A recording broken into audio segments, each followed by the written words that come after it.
to the most in-depth Twilight plot explanation video y'all will ever see. I have gone through all the books. I've seen the movie several times. I have gone through the archives on the author's website. I've read the companion novel. I'm explaining all the lore to y'all today. Y'all are not missing out on a single detail, and it's gonna be a ride. It truly is, especially when you realize that book one really just takes place from January to March. The epilogue goes into May, but January to March is really that timeline, so we are moving fast over here. Get comfy, get cozy. Y'all are gonna be here for a while, but I'm happy that y'all are here. Let's talk about Bella and her adventures in Forks. Before the book officially begins, we actually have a scene that will come back into play at the very end.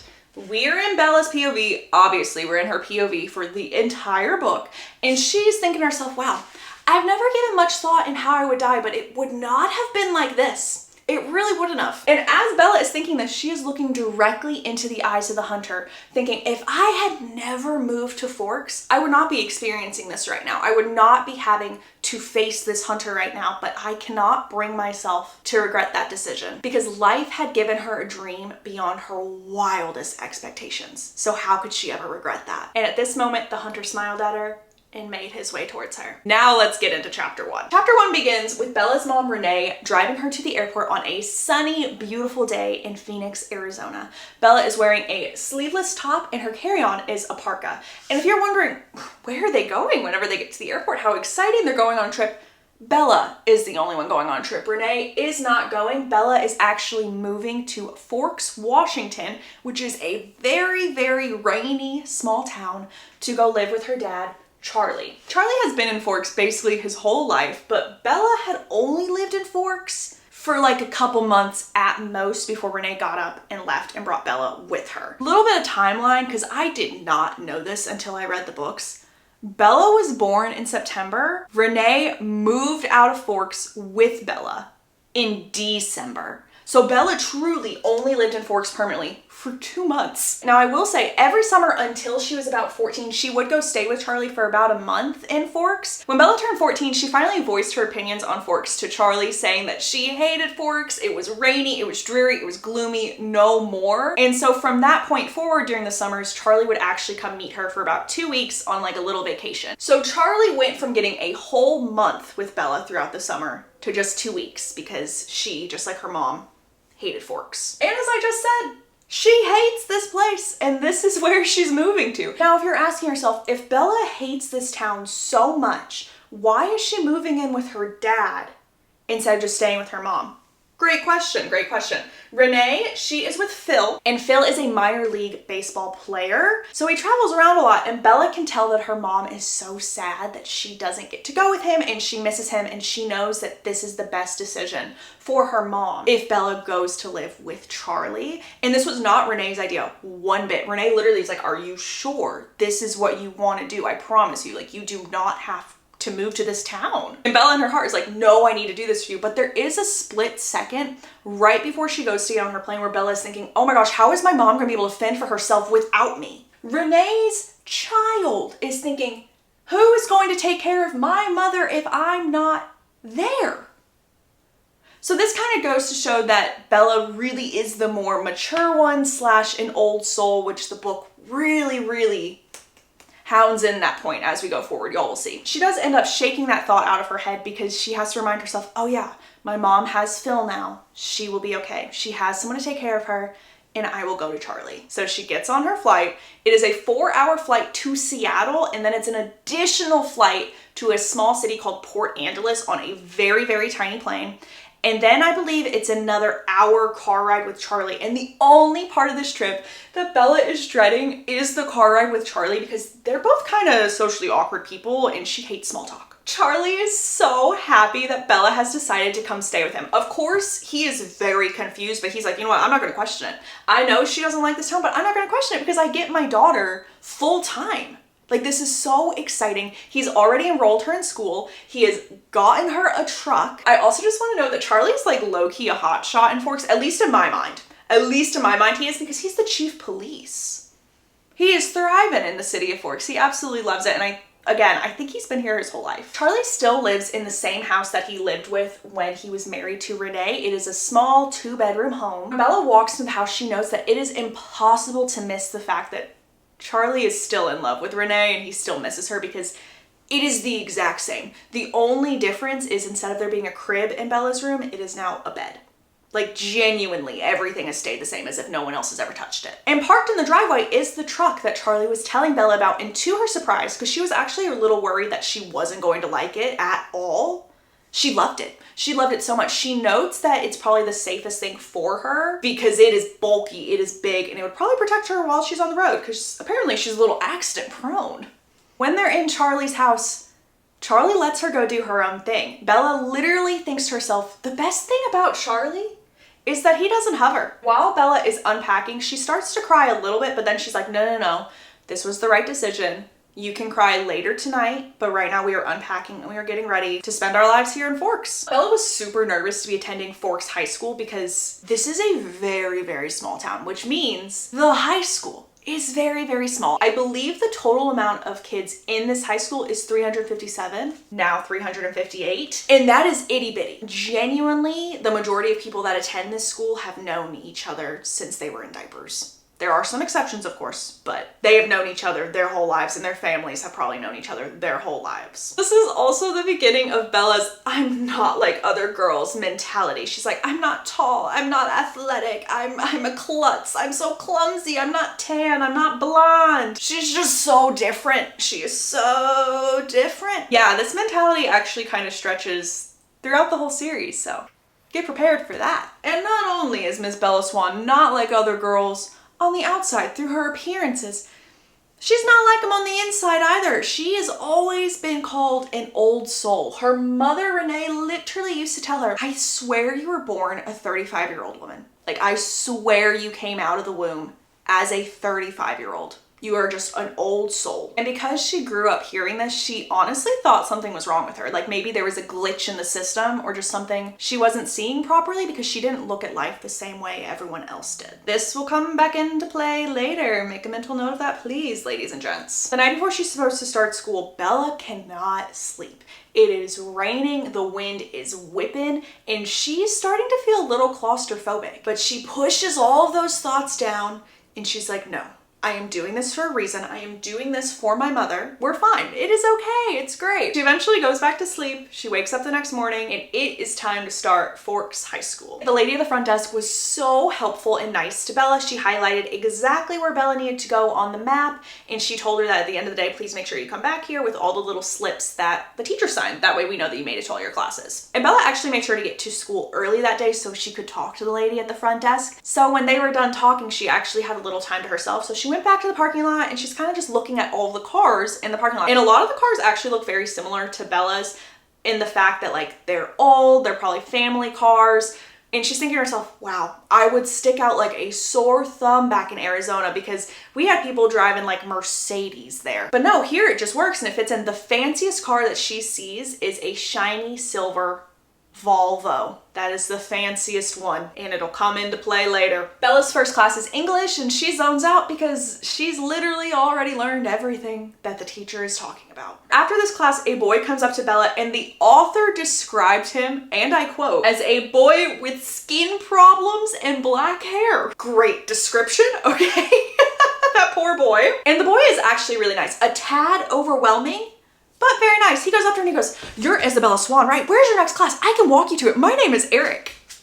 This is Eric, the boy with skin problems and black hair. Our first potential friend is Eric. And they're making some small talk as they're walking to her next class. He is basically carrying on this whole conversation, asking like, where are you from? Oh, Arizona. Oh, do you miss the sun? Oh, if you're from Arizona, why are you so pale? He actually asks that, by the way, and it's really giving Karen from Mean Girls. It really is. Anywho, Bella sarcastically responds to him saying, oh, my mom is actually half albino. And Eric's like, okay. And Bella's now thinking to herself, great. Not only is it rainy and dreary and gloomy here, but also no one understands sarcasm. I'm gonna have a great time here. Awesome. Clearly she's really thriving. Her next class is Trig, and the teacher literally makes her go to the front of the room.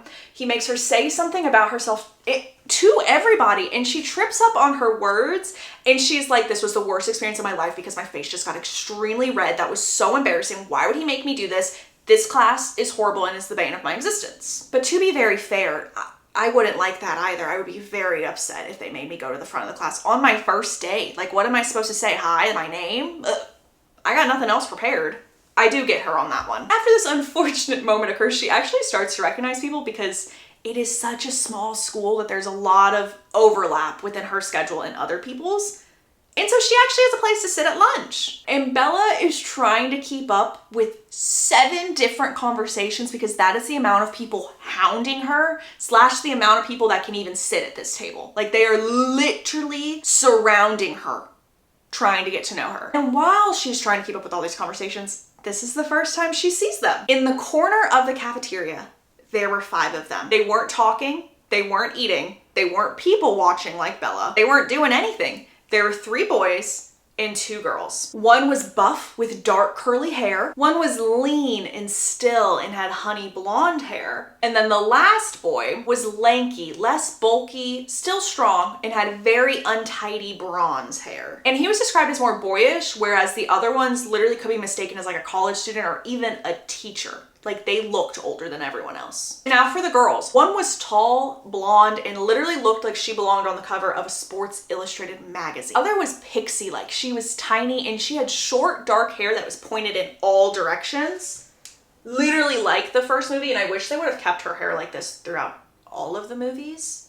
But I digress. And Bella notes that even though they are all drastically different in their appearances, they somehow all look the same. They were all very, very pale, paler than Bella, which she didn't think was humanly possible. And guess what? It's not humanly possible. They had very, very dark eyes with extremely dark and heavy shadows underneath them. Bella literally compares these dark circles / shadows under their eyes to someone getting their nose broken and it just in like its last stage of healing. That is how heavy it is. And Bella is still actively staring at them, mind you. Like, genuinely is zoning out, looking at them, being like, and she ends up asking a girl at her table, like, who are they? And the girl's like, oh, that's Edward, Emmett, and Alice Cullen, and Rosalie and Jasper Hale. They all live with Dr. Cullen and his wife, Esme. And Bella's thinking to herself, wow, what weird names these kids have. They literally sound like they were born in my grandparents' generation.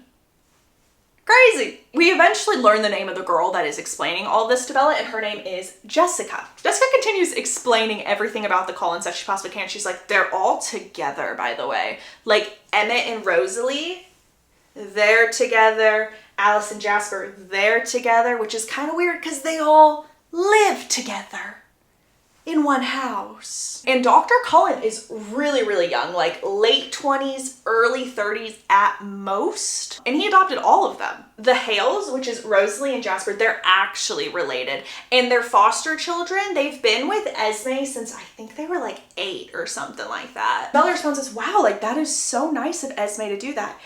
And Jessica responds with, yeah, I guess. I think she only did it because she couldn't have kids of her own.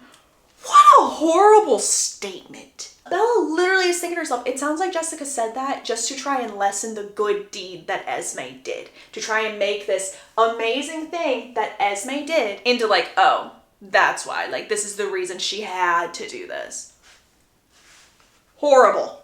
Horrible. And also, if you couldn't tell, everything I just told you is not their actual backstory and lore. This is just what the kids of Forks High School believe. Bella is back to staring at them, and the youngest Cullen actually meets her gaze, and Bella notes that he is looking at her as if he has already come across some unmet expectations from her when she hasn't done anything but just stare at him. Make a mental note of this moment because we will come back to this and explain why he was like a little confused or just bizarre when looking at her for the first time. Jessica goes, oh, that's Edward.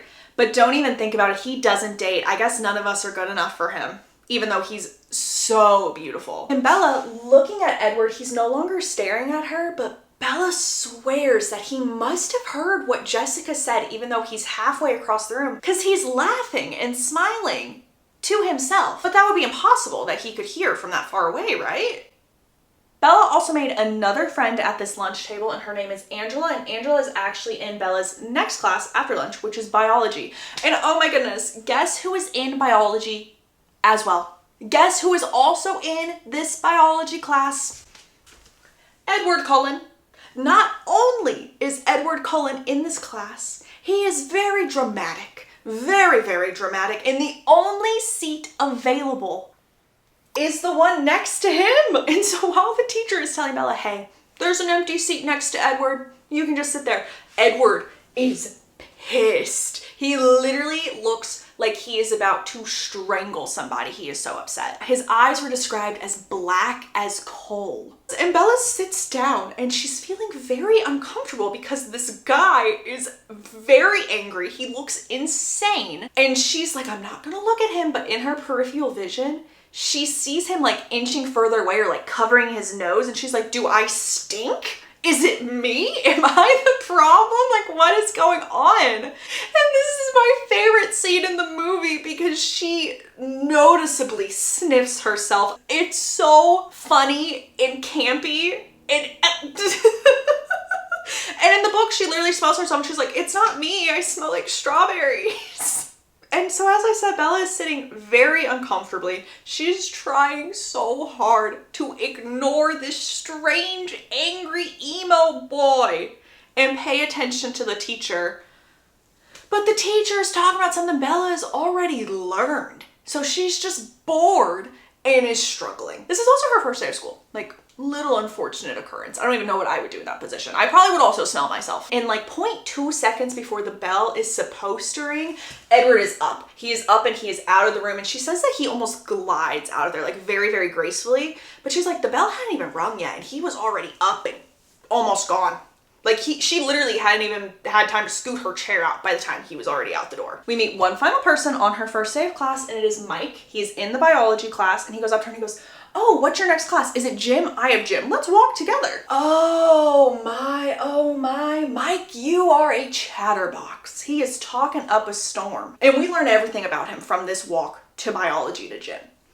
We learn he used to live in California, so he understands the going from a ton of sun to rain, rain, rain. He completely gets how Bella is feeling. And then as they're walking, he changes the subject to, what did you do to Edward Cullen? I have never seen that dude act like that ever. Normally he's so emotionless and he looked like he was in physical pain. He doesn't let Bella get a word in because he goes, if I was lucky enough to sit next to you, I definitely would have talked to you. I would have just happily talked to you the whole time. And so this is a little bit of a difference between the books and the movies because this walk to class is where she meets Mike, whereas in the movie, I believe she meets him in gym class. Like, I think gym is before all her other classes for some reason. I could be wrong on that note, but I'm pretty sure. And that's also where she meets Jessica, whereas in the book, we met Jessica in the cafeteria. We met Mike at the very end of bio.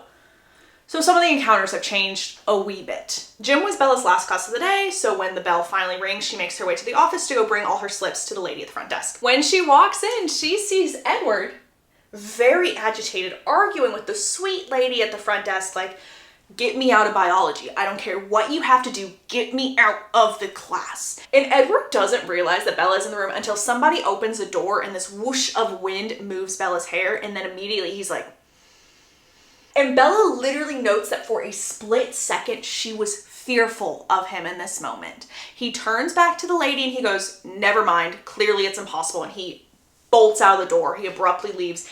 And Bella is like, what could I have done to this random, beautiful human to make him hate me? This brings us into the next school day, and the next day was better, but it was also worse. It was better because it wasn't raining. Bella kind of, to some extent, knew where she was going. Mike would talk to her in English. He'd walk her to the next class. Eric was glaring at Mike for some reason, but who cares? Not glaring at Bella. She had somewhere to sit during lunch. It consisted of all these people plus someone named Lauren. So sorry to Lauren, but I didn't think she was important enough to print a picture out for. Again, so sorry, Lauren. So whenever I talk about her, we will just speak instead of pointing. No big deal. No big deal. We'll roll with the punches. And this day at school was worse for Bella because she didn't sleep the night before. The same teacher that made her go up to the front of class on her first day called on her today when her hand was not raised and she did not know the answer and she was embarrassed yet again by this trigonometry teacher. They forced her to play volleyball in gym. And finally, Edward Cullen wasn't there that day. After school, she discovered that Charlie literally can't cook anything except eggs. And so Bella's like, you know what?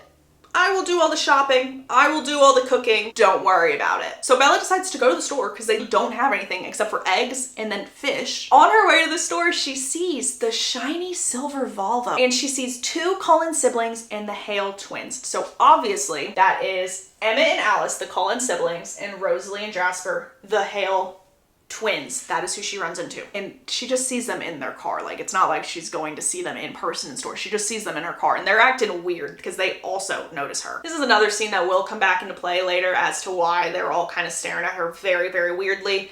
She makes it back home from the store. She cooks them dinner. She goes upstairs and she sees that she has 3 missed emails from her mom. This right here, right now is showing the year that this book was published and takes place in because she's using email instead of a cell phone. I believe it's like early 2000s, like 2005. Why her mother isn't calling the landline, I don't know and I will never know, but her mother is flipping lipping like, I haven't heard you yet. If I don't hear from you in like an hour, I'm calling Charlie. What are you doing? Why haven't you answered me? Like literally blowing her up via email. And Bella responds with, don't call, I'm doing fine. This is the first time I've been able to check my email. I'm perfectly fine, having a great time, love ya. Whereas in the movie, she talks to her mom on her cell phone. We're communicating via email. Because there is about 3 to 4 years in between the books and the movies whenever they take place. So technology had definitely improved. We learned that Bella is a reader. She loves Wuthering Heights. She loves Sense and Sensibility. She loves Mansfield Park. Like we learned that she's a big classics girly. So that's really what she's doing in her free time until Charlie comes home and they make their awkward small talk. And there's a little bit of a lull in their conversation, obviously, because they are both awkward human beings. They love each other, but they are both really awkward.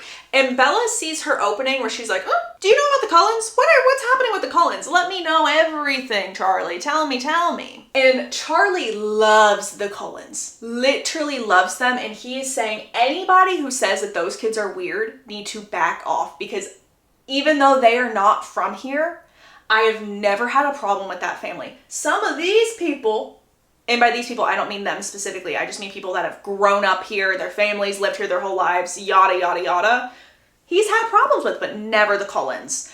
Dr. Cullen is an amazing surgeon and this town is so lucky to have him because he really could be paid a whole lot more at a more prestigious hospital. But luckily for us, his wife Esme wanted to live in a small town. So Charlie is team Cullen family. He loves them. After Charlie discusses the Cullens, dinner is pretty silent, but Bella says that this is actually a very comfortable silence. Like she doesn't feel awkward or anything like that. Like this is a very livable silence and she's very happy for that. So after dinner, she does the dishes. Charlie's watching TV. She goes upstairs to do her homework and the rest of the week is so uneventful because Edward Cullen is nowhere to be found at school. Doesn't show up at all. Bella is actually starting to feel so much more comfortable in Forks than she could have ever imagined. The next week when they're all walking to class, it actually starts to snow and Bella's like, are you kidding me? And Bella doesn't like this. Again, she's from Arizona. She likes warmth, sun, heat, not snow, not rain. And so Bella's like, oh, there goes my good day. Beautiful. She walks into the cafeteria and she sees that in that far corner are 5 of the members of the Cullen family, which means Edward is back in town. And Jessica says, Bella, what are you looking at? And as soon as Jessica says this, it is like Edward can hear her because he whips around and he stares at her. Literally is staring at her eyes from across the room. Except this time, he doesn't look angry. His eyes are not as black as coals. There's no need to be scared. He's not angry. And this is not in Bella's imagination because Jessica literally goes, Edward Cullen is staring at you. The Cullens literally never notice anybody, but Edward Cullen is staring at you. And Bella's like, me? She's probably not like that, but that is how I envisioned it. It is now time for biology. Bella gets there and she sees that Edward isn't in class. So she's thinking, oh, maybe he actually did transfer. So she's just kind of doodling, doing her own thing. She hears the chair next to her move. She hears a very soft, hello. My name is Edward Cullen. You must be Bella Swan. And Bella's like, what? How do you know my name? And Edward says, oh, I think everyone knows your name. The whole town's been waiting for you to arrive. And she says, no, I meant, why did you call me Bella? Everyone else has been saying Isabella whenever they first meet me. And being the great conversationalist that Edward Cullen is, just goes, oh, and the conversation has died.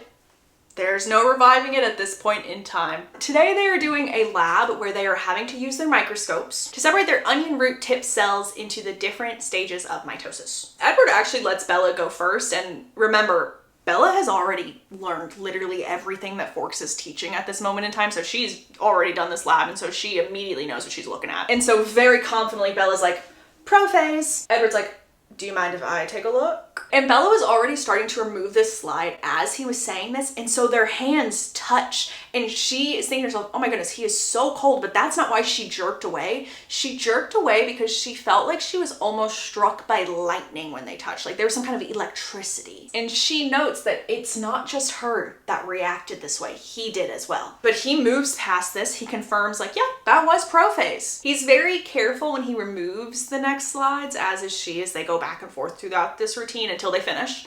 Obviously, they're the first ones to finish, so they have a little more small talk. And by small talk, I mean that she's looking at him again and she goes, do you wear contacts? Your eyes didn't look like that last time I saw you. Last time they were black, but now they're like kind of golden. And he's like, nope. And he looks away, not in a suspicious way at all. But Bella can't really ask anything else because this is when the teacher comes back into the room. He goes, Mr. Cullen, you really couldn't have let Isabella help you out? Edward looks at the teacher and goes, Bella actually helped name half of these. The teacher leaves them be. He's handling other students, and it's time for more small talk, emphasis on small. And he goes, you must really hate the snow, right? And Bella's thinking to herself, what? How did he know this? It's almost as if he heard my conversation at lunch with Jessica. Almost as if. But she brushes that off and she's just like, not really. Sure. Whatever. Edward responds with, Forks must be a really hard place for you to live. Why did you even come here? And I can keep up if it's a long story. Like, feel free to explain. Here's more of the background. Bella tells him that her mother remarried. Obviously, she married Phil. Phil is a minor league baseball player, and so he travels a lot. So she moved here so Renee would be able to go with him because she could tell that her mother was unhappy having to stay home. And Edward points out, but now you're unhappy being here. I feel like that is not fair. And you put on a good show, but I'm guessing you're suffering more than you let others see. Bella's getting irritated because she feels like she's getting psychoanalyzed by this guy who's just started talking to her. And she's like, what does it matter to you? Why do you care? And he mutters, that is a really great question. A little time passes and he goes, am I annoying you? And he almost says this like in an amusing way. And Bella responds with, no, I'm more annoyed that my face is just so easy to read. Edward says, I actually find it pretty hard to read. The bell rings, class has finally ended. Edward doesn't pop up and move as quickly as he did last time. He still moves gracefully, almost like a glide, but he isn't like sprinting to get out of there. And Mike pops up at Bella's side because they are about to go to gym class together. He goes, Cullen seemed really friendly to you today. And for the rest of the day, Bella found herself struggling to focus on anything else except Edward. The school day has ended. She's in the parking lot. She sees Edward leaning against his shiny silver Volvo. And as she's backing out, she actually almost hits another car. And she literally swears that she sees him laughing. Like, she's positive that this boy is laughing at her. So there's like another cute moment. Something about the next day felt so different for Bella. There was no rain, there was no fog, but to Bella's dismay, there was still snow, and actually all the rain from the previous day had frozen over. So there was actually ice everywhere too. This is a subtle foreshadowing moment for something I'm literally about to talk about in like the next minute or two, but subtle foreshadowing. Charlie had already left for work. Bella quickly ate her breakfast, excited to get to school and see Edward. She's done a 180 with Edward. She literally has done a 180 and she is excited to see him today. Luckily, Bella actually had no problem with the black eye. She made it to school safe and sound. And she was standing at the back corner of her truck. And all of a sudden she hears this loud screech. And people honestly screaming or gasping like, and Bella's like, what is going on? And let me tell you, girly in a flight or fight scenario is a freezer. She is frozen, seeing this car very quickly. She really doesn't have any time to move, if we're being completely honest. The car is slipping and sliding on the black ice. The driver has lost control of the vehicle. It is coming straight for Bella. Bella looks up and she sees Edward like 4 cars away. He is in horror. Like, there is shock on his face. From 4 cars away, that is how far he is. And Bella is just like bracing for impact. Like she knows this is about to collide, so she closes her eyes and she's like, oh no. And something hit her very, very hard, but it was not from where the vehicle was. Like it was not where she was expecting to get hit. Her head banged on the pavement and she was pinned to the ground by something. And she heard a low oath.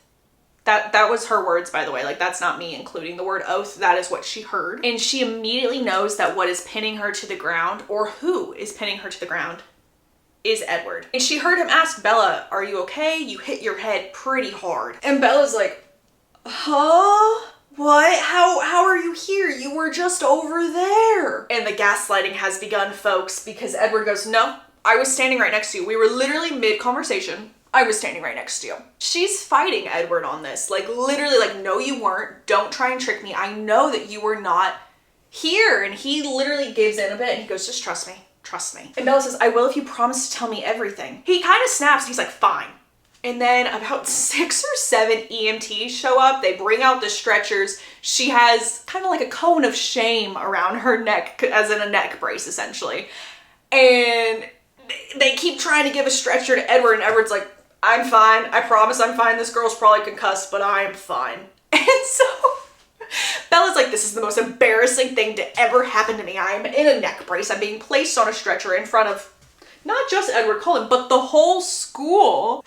And then before they can even get her in the ambulance, Charlie pulls up in his patrol car and is like, Bella, Bella, Bella, are you okay?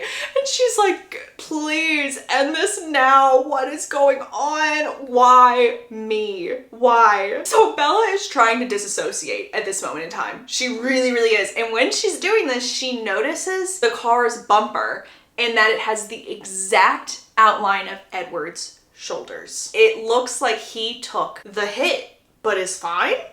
She also sees that the Cullen family is angrily staring at her and that they have no concern over their brother, who was just also in this accident. Sus. Sus, sus, sus. Let's all go to the hospital. Edward is walking around like he owns the place. He's strutting down the hallways doing his thing. And Bella is stuck over here in a bed, in a room with another bed that is directly next to Tyler, and he is the driver of the vehicle. And she's like, this is not fair that I am stuck here in this stupid bed with this stupid neck brace, and Edward is just walking all over the place. This is not fair. Like, she's very angry. And Tyler is talking up a storm. He is apologizing. He's like, how did you get away from my car so fast? I just knew that I was going to hit you. And she went, oh, Edward Cullen actually pulled me out of the way. He was standing right next to me. He was right there. Cullen? I didn't even see him. Is he okay? Yeah, I think he's fine. They didn't even put him on a stretcher. She was literally stuck with Tyler all day and is so annoyed by him because he just keeps rattling off questions. Back to back to back to back. And she's like, please give me some peace, please. She closes her eyes. She's not even really sleeping. She literally is just closing her eyes so that he gets the hint like, shut up, please leave me alone. And then she hears him. Oh my goodness, who on earth could have this voice that the book described as musical? Who would be coming to the room asking if she was sleeping or not with this musical voice? Of course, our boy Edward, of course. And not only is it our boy Edward, he's smirking at Bella. Smirking. And Tyler is still talking. And Edward literally goes, not even looking at him, going, no blood, no foul, I'm completely fine, don't worry about it. And then he takes a seat on the edge of Tyler's bed so that he can be facing Bella. Bella tells him that she has no concussion, and she's like, why aren't you stuck down here with us? And he's like, don't worry about it, you can get away with a lot of stuff when your dad is the head surgeon here, and I've actually come to jailbreak you. And as soon as he says this gorgeous blonde doctor has entered the chat. He has entered the room. Bella also says that he has the same dark circles as the rest of the Cullen clan, which is so weird since the only two that are related are Rosalie and Jasper. Dr. Cullen examines her and he says, yeah, luckily you look great. I don't think there's actually anything wrong. You are free to go home. Bella responds with, oh, I have to go home. Can I not go back to school? He gets to go back to school. He, as in Edward, and Edward says, well, someone has to tell everybody that we survived. And Dr. Cullen says, I think they're all going to get the memo since over half of your class is in the waiting room. And now Bella once again is like, oh my gosh, why do all these people care so much? I don't want to have to talk to all of them right now. And Dr. Cullen says, Bella, you are extremely lucky that nothing has happened to you. Like, this is great. And Bella goes, yeah, I'm extremely lucky that Edward was right there with me and that he saved me. And he says, oh, well, yeah. He's very short with his response. And then he immediately moves to check on Tyler. He's gonna have to stay overnight for observations. So while Dr. Cullen is looking at Tyler, his back is obviously turned to Bella and Edward. So when he is no longer facing them, Bella looks at Edward and goes, can we talk for a minute? The book says that Edward clenches his teeth, clenches his jaw, and says, your father's waiting for you. To which Bella says, I would like to speak with you alone, please. He doesn't say anything. He kind of just starts walking away, which she can follow him now because she's been discharged. And like, when I say walking, I mean, he's really not walking. He's basically running to where she's like actually having to like kind of jog to catch up to him, which isn't good because she was just in an accident, but oh well, I guess. And she tells him, you owe me an explanation, remember? I just saved your life. I don't owe you anything. You promised me. You don't know what you're talking about. You have a head injury. I want to know why I'm lying for you. And Edward goes, what do you think happened? And he snaps. The book literally says Edward snaps. Not like that, but like in his voice. She says, I don't know what happened, but you weren't next to me at all. And his car literally has your handprints dented into it as if you were lifting up the van. You really think I lifted a van off of you? And let me just tell you right now, his voice is real sus in this moment. Almost as if he had rehearsed that line multiple times. He goes on saying, nobody will believe you if you tell them about this. And we are back to the gaslighting. He says, can't you just say thank you and move on? Thank you. He groans and says, you're not gonna let this go, are you? I hope you enjoy disappointment. They are literally scowling at each other right now. It is a very heated moment in this hospital hallway. And she goes, why did you even bother? He pauses and then he whispers, I don't know, before walking away. Bella's like, what even just happened? But she makes her way to the waiting room. There's Charlie. She goes to Charlie first and she's like, I'm cleared. Let's get the heck out of here. Her classmates are all there staring at her like, can we come over? Like, what's happening? What's happening? What's happening? She's like, hoping that they get the memo that she does not want to talk to anybody right now. While they're in the car, Charlie says, Bella, you're gonna need to call your mom because I told her what happened. She had a right to know. And Bella's like, why would you tell her this? And Charlie responds, well, she is your mom. She deserved to know. And ooh, when Bella was on the phone, Renee was in hysterics. Rightfully so, by the way, because Bella literally could have died had a paranormal boy not been paranormal and saved her. And Renee is like, you need to come home. I'm going to also come home. We're going to go back to Arizona together. Like, you're done in Forks. We're done in Forks. I'm so sorry. But it was very easy for Bella to say no. She was now obsessed with the mystery and allure of the gaslighter. She was obsessed with it and she was like, I am not leaving now. It just got interesting. And when she went to bed that night, she dreamed of Edward Cullen for the first time. So let's see what Bella dreamed about, shall we? In Bella's dream, it was very dark outside with this bright light shining off of Edward's skin. And she couldn't see Edward's face because he was walking away from her, leaving her in the darkness, and she couldn't keep up with him. And every night after this dream, there he was again, always there, but always just out of reach. At school, Bella is literally now the center of attention. Like, if you thought she was as the new girl, she's now the new girl who almost got ran over in the parking lot. Like, she is now the it girl. And Tyler is following her around like a lost puppy. He has joined their little friend group. He keeps apologizing to her, but he also will not let her out of his sight. Like, it is almost getting annoying to Bella. And not only was it annoying to Bella, but it was also annoying to Mike and Eric, because you can tell Mike and Eric have a little thing going on for Bella as well. In biology class, Edward was trying to ignore Bella's presence, and Bella literally could tell that he was doing this. And the reason she knows this is because every so often she will look over and she will see Edward make fists with his hands. So they'll be calm and then he'll just do that. And so she's like, oh, he knows I'm here. I know he knows that I'm here. But Bella believes the reason he's ignoring her and acting this way towards her is because he regrets what he did. He wishes he never would have stopped the van from hitting her. He almost wishes she would have just been smushed by the van. That is what's going on in Bella's mind. She's like, oh, he regrets me. He regrets doing this, when that's an insane thought. But that's what's going through her mind. Little 17-year-old Bella really go home and email her mom being like, I'm doing fine, I'm wonderful, yada, yada, yada. But on the inside, she was like, I'm suffering because he won't even acknowledge me. And Bella's mom could tell that Bella was not okay for some reason. And Bella was like, yeah, I just think I'm really bumming out because of the weather. That's the only reason. We all know it's not the only reason, but that's the only reason Renee is gonna get. While Bella was so sad over him ignoring her, do you know who was ecstatic over this?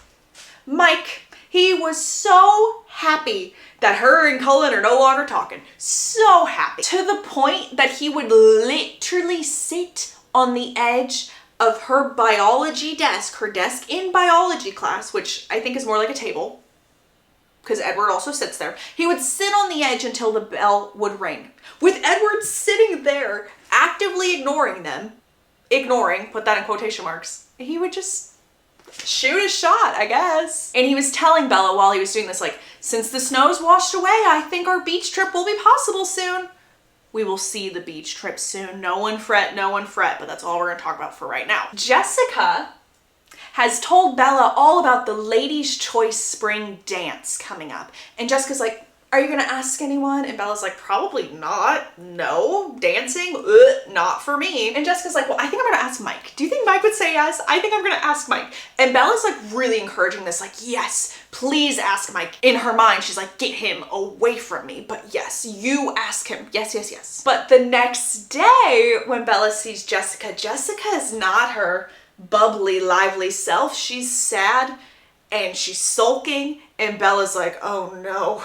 Does this mean Mike said no? Why is she acting this way? And we figure out it's not that Mike said no. He basically said, can I think about it? Which feels a bit like a no. So poor Jessica. Right before biology, Mike is doing his normal thing, sitting on the edge of their table, and he brings up the Ladies' Choice Dance. Mike says, so Jessica asked me to the Ladies' Choice Dance. And Bella's like, amazing, y'all will have the best time. I hope you said yes.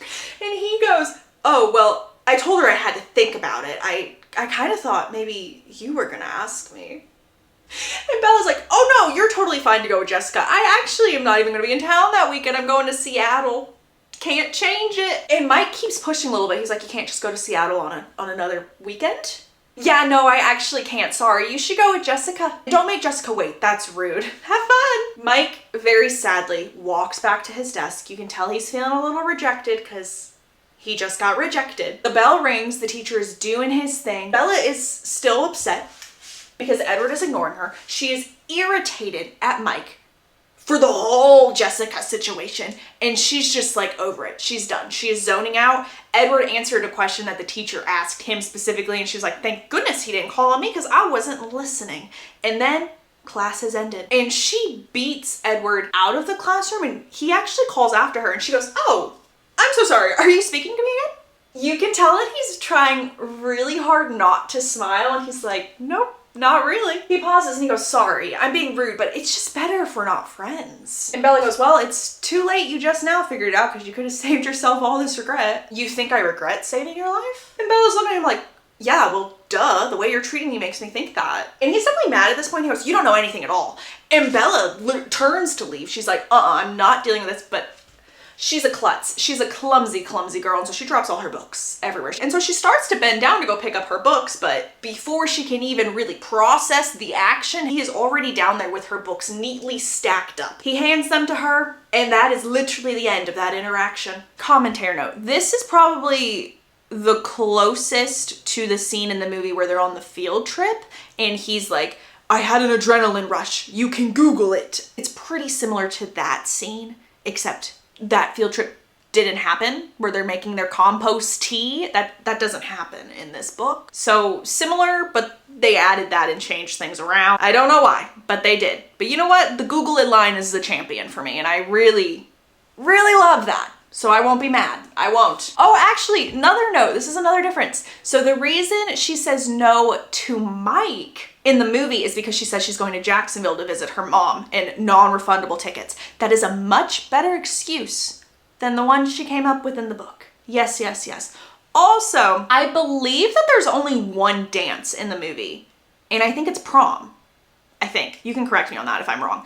In the books, this is a ladies' choice spring dance, and they still have prom in May. So there's 2 dances coming up. But in the movies, I think it's just prom. After all of this, Bella goes to her truck. Her truck literally works fine. You would have no clue that that whole incident happened. So that's a plus. Eric comes up to Bella and he's like, hey, I was wondering if you wanted to go to the dance with me. And Bella's like, oh, I thought it was ladies' choice. But no thank you, I'm actually gonna be out of town that weekend. Eric sadly starts to walk away and Bella hears this low laugh. And obviously it is from Edward, who is literally watching this interaction and laughing at her rejecting yet another boy in front of him, essentially. So, as I said, she is now in her truck. I think before I said she was already in her truck. No. She was walking to the parking lot and Eric was there. So that is how she got to her truck, was him asking her. She's now in the truck. She's trying to leave the school, but she gets stuck behind the shiny silver Volvo with Edward driving it. He stops his car because I don't really know why he decided to just wait for all his siblings, like the school pickup zone, because that's not what it was, but he literally is stopping traffic. And of course, I know why, but Bella does not, and we will learn later. But he's literally stopping traffic. There's a big line. Bella is stuck behind him. She can literally see him through his rearview mirror. And do you know who is behind her in his car? Tyler. And since they're stopped and they have nowhere to go, Tyler decides to get out of his vehicle, go up to the driver's side window, and Bella's like, oh, I'm so sorry. Edward's really blocking traffic right now. As soon as he leaves, I can leave, and then we can all go home. Tyler goes, actually, no, that's not what I want to talk about, and this is perfect because we're trapped here, so great timing. And Bella's like, you have got to be kidding me. She doesn't say that, but she's thinking it. She is. And obviously, he asks her to the dance, and obviously, she says no. I'm going out of town. I already told Mike and Eric this. To which he responds with, yeah, but I thought you were just letting them down gently. Like, I didn't think you were actually going out of town. No, I'm actually going out of town. And Tyler responds with, okay, that's cool. We still have prom. Bella is very irritated. She turns her head back to what is in front of her. She sees the rest of the Cullens get into Edward's car. She sees Edward's face in the rearview mirror one more time, and she sees that he is laughing as if he had heard that entire conversation from his vehicle. Bella gets home, she starts making dinner, and she gets a phone call from Jessica on her landline. And Jessica's like, oh my gosh, you'll never believe it. Mike actually said yes. He doesn't need to think about it anymore. He said yes, we are going to the dance together. And Bella, being the mastermind that she is, went, oh my gosh, that is so amazing. You know what? You should see if Angela wants to ask Eric, because then y'all can go in a group together. And I've heard Tyler actually hasn't been asked yet. So maybe we should get Lauren to ask Tyler. During dinner, Bella tells Charlie, oh yeah, I'm going to be going to Seattle soon during this weekend. Like, she gives a date. And Charlie goes, isn't that the weekend of the dance? Are you going to be back in time for the dance? Do you not want to ask anyone? And Bella's like, no, I don't dance. I'm a klutz. You should know this. I get this from you. So there's a little lore. We learned that Charlie is also a klutzy man. And honestly, that's the end of that little dinner. So let's go to the next day. Back in the parking lot of school, of course. Edward has appeared almost out of thin air, and he's leaning on her truck. Bella kind of jumps back a little bit, being like, how did you get here? And Mr. Gaslighter himself goes, Bella, it is not my fault that you were incredibly unobservant. She is very annoyed and she goes, oh, why did you cause a traffic jam last night? Edward laughs, saying that was for Tyler's sake, not mine. I just needed to give that boy a chance. Oh, so you are trying to irritate me to death. Lovely, lovely. Why don't you just leave me alone? And Edward says, I actually wanted to ask you something. A week from Saturday, you know, the day of the school dance. And Bella's like, are you kidding me? Are you trying to be funny right now? And Edward says, let me finish. I heard you were going to Seattle and I was wondering if you wanted to ride. I feel like your truck does not get the best gas mileage and I can get there in one tank. Bella shakes her head because she's getting whiplash, saying, I thought you didn't want to be my friend. I said it would be better if we weren't friends, not that I didn't want to be friends. Edward says, it would be smart for you to not be my friend, but I am tired of trying to stay away from you. So, will you let me take you to Seattle? Bella's shell-shocked right now. She can't find any words, so she just nods her head like, mm-hmm. He smiles, and then he turns serious again, just like a little switch, saying, you really need to stay away from me. See you in class. And then he walks away. Okay, the next chapter is called Blood Type. Where was this in the movie?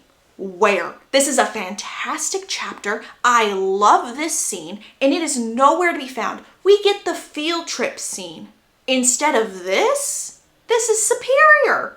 So let's talk about it. This is also taking place on the same day, by the way. So it's just now lunchtime. Bella has been in a haze since this morning when she had her conversation with Edward. She honestly is a little sad when she gets to the cafeteria and she sees that he's not in the corner with the rest of the Cullen clan. Until Jessica goes, Bella, Edward Cullen is staring at you. Also, why is he sitting alone today? Bella's head snaps immediately to look at him. And as soon as Edward and Bella make eye contact, he raises his index finger like this and goes to beckon her over to him. And he winks. So he's just like doing this and winking at Bella, being like, come on over here. I kind of think I would pass out if that happened to me. And Jessica, poor Jessica, is watching this interaction and her jaw is on the floor being like, does he mean you? Bella's like, I guess so. Gotta see what he needs. He probably just needs help with some homework. Makes her way over to him and he's like, I thought we'd have lunch together. And she sits down and he's smiling so much. Kind of like me right now. He's just smiling up a storm. He's a happy little paranormal gaslighting man. He's happy. The scene is not in the movies. And could you literally imagine, whenever Twilight the movie came out, you were in the theaters and you just see Robert Pattinson as Edward Cullen be like, I would pass away. It would have been too powerful. It would have been too powerful for this world. And I love this line. This line is in the movie, so I'm gonna quote it. Let me look at my notes. As he's smiling so much to her right now, he says, I decided as long as I was going to hell, I might as well do it thoroughly. Anywho, Bella is really confused by his statement and she's like, what do you mean? He ignores this. Obviously, he never answers anything for her at this point in time. And he says, I think your friend is mad at me for stealing you away. I might not give you back. And she literally gulps. She gulps at this line. After her gulp, she goes, I'm not worried. I'm just surprised. Like, why now? He says, I told you, I got tired of trying to stay away from you. So I give up. I give up being good. I'm gonna do what I want. Let the chips fall. He pauses and then he goes, I always say too much when I'm around you. And she's like, I always think you don't say enough and I don't understand what you do say. But does this mean we're friends? Friends, he says. Or not? She mutters. He says, we can try to be friends, but I'm not going to be a very good one. I'm just waiting for you to believe that. And he can see that she's thinking of something, and so he asks her, what are you thinking about right now? Please make a mental note of that question. We're going to address it shortly, but make a mental note for now. She says, I'm just trying to figure you out. To which he responds, are you having any luck? And in the back of her mind, she's like, Bruce Wayne, Peter Parker. And so she's like, I can't tell him this. I can't tell him this one bit. That's way too embarrassing. He responds with, that's so frustrating. Just so you're aware. Just so you're aware, that is so frustrating. And she says, oh, I can't imagine that at all. Someone refusing to tell you what they're thinking? Crazy. That must be so frustrating. Yeah, crazy, crazy. And he's kind of laughing, saying, you've got a little bit of a temper, don't you? No, I just don't like these double standards. Again, changing the subject. It's what he does best. And Edward says, your boyfriend over there thinks I'm being mean to you. He's worried about it. He actually is debating whether or not he wants to come over here. Bella says, I don't know what you're talking about, but clearly you're wrong. He explains to her, I'm not wrong. I'm actually really good at reading people. Except me? Edward nods and goes, except you. I wonder why that is. Bella says, can you do me a favor and just warn me the next time you decide to ignore me so that I'm prepared? Edward nods, saying, that sounds fair, but you owe me a theory. Bella shrugs, going, bitten by radioactive spiders? Oh, that's not creative at all. And just so you know, kryptonite doesn't bother me either. But I wish you would stop trying to figure it out, because what if I'm not the hero? What if I'm the bad guy? She says, "You're dangerous. You're not bad." And once she says that, she notices that everyone in the cafeteria is left. And she's like, "Oh my gosh, we gotta go to class." He tells her, "You go on ahead. I'm actually not gonna go. I'm gonna skip today. It's good for the soul. It's healthy for you to skip." And she's like, "Okay, well, I'm not gonna skip with you. I'm gonna have to go to class, so see you around." And in bio today, we are figuring out people's blood types. And can y'all guess who is extremely squeamish? Like, extremely so. Guesses? Got any? Bella. Bella. Literally 2 seconds into class, she sees someone prick their finger and she's down. She has turned green. She's down for the count. And the teacher's like, "Oh no, can someone please bring Bella to the nurse's office?" And Mike's like, Me. I will go. I will not leave her side. Bella, let's go. And so he's like, kind of like half carrying her. I don't know why I look like Quasimodo while I'm doing that. He's like kind of half carrying her. And she's like, "Get the finger away from me," because he has already pricked himself to test his blood type. And she literally looks up, she's like, "You know what, can we just stop for a second?" She sits on the ground. She puts her face to the cold pavement. That is how bad she is feeling right now. And we hear a man from the distance go, "Bella?" And Bella isn't looking, her face is to the pavement. And she's like, "You have got to be kidding me. Why now? Why now?" And obviously, it's Edward. He makes his way over to Mike. Mike's like, "She's fine. She just fainted. It's okay." And Bella, still in the same place we last left her, she is just like, "Go away. Please, go away." And Edward is laughing at her. Mike says, "I'm supposed to be bringing her to the nurse. I'm not supposed to leave her side." And Edward says, "I've got this from here. You can go back to class." And Mike is arguing, saying, "No, I'm supposed to be the one to take her to the nurse." But Edward has already scooped Bella up and is like halfway down the hallway by now. Mike is kind of hollering after, but like, he's already lifted her. There's no stopping this man. There's no stopping him. And before they get to the nurse's office, Edward's talking to her and he's like, "Okay, so you faint at the sight of blood, but not even your own blood, just others?" And she's like, "Uh-huh." The nurse tells Edward, "Oh my gosh, there's always one of them here. Set her down here. You'll feel better soon. It'll pass. And the nurse looks at Edward. She's like, "Thank you so much for bringing her. You can go back to class. No big deal." And Edward goes, "I'm actually supposed to stay with her the whole time." Once the nurse like kind of goes to do her own thing, Bella looks at Edward and she's like, "You're right. Ditching is healthy." And Edward goes, "You scared me there for a moment. I thought Mike was dragging your dead body into the woods." And oh, he absolutely hates me. Edward says that he absolutely hates me part with a big ol' smile on his face. And Bella goes, "You can't know that." To which Edward goes, "Oh, yes, I can. I saw his face. I could tell." And Bella's like, "How did you even see me? I thought you were ditching and going home." Edward explains that he was in his car. He was listening to his CD waiting for his siblings because he was their ride. They took his car. And before he can like continue explaining this to her, Mike walks in with another student from the biology class. And the nurse is like, "Oh my, oh my, oh my." Edward looks at Bella and he's like, leave the room now." And to his surprise, she listens and he's like, "Wow, I actually didn't think you were gonna listen to me."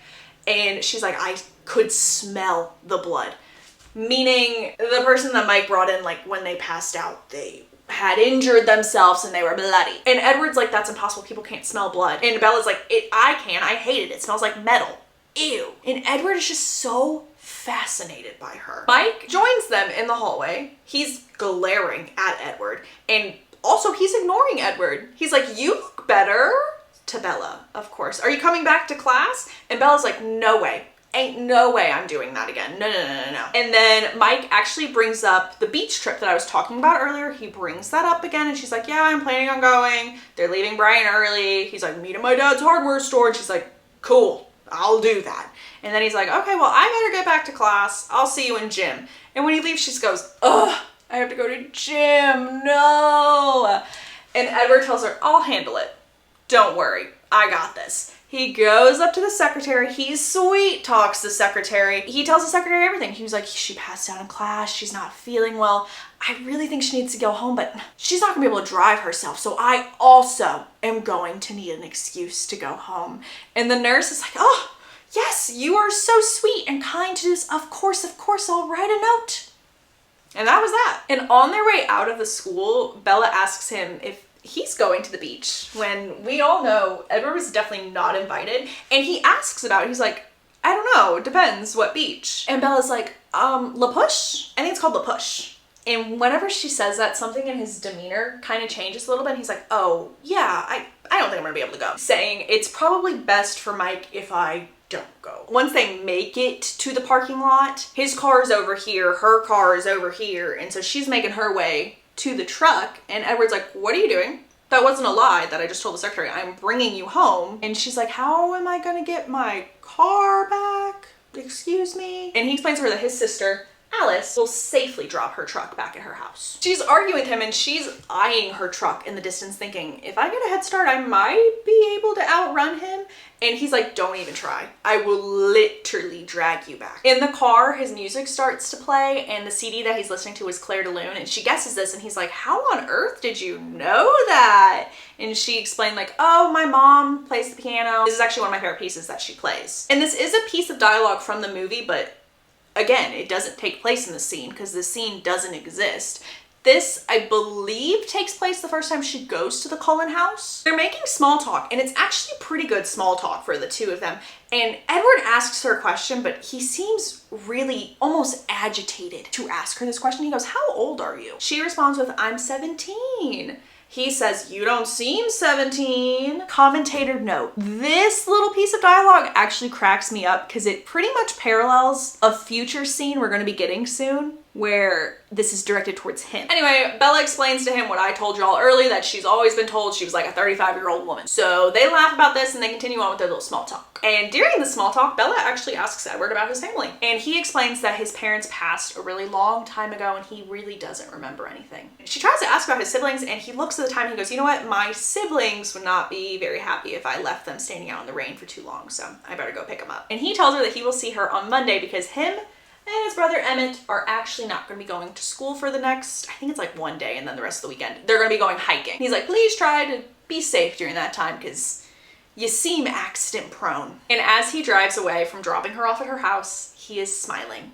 the whole time. It's later that night, Charlie's home, they're eating dinner. Edward told her that him and Emmett were going hiking at Goat Rocks. And so Bella very casually, very smoothly is like, hey, do people normally go camping here? Like, is that a great place to go? And Charlie's like, camping? No, people do not do that. No. It's great during hunting season because there's a lot of bears. So you must be mistaken. That must not be where people are actually going camping. It is now the weekend. It is now Saturday. She has woken up bright and early to meet all of her friends at Mike's dad's hardware store so that they can go to the beach. Mike, not so subtly, looks and goes, great, you're finally here. This is awesome. I think everyone is here and ready to go unless you invited someone. Obviously, he's trying to see if she extended an invitation to Edward. And he's ecstatic and he's like, great, you should sit up front with me. And Bella's like, oh, no. And when they're figuring out their seating orders, Bella does take the front seat, but she basically shoves Jessica in the middle of the front seat. So instead of there being a console there, it's like a bench seat essentially. So that is where Jessica sits so that Bella's not forced to be up there. La Push is like 15 minutes away, I think, and it is a beautiful sunny day. And some of the boys from the reservation have shown up, including Jacob right down here. Now, I'm gonna say this right here, right now. I don't want to hear, why is Jacob's picture so small? Bella and Edward's are huge. Jacob is barely in this book. He will get a bigger picture when the wig is gone, when the long hair has been trimmed. He will be up here somewhere. We'll do some rearranging, but that's why he's itty bitty right now. Also, I'm not going to go too in depth on the reservation because it's not brought up a lot in this book. It's mostly brought up in book 2, so we will talk about that and then also talk about some of the things Stephenie Meyers should have done differently when talking about the reservation, but again, that's in the next video. We will go there, but that is why he's itty bitty tiny. Mike and Jessica literally have more scenes than Jacob. Anywho, this is Jacob's first appearance in the book, whereas in the movie, I think Jacob's in like the first 10 minutes or so because him and his dad, Billy, were dropping off the truck to Bella. Whereas in the book, the truck was already at Charlie's house. Oh, and one more thing about Jacob before I continue the La Push story. This is on Stephenie Meyer. This is not on Jacob. He has the same name as Stephenie Meyer's brother. And I just find that very bizarre because we're all gonna be so for real right now. Like, let's be so for real with one another. Bella was basically a self-insert character for Stephenie Meyer. I said what I said. I said what I said. And so why would you name one of your characters who is potentially going to be in a love triangle with the main character self-insert after your brother? And we're going to continue on with the scene, but I'm very confused over that. Yeah, I am. We'll talk about that more in book 2 as well. Okay. So Bella doesn't even recognize Jacob, like, at all. She has no clue that she knows him. And Jacob goes, "Your dad bought your truck from my dad." And she's like, "Oh, cool, awesome, yeah, I remember you." And he goes, "No, like, I'm a little younger than my sisters. Like, you probably remember my sisters, not me." And then the light bulb goes off in her head and she's like, "Oh my God, yeah, you're so right." They talk about cars and motorcycles for a little bit again, and I know I said I was done with the commentary note, but here's another one. I mentioned this earlier, that the reason cars are like really, really important in this saga is because of Stephenie's brothers. One of them being named Jacob. Isn't it so interesting that Jacob the character is interested in cars and motorcycles? See, it's based a little bit off of that. Anyway, we're not getting back on the soapbox, but another little commentary note to think about. I don't know why I'm making this so chaotic currently, but Lauren, we remember Lauren. She's not pictured, but Lauren, she's on this trip. And she sees Bella talking to Jacob, and Lauren is extremely jealous of Bella because Lauren was kind of the it girl. All the guys were chasing after Lauren, and then Bella showed up and kind of game over for Lauren, essentially. So when she sees them talking, she's like, "Did no one invite the Cullens?" Trying to stir the pot. And one of the boys that was with Jacob said, "No, the Cullens don't come around here." Bella wants to learn more about this, and she remembers how Edward was kind of like sweet talking the secretary, and she's like, I wonder if I can do that with Jacob. So she turns to Jacob and she bats her eyes and she's like, "Do you want to go on a walk? Let's go on a walk. Let's go on a little stroll down the beach." Jacob immediately says, "Yep, let's go. Perfect." We learn that Jacob is 15, so he is 2 years younger than Bella. And we also learn that the Cullens are not even allowed on the reservation. It's not that they're not welcome. They're like literally not allowed. He asks Bella a question that kind of sounds like it's out of the movie Scream. He asks, "Do you like scary stories?" And she's like, "What?" And he's like, "Let me tell you a little bit of a legend. Legend has it my family descends from wolves." Isn't that so crazy? "And that is connected to the cold ones. It's my great-grandfather made a treaty with them to keep them off of our land because they are the natural enemies of the wolf. And this specific pack of cold ones that Jacob was referring to, they didn't hunt humans, which is why his great-grandfather made this truce with them." His great-grandfather essentially is like, "If you stay off of our land, we will not expose you." If you are asking yourself right now, if the cold ones are different / not as dangerous as normal cold ones, why even make a truce? I have the answer for you. It's because there is always a risk associated with humans being around the cold ones. So it is better to be safe than sorry. There's always a risk. Mind you, he's not supposed to be telling this at all. And he's saying it because he truly believes that it's a legend. But he's not supposed to be sharing this. He literally says that the same cold ones that signed the truce with his great-grandfather are the Cullens that we see today. They're the same. They're not relatives. It's them. Haven't aged. It's them. And Bella's like, "What? What even are cold ones?" Vampires. Mic drop. And yes, as I said, he shouldn't be telling her this because he is exposing them, which would be breaking his side of the treaty. But it's okay because Bella batted her eyes. That's all she had to do. Oh, and here's the beginning of the triangle. Jacob goes, "Hey, so when I get my license..." And Bella interrupts and goes, "Oh yeah, you should come see me." And Bella thinks to herself that she feels so guilty that she flirted with him this much to get his attention so that she could learn this story, because she thinks that he could be a really great friend for her. Yes, she says the word friend. She doesn't talk about his looks, doesn't talk about maybe a romantic interest. She just says, friend. That's it for now. We will go back into that in New Moon Eclipse and Breaking Dawn. Crazy. Later that night, she's back home. She's asleep. She's dreaming. And in her dream, Jacob is there. And he's telling her, run, run, run, run. And when she looks back at him, it's no longer him. A wolf has taken his place. Mike was also there as a human, telling her the same thing, like, run. And then Edward steps out of the woods and his skin is glowing, telling her, trust me. The wolf lunged and so did Edward, and Bella screamed. She didn't scream because she was afraid of Edward. She didn't scream because she was afraid for the wolf.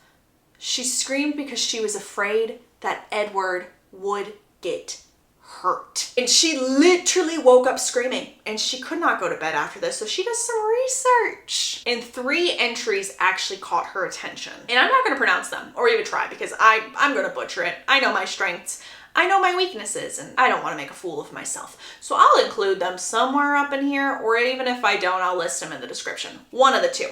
But the first one, I'm gonna look on my notes for this because it's kind of a lot. The first one is powerful, undead, pale-skinned human. The second one, so strong could wipe a village out in a single hour after midnight.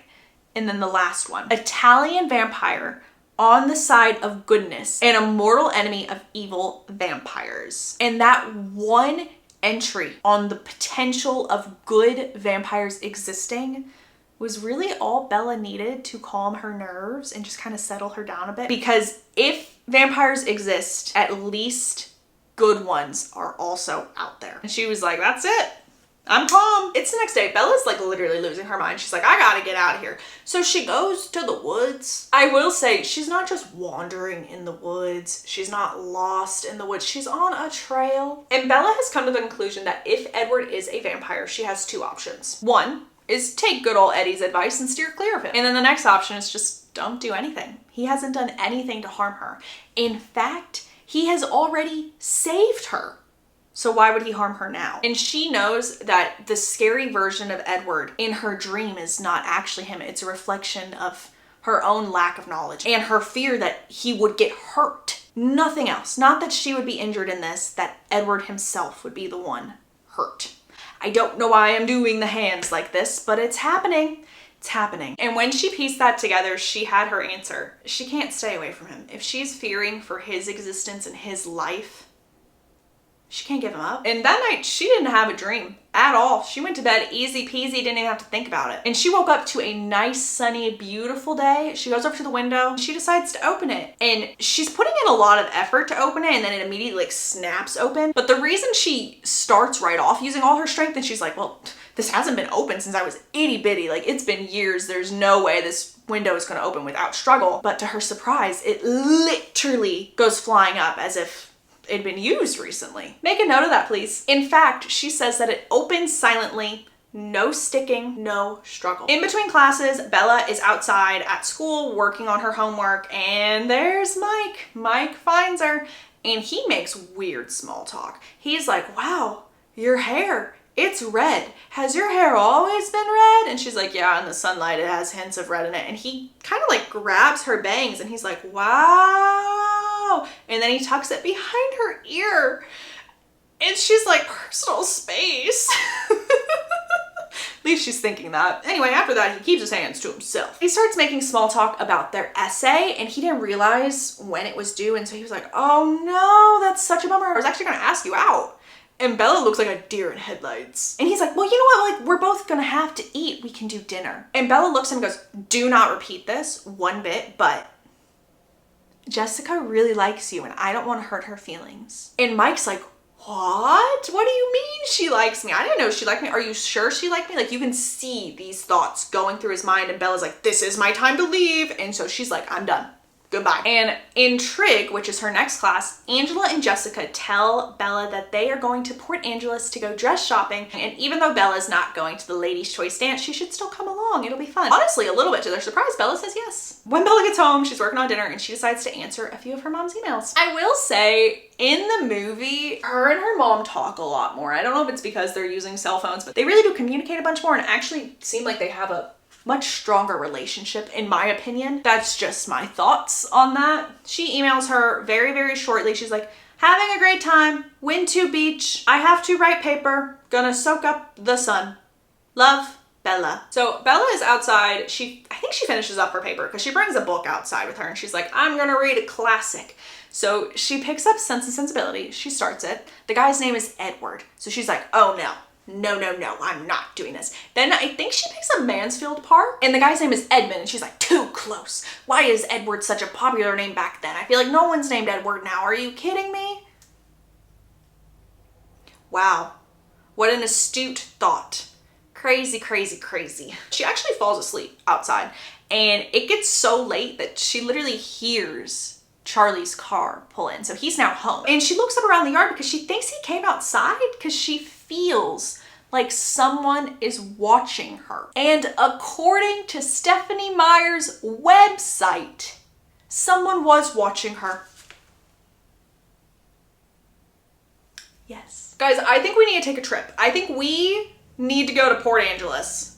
So let's go. The girls are talking about how it's so weird how no one in Arizona ever asked Bella out because everyone here keeps doing it. Commentator note, commentator note, commentator note. I'm saying that Bella seems like a self-insert character for our author because she wrote on her website saying, yeah, I had a very similar experience to this. I lived, I think in Arizona, by the way, and never really attracted any men. No men were ever really flocking my way. But when I moved to Utah for college, I had dates left and right. So I felt like that was something similar that would happen to Bella, which is why I wrote it that way. That's from her website. That's why Bella is like center of attention. Guys are flocking to her. Yes. Back to the story. Bella tells them, yeah, and I've said no to every single one of the guys that have asked me out. And Angela goes, well, you didn't say no to Tyler. And Bella's like, yes, I did. I told Tyler no when he asked me outside of my truck. And Angela responds with, no, you told him no to the lady's choice, but you're going to prom with him. Prom? I'm not going to prom with him. Angela looks at Jessica and goes, I told you he made it up. So apparently Tyler has been going around telling every single person at school like, yeah, I'm going to prom with Bella Swan. I am. And this is the reason that Lauren, who is not pictured, hates Bella and is so jealous because Lauren likes Tyler. They finished dress shopping a lot earlier than they thought that they would, and they were all planning on getting Italian food for dinner, but it was a little early for dinner. So they were like, let's go to the boardwalk. Let's kill some time. It'll be great. Fun times. And Bella's like, oh, there's actually a bookstore that I want to go to. I'll just meet up with you guys later. I want to know it's not a, okay, cool, bye, have a good time. Jessica and Angela both are like, oh, we'll go with you. That sounds great. Like, we will happily go with you so you don't have to go by yourself. No big deal. And then we can do the boardwalk after. We can do both. And Bella's like, no. I don't mind going by myself. I'll go. No big deal. So she literally very happily had two people that were willing to go with her. And she was like, no, I'll go by myself. On her way to the bookstore, she finds it. She doesn't even walk in because it's not what she's after. She literally sees like dream catchers and crystals. And she's like, no.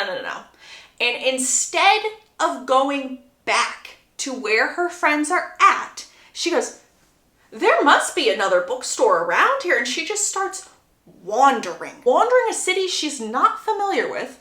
It is getting later and darker. And she's like, no big deal. I'll find a bookstore. And then she ends up passing this group of men. She kind of like shrinks up a little bit to make herself smaller, to squeeze by. She's like, excuse me. They're catcalling her a little bit. And she's like, oh, okay, well, let's just try and make it back to civilization. Let's try and figure out where we're at. She loses them.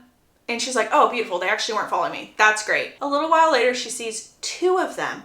There were four. There's now two following her. And she's like, oh no. They're back. So she kind of like puts a little pep in her step. She makes a mental note of where her pepper spray is in her bag in case she has to use it. And then she realizes like the way that they're getting closer and closer to her is almost hurting her in a specific direction. Not hurt, like H-U-R-T. Herd, H-E-R-D. Like a sheep hurting her in a specific direction. The direction is like a dead end with no one there. So the other two guys pop back up and things could get bad real quickly, real quickly, until a car comes out of nowhere and Bella lunges for the car, literally thinking to herself, well, I'm either gonna get hit by this car or they're gonna help me, one of the two, but at least I'm getting away from this situation. The car obviously doesn't hit Bella. Instead, the person in the driver's seat, sounding almost like a Batman, is like, get in. Would you look at that? Good old Eddie boy is here in Port Angeles, saving the day. She's in the car and he tells her, put your seatbelt on. And he's driving like a madman. Like she's like holding on for dear life, like, oh my Lanta, why are you driving like this? What on earth? And she's like, are you okay? No. I told you, he sounds like Batman in this moment. Not looking at her, gripping the wheel, still very much angry and intense, is like, are you all right? And when she says yes, he's like, okay, can you just distract me then? Literally anything. I need you to distract me so I don't turn this car around. And Bella's like, well, I'm gonna hurt Tyler because he's telling everyone that I'm going to prom with him and I'm not going to prom with him. Bella's also like, Angela and Jessica, they're gonna be so worried for me. We're supposed to be going out to dinner. I'm supposed to meet them. Oh no. And as she's saying this, he literally pulls up to the Italian restaurant she was supposed to be at, and she's like, how did you know I was supposed to be here? Before Bella even gets her answer, Edward is out of the car. He sees Jessica and Angela and he goes, I'm so sorry that she's so late. I ran into her, we got to talking. Do you mind if I join y'all for dinner? And Angela's looking at him like,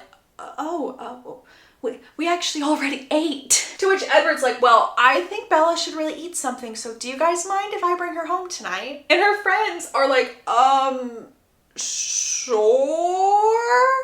And I would just like to note that they are really good friends, because instead of just saying, yeah, of course, like no big deal, they're taking their sweet time with their because they're looking behind Edward at Bella to make sure that she's okay with going to dinner with him and getting a ride home from him. So, good friends. They get a table for two and he asks for someplace a little private. The waitress really only has eyes for Edward and kind of is ignoring Bella, but Edward is just staring at Bella. He's not even looking or paying any attention to the waitress. I think they order 2 Coca-Colas and Bella ends up getting mushroom raviolis and he doesn't get anything. The mushroom ravioli is in the movie, by the way. Oh, and he also gives Bella his jacket because it's a little chilly in there. And he looks at Bella and he's like, how are you okay right now? A normal person would not be okay. They'd be in shock. She earnestly looks at him and says, I actually feel really safe with you. And then she talks about his eyes. She says that usually he's in a really good mood when his eyes are light and golden, but she knows he's gonna be grumpy if his eyes are dark. And then she's like, I have a theory about that. I'll only tell you in the car if... And Edward's like, there are conditions to this. Okay. And Bella's first question is, why are you here? To which Edward goes, next, pass. And Bella's like, okay, well, let's say one could read minds. How would that work? Edward looks at her and he goes, hypothetically, of course, and let's call this guy Joe.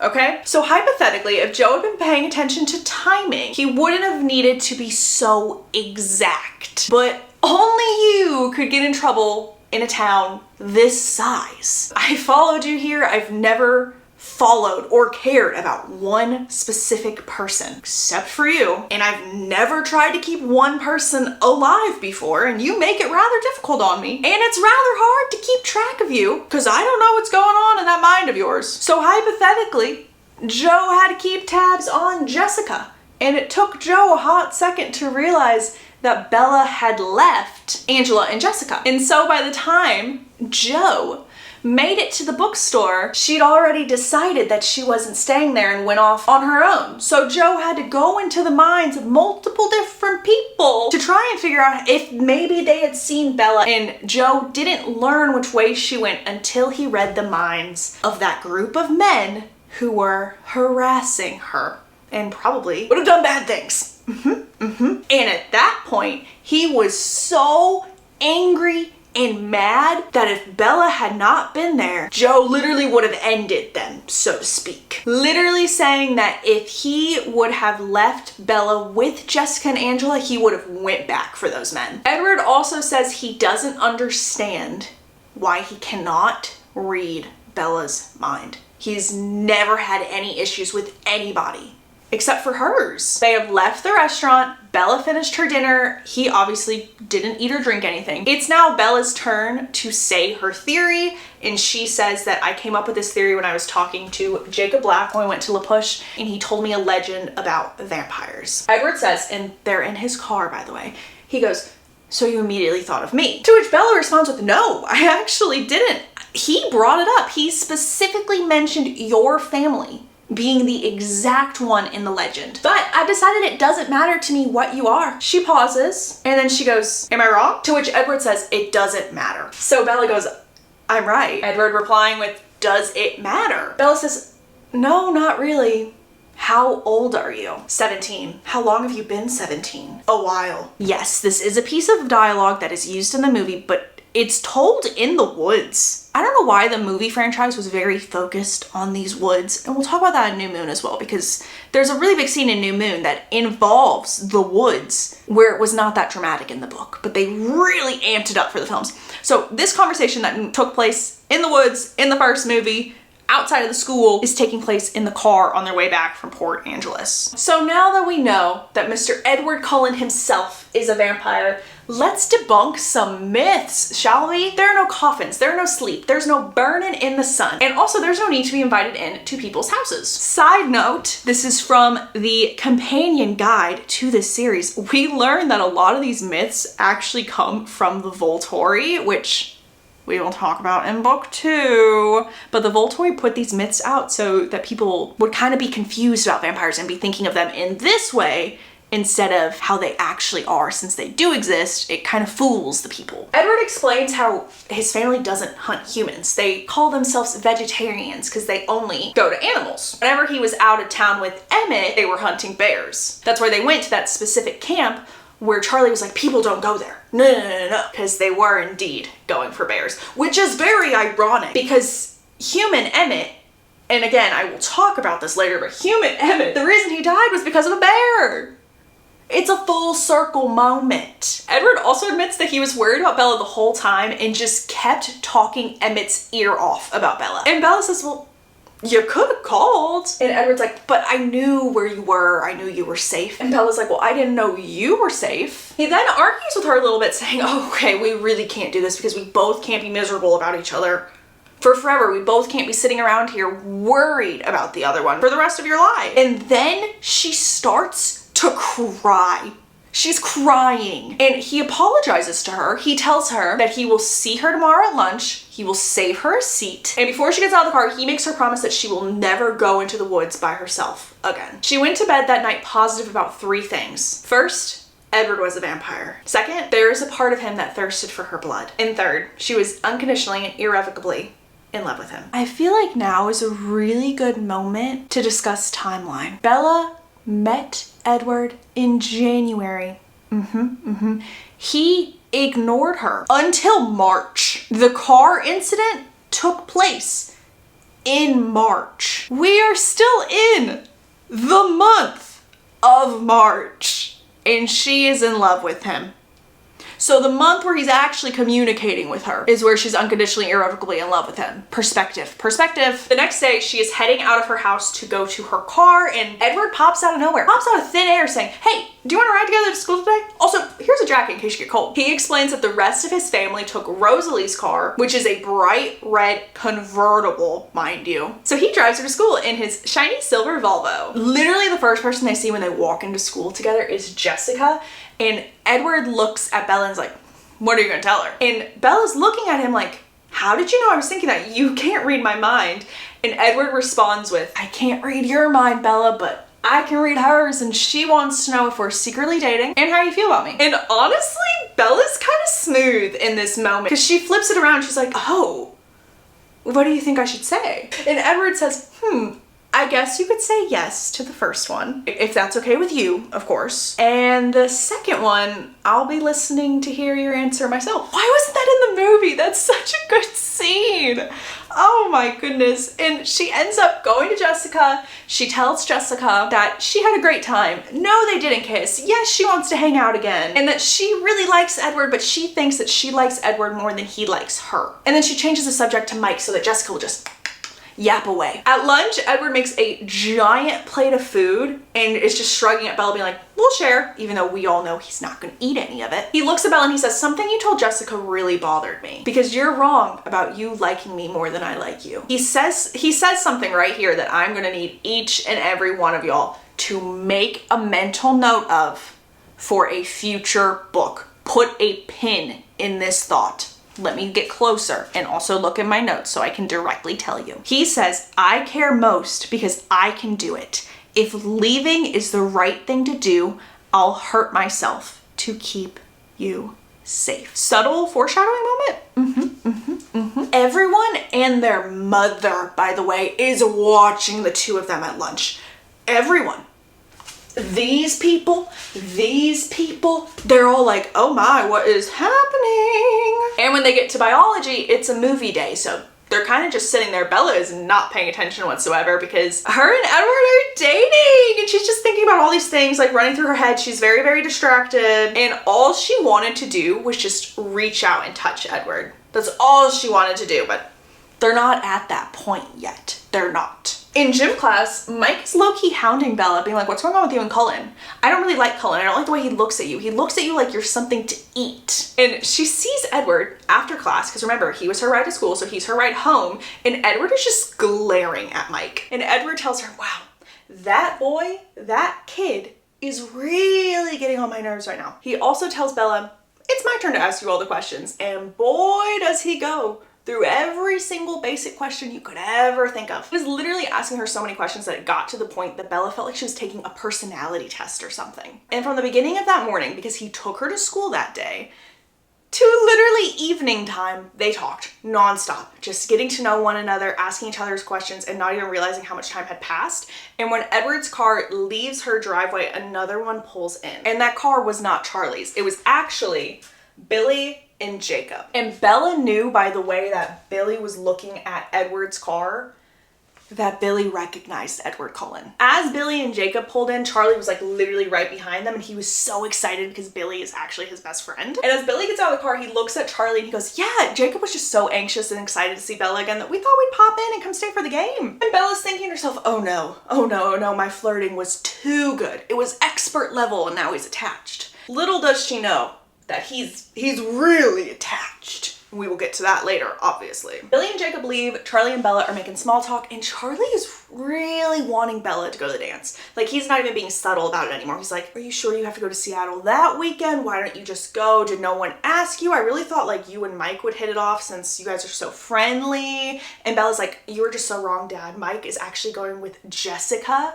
Jessica is the one who likes Mike. And Charlie's like, oh, okay, my bad. Like, he's trying to be involved in her life, but obviously he can't because of what Bella now knows with her relationship of sorts with Edward. Like, poor Charlie. This conversation could be easily solved with some answers, but he will never know any answers. But anywho, Charlie actually says, it's a good thing you're going to Seattle this weekend because I'm going fishing and I would hate for you to be home alone all day, but if you do change your mind, just know that I can cancel my fishing trip and hang out with you. I would love to do that.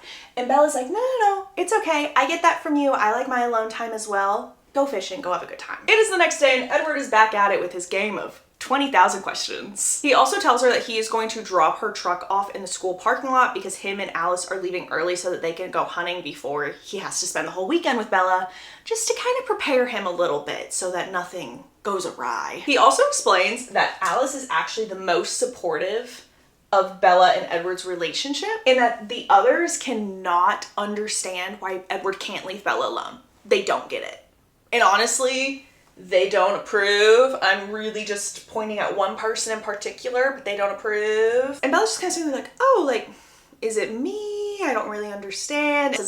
This is actually very dangerous for my family. Like, if this goes wrong, this could be really bad for everyone else. Oh, we also have our first family introduction between Alice and Bella at school. And Alice has a very, very friendly smile. Because Bella, that's so nice to finally meet her. This is a really small scene, and the only reason I included it in this little recap is because this introduction scene is completely different than the one in the movies, because the first time she meets Alice is at the Cullen house. Which that scene still exists, but that's not their first encounter. This is their first encounter. Bella literally had such a horrible day at school because Edward left right off the bat, so she spent the whole day without him. And oh my goodness, can't take a hint, Mike was just hounding her with questions about Edward Cullen literally hounding her with questions like, are you going to the dance with Cullen? You said you weren't going to be in town. Are you planning on going to this dance with Edward Cullen? This is actually where we learn that Bella is no longer planning on going to Seattle, and so she's telling people that. She's like, yeah, no, plans actually didn't work out, but I'm still not going to the dance. I need to do some homework, some laundry, some cleaning. We're just not going to end up going to Seattle. And Edward doesn't know that she's telling people this, / she's not telling anyone that she's hanging out with Edward this weekend. So for all they know, she's just gonna be alone. Are we on the same page? I think we're on the same page. That was a little confusing, but I think we found our way. The school day finishes. Sure enough, her truck is right there in the parking lot. She opens the driver's seat, and sitting there is a little handwritten note that says, please be safe, from our man, Edward. And then later that night, she finally tells Charlie, yeah, I'm no longer going to Seattle, but I am gonna be staying at home. Don't worry about me. Go fishing, go have a nice time. I'll just be having some much needed alone time. So again, I'm gonna preface, she has not told anyone that she is hanging out with Edward this weekend. Can y'all tell I'm starting to lose my mind? Because I can feel it. I can internally feel it. We're about to rally and bounce back. She wakes up the next morning bright and early. She's so excited to be hanging out with Edward, and she tells him when he gets there, I'm gonna drive because you drive like a madman, and so I can't take that. Just tell me where I need to go. So he ends up telling her that they're gonna go on a little hike. And by little hike, it's actually a pretty long hike. I think it's a couple of miles. And Bella's like, ugh, are we kidding me? Like, no, thank you. Do I seem like an athletic hiking person? No. But she does it anyway because she's so excited to be hanging out with Edward. And this is when she tells him, hey, I've told everyone we're not going to Seattle and that no one knows that she is with Edward because she doesn't want to get his family in trouble. Edward responds with, I wish you wouldn't have told me that because now I'm going to have trouble bringing you back home. I might not want to ever bring you back home. And after the 5-mile hike that they have to take, they come across this beautiful, peaceful, serene meadow. Now, y'all have seen the meadow in the movie, but let me just tell you, the meadow scene in the movie does not compare to the meadow scene in the book. It is so fast in the movie. I feel like if you blink, you miss it.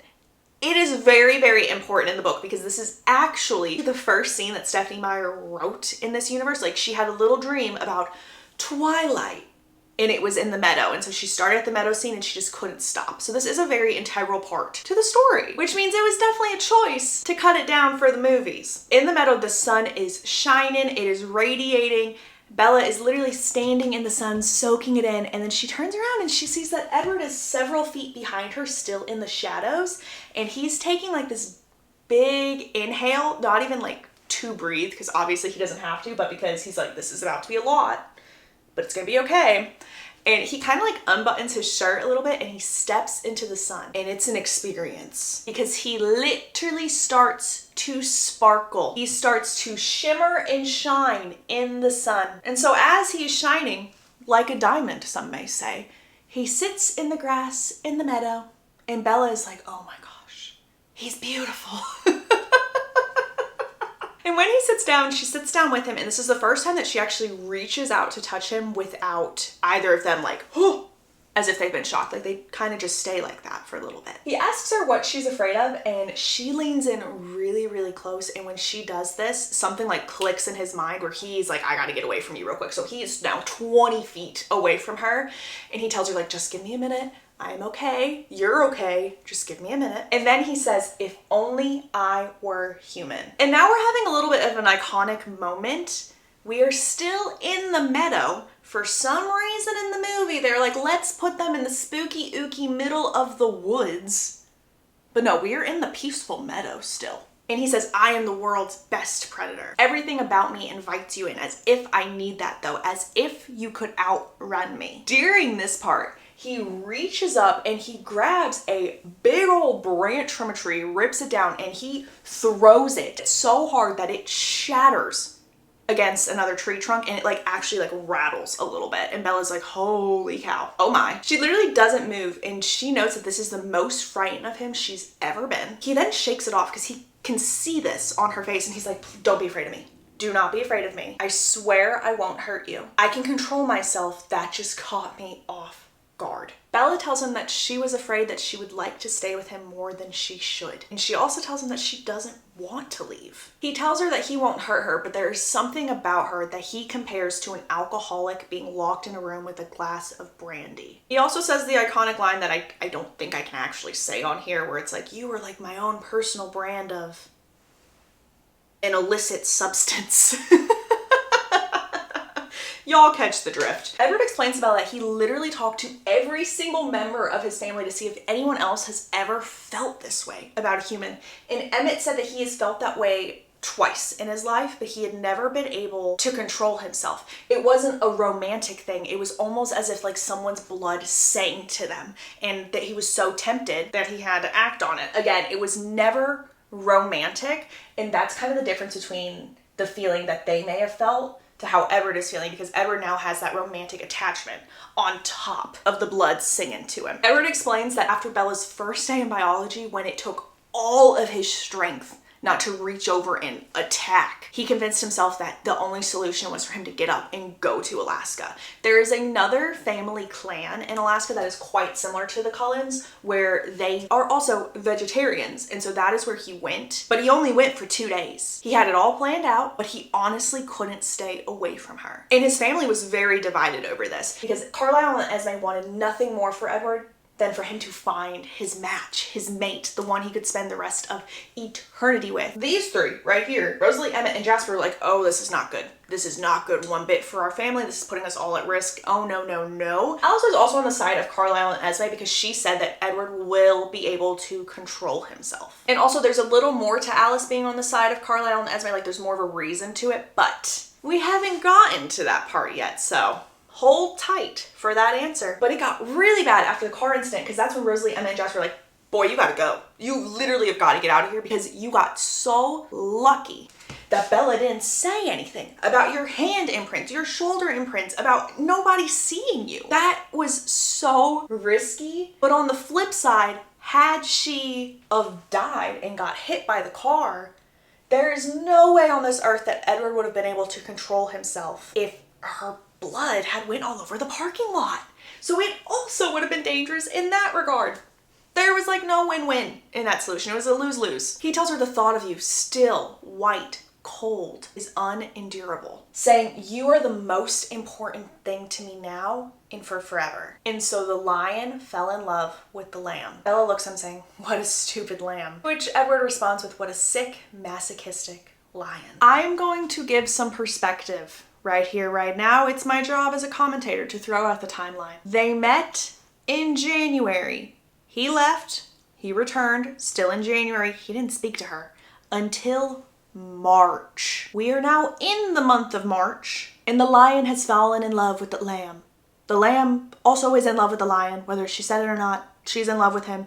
It's been less than a month, like genuinely, from the time he started to actually talk to her to now, because we are still in the month of March. Even though they met in January, they were not speaking. He looked crazy and didn't speak to her, and she believed that he thought that she stunk. So in the month of March is like their timeline. So it's like real quick, like hitting the ground running. Back to our story, he also tells Bella that she didn't do anything wrong when she leaned in close. He just wasn't expecting it. And it was more of a surprise than anything. And then he says, look, I'm fine. So obviously he is now leaned in closer to her by putting his hand on the side of her neck, and he places his other hand on her cheek. He then whispers to her, be very, very, very still. He puts his cheek against the base of her throat, and he starts to just move down very slowly to listen to her heartbeat.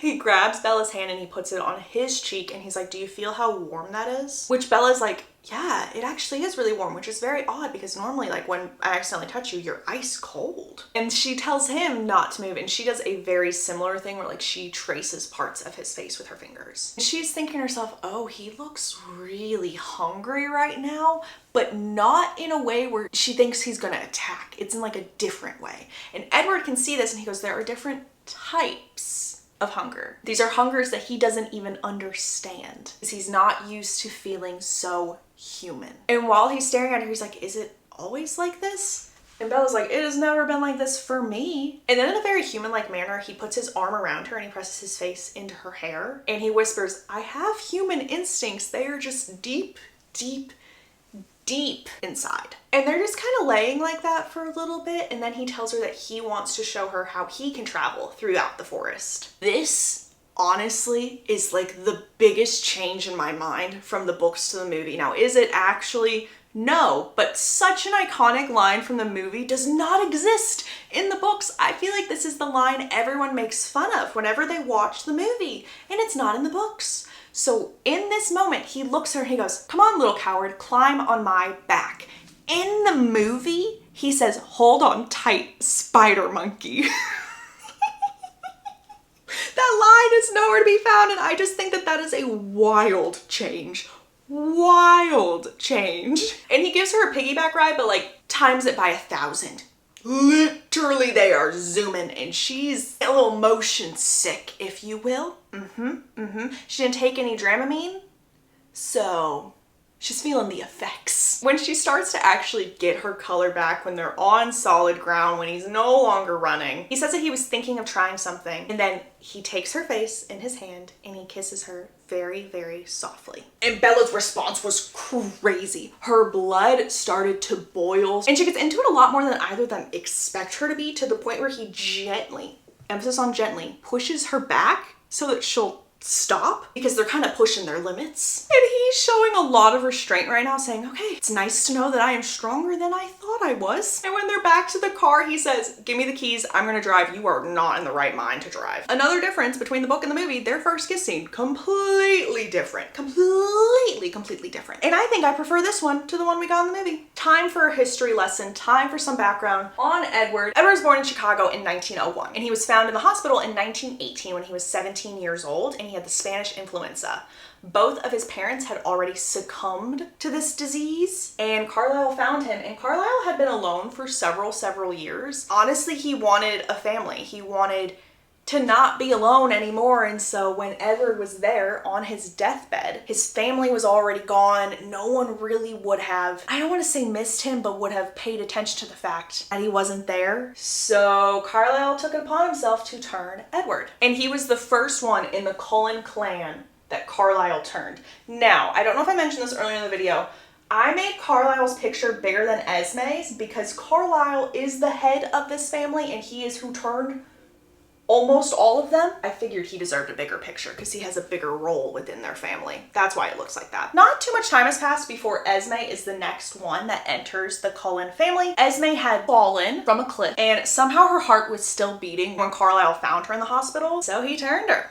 And they actually become mates. So they are still together. They are soulmates. They love each other. There's actually a lot more lore on this. If y'all want to hear more background on Esme, let me know, because according to the companion book, she had already met Carlisle before when she was much younger. When she was like looking for a husband or wanting a husband, she wanted someone almost like Carlisle, and she didn't find that at all. She actually found a horrible man that she married. There's a little bit more to the Cliff background. So if you want to hear that story, comment down below and I will share. Moral of what I just told you from the companion book. That was not the first time they met. Carlisle kind of is like, oh my gosh, it's fate. He changes her, she joins the family. And then I believe the next one that they end up getting is Rosalie. Rosalie's background I'm not going into until Eclipse, because you get the full heartbreaking story. And honestly, justice for Rosalie. Yes, she is sassy. Yes, she is not the nicest person in the world, but also she deserved better. She really did. Fun fact about Rosalie, because I want to make this really heavy moment lighter.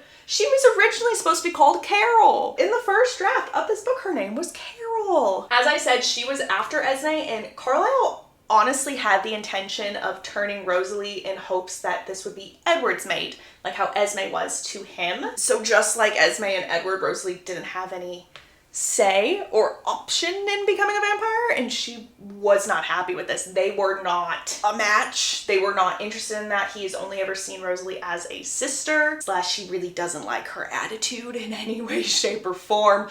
A few years later, Rosalie found Emmett, and Emmett was attacked by a bear. There was something about him that she couldn't leave there, and so she carried him while he was bleeding out over 100 miles to Carlisle, telling him, you need to save him. I would do it myself, but I don't trust myself to be able to stop. In that moment, she showed a lot of self-control because he was literally bleeding out in her arms as she was racing to get back to Carlisle. And they save Emmett. Emmett joins the family, and they are indeed soulmates. They are indeed a love match. And Edward actually explains every so often, Rosalie and Emmett have a wedding. They get remarried. They don't always stay with the Cullen clan. Sometimes they will go and get their own house and live as a married couple. And then Alice and Jasper are completely different from everyone else because Carlisle didn't turn either of them. Jasper's story we will learn more about in Eclipse. The author made some choices with Jasper's story that I don't understand why she chose that route for him, but I'm not the author. I think it is quite problematic, but again, we'll get into that when we get to Eclipse, no one fret. What is different about Alice and Jasper though is since they weren't turned by Carlisle, they somehow were able to form a conscience by themselves. They weren't together or anything like that. They were basically nomads. Jasper was kind of wandering on his own and he belonged to a different family / clan. Alice found him. She was basically looking for him and she found him. Alice is special just like Edward because Alice has a power. She has visions. Thus why she's on Carlisle and Esme and Edward's side when it comes to Bella because she's seen a lot of what is going to happen / what has happened. Alice actually saw a vision of Jasper. That is why she knew to go after him to find him because Jasper himself was looking for Alice. He just didn't know it and Alice did. Foreshadowing moment. Alice can always see when another group of their kind is coming into this region or this area. And so that way they can kind of prepare, talk to them, be like, this is our territory. We don't hunt here. No, no, no. I know this is a lot of information that I'm throwing out, but we're gonna sidebar real quick. In the movie, these 3 people we have already seen because they're in Forks. They're hunting. Charlie believes it's animal attacks. His family friend Waylon has been attacked, has been hurt, injured. I think he dies in the movie. If you're just going off the books, who even is that man? What? That storyline isn't even there. I feel like they could have included more book scenes like my blood type scene instead of Waylon. But anywho, as in this moment in time, there doesn't seem to be any vampires in the area. A little more backstory on Alice, which we will get a lot on her later, but they don't talk about this in the movie. So if you just watched the movies, you would have no clue. Alice has always had these premonitions, these visions. They just got heightened when she turned into a vampire. And so when she was younger, she had this premonition of her mother was going to get into a buggy and the buggy was going to get into an accident. Her mother would not survive. Alice goes to try and warn her mother, but it's too late. In the vision comes true. She tells people like, oh, I tried to stop it. I knew this was gonna happen. And they think she's crazy. They think she's crazy. They send her to a mental institution where daily she is getting shock therapy done to her. And she doesn't remember any of this at all, to the point where she has no clue who turned her or even why the person that turned her stopped and didn't finish her off or stay or anything. They just kind of let her wake up and live her vampire life. And so this question has always rattled the Cullen clan, like, why? That makes no sense. It will all connect and make sense by the end of this video. But whoa. Whoa, whoa, whoa. Edward also explains that there aren't many of their kind floating around, and those that aren't vegetarians. And if they found one other family like theirs in Alaska, that's where Edward went after that first day in biology. And they go back to Bella's house, and Edward admits that he would spy on her at night, watch her sleep. And he would also tell her that in her dreams, she would say his name out loud, and that's how he knew he couldn't walk away, that it wasn't a one-sided feeling. This is the wildest part to me, and it really rattles me to my core, because if you go on Stephenie Meyer's website, the author, and you go to the archives, she has all these like questions that she answered from fans. And a fan was like, well, you mentioned earlier that her window, it never got stuck, it wasn't squeaky, any of that when Bella tried to open it. Is that because Edward was coming into her room and watched her sleep? Yes, obviously that is why. But she includes that after the first night that he did this, he brought back some like oil to put on her windowsill so that it would no longer squeak. So that when Bella opened her window and it opened easy peasy, it's because he greased it up so that each night he'd come watch her sleep and wouldn't wake her up. And that's so funny to me and strange, because I'm just imagining this man outside of her window with his little oil trying to get in there to watch her sleep. Like, that is next level.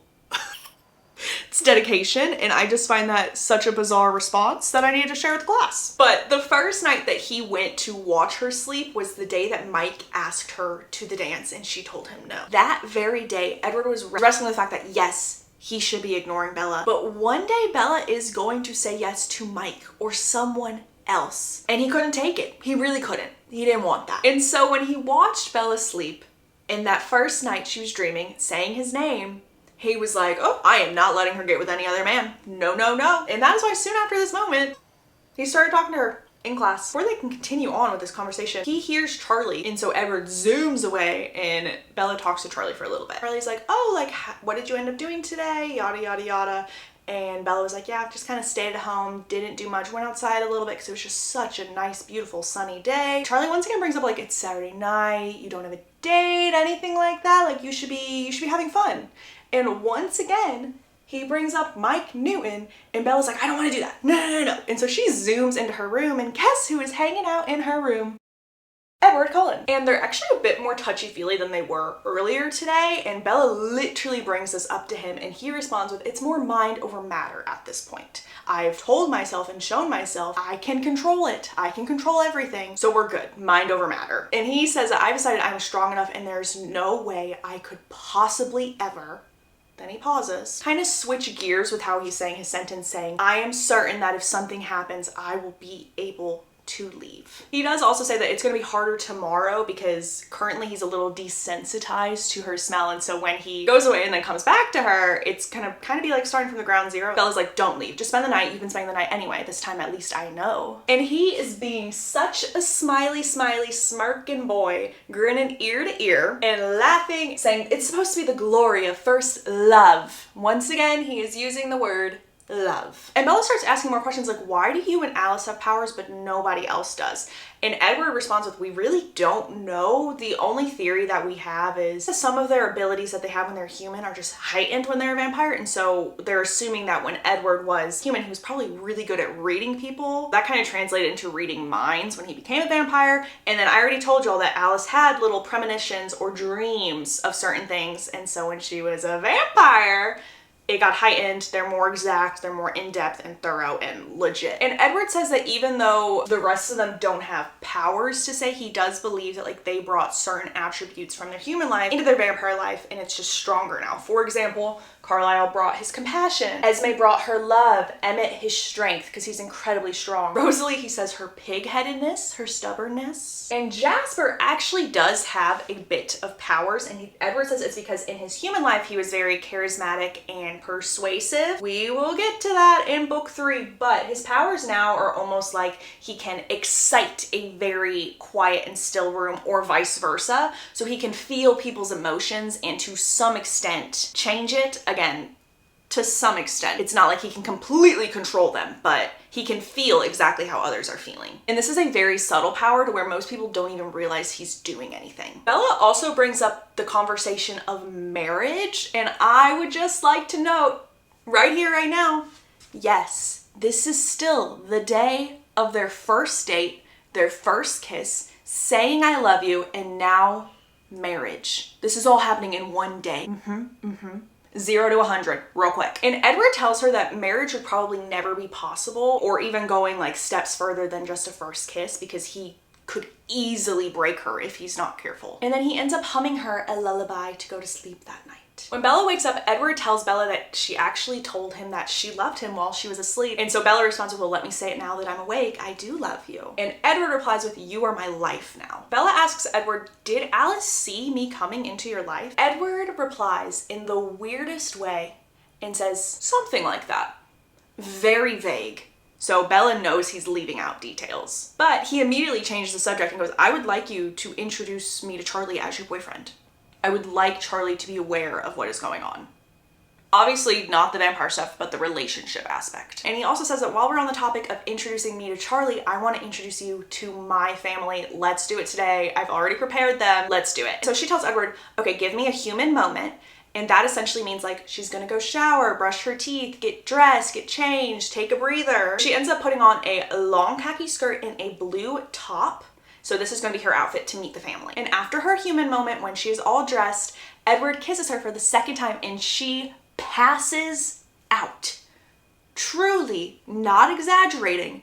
She's down for the count, she passes out. And she tells him like, don't worry, it's nothing you did, I just forgot to breathe. I was so excited I forgot to breathe. Oh, and that just cracks me up. The Cullen house is in the middle of the forest essentially, and so they do have to go off-road. I am gonna include a picture / illustration that was in the companion guide because this is how Stephenie Meyer envisioned it before any of the movies. So I'll put that somewhere. But that's like kind of what the grounds look like. And it's 3 stories tall. There are windows everywhere. It is bright, it is open. And honestly, I do think it is very similar to the house in the movies. First, they meet Carlisle and Esme, and Carlisle and Esme make sure to keep their distance because they don't want to overwhelm Bella. Obviously, Carlisle has already met her, but this is a lot. So they don't want to do anything to scare her off. And Bella compares Esme to a real life Snow White. Very elegant, very graceful, very beautiful. And next we meet Alice, who runs down the stairs and kisses Bella on the cheek and goes, wow, you do smell good. And Jasper just stood off to the side from a distance. Edward is staring him down and Jasper just says, hello. Rosalie and Emmett are nowhere to be seen. Apparently Emmett is like trying to convince her to go introduce herself to Bella and Rosalie's having no part in it. This is a little different from the movie because there's no, we made Italiano for you, or is she even Italian? Her name's Bella. That's not here. Rosalie breaking the glass bowl, that's not here. That's an additional thing. We also learn that Edward is very, very talented at the piano. And so Esme is like, Edward, you should play or something. And Edward's like, no, I'm okay. And Bella's like, really? Like, I would really like to hear something. And of course that does the trick. So he starts playing a song that he told her that he wrote for Esme, and then he's like, oh wait, you actually inspired this one, let me play you this one. And when we look up, all the Cullens have left the room to give Edward and Bella their space. After he's done playing the piano, Edward informs Bella that Alice did have a vision that they are going to be having some visitors soon. So for those who have seen the movie, that is going to be James, Victoria, and Laurent, and this is the first mentioning of them in the books so far. Edward is giving her a little bit more information on their family history, especially since they're in the house. They can go to Carlisle's office, they can look at things. And so, let's have another history lesson, this time on Carlisle. Carlisle was born in London in the 1640s, or so they think, because time was recorded a little differently back then than it is now. He was born to a pastor, his mother died in childbirth, and his father was very intolerant of others. He was actually the one who would lead all of the witch hunts, chasing vampires, werewolves, anything of that nature. His father was in charge of hunting down. But when Carlisle's dad got old and he was no longer able to even participate in these hunts, he placed Carlisle in charge. And Carlisle actually discovered a coven of vampires living in the sewers. And so one night he puts together a mob, they're all going to the sewers, and they see one vampire come out. Now Carlisle, in retrospect, when he tells this story to others, says that this one vampire must have been so hungry, because if it had been well fed, it would have been able to wipe them out in under an hour. And he was so weak that he honestly couldn't even outrun the mob, and so he decided, guess we're gonna attack. And the first person he attacks is the one in front leading the mob, which is Carlisle. I believe that this one vampire killed 3 people, injured a couple others, and then got the heck out of Dodge because he was now fueled up and could leave. The thing with Carlisle though is he didn't completely drain Carlisle, and so Carlisle was just on the street kind of bleeding out, and Carlisle knew it was a fight or flight response, and he knew that if he were to stay, he would be the next one hunted and they would handle him. So he literally crawls his way out of the street and just kind of hides in an alley until his transformation is done. And it can take a few days for a transformation to finish depending on where the vampire bites you. It depends on where the vampire bites you. If a vampire bites you pretty close to the heart, it will take less time for the transformation to happen. And Carlisle, being raised to hate vampires, hate witches, hate werewolves, he tried to destroy himself, but he kept failing. He ended up swimming all the way to France, and he eventually found his passion in saving human lives. And it took Carlisle 2 centuries to gain enough self-control to where he could work in a hospital with human blood everywhere and not be fazed by it. When Carlisle was studying in Italy, he found others, a civilized group of vampires, if you will. Make note of this civilized group because in the next book, and so on and so forth, they play a big role. So their names are Arrow, Marcus, and Caius. They're all still around. As I said, we will see them soon. They will have a placement on our wall, literally in the next video. And these 3 try to fix his aversion to his natural food because Carlisle was essentially a vegetarian. He was not feeding on people. And they kept failing because Carlisle was like, this is not what I want to do. So he ends up leaving the group and going to America. And when the influenza hit Chicago, he came across Edward and he started his own little coven. And if you were thinking the history lesson is now over, no, because we have some more background information, but this time it's on Edward. Edward has almost been with Carlisle the whole time that he's been a vampire, except for 10 years where he fell off the wagon. After a couple of years of him being off the wagon, he came back to Carlisle. Edward thought that if he was some kind of vigilante, it would justify everything that he was doing, but in his mind, it really didn't feel any different. The guilt was still there. While Edward is explaining all of this, Alice and Jasper make their way into the room and tell them that they are about to play a game of baseball later today when it starts storming. Edward's like, yes, we are definitely going to play. I'm going to bring her back to Charlie because I've got to meet him, but we will see y'all around. And let me just tell y'all right here and right now, I am not a sports girl. I don't know a single rule or thing about sports. No. But if vampire baseball was a real thing, you best believe I would have season passes, front row, foam finger all day long. Oh, I would love it. Sign me up for that one. Go sports. When Edward brings Bella home so that he can meet Charlie and they can explain what they're doing today, someone's in Bella's driveway that does not make Edward happy. And if you're asking yourself, oh, who is it? It is Billy and Jacob. Edward is pissed, saying this is crossing the line with our treaty. This is too far. Because he can literally read their thoughts. He knows what they are coming here to do. They have literally come here to warn Charlie about Bella and Edward being together. And Bella's like, before you step in and you start doing anything, let me try and handle it first. I've got this. And Edward says that's probably for the best because this child has no idea. And the mention of the word child is a little bit of a subtle foreshadowing to Team Edward, Team Jacob that will be coming in the future because he really put some disdain behind the word child. Edward leaves and Bella's like, okay, I've only got a little bit to handle this madness before Charlie comes home and they try and ruin my life. When Billy sees Bella walk up to them, Billy looks at Jacob and he goes, oh, can you go look in our truck for something? I left something in the truck. Go. I need you to go do something. You can tell he's sending him on a wild goose chase so that he can talk to Bella one-on-one. And Billy says, I've seen you've been spending a lot of time with the Cullens recently. And I just want to let you know that that's not a good idea. They don't have a good reputation. And Bella says, I am aware of this reputation, but I feel like that's a little undeserved since they're not even allowed on your reservation, right?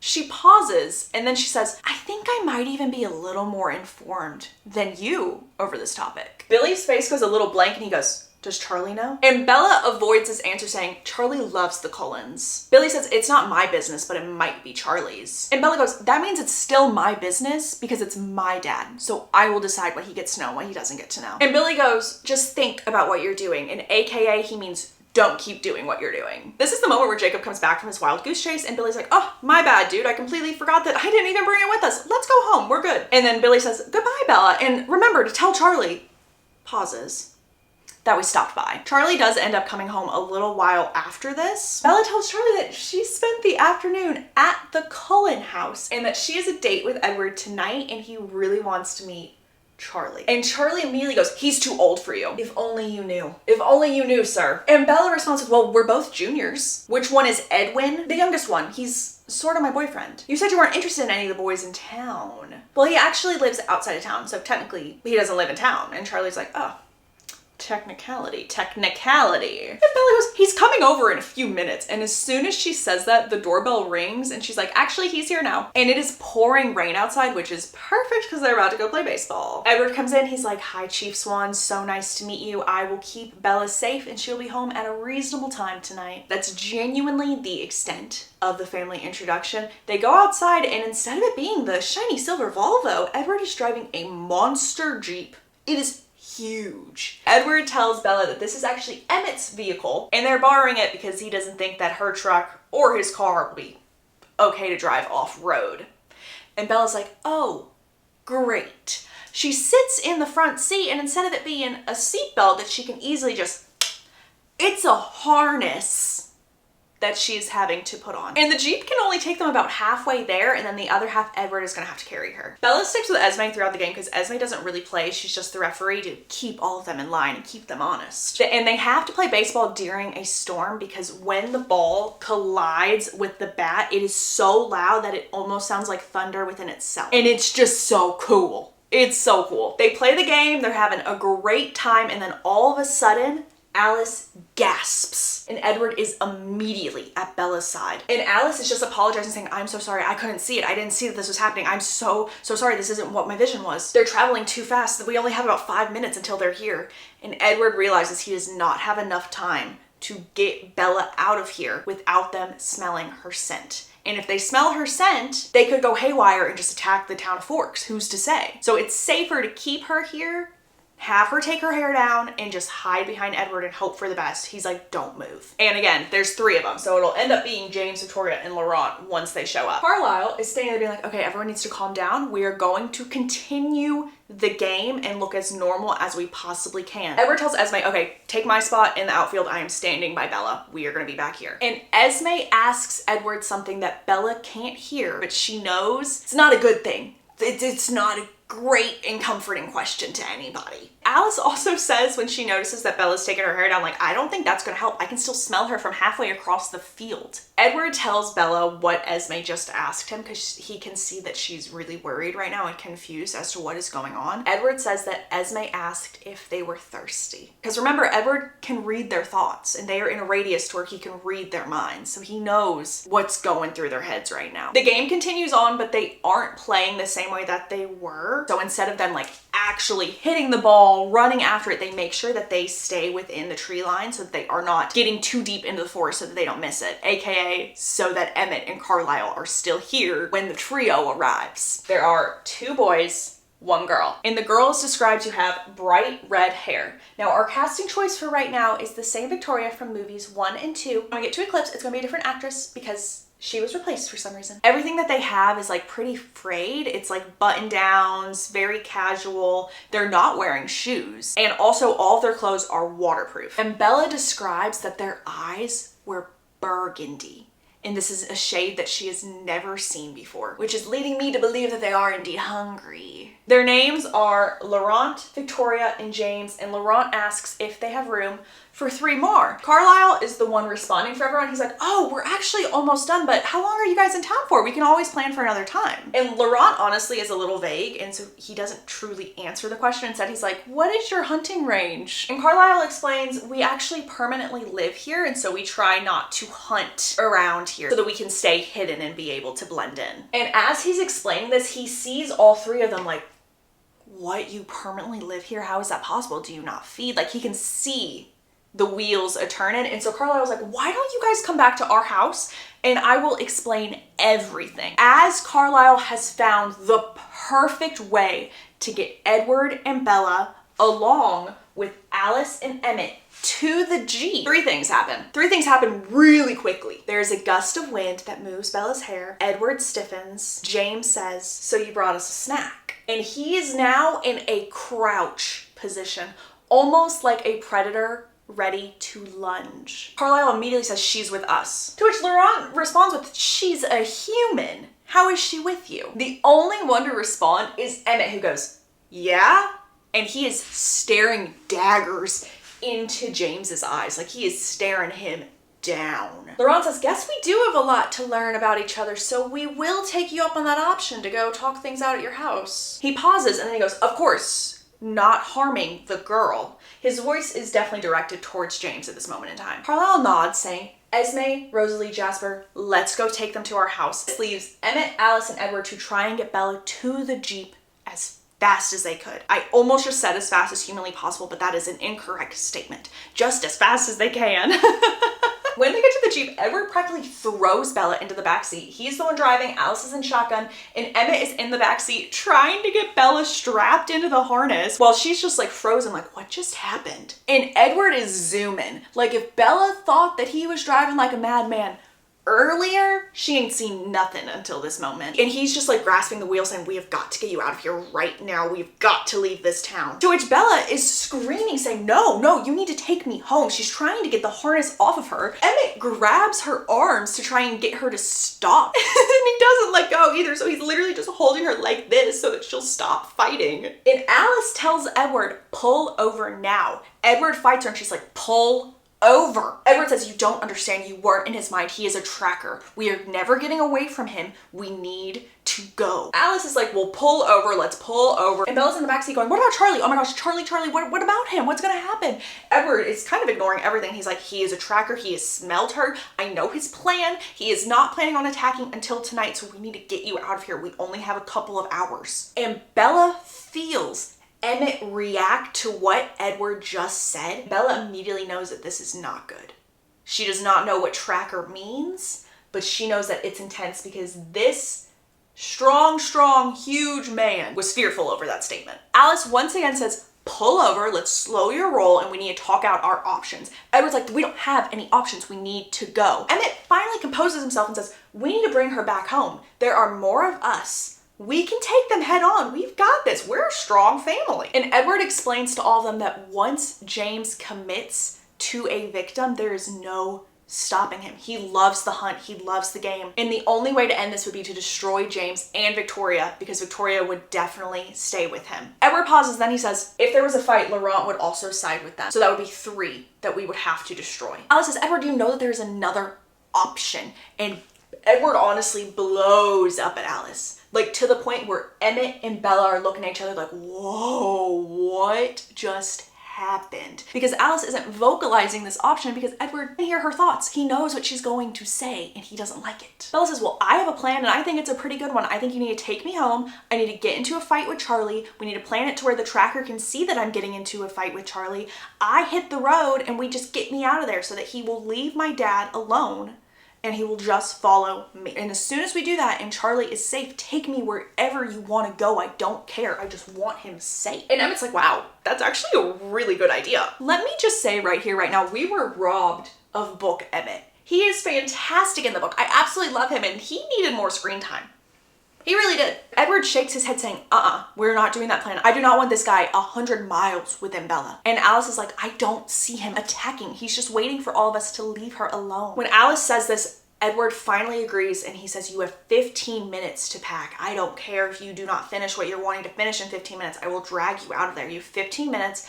I will be in your room. Alice will be going to Carlisle and them to tell them the plan. And Emmett will be outside the house watching the perimeter. As soon as he says this, Edward whips the Jeep around and they are heading back to Forks. Mind you, Emmett is still holding Bella like this. And so Bella looks at him and goes, can you let me go now? And Emmett goes, oh yeah, of course, sorry, but my bad. Edward also adds to the plan to everyone in the car saying, once Bella has her things and they are out of the house, Emmett is to take the Jeep back to Carlisle's so that Edward and Bella can be on the run. And Emmett responds with, no, bro, I'm not leaving you. We are in this forever. We are in this together, and I think being apart is worse. Bella tells them, I think I need to do this plan alone. And everyone in the car is like, what? And she goes on saying, James was watching Edward and Emmett like a hawk. He knows that those are the 2 people that I would be with. Emmett and Alice are like, oh yeah, that is like such a great point. You are so right. He was staring y'all down. He's aware of this. You're right. Edward literally is looking at everyone like they have lost their minds. He says, do you really think it's in the best interest for you if I let you do this whole plan alone, no one with you? You really think that's gonna be what keeps you safe? Alice is the one who responds and she says, well, of course she won't be alone. Jasper and I will take care of her. And Bella nods her head saying, Edward, just wait a few days. Once we feel like we've completely lost him, you can come back to me and it will be completely fine. Now, Bella's plan currently is that they will end up going to Phoenix. They're predicting that in James's mind, he's thinking to himself, there's no way she would be dumb enough to go to the first place I would look. They're kind of trying to Uno reverse him over here, if you will. Emmett is completely on board with this plan, and so now he's trying to talk some sense into Edward being, listen, you and I both know that this does not end until there is a fight and they are defeated. If Bella's with us, she is going to end up hurt, or even worse. She needs to be off and away from this. Edward looks at Alice and says, can you and Jasper handle this? Emphasis on Jasper, by the way. And obviously Alice is like, yeah, we will be totally fine. Don't worry about it. And ladies and gents, we have a game plan in motion. And when they get to the house, Bella low-key sounds like she's saying a final goodbye to Edward, saying, please keep him safe. No matter what happens, keep him safe. And she goes on saying, no matter what, please know that I love you and I will always love you. And I don't regret anything. And then don't listen to another word that I say tonight. And then she goes to become an actress because she is running in the house screaming, "Leave me alone." And Charlie is now up from the couch. He was watching TV and is like, "What is going on?" And she went, "We broke up. I'm leaving. I can't be here anymore. I'm going home." She's now sobbing, by the way. And Charlie's like, "Wait, what happened? This was your first date. I am so confused." She just repeats herself saying, "I broke up with him." She goes into her room, she slams the door. Edward is already there and he's already throwing literally anything he can find into a bag as quickly as he possibly can. Once she has her bag, she leaves her room, she runs into poor Charlie, who already sounds very heartbroken. It's like, "I thought you liked him. What happened? You can't just leave in the middle of the night. That's not safe. Let's take a minute, let's take a day, let's take a week and think this through." He pauses, then he says, "If you just wait a little bit, Renee will be home and you can talk to her." This makes Bella jerk her head saying, "What? What do you mean Renee will be home?" Charlie says, "Yeah, I've heard that Florida is not working out well and that if the heat doesn't get signed back on within this week, she will be back in Arizona." And Bella is now going, "Oh no, not another person that's probably going to end up being incorporated into this plan. They could get hurt. Oh no." But she can't let Charlie see this because Charlie doesn't know what's going on. Bella shakes off that thought. She hops back into her plan and she says, "I really hate forks. Call you tomorrow when I've calmed down." She leaves, gets in the truck. She's driving and she's shaking, and Edward, when she's already kind of driving, hops in and he literally lifts her out of the driver's seat while the car is still moving, by the way, and he starts driving for her while she's on the verge of tears / kind of starts to cry a bit, because what she told Charlie was exactly what Renee said when she left. Or it's allegedly what Renee said, because in my opinion, I don't think Bella truly knows what Renee said, for the simple fact being she was 2 months old when Renee packed her bags and left. So I feel like this is an alleged quote. Alleged. Also, this scene is a lot worse in the movie. I did not feel like crying when I read this one, but oh, the movie pulled at my heartstrings and I'm just like, justice for Charlie. Also, can we give perspective for dear old Charlie? Charlie believes that this was Edward and Bella's first date. First date. To where Bella has like lost her mind, as "I'm leaving, I broke up with him, I'm going back home, yada yada yada yada," emotional mess. And Charlie's just like, what on earth could this boy have done for you not only to break up with him on a first date, but you're leaving completely? Like, imagine what's going through his mind. We do learn that the tracker overheard the last part of that conversation, and so their plan is working so far. And the tracker is currently running behind them. Alice is in the car directly behind the truck, and then all of a sudden, Bella feels someone hop in the tailbed of the truck, and she's like, "Oh my gosh, it's the tracker, it's the tracker." And Edward looks at her going, "No. That's just Emmett. I'm in the tracker's thoughts and James is not hunting tonight, don't worry." Bella is having, "Oh, woe is me. Why me? Out of every single person in this town, in the world, why does James want me?" And Edward responds with, "When I defended you, I made it worse. He is not used to being challenged." And we have now just made this the most exciting game he has ever experienced. There's no backing down at this point. Edward also adds, "If I wouldn't have defended you, James would have attacked you right then and there. So either way, it was a lose-lose situation for us." We get a real quick amount of vampire lore. The only way to get rid of a vampire is to completely tear them limb from limb and then burn all of the remains. Also, here's some tea that we found out. Laurent is embarrassed by James's actions. Embarrassed. And he might not fight with them. That is how upset he is over it. They make it to the Cullen house, and immediately Emmett is at the passenger side door and he is hauling Bella in. The book described this as Emmett carrying Bella as if she were a football into the house. That is how he's like holding her right now. And I am trying to envision that, and that is the funniest thing to me. I just want to emphasize one more time. Emmett is the one carrying her like a football, not Edward. Emmett. Laurent is still in the house, by the way, and he is just saying, I'm so sorry. I will not fight with you, and I wish you all the best of luck, but I'm not fighting against them. There is a reason that their coven has been around for so long, and it's because James is unbeatable. He's lethal, is the exact word that Laurent said. Lethal. And the book says that Edward roared at this comment, and I don't know what that means. I really don't. Like, truly. what noise has come out of Edward in that moment? Because to me it's a funny one, and I don't think that that is what was meant to happen in that scenario. But alas, he roared anyway. Another little side note, James's coven has been around for 300 years.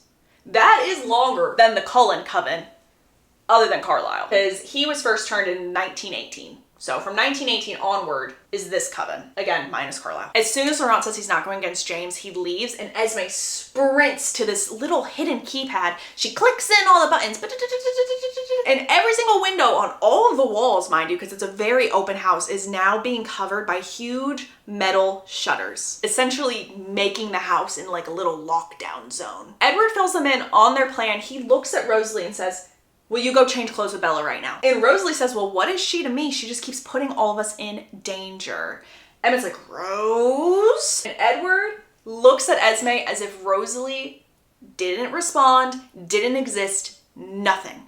And says, Esme, will you please give Bella some of your clothes and get into Bella's? They're doing this to confuse the tracker because now her scent is going to be on Esme, and hopefully some of Bella's actual scent will be masked by Esme's clothes. Obviously, Esme agrees, and Esme scoops Bella into her arms and they race upstairs.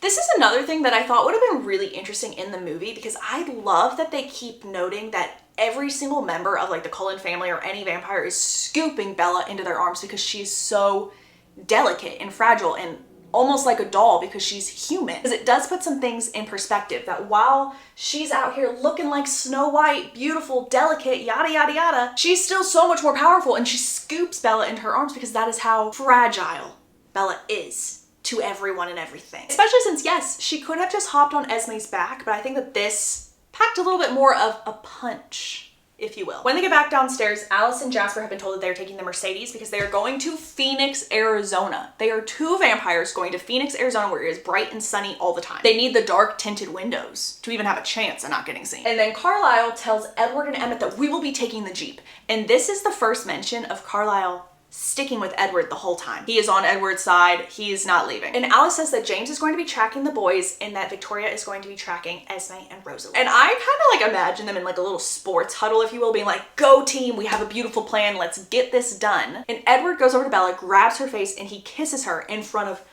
everybody. And he disappears immediately after, Bella noting that he had a dead look in his eyes. Esme and Rosalie wait a few minutes, and then they also start to leave in the opposite direction. They wait a little longer until Alice gets a phone call saying, yep, y'all are good to go. Jasper looks at Bella and he says, you're wrong, by the way. What you are feeling now is completely wrong because you are worth it. A reminder that Jasper has that subtle power of being able to feel exactly what everyone is feeling. Bella wakes up, and this should be a 3-day drive to Arizona, and they finish it in less than 1.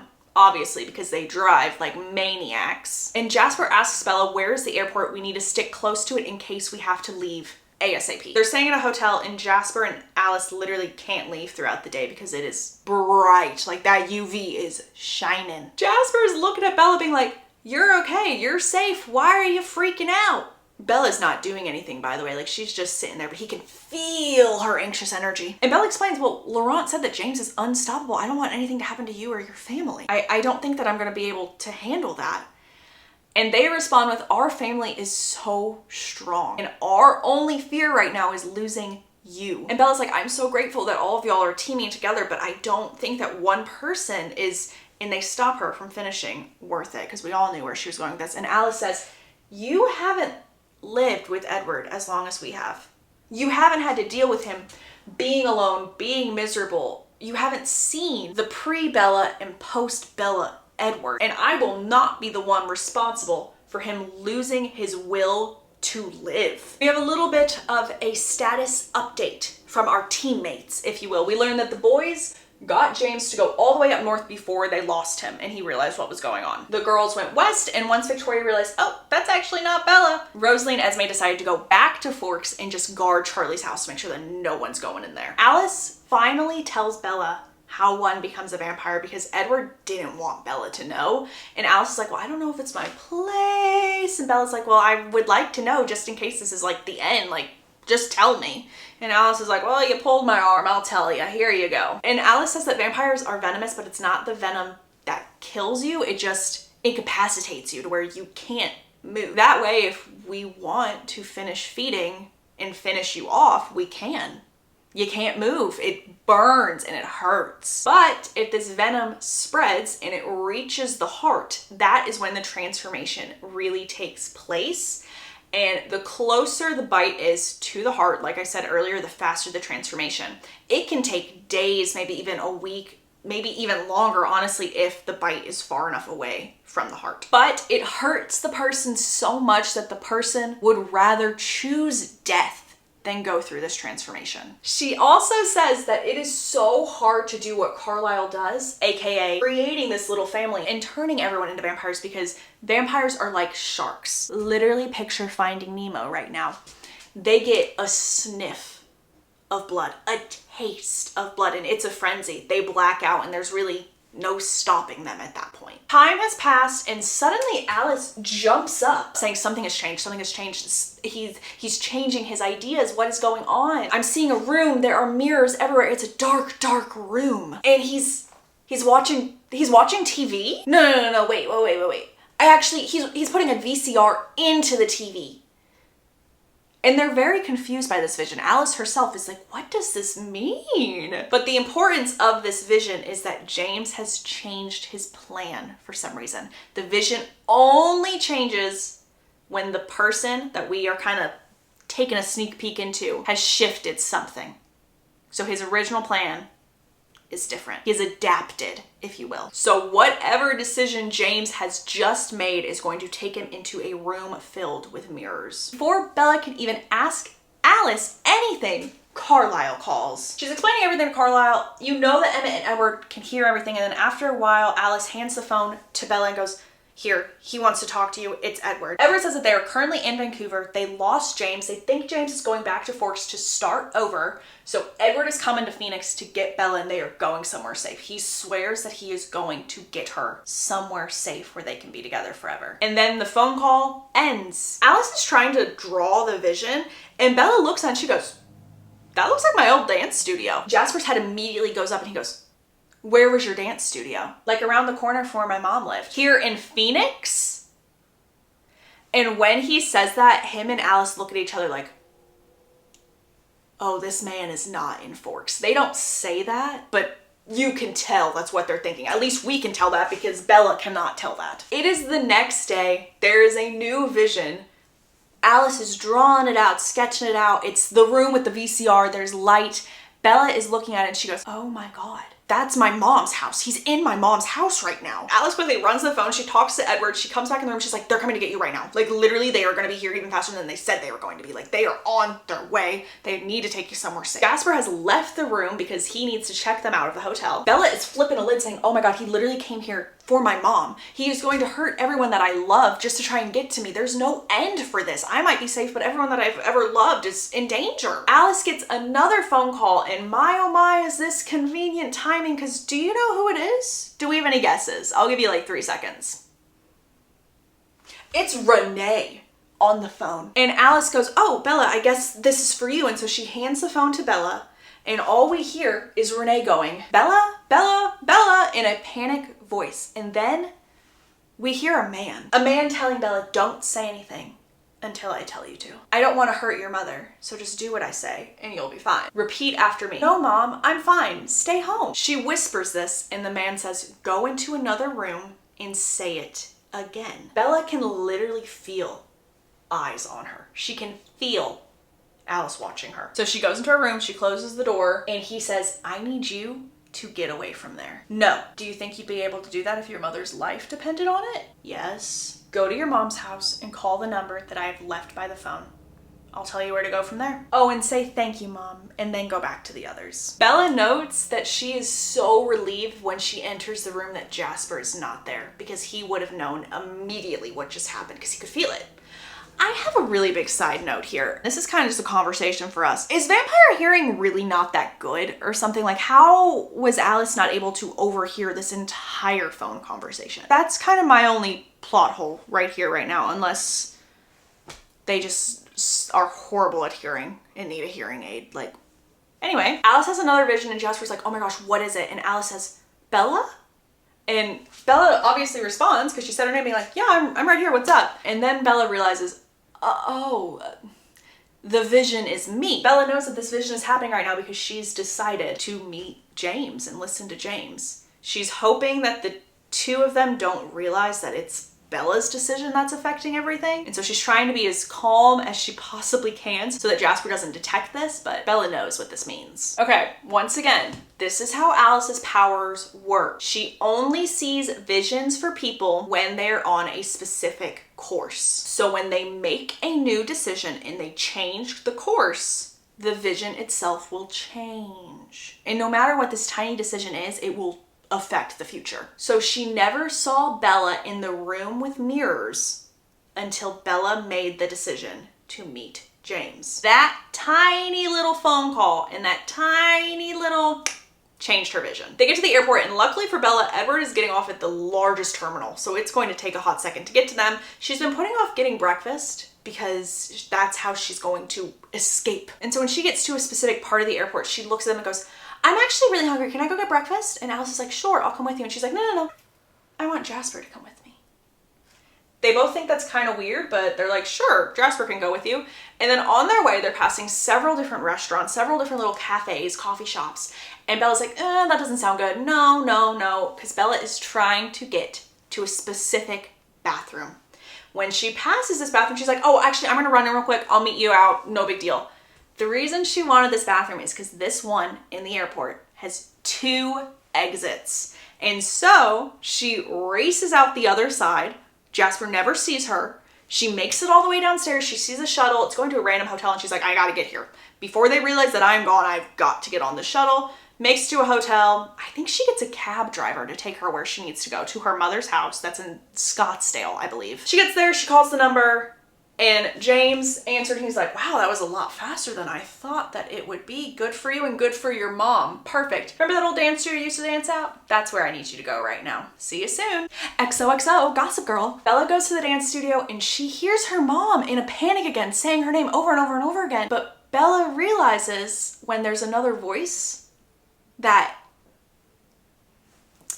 this is a tape. And so James never had Renee. Renee never came home. She is still in Florida, and Bella has been tricked. And honestly, she admits that she's not mad that he tricked her. And James says, guessing you're going to tell your little boyfriend to avenge your life? Oh, guys, I forgot this part. Oh my gosh, I completely forgot. Before Bella was going with all of them to meet Edward at the airport, she told Alice that she was going to write a letter to Charlie so that Alice could give it to him whenever they got back to Forks.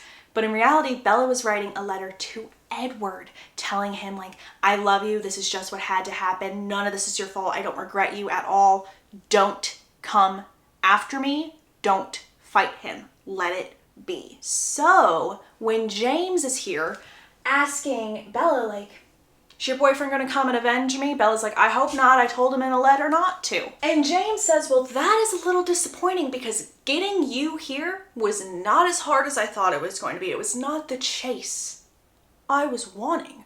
All Victoria had to do was just see Edward getting a flight to Arizona to confirm that this is where you were. Trying to trick me, thinking that I wouldn't believe you would come here. And we just had to see where the flight was going. So yes, I am hoping that your boyfriend will try to avenge you. And in fact, I'm gonna leave a letter of my own for dear old Edward. James then grabs a video camera saying, I don't think Edward is going to resist coming after me once he sees this. We are about to get so much background knowledge right here, like a little story that's going to give us key information about one of our characters I told you to put a pin in. So let's talk about it. James says that he wants to rub in his victory because he has only had one person escape him before. He has only failed once. And this is because there was a vampire that was very, very fond of James's victim, and he worked at the mental institution where his victim was. And so when the vampire found out of James's plan, of James wanting this one person, the vampire realized that the only way to save her would be to turn this girl into a vampire. And this girl was in an institution because she had these weird visions. And in the 1920s, this was not something people took lightly. Yes, the only person to have escaped James was Alice. And that is why Alice has no recollection of who turned her, why she was turned, anything of that. Because the vampire that changed Alice, James attacked because he took the game away from him. Full circle moment, and James recognized Alice right off the bat. And that is the craziest little twist to me, and I actually love that. I really do. Once Bella hears this, she's kind of shell-shocked and she's like, I gotta get out of here. She tries to run, but obviously you can't outrun a vampire. And she doesn't know if he kicks her, if he throws her, what. She just knows that she collides into something and is thrown across the room of mirrors. So she lands smack dab in a mirror, shattering it, and she is on the floor. Since she shattered the mirror, she is now bleeding, and James rushes over to her, snaps her leg. She is in so much pain, she is bleeding, and he is smiling at her in a very creepy way, and she knows there's no way he's gonna be able to resist her now. This is it. And so she is slowly fading in and out of consciousness. But in this dream state, she hears an angel speaking to her. This angel is calling out saying, please, please, please. The angel is crying, calling out to Carlisle in a very calm voice next to the angel's, which we can assume is Carlisle's, is like, she has a concussion, she's bleeding out, her leg is broken, her ribs are probably broken too, I don't know if it's punctured anything, like this is not good. Bella is now mumbling saying, it burns, it burns, it burns, put out the fire, please, please, please put out the fire. And they're like, what is that? What is she talking about? What is she talking about? And then they realize that on her hand,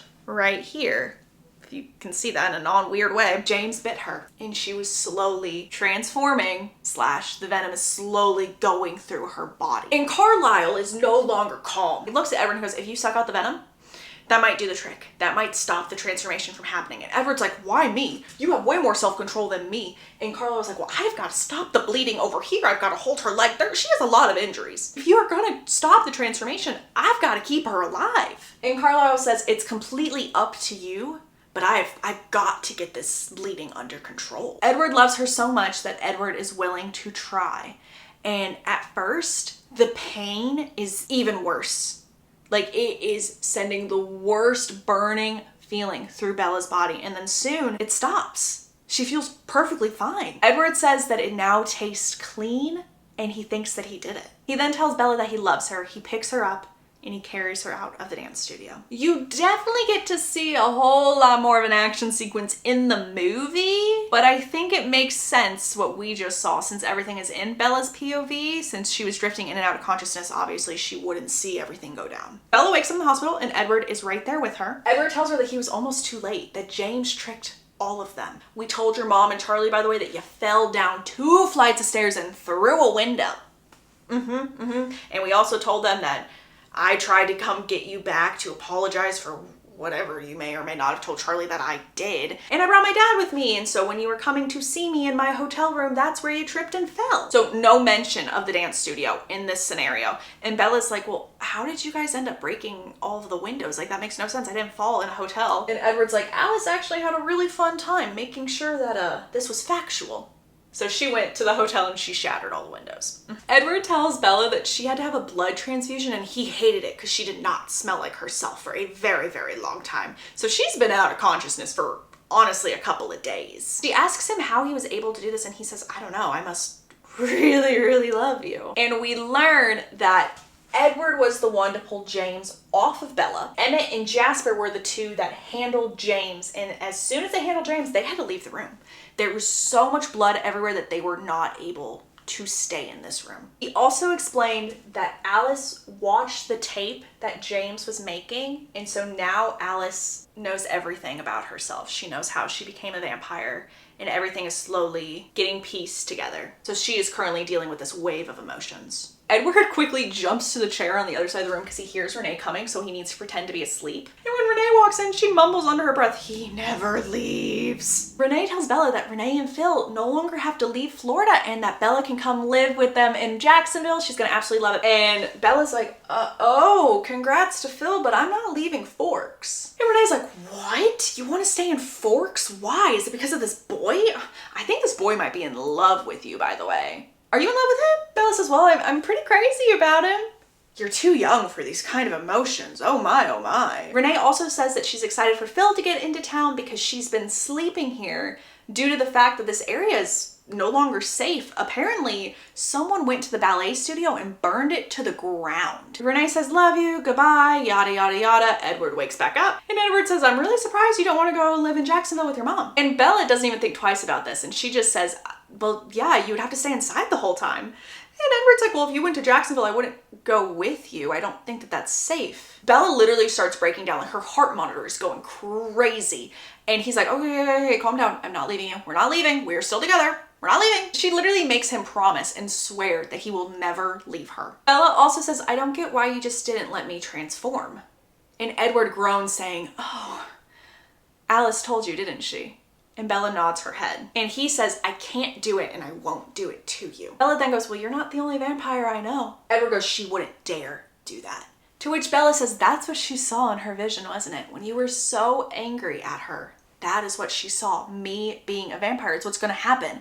Edward then says, you know as well as I do that visions can change. She also saw that you were dead and here you are, alive and kind of well. Bella drifts back to sleep, and as she's falling back to sleep, she says, well, I'm betting on Alice.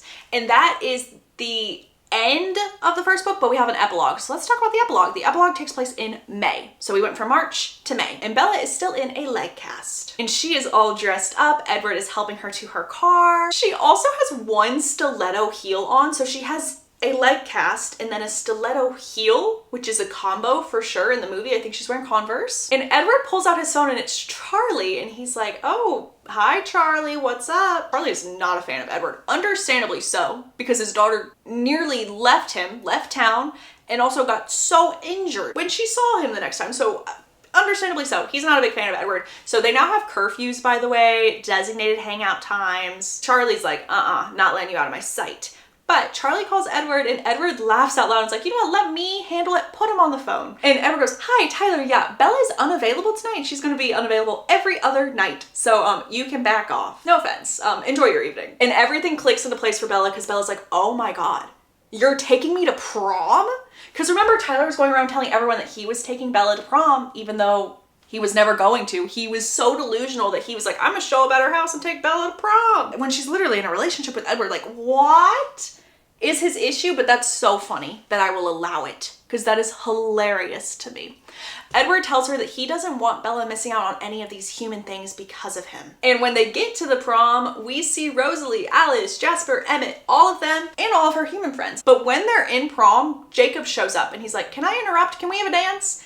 And Edward's like, sure. They're dancing to some extent because Bella can't dance really because her leg is broken. So they're just like awkwardly swaying, I guess. I don't really know. And Jacob says that his dad paid him $20 to come talk to Bella. And Bella knows exactly why Billy told Jacob to come here. And so she's like, well, hope you enjoy it because I don't want to hear what you have to say. And Jacob's like, well, I am enjoying myself, but the girl that I like, she's taken, sadly. He also says that she looks very, very pretty. Jacob does tell Bella what his dad paid him to say, and Jacob says that they want her to break up with Edward. And also that, in his words, will be watching. Bella's like, well, tell him thanks, I guess. And the song ends, and Jacob hesitates, like he doesn't want to take his hands off of her waist. And he's like, do you want to dance again? We could dance again. And Edward comes in, he's like, no, we're good. I'm actually gonna take my date back. Jacob leaves. Edward says, I'm not mad at Billy, but his son is irritating me. One, he made me break my promise to never let you go tonight. And then two, he called you pretty. And that's basically an insult to you because you are so much more than that. The two of them actually go outside together, so they have a little bit of privacy while they're dancing. And she tells him that she thought the reason he was having her dress up was because he changed his mind about her becoming a vampire. And Edward laughs, saying, "Did you think it was a black tie occasion becoming a vampire? Like, what?" And she tells him, like, "I'm ready to be with you forever. Please just turn me into one." And Edward's like right now? And so he dips her and he ends up like putting his lips really close to her neck, but he just kisses her. He doesn't actually bite her. And he says, "There's no way you honestly thought I was gonna give in that easily, right?" And he adds, "I'm going to stay with you forever. Isn't that enough?" She says, "That's enough for now. I love you more than anything in the world." And he says, "That's enough for forever." And he kisses her neck one more time. And that is the end of the first Twilight book. I'm gonna be so upfront and so transparent with y'all. This is not my favorite book. It really is not, but the amount of research, Reddit, rabbit holes, lexicon sites, Stephenie Meyer interviews, archives that I went through for this one honestly made it a better experience for me. So hopefully it'll do the same for y'all. Before we hop into the actual book itself, we need to discuss something that I didn't know until I was researching the last video. New moon and eclipse were originally not supposed to happen. Stephenie Meyer believed that Twilight was meant to be a standalone with maybe an extended epilogue novella of sorts called Forever Dawn, which eventually did turn into a full-length book, but she did not want any more of Bella's high school experience. She thought that Bella and Edward's high school story was over and done with. And Forever Dawn, let me just tell you, was not young adult in any way, shape, or form. And when she brought up this idea to her publishers were like, let's hold on a second, because I think we are missing a big chunk of the story. I think that we need to keep it young adult. I think that we need to hone in a bit more into their high school experience. And also, this Jacob kid that you wrote about in the first book, I like him. In the editor's exact words, she said, "I love this kid. Can't we get more of him?" And since this conversation happened while Stephenie was editing Twilight, she was able to go back through and add a little bit more sprinkling of Jacob and Billy. But originally, Jacob's only role in the series was for Bella, just to find out what the Cullen family was. Like, he was literally just a plot device for Bella to learn the truth. And I find that so interesting that if we went with Stephenie's original plotline for the series, there was no Team Edward, Team Jacob. It was always Edward and Bella. But with all of this in mind, a lot of fans did not like New Moon because of the lack of Edward Cullen. And so on Stephenie's website, she specifically writes, "I need fans to reread this book. I need everyone to read this book twice. First time that everybody reads this book, they skim, they skip, they read ahead until Edward appears, and they miss, in her words, the wondrousness of Jacob Black. But if you reread it, you take in the book a little bit more, and you see that he is potentially an amazing character." I say potentially because I'm not a Jacob stan. I'm not. But I'm also a commentator, so I will be unbiased. I will bring up Forever Dawn once again when we get to Breaking Dawn, because it was essentially a loose outline for what we now know as Breaking Dawn. And a copy of it is in the Library of Congress, so I do think you can go read it. But someone on Reddit actually went to the Library of Congress, they read Forever Dawn, and they shared every little detail that they could possibly remember, which means when we get to Breaking Dawn, I will go through everything in Forever Dawn that I have learned. So stay tuned for that. One final note. I know each and every one of y'all are like, "Girl, get to the book. I promise, I'm almost there." But one final note. Stephenie specifically made sure that the fans knew, since she was told to write New Moon and was to add in more Jacobness, she wanted everyone to know, like, this was not her doing for Edward. Edward was going to do what Edward thought was best and what Edward wanted to do, not what Stephenie wanted him to do. What's best for him? No spoilers, of course. But if you've read the book or seen the movie, you know what I'm alluding to is the plot of New Moon. And once Stephenie understood what Edward would do in this position, she wanted New Moon to answer the question, what if true love left you? Okay, now let's get into the actual story. Both the book and the movie start off with a quote from Romeo and Juliet, and guys, I'm gonna do a little dramatic reading as if I were William Shakespeare himself for y'all. "These violent delights have violent ends, and in their triumph die like fire and powder, which, as they kiss, consume." Just like in Twilight, we do have a little scene before the book officially begins, and this scene will come up at the end of the book, so make a little mental note, put a pin in the scene, because we will go more in depth in it later. But this book starts off with Bella running her hiney off. She is sprinting for dear life and she's running as fast as she possibly can. But she's not running for her life. She's not running because something is after her. She is running to save something so much more important and special than her own life. Alice told Bella that there was a huge chance that neither of them were making it through the day alive. And maybe if Alice wasn't trapped by sunlight and she was actually able to help, everything would have turned out differently. Bella didn't care that there were enemies surrounding them because if she failed, she wanted the enemies there waiting for her because she would lose any will to live. Now let's go into chapter 1. Y'all will see this scene finish out later. Chapter 1 starts off with a dream and Bella is standing in a field and she sees her grandma Marie who passed away about 6 years prior to this dream. As soon as Bella is about to ask her grandma Marie a question, she hears someone call out her name and obviously it was Edward.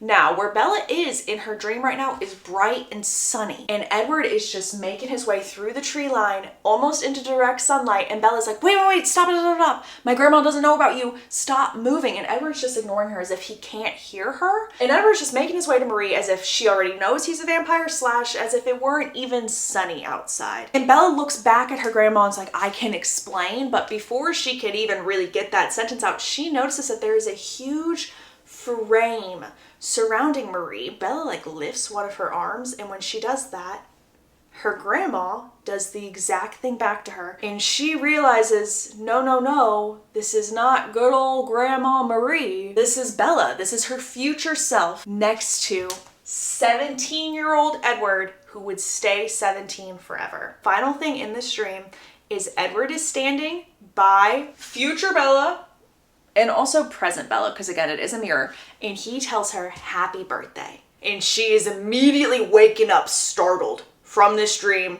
and it is in fact her 18th birthday. Bella tries to shake this dream off, but she literally can't because today is a constant reminder of it because it is her birthday. She goes to school and waiting for her outside of his shiny silver Volvo is Mr. Edward Cullen and also Alice. And Bella sees Alice holding a very tiny wrapped box. And Bella immediately is like, oh, I don't want that. I told you no gifts. No. Alice ignores her and just screams, happy birthday! To which Bella is like, shh, not a big deal. Shh. And Alice ignores her and just continues going, did you like the scrapbook that Renee got you? Or the camera that Charlie got you? And Bella just nods like, yeah. When in reality, this was a big spoiler alert for her because Bella had not unwrapped either of these presents.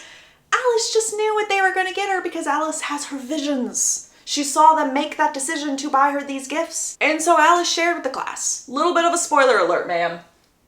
Little bit of a spoiler alert. And Alice can visibly see that Bella is already over today. And so Alice tells her, aren't women not supposed to be upset over their birthdays until they're 29? Bella simply responds with, 18 is older than Edward. All right, we have already come to a difference between the book and the movie. I didn't mention this earlier, but the movie starts off completely different from the book because we do get the scene with Bella running for her life to try and save something, but the way that the movie presents that is that it's a continuation of the dream with her grandma in the field, where in reality that's just a little sneak peek. The big change that we have is in the movies, Edward and Alice are not the only two waiting for her in the parking lot.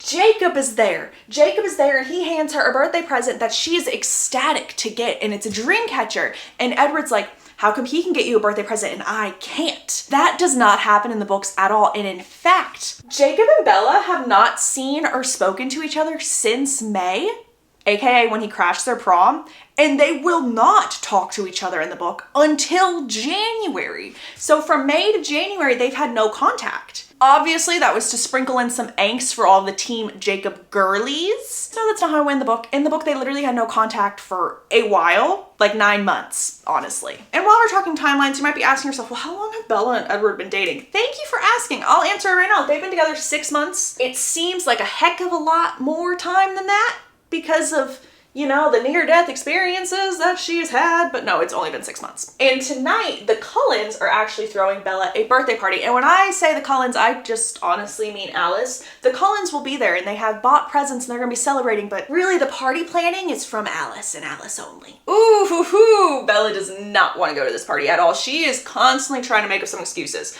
Bella's like, I actually can't come over tonight. I have a shift after work. She is working at the Newton outdoor store, which is owned by Mike's parents. That doesn't happen in the movies. I don't think she has a job in the movies. You can correct me if I'm wrong on that one, but I don't think she has a job. Alice literally looks at her, she's like, oh, no. I actually got your shift changed because it's your birthday. Miss Newton says happy birthday, by the way. Bella's like, okay, perfect. Well, actually, I need to watch the Romeo and Juliet movie before class tomorrow, so I can't come. I have to watch that movie. I'm so sorry. And Alice says, it's a movie. You can't watch it later. And Bella is like, no, I really can't. I need to watch it for class. Alice tries to argue again, and Edward's like, it is Bella's birthday.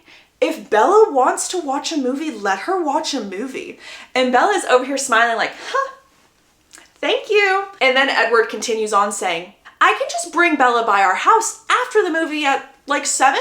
So as soon as we finish that movie, we will be over there to celebrate Bella's birthday. And Bella is back to being grumpy because there is no way she's getting out of this party. It is now time for class. We learn that Bella and Edward have every single class together because Edward sweet talked all the secretaries into getting his way. We kind of saw this in the first book, but he hardcore did it in this one so they'd have the same schedule. Bella was not paying attention in class today at all. She was zoning out, frustrated over having to have a party, frustrated that it was her birthday, frustrated that she was getting older and Edward was not. And she was also really frustrated that people keep getting her gifts. She specifically told everyone, do not get me anything. And she feels this way because she knows that her parents, Renee and Charlie, really don't have the funds to get her anything that special, and she doesn't want anyone to feel bad over this scenario. Here's where we get a little bit of Renee lore, shall we? Renee used to be a kindergarten teacher. She's not anymore. I think she just kind of has hobbies now, if we're being completely honest. But in the original version of Twilight, before it went through the editing process,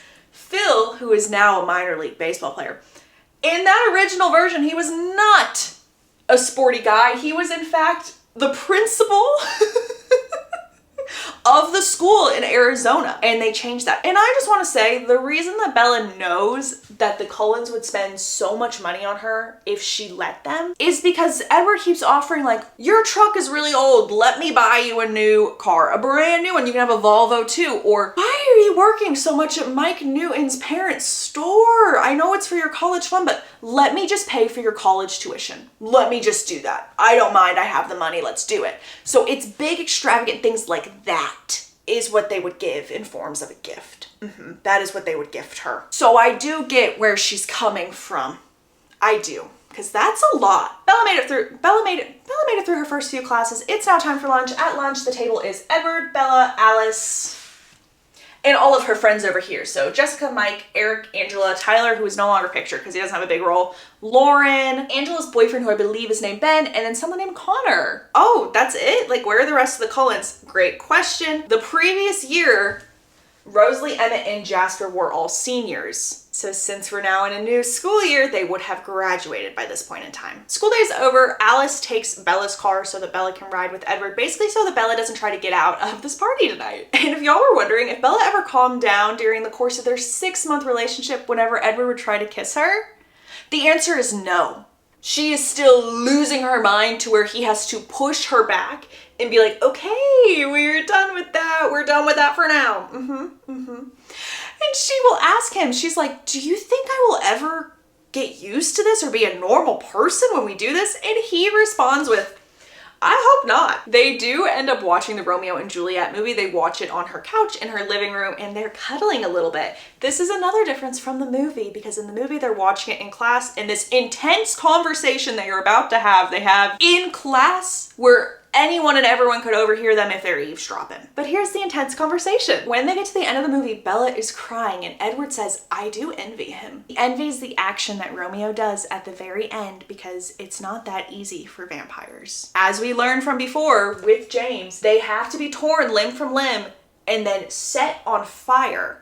So it's not easy to destroy oneself as a vampire. And my oh my, that was such a dark segue and a dark topic to talk about on this girl's birthday. But we're in too deep, so we're going to continue on with the conversation. Edward talks about how last spring he thought about how he would do it. If James had won, he was trying to weigh his options on how he would be able to destroy himself because he knew he could not carry on in this life without Bella. And in his words, he needed a contingency plan. And his contingency plan relied on the Volturi. The Volturi is a very, very old, very, very powerful family of vampires. Basically think the royal family for the vampire universe. And as we talked about in the first video, Carlisle went to live with them for a little bit after he first transformed. We learned that you do not want to mess, disturb, or honestly even talk to the Volturi unless you want to be destroyed. Please keep that in mind and make a mental note of that. Thank you. Bella snaps at him when she learns of this contingency plan, being like, don't you ever think like that? Why on earth would you think like that? No, no, no, no. Don't do that. Get that thought out of your mind. Edward is literally like, calm down.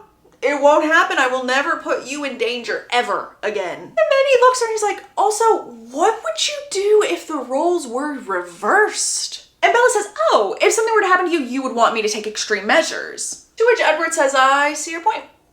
Yep, I see your point. Okay. And as I said, they were cuddling on the couch. And so all of a sudden, Edward just sits up very straight, very prim, very proper, because he hears Charlie's car pull into the driveway. And Edward's gonna try and be on his best behavior in front of Charlie because Charlie, right there, really don't like Edward. And who can blame him? Truly, who can blame him? His daughter almost left him because they had a first date that went horrible. She left in the middle of the night. And then not only that, when he does figure out what happened to Bella and he does find Bella, he gets a phone call that she's in the hospital because she fell down 2 flights of stairs and through a window to talk to Edward. Like, if I were a parent, I would be like, oh, not this boy. So I do see his point. Anywho, Charlie does walk in, he's carrying a pizza, and he's like, Bella, I bought pizza, this way you don't have to cook, it's your birthday, happy birthday! And Edward's like, actually, sir, do you mind if I steal Bella away tonight? My parents threw her this big birthday party, they want to celebrate with her. And Bella's thinking, they'll be like, oh my gosh, Dad, please, please, please, listen to what I am telepathically sending you. Do not let me go to this party. No, make up an excuse now. Do your thing, Charlie. He does not pass that vibe check. He does not understand. And so he's like, yeah, that's totally fine with me. There's actually a game I wanted to watch tonight. Have a good time, Bella. And then he pauses and says, oh, say hi to Alice for me. I haven't seen her in a while. And Bella's like, it's been 3 days, Dad. And Charlie responds with, yeah, but I just love her. She's great. Edward and Bella leave for the Cullen house, and Edward tells Bella, can you please just try and be excited for today? My family has not been able to celebrate a birthday since Emmett's in 1935. So they're pumped. They are so excited that Rosalie and Emmett, who have been in Africa, have traveled back home specifically for this party. Even though Rosalie is not the biggest fan of Bella, Emmett is so excited. He is so excited, and he made sure that they came home. We also learn that Bella feels so guilty for being a part of their lives because she knows, or at least she believes, that she is the reason that Emmett and Rosalie can no longer stay at home and be with their family because Rosalie doesn't like her. So she feels guilty for driving them away from their family. Edward definitely doesn't know what Bella is thinking, but he can tell that he's thinking of something that's kind of upsetting her a little bit. And so he changes the subject. He's like, will you please let me buy you a new truck? Like, please. This truck is so old. I would like to get you something a little safer, a little newer. Bella looks at him and she's like, you know what I want. And if you won't give it to me, I will ask Alice. Edward growls. Yes, I said growls because the book says that. I don't know what noise comes out of this man, but it's a growl. And he says, this is not going to be your last birthday, so don't even think about it. It's not going to be your last birthday, so stop it. Guys, do you think we should go to a party? I think we should go to a party, so let's have some fun at the Cullen house. There is a pink birthday cake, glass plates, and a pile, and yes, a pile of silver wrapped gifts. Carlisle and Esme immediately apologize to Bella and say, I am so sorry, this is a lot, but we really could not rein Alice in. Rosalie didn't even smile at Bella, but Emmett is so happy that she's here. And he tells her, stay put, I will be right back. And then he runs off to go do something. Jasper's also at this party. He is present, but he's standing a little further back from her, and Edward is really just staring him down, like staring into his soul at this moment in time. And this is kind of insinuating that Jasper hasn't really gotten over his aversion to Bella even after being cooped up with her in Phoenix for so long, because they hadn't been around each other in a hot second, which means her smell is still a little bit of an issue for him. And so his control is there, but not fully there, as we will see soon. They hand Bella the first present and she shakes it a little bit because it feels so light, and she's like, there's nothing in here. It's empty because Emmett is currently hooking up a new stereo system for her truck. And Rosalie is smiling during this moment as well. Whew. Everyone, buckle up, get ready, because Ish is about to go down. The next present, it is from Alice, and it is wrapped nice and tight. Bella is opening in. Oh, what do you know? She has a paper cut. Oh, everything went from 0 to 100 real quick because Edward throws Bella behind him and she goes flying across the room, shattering the cake, the presents, the flowers, the glass plates, the crystal bowls. And yes, she had a paper cut. A small cut, but now she's shattered glass. So she's a little bit more injured, and there is more blood in a room full of vampires. Jasper slams into Edward, and he is snapping his teeth at Edward like a caged animal. Emmett has now joined in, trying to pull Jasper back while Edward has Jasper by the front, pushing him this way. So we have a push and pull trying to control Jasper, and it's still a struggle. And as I said, what was a small paper cut is no more. She is fully bleeding in a room full of 6 hungry vampires on an animal-only diet. The only calm one in this moment is Carlisle. And Carlisle's like, Emmett, Rose, take Jasper outside. And Edward looks horrified as he crouches next to Bella to see what has happened to her, because Edward sent her flying and injured her more. Esme is apologizing as she is following the others out because she also cannot take the smell. Carlisle had to tell Edward, like, you need to move, you need to let me by so that I can examine her because she's not okay, she's gonna need stitches. And he says this because Edward is fully blocking everyone from Bella's body right now, like fully protecting her. And Carlisle looks at her and is like, okay, you got 2 options here. We can either drive you to the hospital or I can fix you up here. Obviously, she says here. Edward scoops her up. His face is horrified and it's frozen in that state. He's carrying her over to the kitchen table, kind of like a zombie. And Alice stays by Bella's side as Edward is carrying her to the kitchen table. And Edward is standing over Bella once he sets her down, and he is not breathing at all. And Bella can see this and she's like, I'm okay. Why don't you go check on Jasper? You need a minute? Please go take your minute. And once he leaves, Alice is like, you know what? I actually think I'm going to go outside too. I'm going to do that as well. So unlike in the movie, Alice actually lasts longer than anyone else other than Carlisle. Carlisle tells Bella it has taken him years and years and years to be able to withstand the smell of blood, but now it really doesn't even faze him. Bella then tells him that he tries really hard to make up for something that's not even his fault.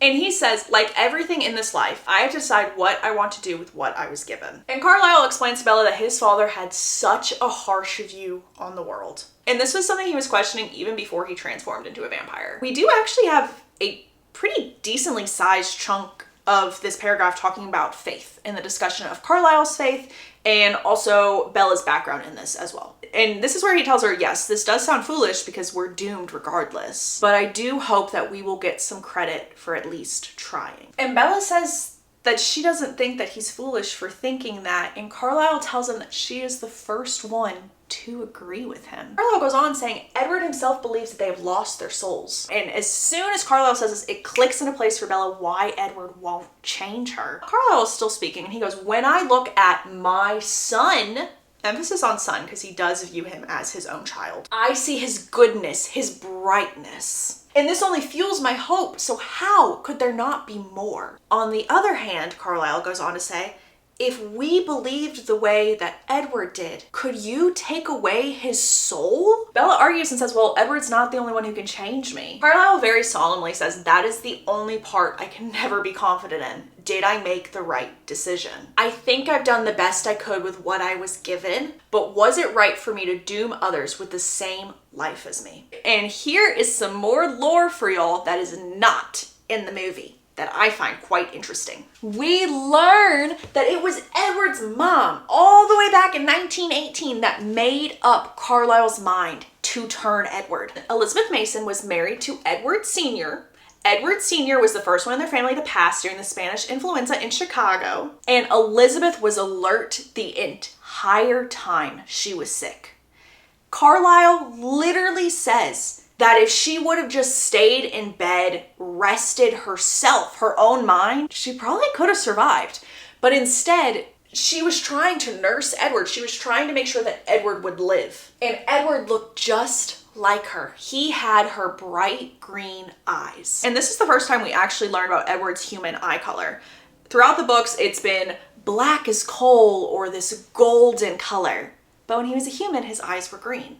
He had his mother's eyes. Elizabeth obviously was obsessed with her son's fate and his survival. And as I said, that really led to her decline. Carlisle confesses that he wholeheartedly believed that Edward would pass before Elizabeth. That is how much worse Edward's condition was than Elizabeth's. But when Elizabeth's downfall happened, it was sudden. Really no warning. And Carlisle had grown attached to this family. And so when Elizabeth was crashing, Carlisle noted that she didn't look scared. She didn't look weak. And she stared into Carlisle's eyes and said, save him. And Carlisle promised, as any doctor would promise, saying, I will do the best that I can, ma'am. I'll try. And Elizabeth made one final demand before she passed, saying, you must do everything in your power to save him. What others can't do, you must do. You must do that for my Edward. And this freaked Carlisle out, being like, does she know I'm a vampire? Does she just really put all the medical knowledge I know to the test to try and save her son? Or like, does she know I can turn him and he can live forever? Like, this freaked him out. But he really couldn't question it because Elizabeth passed within that hour. And he's been wrestling with the fact of, should I make a family? I don't really want to be alone anymore.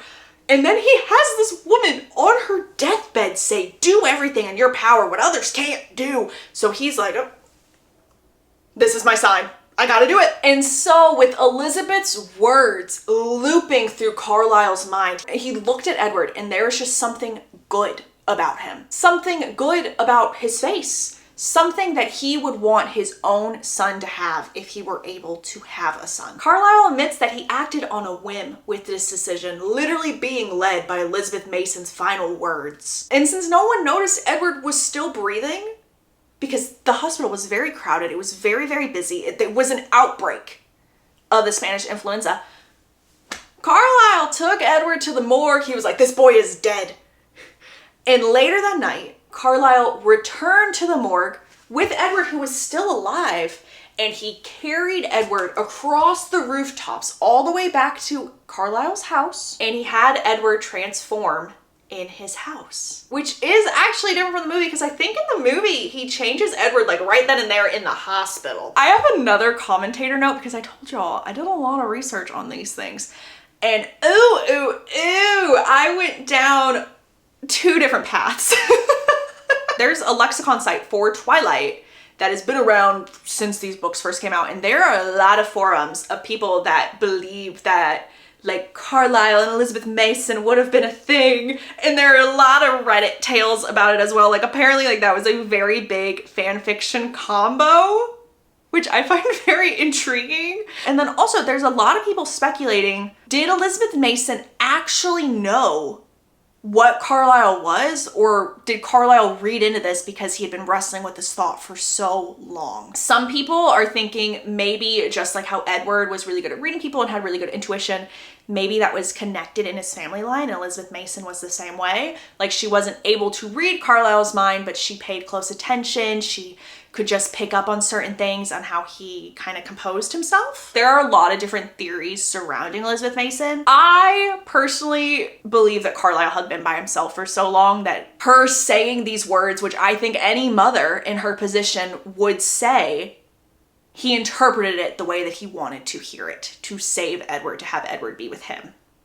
That's what I believe, but I do find the theory of her having the intuition very interesting. Back in a New Moon, as we know, Carlisle was telling his backstory. Edward walks in at the tail end of this conversation. Edward tells Carlisle that he is going to take Bella home and that Alice is going to go get her some clothes from her room. Edward then leaves the room to kind of wait for Bella a little bit, and she looks at Carlisle and she says, Edward is very upset right now.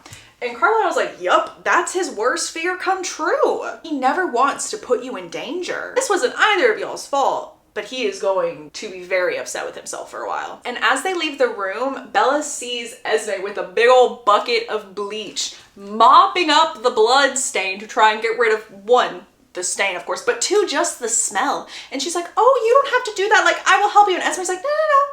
Don't even stress about it. It is a-okay. It's almost gone. Alice appears to give Bella some clothes, and Bella literally whispers to Alice, how bad is it right now? Alice says, I'm not sure yet. Jasper is very mad at himself because he feels so weak right now. Bella tells Alice, make sure to tell him that it's not his fault. Edward is standing at the front door just waiting for Bella. Like, he wants to get the heck out of Dodge. He is over today. Like, he's not a happy camper and he just wants to leave and get her home. In the car, he doesn't even look at Bella. He's not saying a word and he is driving extremely fast, even for him. And Bella's just thinking to herself, oh my God, what did I do? I didn't mean to bleed. Oh no, why won't he even look at me? And Bella's like, can you please say something? At least say you forgive me. Edward snaps and says, forgive you? You literally got a paper cut. If that happened to you anywhere else, the worst thing that could have happened is no one could find a band-aid. So don't try and take the blame for this because it'll only make me more disgusted at myself. I also just want to note that he brings up Mike in this conversation, which is a weird time to do so. But he says if she ended up like tripping on glass or something after the paper cut at anywhere else's house, like Mike could have brought her to the ER and sat with her the whole time, not bothered by the smell of blood. And Bella's like, why are you bringing Mike into this conversation? I don't want to be with Mike. I've never wanted to be with Mike. What is the point of that? Because he's a whole lot better for you than I am. And Bella responds with, excuse me?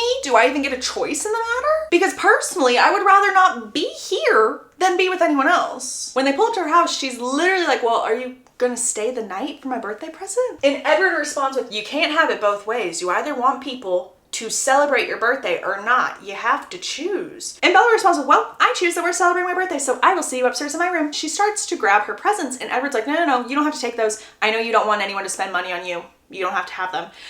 And Bella just responds with, I'll live with it. He kind of rolls his eyes a little bit. He tells her he'll be in her room. He grabs all the presents and then he says, happy birthday. When Bella walks to her house, she does run into Charlie and he's like, how was it? And she's very over the top being like, it was such a good time. Oh, I'm so tired. See you in the morning. And while she's being over dramatic, like yawning, stretching, waving goodnight, Charlie sees her arm, which is freshly stitched up, and he's like, what the heck happened to you? And she lies saying, oh, I just tripped, no big deal. And then she sprints upstairs before you can even question anything else. Obviously, Edward is in her room, and so when she gets up there, she takes a little bit of a human minute, goes to the bathroom, changes into pajamas, does her nightly routine, goes back into her room, and she climbs into Edward's lap and she says, can I have my presents now? And he says, allow me. And he unwraps it so that she won't get another paper cut. Inside the box is a piece of paper, which we learn is a plane ticket to Jacksonville. And Bella responds with, holy cow, this is amazing. My mom is gonna lose her mind. You'll have to stay inside the whole time. I hope you don't mind, but I'm so excited. He's slightly smiling, saying, I can handle it. If I would have known you'd be so excited over this present, I would have had you open it in front of Esme and Carlisle. Edward then hands her another present, and this one is a CD. And Edward doesn't say anything, but he gets up and he puts the CD in her CD player and he hits play. And she starts to cry because he recorded himself playing the piano, playing the lullaby that he wrote for her, and he burned it on a CD so that she could have it. And that's just so sweet. Where was that in the movie? They're laying down for bed and Edward tells her that he's thinking about like what's right and what's wrong. And this is freaking Bella out. She's like, this does not seem like a good conversation. And so she changes it a little bit. She's like, I want one more thing for my birthday. Can you kiss me again? And as always, it's a lot. It's a lot. It's a lot. Except, and take note of this, it's not her that's making it a lot. It's him. And he is acting urgent during this kiss. And she asks a question that is just crazy for a young adult book, but nonetheless, it's in here, so I'm going to have to discuss it with you. She asks him, which one's more tempting, my blood or my body? And he just responds with, it's a tie. How about you go to sleep now? And right before she goes to sleep, she remembers why this urgent kiss from Edward felt so familiar. It felt like the kiss he gave her back in March when James was tracking them and they were all about to go their separate ways. When him, Carlisle, and Emmett were going to Vancouver, Rosalie and Esme were going west to distract Victoria, and Bella was going with Alice and Jasper to Arizona. It felt like that final kiss where he was a little stressed out and was having to say goodbye. And that was not a fun thought for her to end her birthday, mind you. They wake up the next morning, Edward leaves to go back home so he can change clothes before they go to school. Weird vibes, weird, tense, odd vibes are happening right now and Bella can feel it. Alice isn't at lunch that day. She's actually with Jasper. Jasper's going to be gone for a little bit. And Edward explains that they're trying to convince Jasper to go to Denali, which is where another coven of vampires that are very similar to them live. And this makes Bella feel horrible because not only had she driven Rosalie and Emmett to Africa away from their family, she is now about to drive Alice and Jasper to Denali away from the Cullen coven. Literally splitting up this family even more. After this lunch discussion, they literally don't talk for the rest of the day. At all. To the point when they get into the parking lot, she's like, you're still coming over, right? And he responds with, well, if you want me to, yeah, I will be there. Like, she's very antsy and she just knows something is wrong. Side note, this is different than in the movie. In the movie, Edward does not go to school the day after the birthday party. He's actually in her room without her knowing, looking at a picture that she had in her scrapbook. Now, if you're thinking to yourself, has she used the scrapbook yet in New Moon in the book version? No, she hasn't. We're about to get to that point, but that is what movie Edward is doing currently. Whereas book Edward is in school. They're not talking, but he's at least near her. Back to our story. After school, Bella has to go to work. She is at the little outdoor store and she's hyperventilating at this moment in time. She believes that she has ruined everything for the Cullen family. She's like, they have to come back eventually, right? And then she's thinking to herself, maybe it would just be better if Edward and I left. This would just be better for everyone else. We could just pretend that we're going off to college together. It is September right now, but hopefully Edward can just wait until May and then him and I can just run off together. In the grand scheme of it for vampires, it shouldn't be that long, right? Like he could definitely wait until May. Those are the thoughts going through her mind right now. She's talking to Mike and Mike's like, oh, how was your birthday? And she's like, I'm just happy it's over now. Mike looks at her like she's crazy because that is such a wild response from someone who just turned 18. But after work, she races home. And she goes inside and she sees that Edward is there on the couch in the living room with Charlie. And Edward is honed in on the TV. He's really not saying anything. Charlie's like, we had some cold pizza if you're hungry. And Bella goes in the kitchen to go get herself some cold pizza. And she's just thinking, what is the worst that could happen? What is worst case scenario? And then she thinks, no, scratch that. What's the worst that I could live through? Never in a million years did the thing that's going to happen cross her mind. Bella knew that change was coming. She just believes she's going to be a part of it. And since she believes she's going to be a part of this change, she starts taking pictures. She's taking pictures of Charlie and Charlie's like, what are you doing to me? Stop, no paparazzi. And she's like, well, this is just a sweet moment. I want a picture with you. Hey, Edward, can you take a picture of me and my dad? And so Bella and Charlie are taking a picture together and then Charlie's like, okay, kids, y'all go sit on the couch. Let me take y'all's picture. And so Charlie takes a picture of Edward and Bella. And Bella makes sure to get these pictures developed so that she can put them in her scrapbook so that she will always have them, especially the one of her dad, because she believes that she's going to be leaving Charlie soon. Days have now passed. They have not talked. And I'm gonna be real transparent. They're not really living either right now. Like, they're just kind of floating through life and just watching everything pass them by for these couple of days. And eventually Edward asks Bella, can I come over? I believe it's been 3 or 4 days since the party took place, by the way. When they get to Bella's house, he asks her to go on a walk with him, and she knows immediately, like, oh, this is bad. This is bad. She leaves a note for Charlie, and then Edward really doesn't say anything. He just kind of starts walking into the woods. And so Bella's like, okay, I'm coming.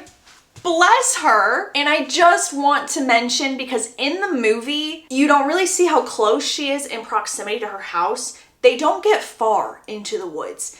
You can literally still see Charlie and Bella's house when Edward stops moving. Edward looks at her and he's like, we're leaving. We cannot stay in Forks anymore. Carlisle has been pretending to be 33, which is 10 years older than what he actually is. People are gonna start asking questions soon. Because of the way Edward is saying this, something clicks in Bella's mind, and she goes, when you mean we, you mean my family and I. Bella's like, okay, I'll come with you. And Edward responds with, no, that's not the right place for you. And Bella's like, anywhere you are is the right place for me. Edward basically showing no emotion is, I'm not good for you. My world is not good for you. Bella is basically sobbing, saying, what happened on my birthday was nothing. It was nothing. It was nothing. Edward says, yeah, because that's what's to be expected. It's why you don't work in my world. Bella screams, you promised me. You promised me back in Phoenix that you wouldn't leave. I said I would stay as long as it was for the best. And clearly it's not. Bella is like, no, this is about my soul. And you know what? If you want it, you can have it. I don't want it without you. I don't want you to come with me. You don't want me? No. As soon as Edward says this, Bella becomes numb. Edward keeps on talking. I don't know if Bella is processing anything he's saying, but he's still going, being like, of course, I'll always love you. But what happened the other night, it made me realize it needed to change. We needed a change. I'm not human, and I'm tired of pretending that I'm something that I'm not. And you know what? I've let this go on for too long. For that, I'm sorry. And you're not good for me, Bella. But I need you to promise me one thing. Promise me that you won't do anything reckless. He pauses, and then he specifies, when I'm asking you this, I'm thinking of Charlie, of course. Charlie needs you, so you need to take care of yourself for him. And I, in turn, will make you a promise. This is going to be the last time you ever see me. I will never bother you again. It will be as if I never existed. And don't worry, human time heals all wounds for your kind. Bella, feeling like she's been hit by a train at this point, is like, well, what about your memories? You're here forever. Edward says, well, I won't forget, but my kind is easily distracted. And then he says, well, that's everything, I guess. We won't bother you again. And when he says the word we, it clicks into place for Bella. It's not just Edward that she will never hear from again. It's all of them, including Alice. And she asks us, she's like, Alice too? And Edward responds with, well, she wanted to say goodbye, but I thought a clean break was for the better. Bella tries to reach him, and he literally locks her arms in place by her side so she can't get to him. And he says, take care of yourself. And with that, he's gone. Trace, no trail, no nothing. Gone. And Bella tries to follow him, but as I said, he left no trails. So she's just wandering through the woods, being like, Edward, don't leave, Edward. And there's no way for her to find this man. There's no way. No way. But she keeps on going, and eventually she trips over something. She falls, and she doesn't get back up. Not because she's injured or anything like that, but because she doesn't want to carry on and live a life without Edward. So she stays down and just curls up in a ball. If you're sitting there wondering and asking yourself, how on earth did this man get his whole family to agree to also leave Bella? Because think about it, Alice is literally her best friend. They are besties. How did he convince them?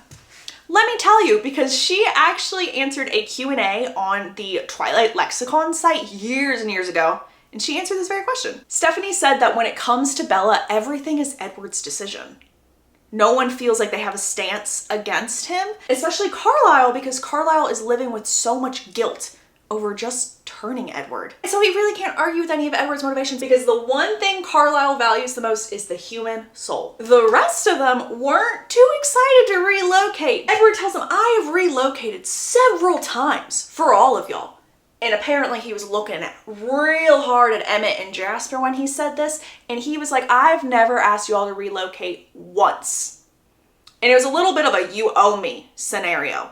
And then finally, the real kicker, and this is the one that I also used to ask myself all the time. They're best friends, Alice and Bella. Why would Alice leave?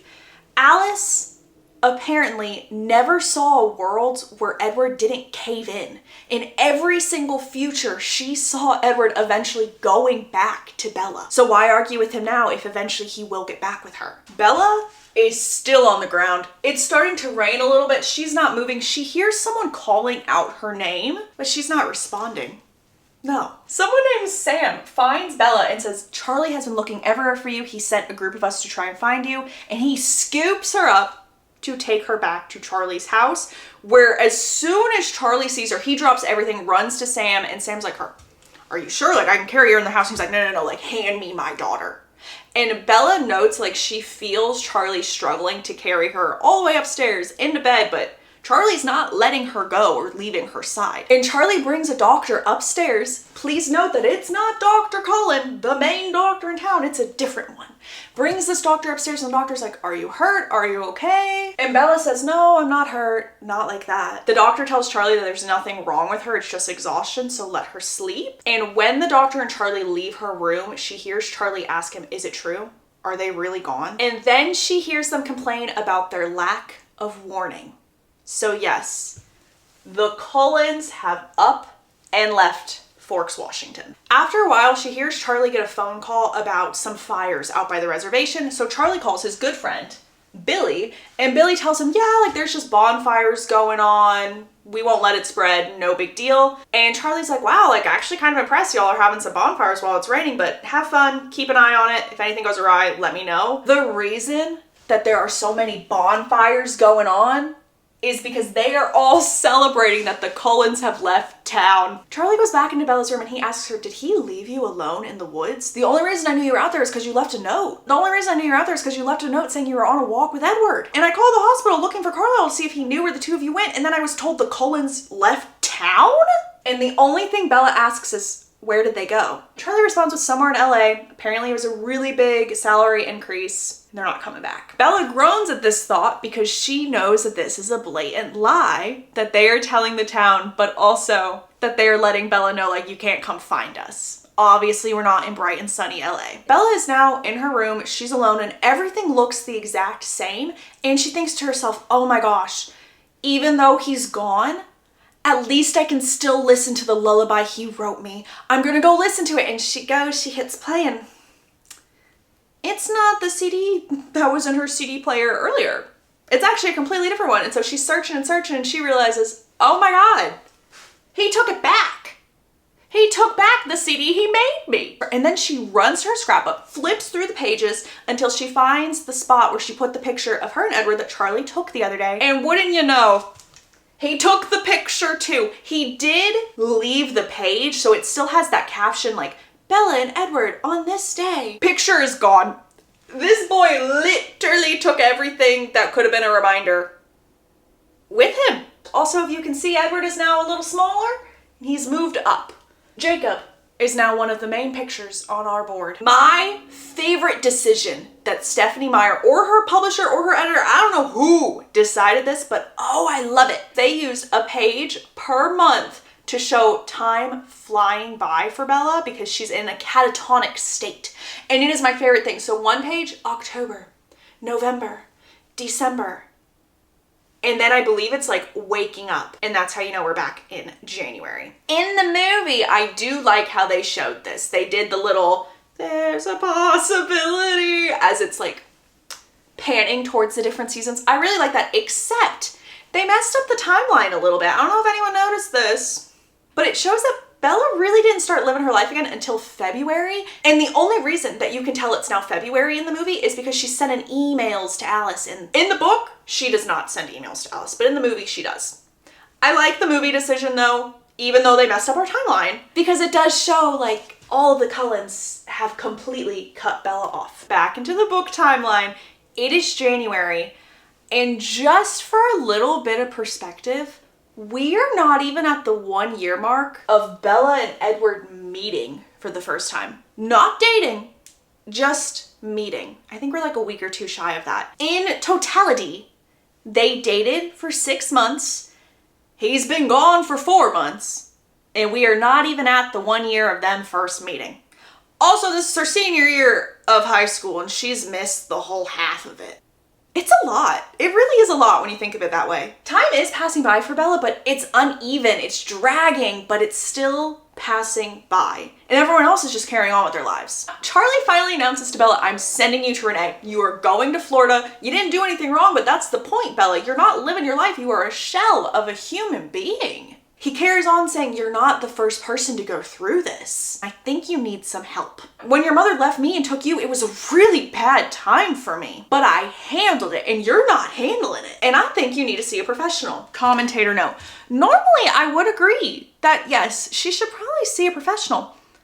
But what is she going to tell the professional? Like genuinely, like, yes, my boyfriend was a vampire and I actually almost died because of my vampire boyfriend because another vampire was trying to chase me down and then I was like, oh my gosh, I'm gonna spend eternity with him because one day he will turn me into a vampire.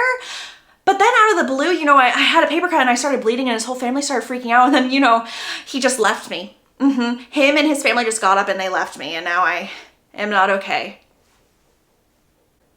What do we expect the therapist to do? Bella tells Charlie, I'm gonna hang out with people tonight. Don't worry, I'm gonna start living life again. Do not worry. Because in the back of her mind, she's like, I can't leave Forks. What if he happens to come back? I cannot leave the place where I met him. I don't want to lose everything that reminds me of him. And this is literally all she has left. Charlie says, I just want you to be happy. He pauses and then he goes, you know what? No, not even that. I just want you to not be miserable. Bella very firmly says, I'm not leaving. It's my last semester. Charlie shakes his head and he says, you and I both know why you're not leaving and it's not healthy for you to stay here thinking he's coming back. It's been months with no contact. Nothing. Bella responds with, I'm not expecting anything from him. I will make plans with Jessica tonight. I'm not going to Florida. She's literally just going through school like a zombie. Eventually she sees Jessica and she's like, hey Jessica, do you want to have a girls' night? And Jessica responds with, okay, I guess. We can see a movie or something. Bella responds with a movie that has been out for months, but she hasn't been aware of that because she literally has not been living at all. Jessica responds with, my dad was telling me about a zombie movie. He said it was really scary. Do you want to see that? And Bella's like, yes. Zombie, scary, gore, no romance. Perfect. Let's do it. And now she has plans tonight, so let's go to the movies with them. Jessica asks her, well, why now? And Bella just responds with, I needed a change. Bella also tries to make some small talk, and so she's like, what's going on with you and Mike? And Jessica responds with, you see him more than I do. Oh, well, I don't really talk to him when I'm at work. We learned that Jessica and Mike have broken up. They haven't been together for a hot second, but she did go on a couple of dates with someone named Connor, and I think she went on one date with Eric. And Bella's like, you went with Eric? Why? And Jessica responds with, he asked me and I didn't know how to say no to him, so I had to go. And Bella's just thinking to herself, perfect, I can run with this. I can get her to just keep talking and all I'll have to do is be like, oh my, what? No, that's crazy, without actually having to pay attention to her. The movie starts and Bella literally has a panic attack as soon as the main characters pop on the screen because it's a happy couple just walking down the beach and Bella's like, I thought there was no romance. I thought this was a zombie movie. And so she gets up and she goes to the concession stand, or at least by that area, and she waits an absurd amount of time until she's like, the couple must be off the screen now. And then she heads back in and she does that more than once throughout the movie. And Jessica's like, where did you keep going? And Bella just responds with, oh, well, it was really scary. I needed a minute. They start making their way out of the theater. They're discussing what they want for dinner and they see this group of 4 men ahead and Jessica's kind of hustling to get by without having to look at them, speak to them, anything like that. And Bella's having some deja vu. She's like, what are the odds? I'm in Port Angeles. I'm with Jessica again.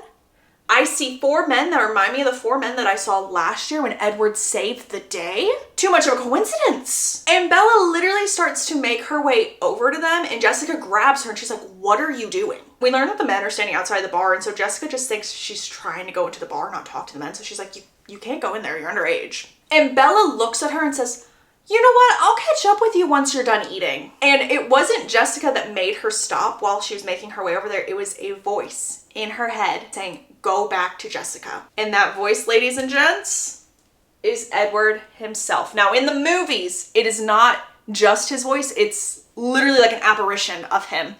And I know why they did that. They did that because when you're watching a movie, it's more powerful to see something than just hear it. But she does not see him in the book at all. It's just his voice in her mind. Anywho, the voice in her mind just keeps repeating, you promised me, you promised me. And Bella now realizes there are two things that are potentially happening. One, she's just pure crazy. She is cracked and she's crazy. Or two, her subconscious was giving her what she actually wanted. And Jessica's in the street not knowing what to do, like, and Bella just casually makes her way back to her and is like, okay, let's go eat. Jessica snaps on her. Is like, what are you doing? I don't even know who you are anymore. Jessica also chooses to go to McDonald's for dinner because they can go through the drive-thru and they can just eat on their way home. Less time to spend with Bella. And so when they get to Bella's house, Jessica's like, bye, had a great time, bye. Very short, like get out of my car essentially. In the movie, I think Bella gets on a motorcycle with these men. I really do. I could be tripping, but I'm almost positive she hops on a bike with one of these guys, which is way worse. Like way worse. She's thinking whatever happened, whether it was the zombies, the hallucinations, the adrenaline, it had woken her up. And for once in months, she did not know what to expect from tomorrow. We also learned that every single night since Edward left, she has had the same nightmare. It's an endless maze of trees. She would try to run through, but she's a clumsy girl. She is a klutz, so she was failing. And no matter how far she ran, there was nothing for her. And this nightmare would cause her to wake up screaming every night. And she was just wishing that she could feel numb again. She's just driving around reflecting on what Edward said right before he left, as if I never existed. And she sees outside of this house 2 motorcycles. She stops her car, gets out, knocks on the door. She knows the people because it's a small town. And she's like, hey, are those for sale? I want them. I will buy them. And the guy's like, well, they literally don't work like at all. And she's like, that's fine. I know someone that works on bikes and I know someone that works on cars. The guy helps put the motorcycles in the truck. She calls Charlie at work, and also to call him, like she can't call a cell phone. She calls the sheriff's department. It's like, can I talk to Charlie, please? Which freaks him out. He thinks something is wrong. And she's like, nothing is wrong, but can you give me the directions to Jacob Black's house, please? I think I'm gonna hang out with him for a little bit. And he is ecstatic and he's like, great idea. Here you go. Have a blast. Drive Bella's just dreading seeing Billy because she doesn't want to see him being all smirky and smug like, I told you so. But she sees Jacob first, who is so happy to see her because he hasn't seen her since last May at prom. That's how long it's been. And he has grown since the last time that she's seen him. In fact, he is now 6'5". He's huge. And he's 16 instead of 15 now. So he's 16, she's 18. And also for perspective, since he's 6'5", she's 5'4". So there is a height difference. We now see Billy and Billy's like, is something wrong? And she's like, no, just wanted to see Jacob. Jacob asks like, hey, what do you want to do today? And Bella responds with, I really don't care. Whatever's fine with me. And so he's like, okay, come look at what I've been working on. So he takes her to the garage and he's been working on a Rabbit 1986 Volkswagen. I wanted to get the correct one. That's why I looked in my notes for that. And I think I talked about this in the last video, but cars play a really big role in this series because Stephanie's brothers loved cars, loved working on cars. And so she wanted to keep that throughout. And then also, yes, Jacob is named after her brother. But since researching Forever Dawn and knowing that Jacob wasn't supposed to be a love interest, I'm less grossed out by it. Do I think she could have renamed the character and named a different character after her brother? Yes, but I am less grossed out. So there's that. Jacob is still showing her the rabbit. He's so excited, and Bella very subtly is like, do you work on motorcycles too? And he raises his eyebrows and she says, well, I've recently acquired 2 motorcycles that don't work at all.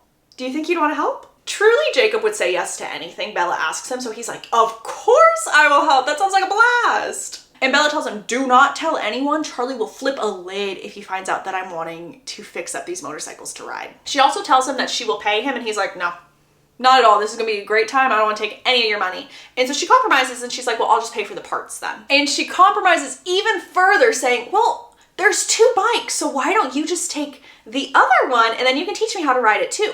They talk about how she missed his party and he missed hers, and so he jokes around being like, we should do like a joint party or something to make up for it. And she says, yeah, it's a date. And as soon as she says the word date, his eyes sparkle and shine. And obviously Bella didn't mean an actual date, but oh, 16-year-old boy was happy over that word. Bella literally thinks to herself, oh, I'm gonna need to rein it in a little bit with him. I don't want him to get the wrong idea.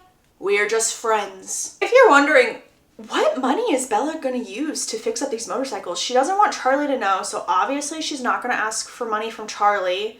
There's no way like her job's gonna be paying her that well. Thank you so much for asking, everyone. She is going to pay for these parts using her college fund. She decided she is never leaving Forks, so what does it matter?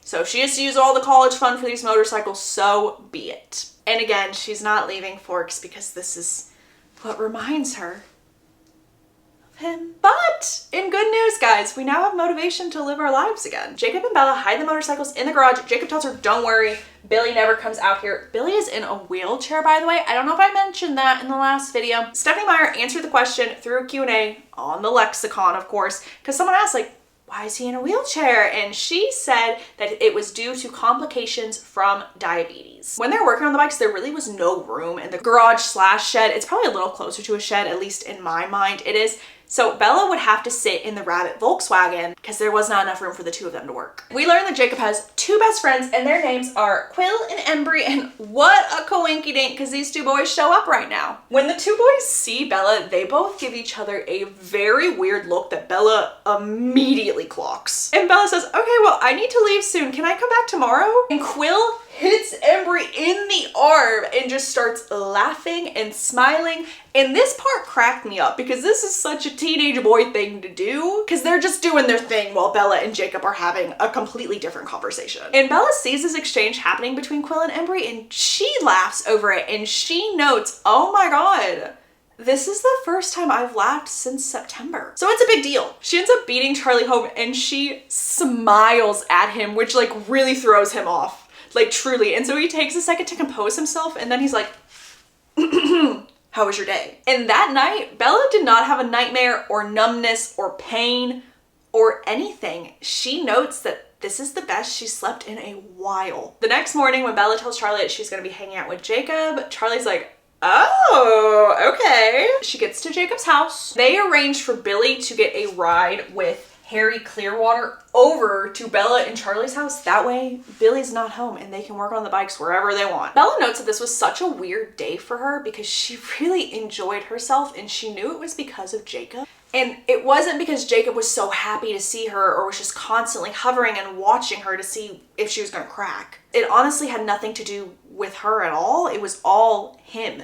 He was just warm and inviting and happy. So no wonder she's so eager to see him. Oh my God, guys, wait, I forgot to tell you this. So he's in her truck, he's looking in there, and there's a gaping hole where a stereo would be. And Jacob questions this. He's like, what happened? And Bella's just like, it was broken.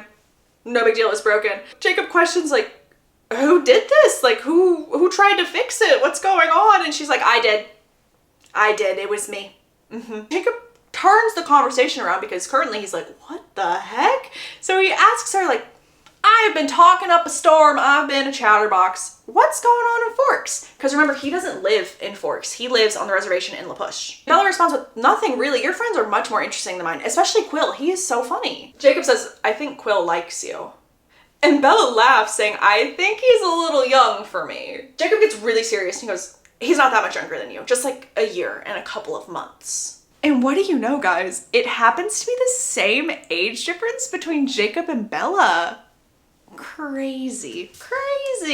After working on the bikes, they head back to Jacob's house and Charlie is actually there because Billy has invited everyone over for his famous spaghetti. And when I mean everyone, I mean everyone. It is a packed house because not only are Charlie and Bella there, so are the Clearwaters, which is Harry, Sue, Leah, and Seth. We will talk about them more later. Bella really doesn't know them at this moment in time. She sees Leah, who is on the phone the whole time, and it's a landline, by the way, so she's not like taking her phone call outside. She's standing in the kitchen talking. We see Seth, who essentially worships the ground that Jacob walks, thinking he's the coolest person ever. I think Seth is like 14, by the way. And since there are so many people eating inside the house, Bella and Charlie and a couple others decide to eat outside.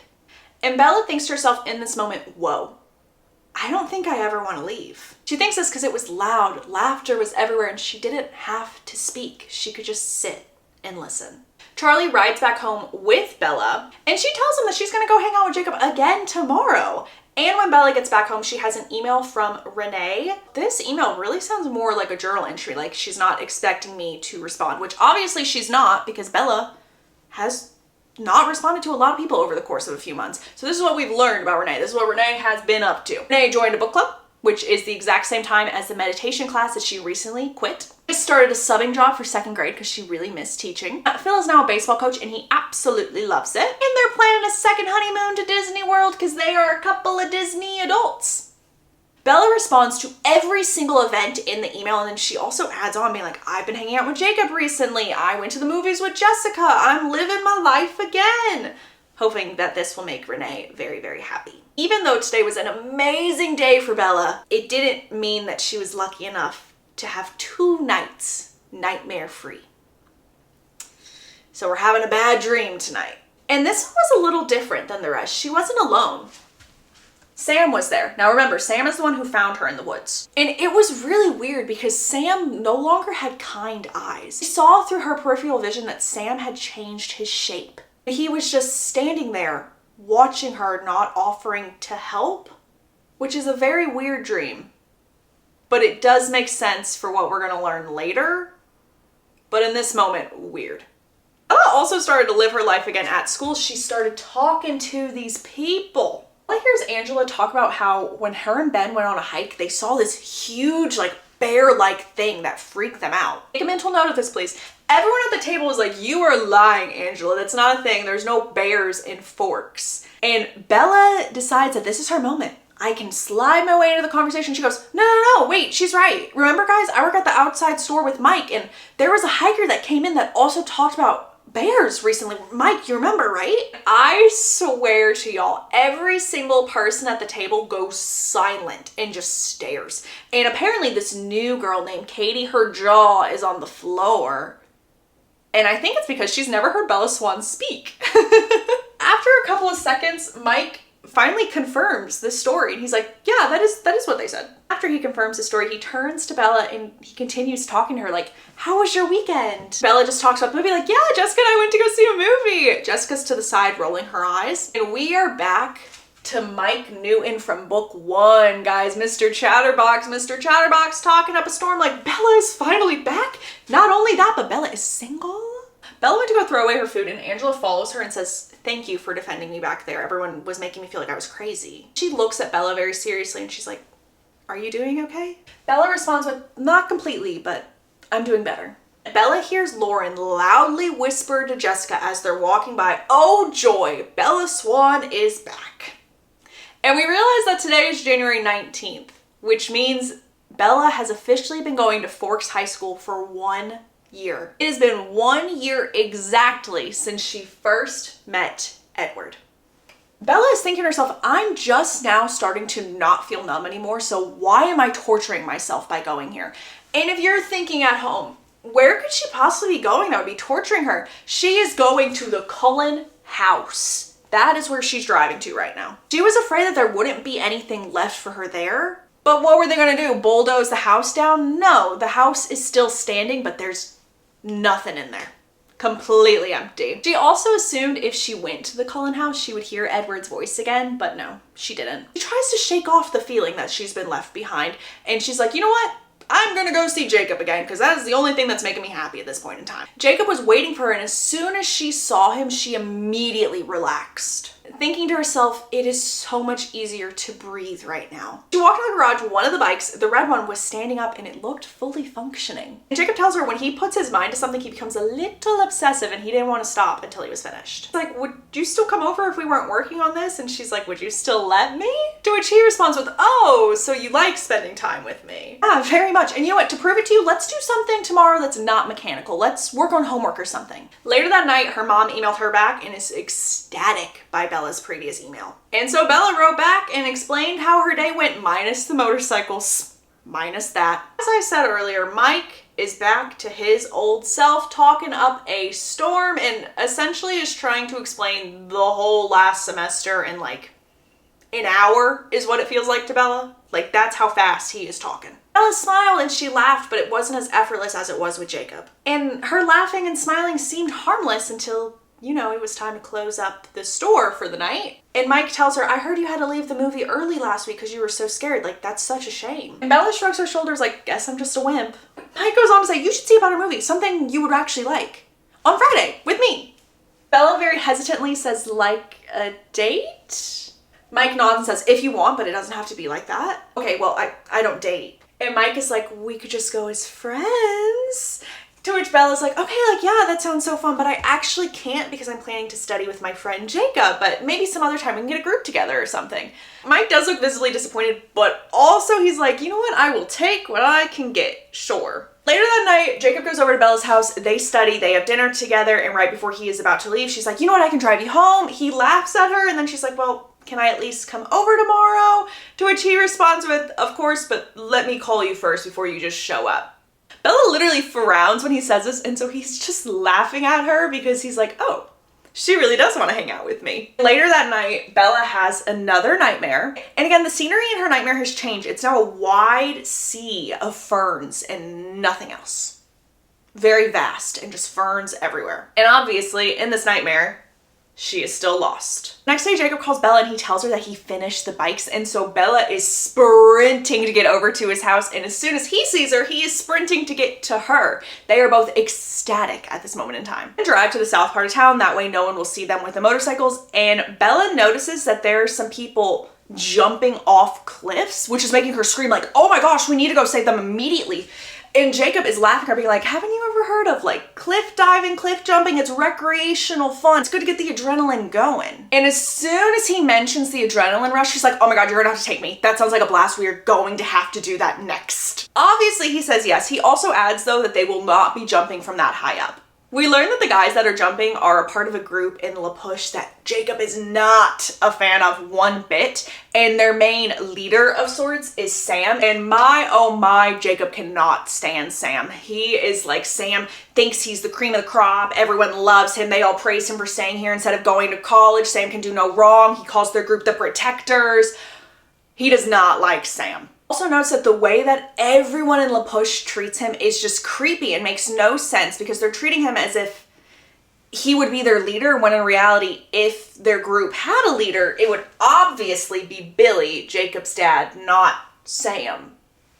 The reason he says this is because Jacob's great-grandfather was their last chief, which would kind of just go down the line. There's actually a little more a part of this that Jacob doesn't know yet, which means y'all won't know until he knows, so we'll talk about it later in the video. The last thing that Jacob adds that y'all need to make a mental note of in this conversation is he says that the group of Protectors look at him as if they're waiting for him to do something or realize something. Y'all know who has just joined this group of Protectors, and it is pissing Jacob off. Embry, and he is ignoring Jacob and ignoring Quill, and Quill, Embry, and Jacob used to make fun of the Protectors and be like, what is wrong with them? They are crazy. And now here's Embry happily going along with every little thing that Sam has said. Very sus. It says that this group acts like Sam owns them. And no one is giving Jacob any answers, and it's frustrating him. And in this moment, Jacob kind of looks like he's about to cry. And Bella doesn't know what to do during this time because she's like, oh my gosh, my one light in my life is sad and is suffering. How can I help him? And so she tells him, you know what, if it gets worse, you can just come live with me and Charlie. You can happily leave La Push and just come live with us. We will protect you, don't worry. They are not gonna get to you. You'll always have us. Jacob freezes when she says this, and while he's freezing, Bella's thinking to herself, wow, this is such a great friendship. We are so warm and nice, like we are great friends. But you can literally tell that he's not having those thoughts. He's not having thoughts of friendship in that moment. In fact, he says, if this is how you're gonna react every time I'm frustrated or sad, I mean, maybe I should act like this a little more. And he starts touching her hair, and so she's like, well, this is a friendship for me, so I need to get us back on the path of friendship so he doesn't get the wrong idea. So she just adds, wow, it's so crazy that I'm 2 years older than you. Crazy. And he's just like, okay. And literally saved by the bell, because they are now in the exact spot where they are going to try out the motorcycles. So Bella can kind of put this conversation behind her and move forward. He was going through the basics with her, and he's like, whatever you do, do not hit that back brake. I know that you're going to be tempted to because of how you drive your truck, but do not kick that. Do not hit it, press it, whatever, ignore that it exists. And when Jacob feels confident enough that Bella has been listening to him, he lets go and she is off on her own. She is immediately shocked that Edward's voice has returned. He is back. He is back telling Bella, this is stupid, this is idiotic, this is reckless. And she's just like, oh my God, he's back, he's back. And since she's so excited yet frazzled that she's hearing him, she just stops what she's doing, and the bike nearly falls on her. And so Jacob is just running over to her being like, are you okay? Are you good? Are you good? And she's like, yeah, I understand what I'm doing now. I'm fine. Let's go again. Jacob keeps talking to her about something, and Bella is not paying attention because the voice is still there. Edward's voice is telling her, I told you so. I told you this was stupid and reckless. I told you. And so she's just honing in on this, and it finally clicks in her mind why she can hear him.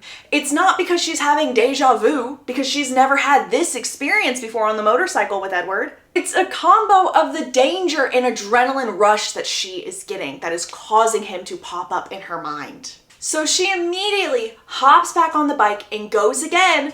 Edward's in her head saying, go home to Charlie right now. And Bella is at the point in her life where she will do anything to keep hearing him. So she's like, I'm gonna go a little faster. I need to keep hearing him. I can't lose his voice. I can't. In the background, we hear Jacob being like, oh, maybe I should slow down. Let's slow down a bit.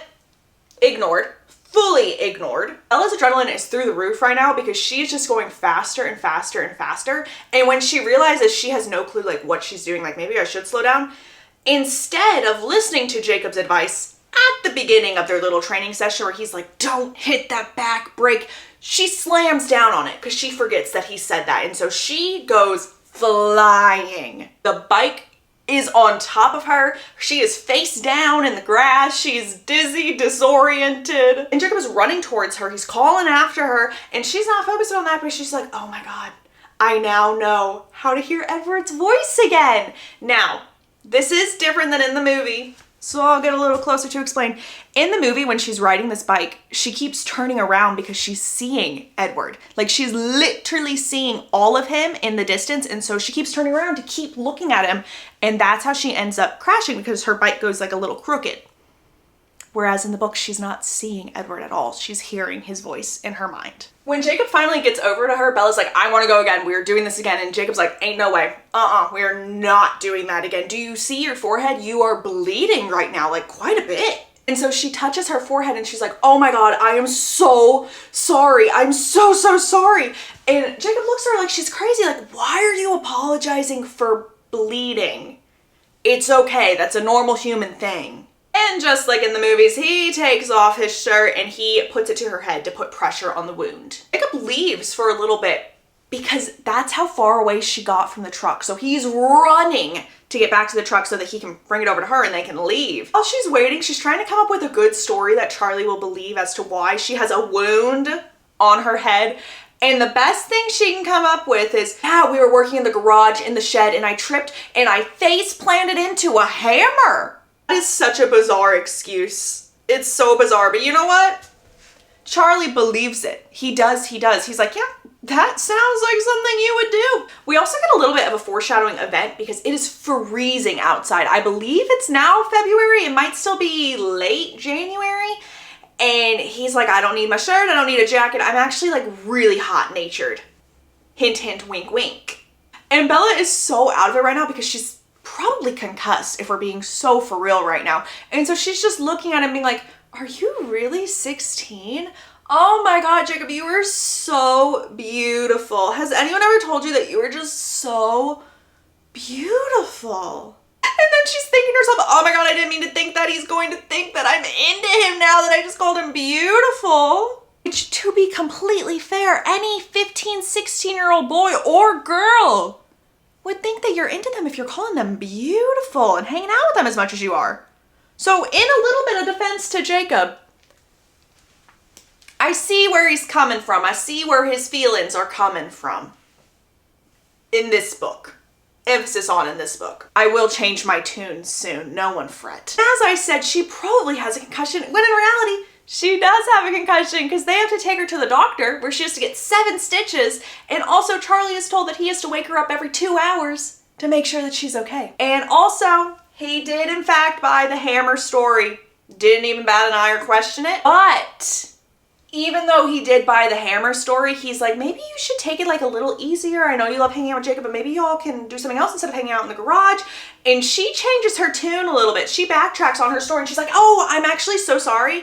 I think the concussion has given me some memory loss or something because we weren't in the garage. We were on a hike. And he was like, a hike? You need to be careful going out in the woods. There's been bear sightings recently. I don't know if I want you in the woods anymore. The next time Bella and Jacob hang out, Jacob's like, maybe we should cool it on the bikes. Maybe we should just do something else a little less dangerous. And Bella's saying to herself, well, dang, how on earth am I going to get that adrenaline rush to see Edward now? And then a little light bulb flickers in her mind going, maybe that's not the only way that I'm able to hear his voice. Maybe if I go to a place that it was just so special for me and him, I'll be able to hear him again. And do y'all know what that place is? The meadow. So Bella is now telling Jacob, like, that's completely fine. I actually really want to visit this place. I saw it once when I was on a hike and I haven't been able to find it since. It's this beautiful meadow. I feel like that's what we should do. We should go try and find it. Jacob doesn't ask any questions because he's so excited to keep hanging out with Bella. And so he's like, I have a compass. We will find this meadow. It will be so much fun. Little does he know that the reason she wants to find the meadow is so that she can hear her ex-boyfriend's voice. But that's okay. That's okay. He's just happy as a clam to be there for this moment in time. Also, the book specifically says that we are now in February, which means that it has been about a month since she has woken up and started living her life again. Bella and Jacob are walking, trying to find this meadow. They're not having any luck. And Jacob is so surprised that she would have went on a hike without a trail to even find this meadow in the first place. But he doesn't question it. He just shrugs it off because, as I said, he is just so ecstatic to spend time with Bella. So while they're on this walk, she asks him about Embry. He tells her nothing has changed. He is still hanging out with Sam, ignoring me and Quill, and it is making me so angry. Bella and Jacob end their hike once they hit the 6-mile mark. And Bella's like, great, this is also a lost cause. Did this even happen? Like, am I tripping right now? Did we even go to a meadow? Did he try and take that with him too? And Jacob can visibly see her disappointment. He's like, don't worry, we'll try again tomorrow. We'll keep coming back until we find it. Bella thinks to herself that her life is like a lost moon.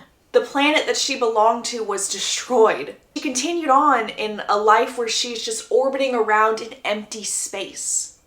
Basically just ignoring all the laws of gravity.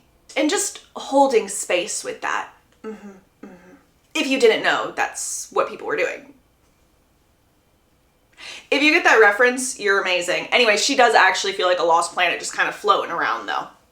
Despite my reference. Eventually, Jacob does let her start going on the bikes again, and she is getting better and better, but this makes Bella upset because the better she gets at riding the bike, the less she hears Edward's voice because she's no longer in danger. So all Bella wants to do now is find this dang meadow.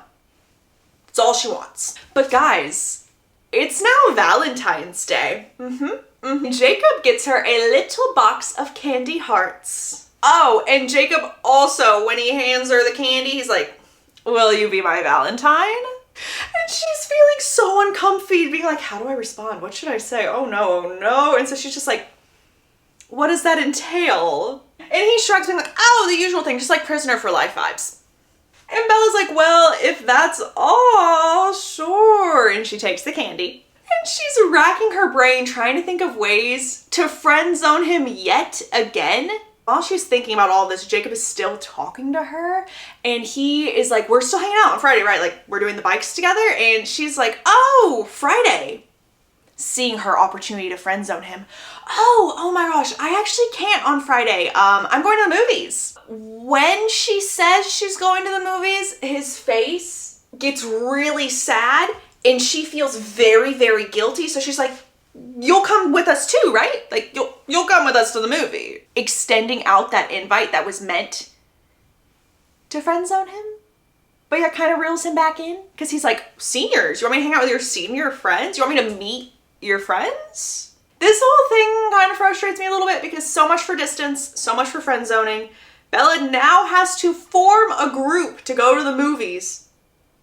So that one, Jacob doesn't know that she lied, and then two, so that it's not just her and Jacob. The best way to do this is asking Mike if he wants to go to the movies with her on Friday. And when Mike gets ecstatic, being like, oh, she's asking me on a date. Finally, it's my time.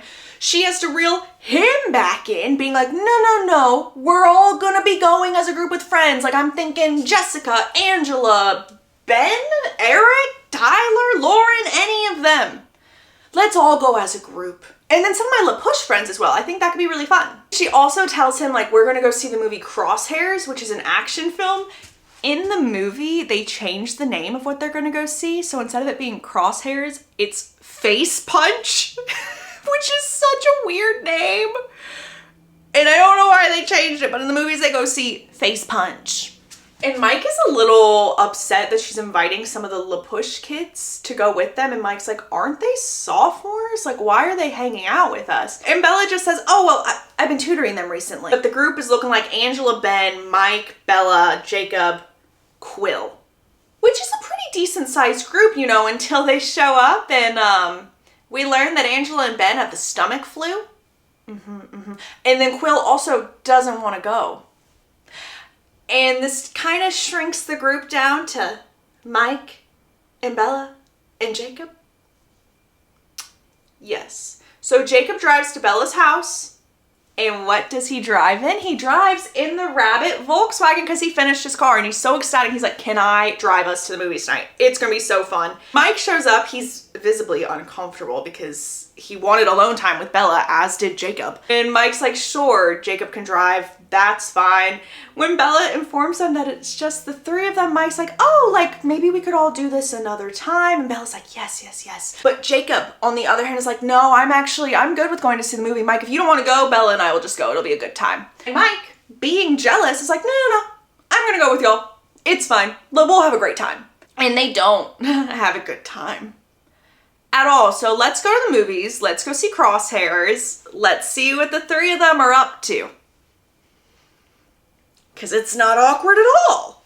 And when they get to the movie, Jacob has to give Bella a $10 bill for her to buy his ticket because he's not old enough to go see this movie. This movie is so gory. Poor Mike is looking above the screen so that he doesn't have to watch exactly what's going on. But Jacob is over here laughing at everything, which makes Bella like, maybe I'll also laugh and make fun of everything. So they're having a great time while Mike is just focusing above the screen.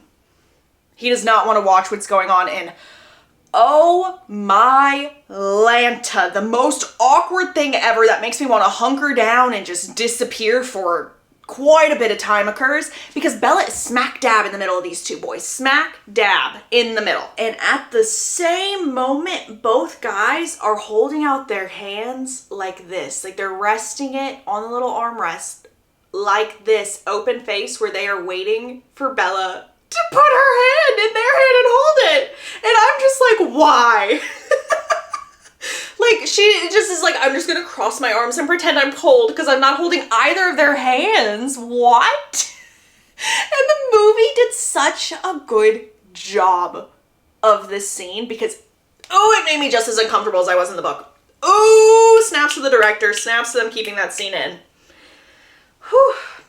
Anyway, there's another scene in the movie where it gets a bit gory and Mike's like, I'm done. I gotta go. And he literally gets sick in the bathroom. Bella and Jacob follow him out of the theater. Jacob goes into the bathroom to see what's up with Mike. He comes back out and he's like, yep, that guy literally is a weak baby. Bella and Jacob are waiting for Mike, honestly, to stop being sick so they can all go home. And so they sit down. Jacob puts his arm around her and Bella moves a bit because she's like, oh no, we're not doing that. And Jacob asks her, you like me, right? Better than that guy in the bathroom. Like, you like me more than him. Bella responds with, yeah, but that's all. Jacob grins and he's like, that is fine with me as long as you like me the most and the best. That is all I care about. And you think I'm good looking, so I'm prepared to be annoyingly persistent till the end of time. Oh my, does he keep his word on that one in the future books? He is very much so annoyingly persistent. We will see that later. Just hold tight for future videos. She says, you can be as persistent as you want, but I'm never going to change my mind. He very sadly says, it's the other one, right? And I just want to note that Jacob does not say Edward's name. He has noticed that anytime Edward's name is brought up, she shuts down. And so he's very, very careful in making sure that he does not mention his name, so he's referred to as the other one. Jacob looks at her and says, don't get mad at me for hanging around. I'm not going to give up on you. I've got loads of time. And she nods her head saying, sure, but don't expect more from me or more from this. He then grabs her hand and holds it. He's like, this doesn't bother you though. And she's like, yeah, you can hold my hand if you want, but I think it means something more to you than it does to me. It doesn't mean the same thing. He responds with, and that's my problem. And he's tracing her hand a little bit and he comes across this scar on this part of her hand and he says, why is this scar so cold? That is so weird. What did you get this from? Obviously, this cold scar is the one she got from James, but she can't tell Jacob that. And so she's like, I can't keep track of all the scars that I have. You know, I'm a klutz. And he laughs and is like, okay, yeah, like fair point, but that's such a weird one, like weird placement. Before they can carry on with this conversation, Mike finally comes out of the bathroom. For sure sick with the stomach flu that is going around the town of Forks right now. And so they very carefully get him to the car and they have to roll down all the windows and Bella is freezing right now. She is frigid. And Jacob is just fine. He's completely fine. If anything, he's a little warm. Bella's like, are you okay? Like, how are you not cold right now? And so she reaches out and she touches his forehead and she's like, oh my God, you also have a fever. You're also sick.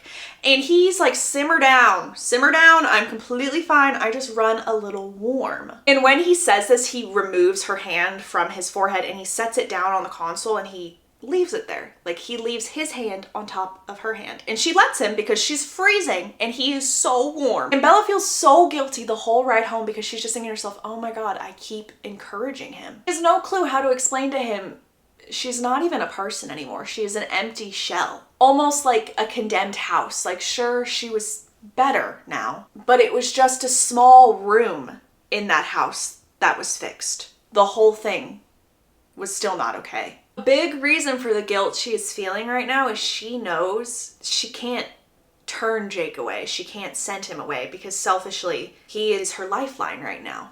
Almost reviving her and bringing her back. Not completely to herself, but at least to a livable state, and is what is making her happy. I get back to Bella's house after dropping Mike off.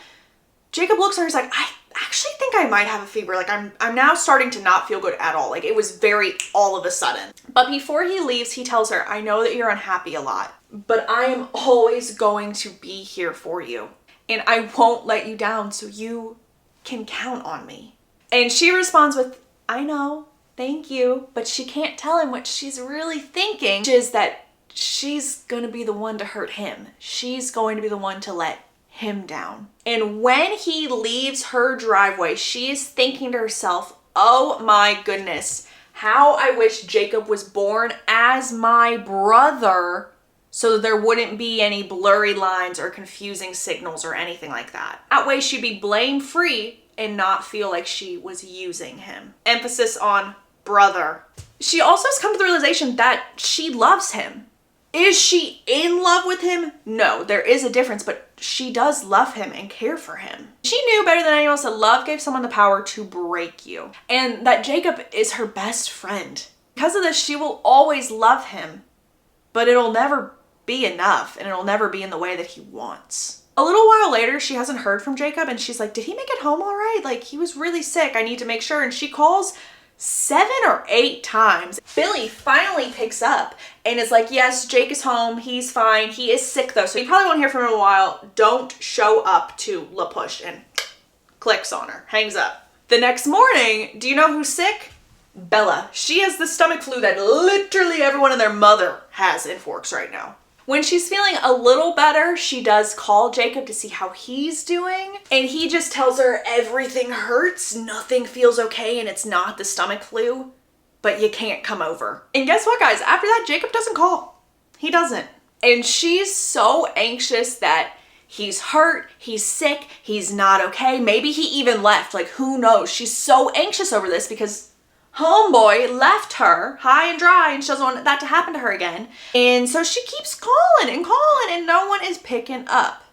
Eventually, Billy does answer and he's like, yeah, instead of it being the stomach flu, oh my goodness, Jacob has mono. You still can't come over.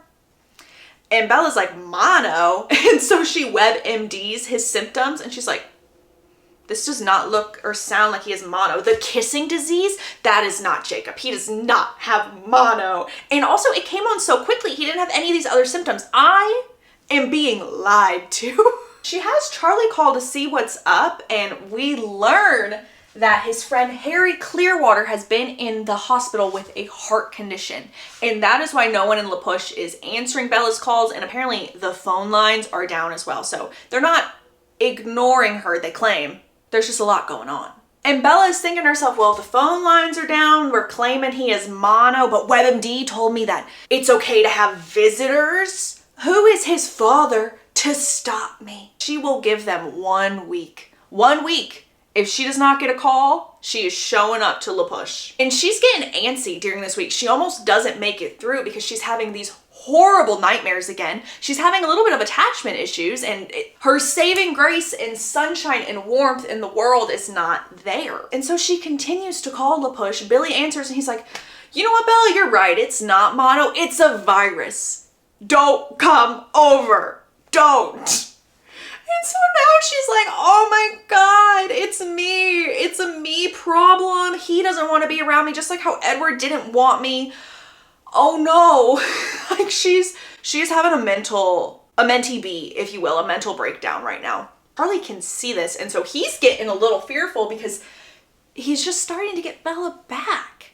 Like he went through a lot when she was in the months of September to January. He's a little afraid, and he's like, well, you know what? I was going to hang out with my friend Harry, who's been having his heart issues recently, but I can hang out with you instead. And she's like, no, go hang out with Harry. Have a good time. It's fine.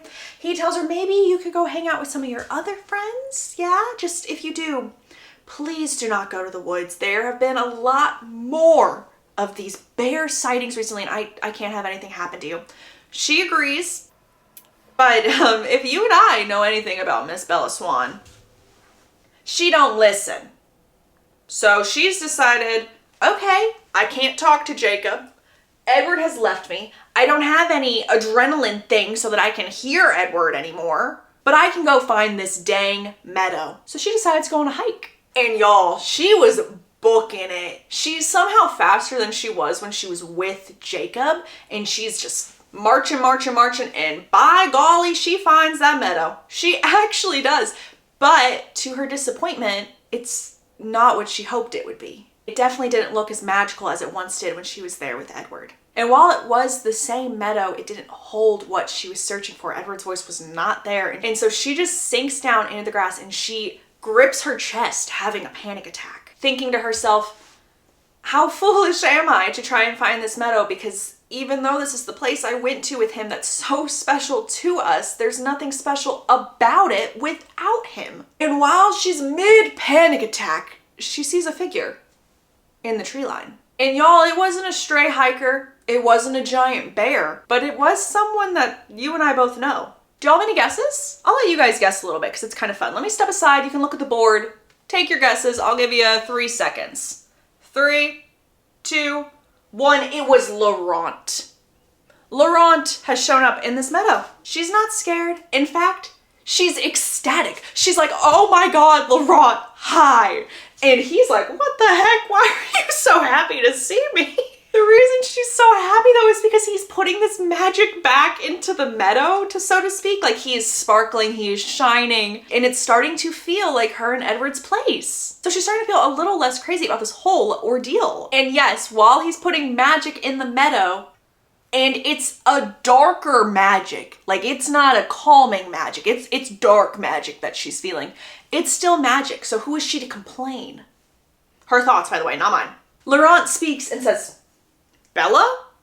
I didn't expect to see you here. I went to the Cullen house and it was empty. I figured that they would have taken you with them. Aren't you their little pet? And ladies and gents, when he starts talking, this is the moment that she sees his eyes. What we learned at the end of the first book is Laurent was going to Denali, which was where the other coven lived that also only ate animals. He was going to adapt to that lifestyle and join that little diet, which means his eyes should be golden or just black. But in this moment, his eyes were red. So keep that in mind, because Bella is no longer excited to see Laurent. Laurent steps closer to Bella and he goes, do the Cullens ever visit? And the voice that shows up when Bella is in danger is here, saying lie to him right now. And Bella says, now and again, they show up. They'll be back soon though. Really? Laurent says. The house smelled so vacant, like they haven't been here in months. The voice in her head says, you need to lie better. Bella shrugs and she's like, oh, well, I'll tell Carlisle you stop by next time I see him. He'll be so excited to know that you were here. She pauses and then she says, but I won't mention this encounter to Edward. He's still a little touchy over the James incident. Oh, really? Is he? Laurent steps closer. Yeah, how are things in Denali? Laurent explains, yeah, I like Tanya. I even like her sister Irina even more. I've never stayed in one place for so long, but the restrictions to the diet that they have, they're hard, and sometimes I cheat. And Bella says, oh, well, Jasper also has those difficulties too. You'll get used to it. The voice in her head says, don't move. So Bella just keeps on talking to me like, have you heard from Victoria? As a matter of fact, yes, I have. I'm actually here as a favor to her, and she won't be happy. Bella questions, she won't be happy about you? No, Laurent says, she won't be happy that I'm not saving you for her. You see, she's a little put out with your mate Edward, who destroyed James. James was actually Victoria's mate, and so in Victoria's mind, it's a little bit of an eye for eye situation. He got rid of James, her mate. It seems only fair that she would get rid of you, his mate. I didn't think that it would be so easy to find you, but would you look at this? And yes, she will be so angry at me for not saving you for her. But you've caught me at a bad time. You see, the reason I'm in these woods right now is because I'm hunting and I'm thirsty and you smell so good.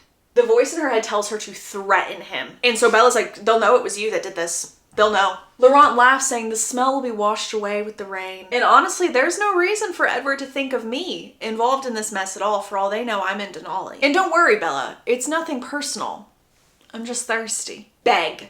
The voice screams at her. Please, please don't do this. Laurent explains, oh, Bella, you are so lucky that it's me that found you.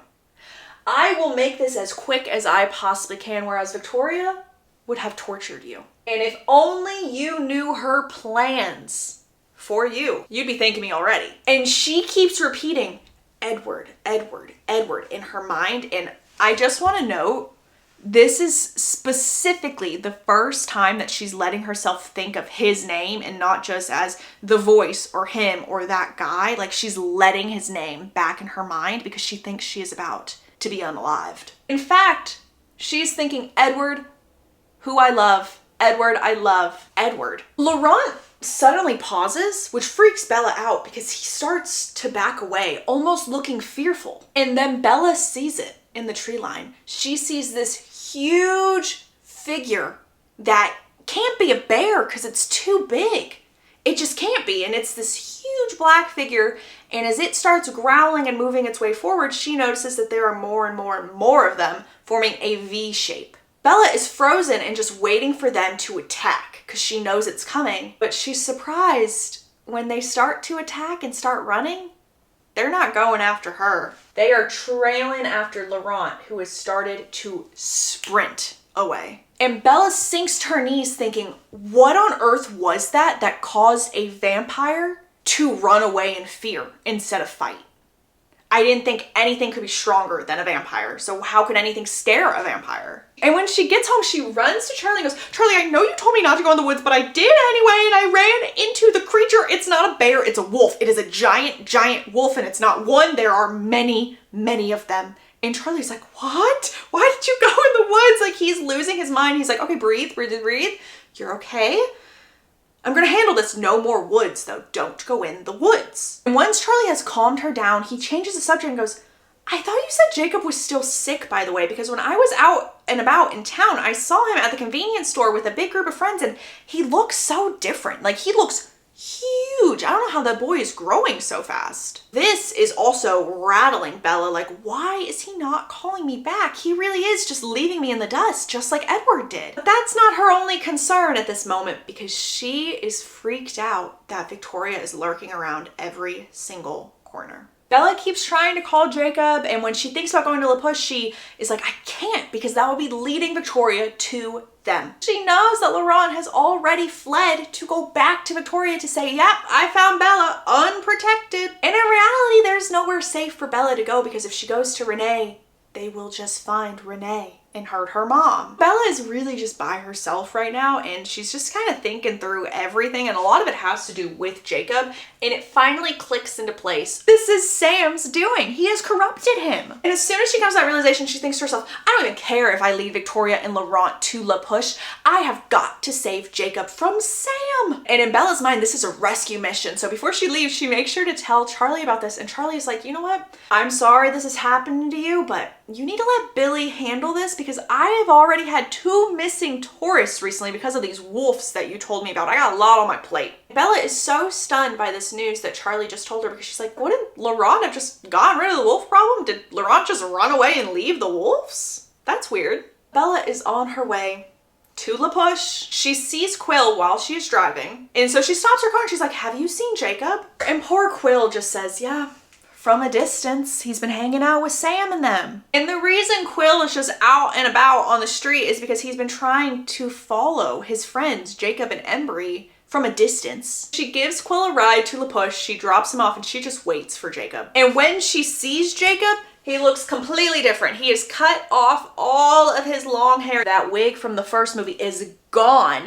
And he's huge. He is buff and in shape and not the same Jacob that she saw at the movies. She also notes that his friendly smile is completely gone, and that there was almost a darkness to him, like her sunshine human was gone. He screams at her when he sees her, like, what do you want? And Bella just says, I want to talk to you. Alone. Jacob turns to look at the men behind him, and he stares specifically at Sam. And Sam just nods. And so Jacob's like, sure, let's go talk. And when they get away from the group, Jacob looks at her, he's like, it's not what you think it is. We were wrong about Sam. Sam is actually just trying to help. And if you want to blame someone over this situation, you should blame the bloodsuckers that you love so much. Bella's taken back, like, whoa, what do you mean? And Jacob says, you know who I mean. I'm talking about the Cullens. Bella says, they left over 6 months ago. How can we be blaming them instead of Sam? Sam isn't doing anything to me. And yeah, sure, they left, but they set everything in motion. And Bella is so confused, saying, what's in motion? What are you even blaming them for? Jacob simply says, existing. And Edward's voice pops up in Bella's mind, which means she feels unsafe. And his voice says, give him a chance to calm down. Bella looks at Jacob and she's like, are you breaking up with me? And Jacob says, if that were the case, I would just say, let's be friends. And Bella's just apologizing, saying, I'm so sorry that I can't change the way that I feel about you. I'm so sorry if you think that I've led you on. And like, maybe I could change. Maybe if you give me some time, just don't quit on me right now. You can't quit on me. She's so desperate right now that the book says she was stretching the truth so far it started to curve into a lie. And the moral of this conversation is Jacob has told her, it's not you, it's me, gotta go. And he leaves her in the rain. She is frozen, cannot move. Billy exits his house and is like, can you go home? Like, just go home, Bella. After a while, she finally heads home and Charlie is like, what happened? And Bella just responds with, Jacob said he can't be my friend anymore. And Charlie's like, that doesn't make any sense. You were so upfront with him from the beginning that this wasn't going to be a relationship. It was just a friendship. What is he talking about? And Charlie has gone into full dad mode because when Bella goes upstairs, she hears Charlie on the phone with Billy. And Charlie is going off right now. He tells Billy, do not put this on Bella. You and I both know that she was so upfront with Jacob the entire time. And I know my daughter. And there's a pause, which means Billy said something to Charlie. And Charlie says, what do you mean I don't know my daughter as well as I think I do? This is hurting my family, Billy. There's another pause and everything gets very, very serious. Charlie says, okay, fine. If your boys step a single toe out of line, just know that I will be there. And in that moment, Bella realizes that Charlie went from Billy's best friend Charlie to Chief Swan in like 3 seconds. We actually have a new dream tonight. In the dream, it is raining and Jacob is beside her, but his features start to change. And his face turns white as bone and his eyes turn this golden color and then red. And then back to gold. And his face was so beautiful that it hurt. Which, if you can put 2 and 2 together, when she says that Jacob transformed, he basically transformed into Edward. So she was seeing Edward again, and then all of a sudden he vanished. She wakes up freaked out from this dream and she hears fingernails scratching on her windowsill. And she's like, oh my God. This is Victoria. This is the end of me. She found me. Oh no. Oh no. And while Bella is freaking out, she's trying really hard not to scream because she's like, if I scream, Charlie's gonna come in here and then Charlie is in danger. And then she hears a guy say, Bella, open the window. Lo and behold, it's not Victoria or Laurent outside. It is Jacob, who is hanging from a tree. She's so angry at him for 2 reasons. One, she cried over him. And worse than that, this is an awkward and louder version of how Edward would enter her room. And so it's just reminding her of Edward, except it's a less cool way of him entering her room.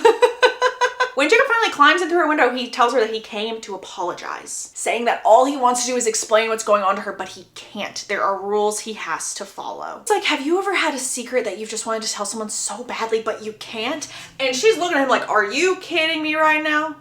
Really? Nods, saying then you understand that sometimes loyalty gets in the way. Something not being our secret to tell. And even though I can't tell you, there's no rule about you guessing it correctly. Do you remember the first day we talked in La Push? That story I told you? And she's like, yeah, about the cold ones. And he goes, no. I mentioned something else. And Bella that day was so honed in on Edward, the Cullens, cold ones, whoa, that she doesn't remember the other half of the legend. He can see that nothing is really clicking for her. And so he asks her another question. He said, did you honestly not know? Was I the one who told you? And when she doesn't say anything, he goes, see?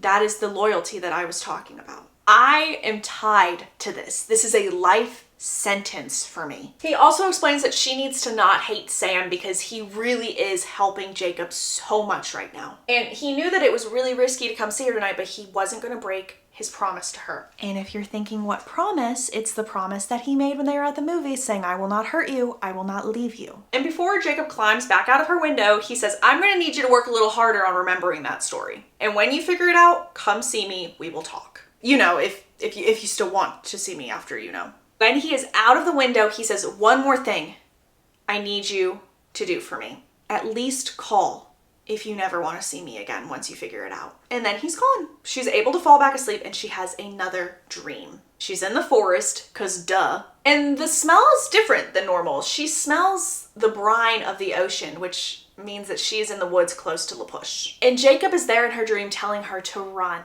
And now she knows why she's having a bit of deja vu within this dream, because this is the same dream she had in book 1 when she realized what Edward was. So she's just watching this dream play out and trying to figure out what she was missing.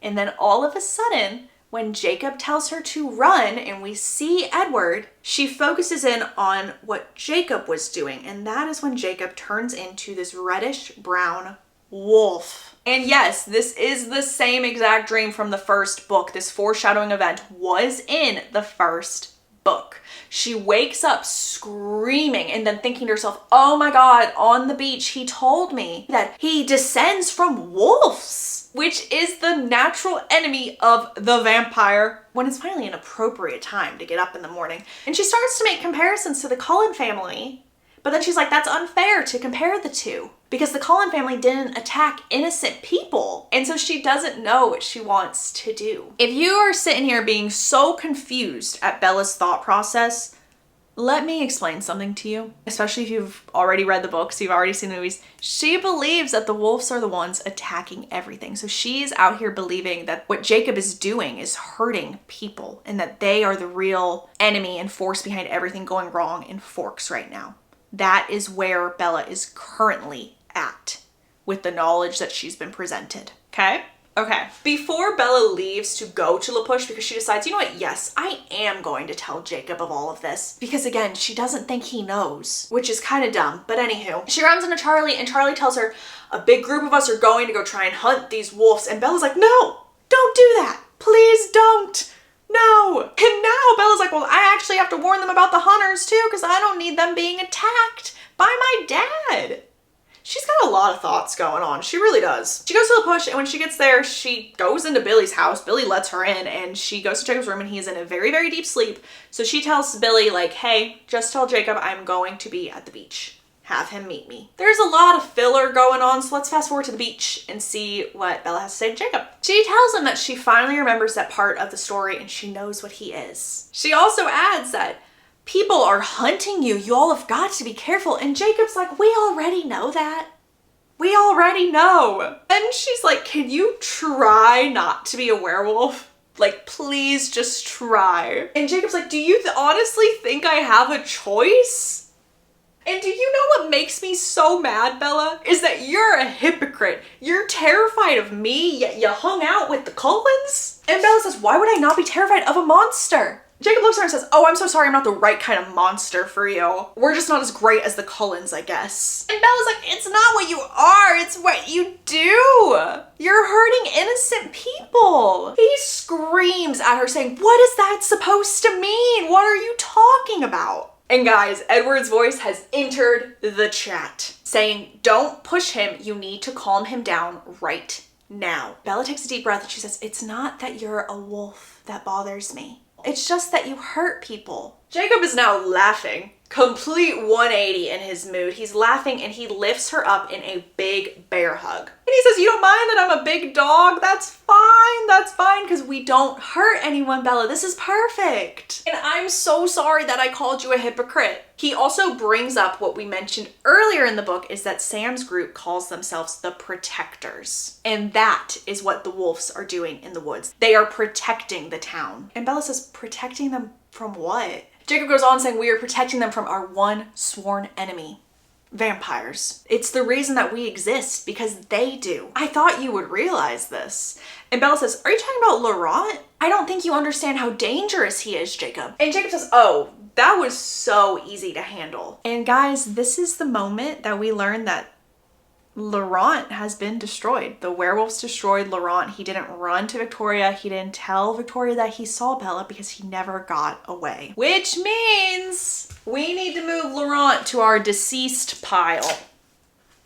So let's join James, shall we? Jacob then tells Bella that there's another reason that he doesn't need to be around her. And it's because when he becomes angry or upset or mad, he transforms into a wolf, and that's out of his control. Jacob also says, like, you don't need to be stressed anymore about the vampires because we're going to take care of this. Bella is not paying attention. I'm gonna be so for real. She's not paying attention at all because she's focusing on the fact that Jacob said, we're going to take care of this. Since Laurent has been destroyed for a week and hikers are still disappearing, meaning Victoria is near and close and her main target is Bella. Bella actually brings up this point saying, like, if you guys got rid of Laurent, there are still hikers missing, so I don't know if y'all are actually taking care of it right now. And Jacob's like, hold your roll. There were two of them. There were a guy and a girl. We handled the guy. Now we just need to find that girl again. She's real speedy. And ding, ding, ding, Bella was correct. Victoria has been around Forks recently. Bella then explains to Jacob, Victoria is here for me. And she explains the whole James ordeal about how Victoria wants revenge for her mate. And Bella says, but Victoria doesn't understand that things aren't like that anymore. Edward doesn't think that I'm special. He's left and he's not coming back, but she's still after me. Jacob is furious and fuming right now. He's taking some deep breaths because he's like, I gotta keep my anger in check a little bit so that I don't transform, but I need to call a meeting immediately. And he actually doesn't have to leave her because now that he's a part of the pack, all of the wolves can hear his thoughts and he can hear theirs, which he says is slightly embarrassing because there are no secrets at all. Bella tells him that none of this really freaks her out because Edward's the exact same way and he can listen to people's thoughts because that's like a special power of his. Let's learn some more wolfy background, shall we? Sam is the alpha of the pack, so you have to do whatever he says. If he tells you to do something, you have to listen. That's why when Bella wanted to talk to Jacob alone, he had to look at Sam and get Sam's approval before he went with Bella. We also learned that when Sam changed, he was the first one in this pack. So he was changing alone. Whereas everyone else within their pack had each other and Sam. Sam was by himself. Jacob tells Bella that she has to go to this meeting because they need to hear this story firsthand from her. And obviously she knows more about vampires than anyone else. Jacob also asks if Victoria has any powers, which Bella isn't positive, but she doesn't think so because Edward never mentioned it. Now, Jacob notices that she says he didn't mention it. So Jacob's like, oh, you mean Ed? I'm so sorry. I know that you don't want to talk about him. Scratch that. Pretend I wasn't about to say his name. I know you don't like hearing his name. And Bella is like, wait, you noticed that? You noticed that whenever I hear his name, I kind of shut down a little bit? I didn't realize you paid that close attention to me. Jacob says, I pay attention and I know you're still unhappy. Do you think that maybe you're better off that this was for the best? She interrupts him and says, no.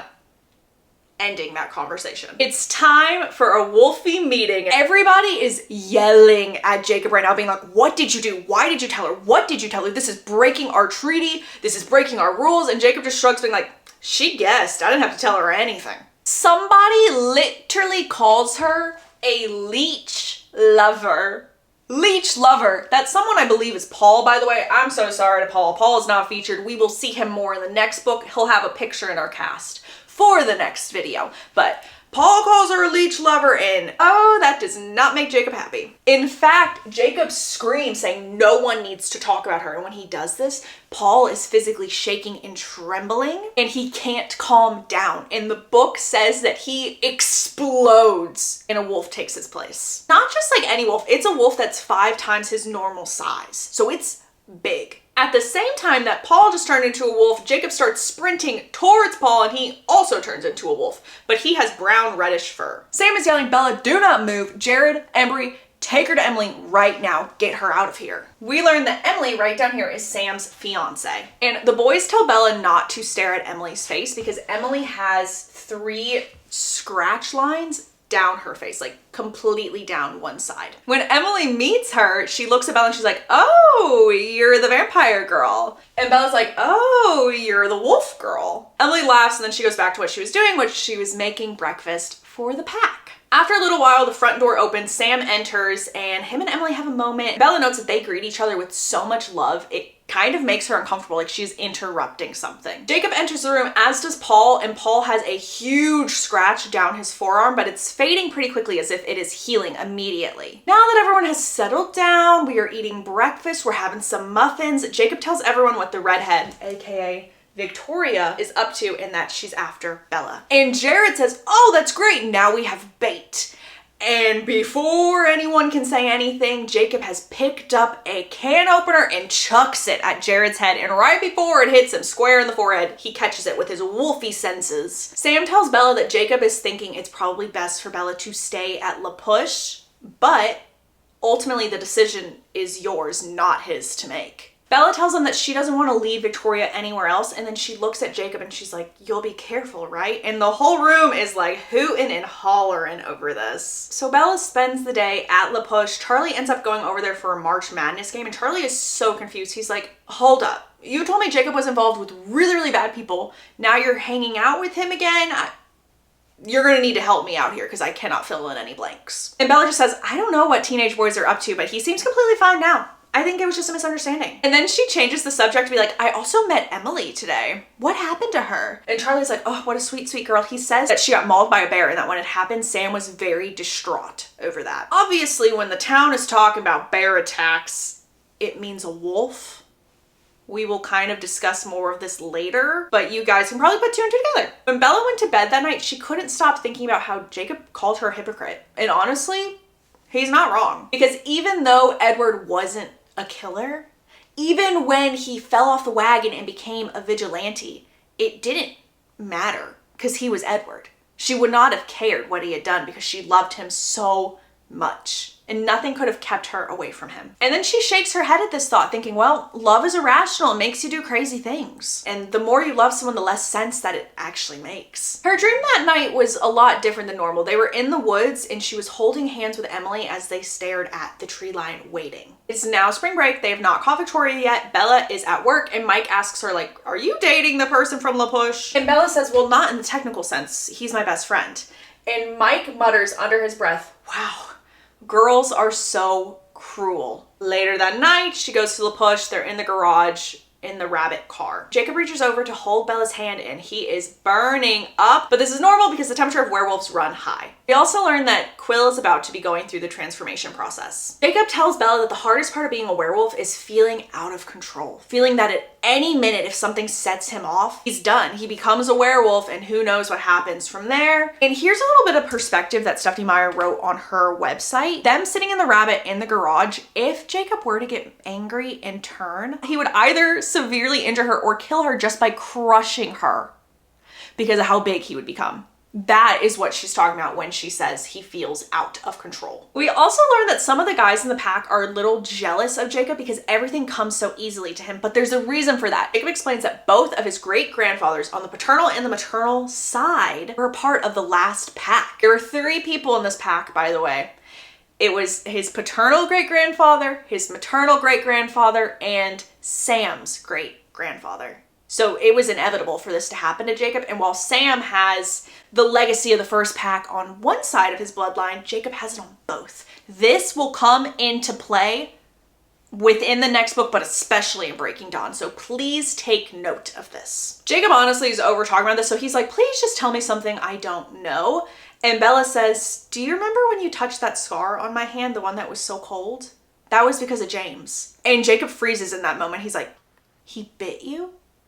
I don't understand. How are you okay right now? And Bella says, well, Edward stopped the transformation from happening. Jacob is bugging out over this, like to the point where Bella's like, please calm down, please breathe. We are in an enclosed space together. Please just breathe. But the only thing she can think of is like to distract him with all the other vampire powers. And so she's just kind of explaining what all the other Cullens can do. While she is talking about the Cullens, it sends her into a panic attack. She's gripping her chest because talking about them hurt so badly because she loved all of them with her whole heart. As I said, it's spring break, and so Bella really has nothing to distract herself with while she's at La Push, so she's very bored. And she would just wander up and down the beach for hours and hours and hours until Jacob could come hang out with her. But Jacob was really busy because he was with the pack trying to find Victoria, so this could be over and done with. She's walking up and down the beach. Bella's thinking to herself how she's getting so much deeper and deeper with Jacob without meaning to. And this sends her into another panic attack where she just crawls into a ball on the beach until Jacob finds her. He can see that she is stressing out. Obviously, she's in a ball on the beach. And he doesn't think that it's because of him. He thinks it's because of Victoria. So he's like, you know what? I will take tomorrow off and we will hang out together. And do you guys remember the activity that Bella really wanted to do at the beginning of this book? And since they're at La Push and it's here anyway, they might as well. Do you remember? Cliff jumping. Yes, that is what they have planned for tomorrow. And Jacob agrees to this, by the way. Like, he doesn't fight her on this. He's like, yep, sounds great. It's a date. Bella goes to bed. She wakes up early the next day and she's so excited. And she keeps saying to herself, this is a date with Jacob, but really it's a date with Edward because I'm going to hear him today. But when Bella gets to Jacob's house, Billy tells her that Jacob had to go with Sam today because they got a new lead to try and find Victoria. And Bella is antsy. She cannot sit still. She is so worried for Jacob, but also she was so excited to hear Edward that this was such a huge letdown for her. And the only solution Bella has to make her happy at this moment in time is to look up at the cliffs and go, I can walk up there easy peasy. So she is going to go cliff diving or cliff jumping, whatever y'all want to call it, by herself. Also, she goes to the very top. If you remember from the beginning of this book, Jacob specifically says, yes, whenever we go, we will not jump from that high. She's like, screw it. If I'm doing the dang thing, I am fully doing it. And so she's going to the very top to jump. And the reason that she chose to go from this height is because she wanted to feel like she was flying. And finally, she heard the voice. Don't do this, please don't do this, please, for me, stop. And then Bella flings herself off of the cliff. And Bella was really proud of herself when she lands in the water until a current hits her and she's just being flung around like a rag doll in the freezing cold water. And she keeps hearing Edward. Edward is sounding like Dory from Finding Nemo saying, just keep swimming, just keep swimming, just keep swimming. As I said, the water is freezing, so her limbs are becoming numb, which is making it harder for her to fight against the current. Edward is like, just a little more, please. But Bella thinks to herself, I don't want to fight anymore. She thought of all the cliches of seeing your life flash before your eyes, but that's not what she saw. She saw Edward, and it was mortifying than any memory she ever had. So why on earth would she fight this when she was finally happy? The current felt like it pushed her into a rock. Water was going down her throat, and something was pulling her further and further away from Edward. Bella's last thought was, goodbye. I love you. Talking to Edward. And at that exact moment, her head actually breaks the surface, and this is very disorienting for Bella because she thought she was sinking to the ocean floor when in reality she was going up and getting her head out of water. Now, obviously, she's not doing this by herself. Someone just pulled her out of the water. And there's a voice shouting, breathe, just breathe.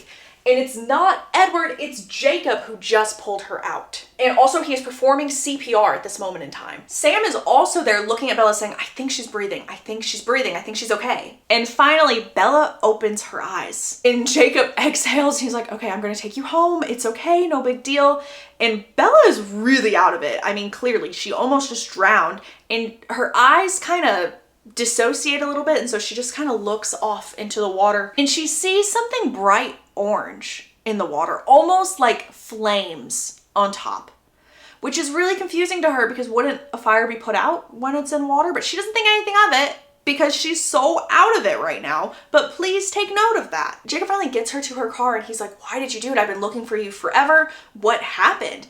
And she doesn't answer him. She's like, did you get Victoria? He shakes his head and says that she lost him along the way, but that's why he doubled back to the beach to try and find Bella because it looked like she was going to the water. Every day in spring break, Bella has been going down to the beach, so he was afraid that she was gonna get her. And we also learned that while Jacob was going to the beach to try and find Bella to protect her from Victoria, the rest of the pack had to go to the hospital because Harry Clearwater just had a heart attack and it's not looking good right now. Bella goes to sleep that night and for the first time in a while, she's having a great dream. She's having a bright vision of Phoenix, Arizona, the sun, a tree house, a wall of mirror, a flame on black water, a set on stage, a balcony at night, a girl talking to herself while she's on the balcony. Obviously, that's alluding to Romeo and Juliet. And then she wonders, what would Juliet have done if Romeo just left her? If Romeo had chosen Rosalind over her, what would Juliet have done? Would she have chosen Paris? Would Paris have taken care of her? And what if Paris loved her and she loved him, just not in the same way that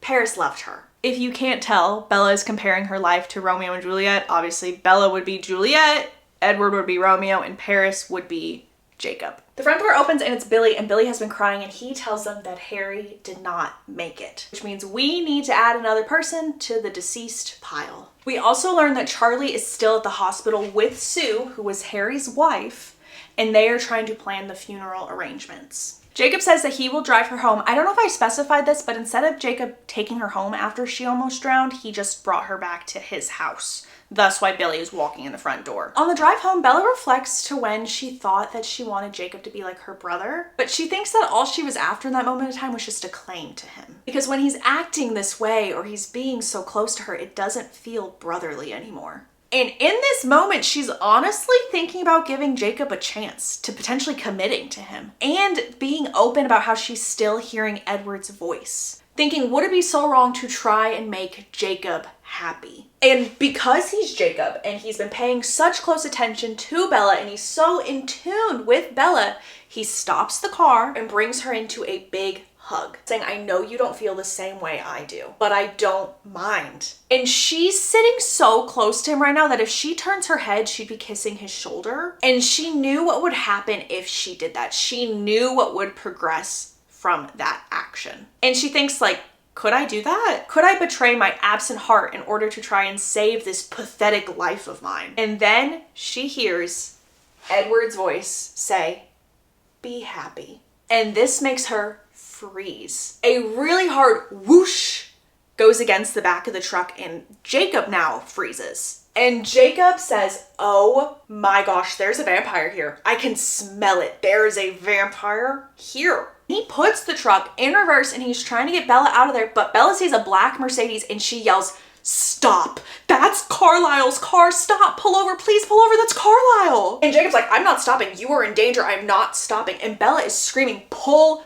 over. I will be fine. That is Carlisle. They won't hurt me. And he says, there's a vampire in your house and you want to go back? Of course I want to go back. So take me back. And he says, no. Take yourself back. Treaty or no treaty, that is my enemy in there. And I'll have to tell Sam about this because this changes things. I can't be on their territory. He says bye, and I quote, I hope you don't die. Then he leaves. But before she fully walks in, she thinks to herself, oh my God, what if this is a trick? What if this is a sneaky, sneaky trick? And because she's having this thought, she reflects back to something Jacob said earlier. He said that when they lost Victoria, he had to double back to the beach in case she went swimming. And it clicks in her head that when she kind of dissociated a bit and she looked into the water and she saw that flame, that orange flame on top of the water, it wasn't fire. It was Victoria. It was Victoria's hair, meaning that she was that close to Bella while she was drowning and Victoria was in the same water as her. That is how close she got to getting Bella. And so now Bella is fully convinced that this is indeed a trick and she's like, do I actually go in? And on the other hand, she's like, that's Carlisle's car. I know that's Carlisle's car and I want to see them. So she takes a deep breath and she opens her door and the light flickered on even though Bella had not hit the switch and there was someone there waiting for her. Do you guys know who it was? Do you want to know? Let me tell you because I love it and I love her. It was Alice. Alice is in Bella's living room and all Alice says is Bella in a confused yet relieved tone. And Bella really doesn't say anything. She literally runs into Alice's arms and is hugging her so tightly but also sobbing in Alice's arms, like hardcore sobbing her eyes out. And Alice is holding her saying, do you want to explain to me how you're still alive right now? Alice doesn't really let Bella respond. Instead, she pauses and then she says, I told Edward this would happen. And he just didn't believe me. He said, Bella promised she wouldn't do anything stupid or reckless and look where we are now. He told me not to be looking into your future because we'd already done too much damage. But just because I'm not looking doesn't mean I won't see. Bella, I promise I wasn't keeping tabs on you. I'm just so attuned to you that when I saw you jump and I didn't see you come up from the water, I had to see for myself. Did you even think of Charlie? Did you even think of my brother? Do you have any idea what Edward... Bella interrupts her and she's like, stop right there. This was recreational fun. Haven't you ever heard of cliff diving? This was all in good fun. And Alice is so confused and she's like, did someone pull you out? And Bella's like, yeah, Jacob did. And when she says Jacob's name, Alice leans in and she's like, you reek. What is that smell? Bella then explains that Jacob is a werewolf. And Alice then says, I've never met anyone who is more prone to life-threatening idiocy. Bella's like, well, it's a good thing the werewolves are here because if not, Laurent would have gotten me. And Alice is like, hold up, Laurent? What do you mean? You need to back up and explain, please. And so Bella does. And once Bella's done explaining everything, Alice is like, us leaving didn't do anything good for you, did it? Bella literally laughs, saying, that was the point, wasn't it? Y'all leaving wasn't even for my benefit. But please don't leave me again, Alice. Please, please, like spend the night or something. And Alice says that she won't leave Bella tonight and that even though she nearly drowned today, that's not why she's looking rough and looking like a mess. Like she just looks bad. The phone rings and Bella expects it to be Charlie at the hospital, but it's actually Jacob. And so when she answers, she's like, I'm fine. I told you it wasn't. And he interrupts her saying, got it, bye. And he hangs up on Bella. And Bella's like, well, this is gonna be an issue. Charlie comes home during this moment and he's visibly sad because his best friend just passed away.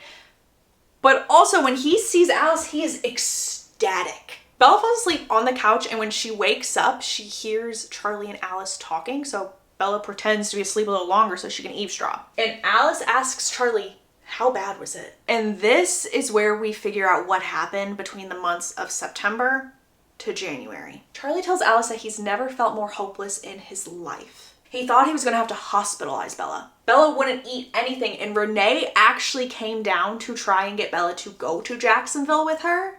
And Bella refused. And by refusing, Bella threw a temper tantrum, throwing all of her stuff everywhere, her clothes, screaming, crying, like a full-on tantrum. And because of this, she made it seem to Charlie and Renee that she was getting better. She would go to school, she would do her homework, she would sit in the living room, she would talk when people were talking to her, but she was like an empty shell of a human being.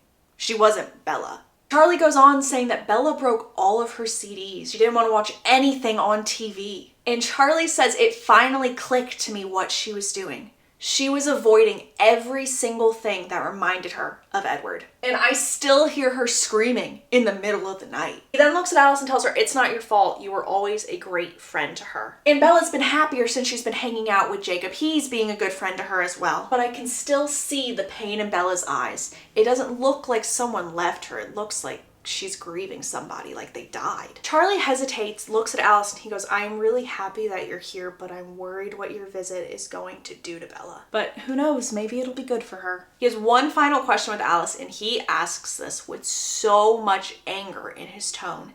He asks, is he coming back too? Alice shrugs her shoulders and says, Edward doesn't even know that I'm here. Charlie snorts, saying, well, that's something at least. I hope he's having a good time. And Alice, with steel in her voice, says, I wouldn't make any assumptions, Charlie. Bella yawns really loudly on the couch to make them think she's just now waking up. And Charlie has to leave because he needs to go plan the funeral arrangements. And Alice and Bella just talk all day, never about Alice and them leaving, but just what the family is now up to. So let's play a quick round of keeping up with the Cullens. Carlisle is working night shifts at Ithaca, and then he's also teaching part-time at Cornell. Jasper is actually taking classes at Cornell at the same time, and I believe he is studying philosophy. Esme is restoring a 17th century house. Alice is doing some research on what she learned last spring from James. So basically she's just trying to fill in all the blank space she has about her life before she was a vampire. She's actually discovered quite a bit. She discovered what asylum she actually stayed at. She discovered what her name is, and Alice's name was Mary Alice Brandon, and she was born in Biloxi. Also knows that her sister Cynthia had a daughter, and her daughter is still living in Biloxi, which would be Alice's niece. They talked all day. Alice spent the night again, when Charlie leaves the next day. Alice is like, well, what do you want to do today? And Bella normally goes to see Jacob, but obviously she's not doing that today. So Bella's like, you know what, let's do some chores. We'll just keep on talking. So Alice just talked to Bella while she was doing all of her chores, and eventually the doorbell rang. Alice groans and says, I have a fairly good guess about who that is. And Bella stops in her tracks and goes, guess? You can't see who it is? And this is where we learn that Alice cannot see the wolves in her vision. That's why she had no clue that Bella got pulled out of the water. After Alice says this, she does leave, but she tells Bella that she will be coming back. So don't worry, she just doesn't think it's a good idea for her and Jacob to be in the same room together. Which is fair. And you know what? Sure enough, Alice's guess was right, because it was Jacob. And in the car are Jared and Embry, and they refuse to go in with Jacob. Like literally they're being little babies, shaking their heads like, not going in there if a vampire was in there. And this irritates Bella because Jacob literally won't even walk into the house. Jacob is like stretching his neck, scoping out the foyer before he walks through the door. And Jacob's like, can I talk to you alone? And Bella responds with, sure, come on in. What do you want? What is your problem right now? Jacob just says, I don't like being here. Bella looks at him and says, then I'm sorry you had to come down here. Why don't you just tell me why you're here and then you can leave? Jacob asks, one of the Cullens is staying with you? Yeah, Alice is. Okay, how long is she here for? Bella quickly says, it's an open invitation. Jacob then tells her that the wolves don't watch the lands that have Cullens on it, so the only place she'll be safe is La Push. And Bella's like, I've already told Alice about Victoria. I'll be fine. Jacob then says, are the rest coming back? No.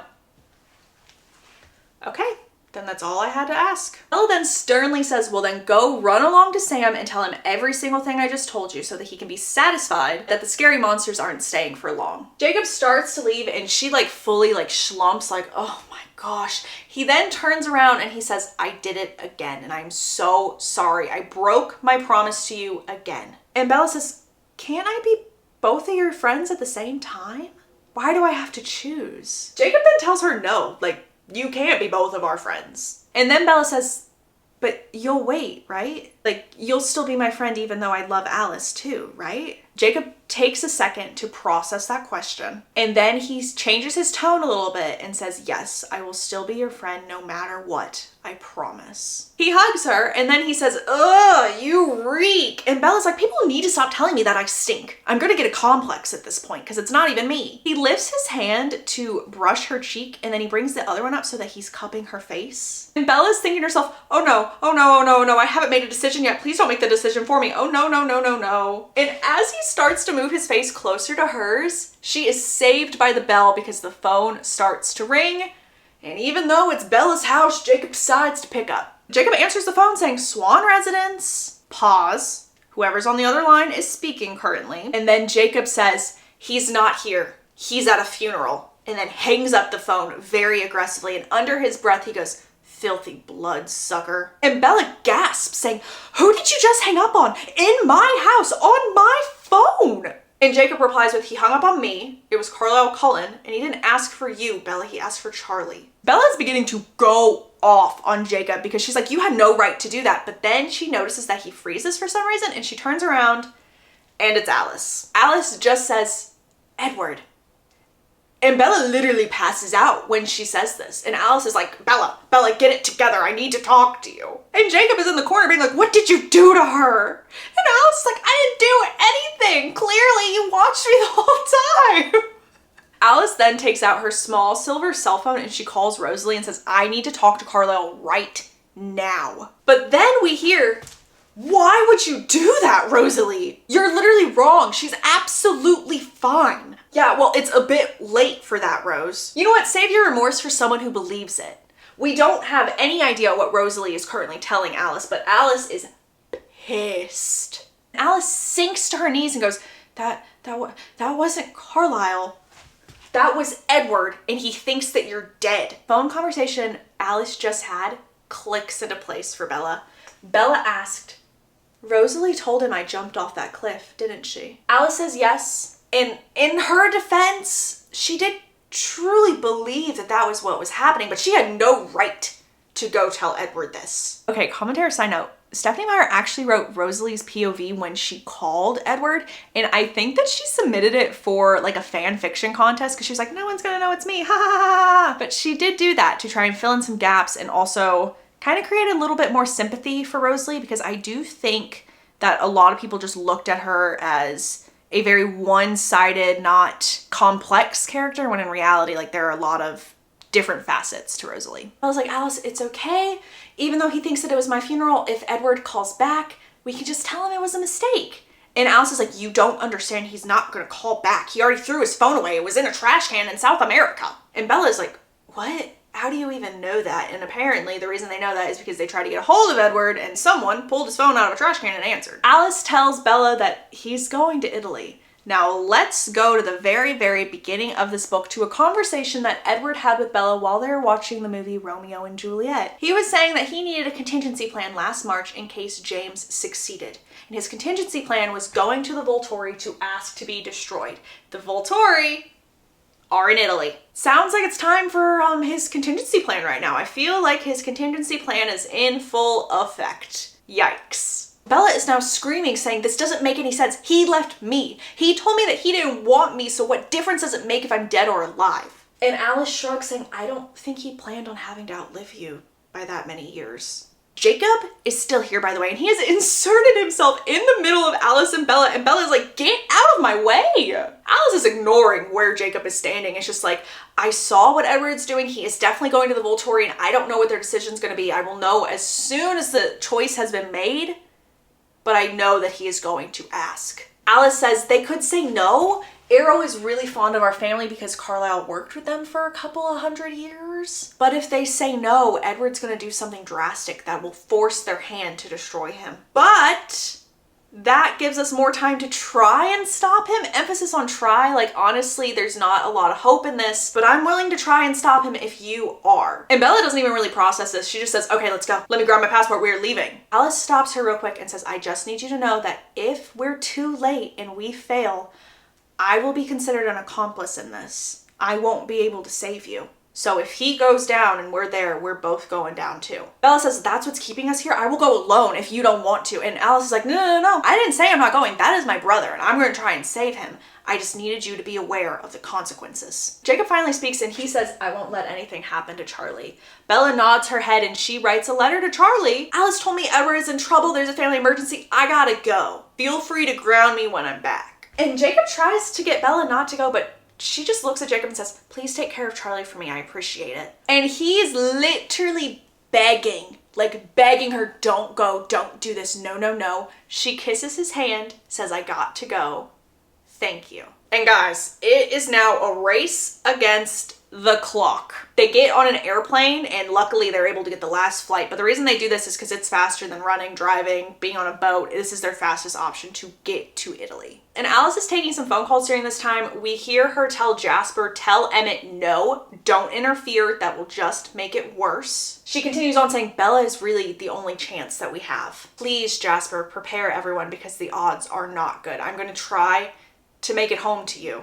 And I love you. Alice hangs up the phone. She looks at Bella and she sighs saying, I hate lying to him. Alice explains that if Emmett or Jasper or Carlisle try and stop Edward, he will only work faster to beat them.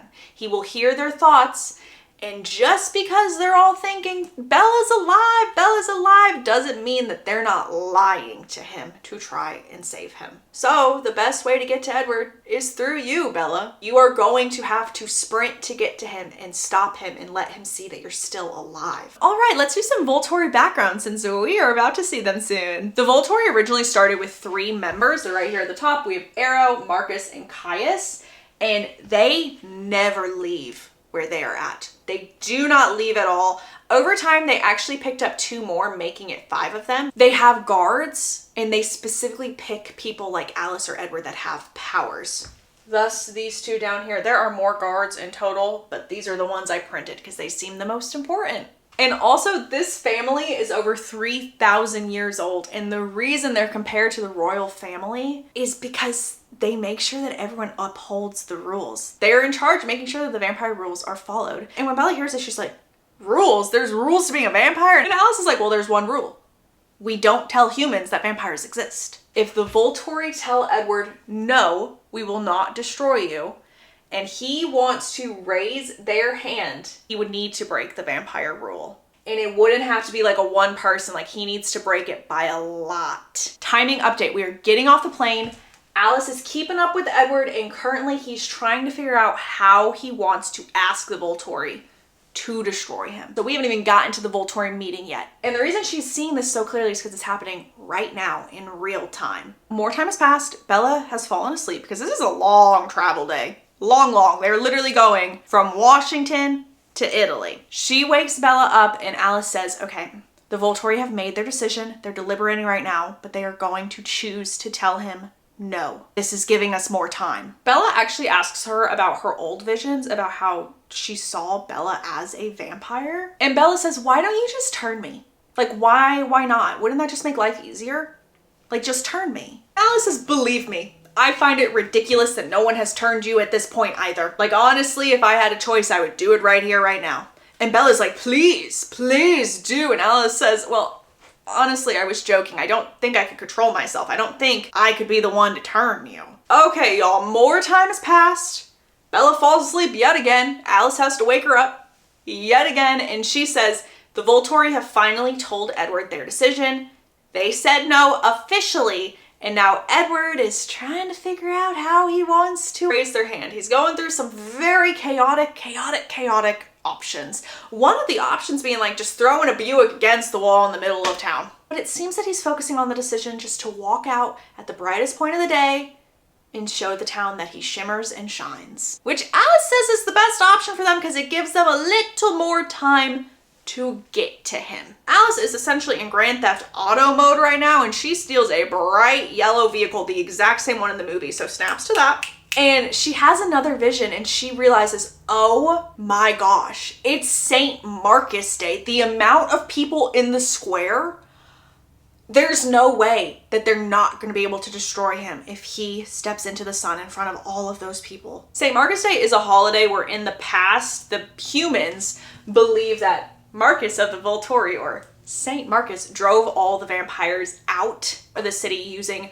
garlic and crosses, which was the Volturi's way of putting out little superstitions and fake facts about vampires. As they are getting closer and closer to their destination, Alice looks at Bella and says, "You're gonna be on your own as soon as I get you close enough because I can't run with you. It's too bright. I will also expose vampires if I do that. So I'm gonna get you as close as I can and you're gonna sprint." And guys, we are now back to the very beginning of the book. Bella is sprinting, but she's not running to save herself. She's running to save something so much more special and important to her. And it's not easy. There are people everywhere. In fact, the best way for her to get near Edward is to run through the fountain because people aren't standing in the fountain. So she's like hurtling over this thing, trying to get to him. She sees him step out and she's hollering. He doesn't hear her because he's so determined to do what he's wanting to do. And right before he fully steps out, she lunges at him and pushes him back. And she lunges at him with such great force that if he didn't catch her, she would be on the ground. She is now telling him, Edward, we have to move. Please, let's move. We need to move. And Edward's just saying, oh my God, Carlisle was right. No, Edward, like we need to move. We need to move. I can't believe how quick that was. I didn't feel a thing. And then he quotes, and I'm gonna look at my notes at this. He says, "Death that hath sucked the honey of thy breath hath had no power yet upon thy beauty." This is a line from Romeo and Juliet when Romeo is in the tomb. Edward then whispers, "You smell the same as always. Maybe this is hell after all, but I don't care." And Bella screams, "I'm not dead and neither are you, but you need to move, please." And Edward finally snaps into consciousness and he's like, oh my God. And he whips them away to another wall where he's completely in the shadows. And her back is now against the wall, but she sees two men walking towards them behind Edward. And Edward says, "Thanks, gentlemen. I appreciate it, but I won't be requiring your services anymore. Please say thank you to your masters for me." And one of the Volturi guards, who I don't have pictured up here, but his name is Felix. So imagine if Felix is up here somewhere. He says, "I think we should probably take this conversation somewhere else, a little less crowded, if you will." And Edward, not even looking at them, still looking at Bella, says, "That's not necessary. I haven't broken any rules. We're good." And the other guard that is with Felix says, "We just need to get out of the sunlight. Let's just change, go into the shadows. No big deal." Edward then nods and says, "Okay, I'll be right behind you. Bella, why don't you go enjoy the festival?" Felix, the guard, says, "No, bring the girl." "Yeah, I don't think so." And Edward is prepared to fight. But before Edward can fight them, Alice pops up and goes, "Gentlemen, I don't think this is proper conversation to have in front of a lady." The arguing stops and then they hear another voice scream, "Enough." And we learn that Jane has now entered the chat. Now, in the movie, Jane is played by Dakota Fanning, and I would not change that for the world. I think that she does a great job at this role. But in the book, she's described as looking almost childlike, and they think that she's a boy at first. Whenever Bella sees Jane, she thinks that she's a boy because her hair is like very choppy, it's dark, and she looks completely different than Dakota Fanning. But again, I wouldn't change that for the world. I think she did great at that role.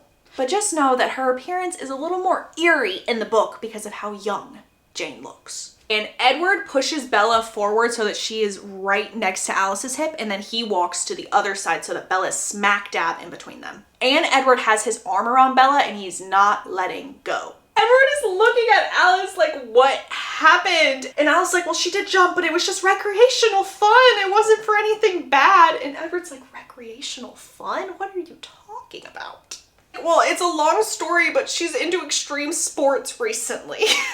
They are all walking towards an open hole in the street, and it's a hole that's like a complete drop down. So Alice goes first and Edward says, "You're okay, Alice is gonna catch you." And so she drops and Alice indeed catches her. And after Edward jumps in as well, He is back to holding on to Bella so tightly. This thought that Bella has right now is completely different from the movies. Bella's thinking to herself, it feels like he wants me again. And that's really all I need, because at least I can be with him for a little bit before I die. Honestly, that's better than a long life. The reason that that is so drastically different from the movie is Bella just saved Edward. Yes, in the book, they haven't talked. They haven't done their big little kiss that happens in the movie. She has no clue why he was wanting to have himself destroyed, because she full on believed him in the woods when he told her that he didn't want her. She just thought it was like out of guilt or something like that. But in the movie, they have their moment. They talk a little bit. They reunite. And so while she's walking to the Volturi in the movie, she's not stressing and having these thoughts of like, does he still want me? I'm really confused. Like, why is he sending me mixed signals? I really want him though, so at least I'm content and I'll die happy with Edward. That, in my opinion, is one of the biggest changes from the book to the movie, and I stand by that. They keep going deeper and deeper underground. Her teeth are literally chattering right now because of how cold it is down there, and Edward sees this, so he's like, oh, let me take my hand away. And she's like, no, please leave it there. And so he's moving it up and down to try and create some kind of friction, but it is frigid down there. And also, when I say they're going deeper and deeper underground, I mean that they're on an elevator taking them deeper and deeper underground, by the way. Once the elevator stops and they're on the bottom floor, they end up going down this really long hallway with like iron bars they have to open and go through. And then another long hallway with this huge set of wooden doors. And Bella's like, thank goodness we're finally there. And Edward, on the other hand, stiffens. Like, he's like, oh no. When they enter this place, there is a human down there with green eyes, and she's like their secretary of sorts. I think her name is like Gianna. And Bella is like thinking to herself, why is there a human down here? If they want to keep vampires hidden from humans, why is there a human down here? We will talk about that later. No one fret. I'm meeting another vampire named Alec. Alec is Jane's brother, and he also has powers. Alec looks at them and says, you were asked to bring back 1 and you bring back 2.5? They walk into this new room, and the first vampire they see is real creepy looking. He has long black hair that Bella at first thinks is the hood to his cloak, but no. That is his hair. And she compares his complexion to onion skin. That's nasty. That's what she compares him to, though. He has deep red eyes just like the other, except they're hazy and milky, and she wonders if his vision is impaired because of this. This creepy vampire looks at Edward and goes, aren't you just so happy we didn't give you what you wished for yesterday, Edward? Edward says, yes, Arrow, and he tightens his grip on Bella's waist. So the main creepy vampire, his name is Arrow. And Arrow says, oh, I love a happy ending, but I want the whole story. He then looks at Alice and he's like, oh my goodness, Alice? I know we haven't been formally introduced, but I feel like I already know you from what your brother showed me. Arrow explains that he has some of Edward's talents, but he's a little more limited than Edward. And Edward cuts in and says, Arrow's just being modest. His power is much stronger than mine. That is because while Edward can read anybody's thought, Arrow, when making physical contact with a person, can hear any thought that person has ever had. The other 2 main vampires arrive, and that is Marcus and Caius. And Marcus immediately goes to Arrow and he touches Arrow's hand so Arrow can read his thoughts. And we learn that Marcus's power is sensing relationships. And so Arrow is laughing like a creeper, being like, that is so interesting. It seems you two have a very intense relationship. Pointing towards Edward and Bella. Arrow goes on saying, I don't understand how you can restrain yourself, Edward. Just thinking about her scent in your memories made me thirsty. And now in person? My goodness. Edward calmly says, not without effort.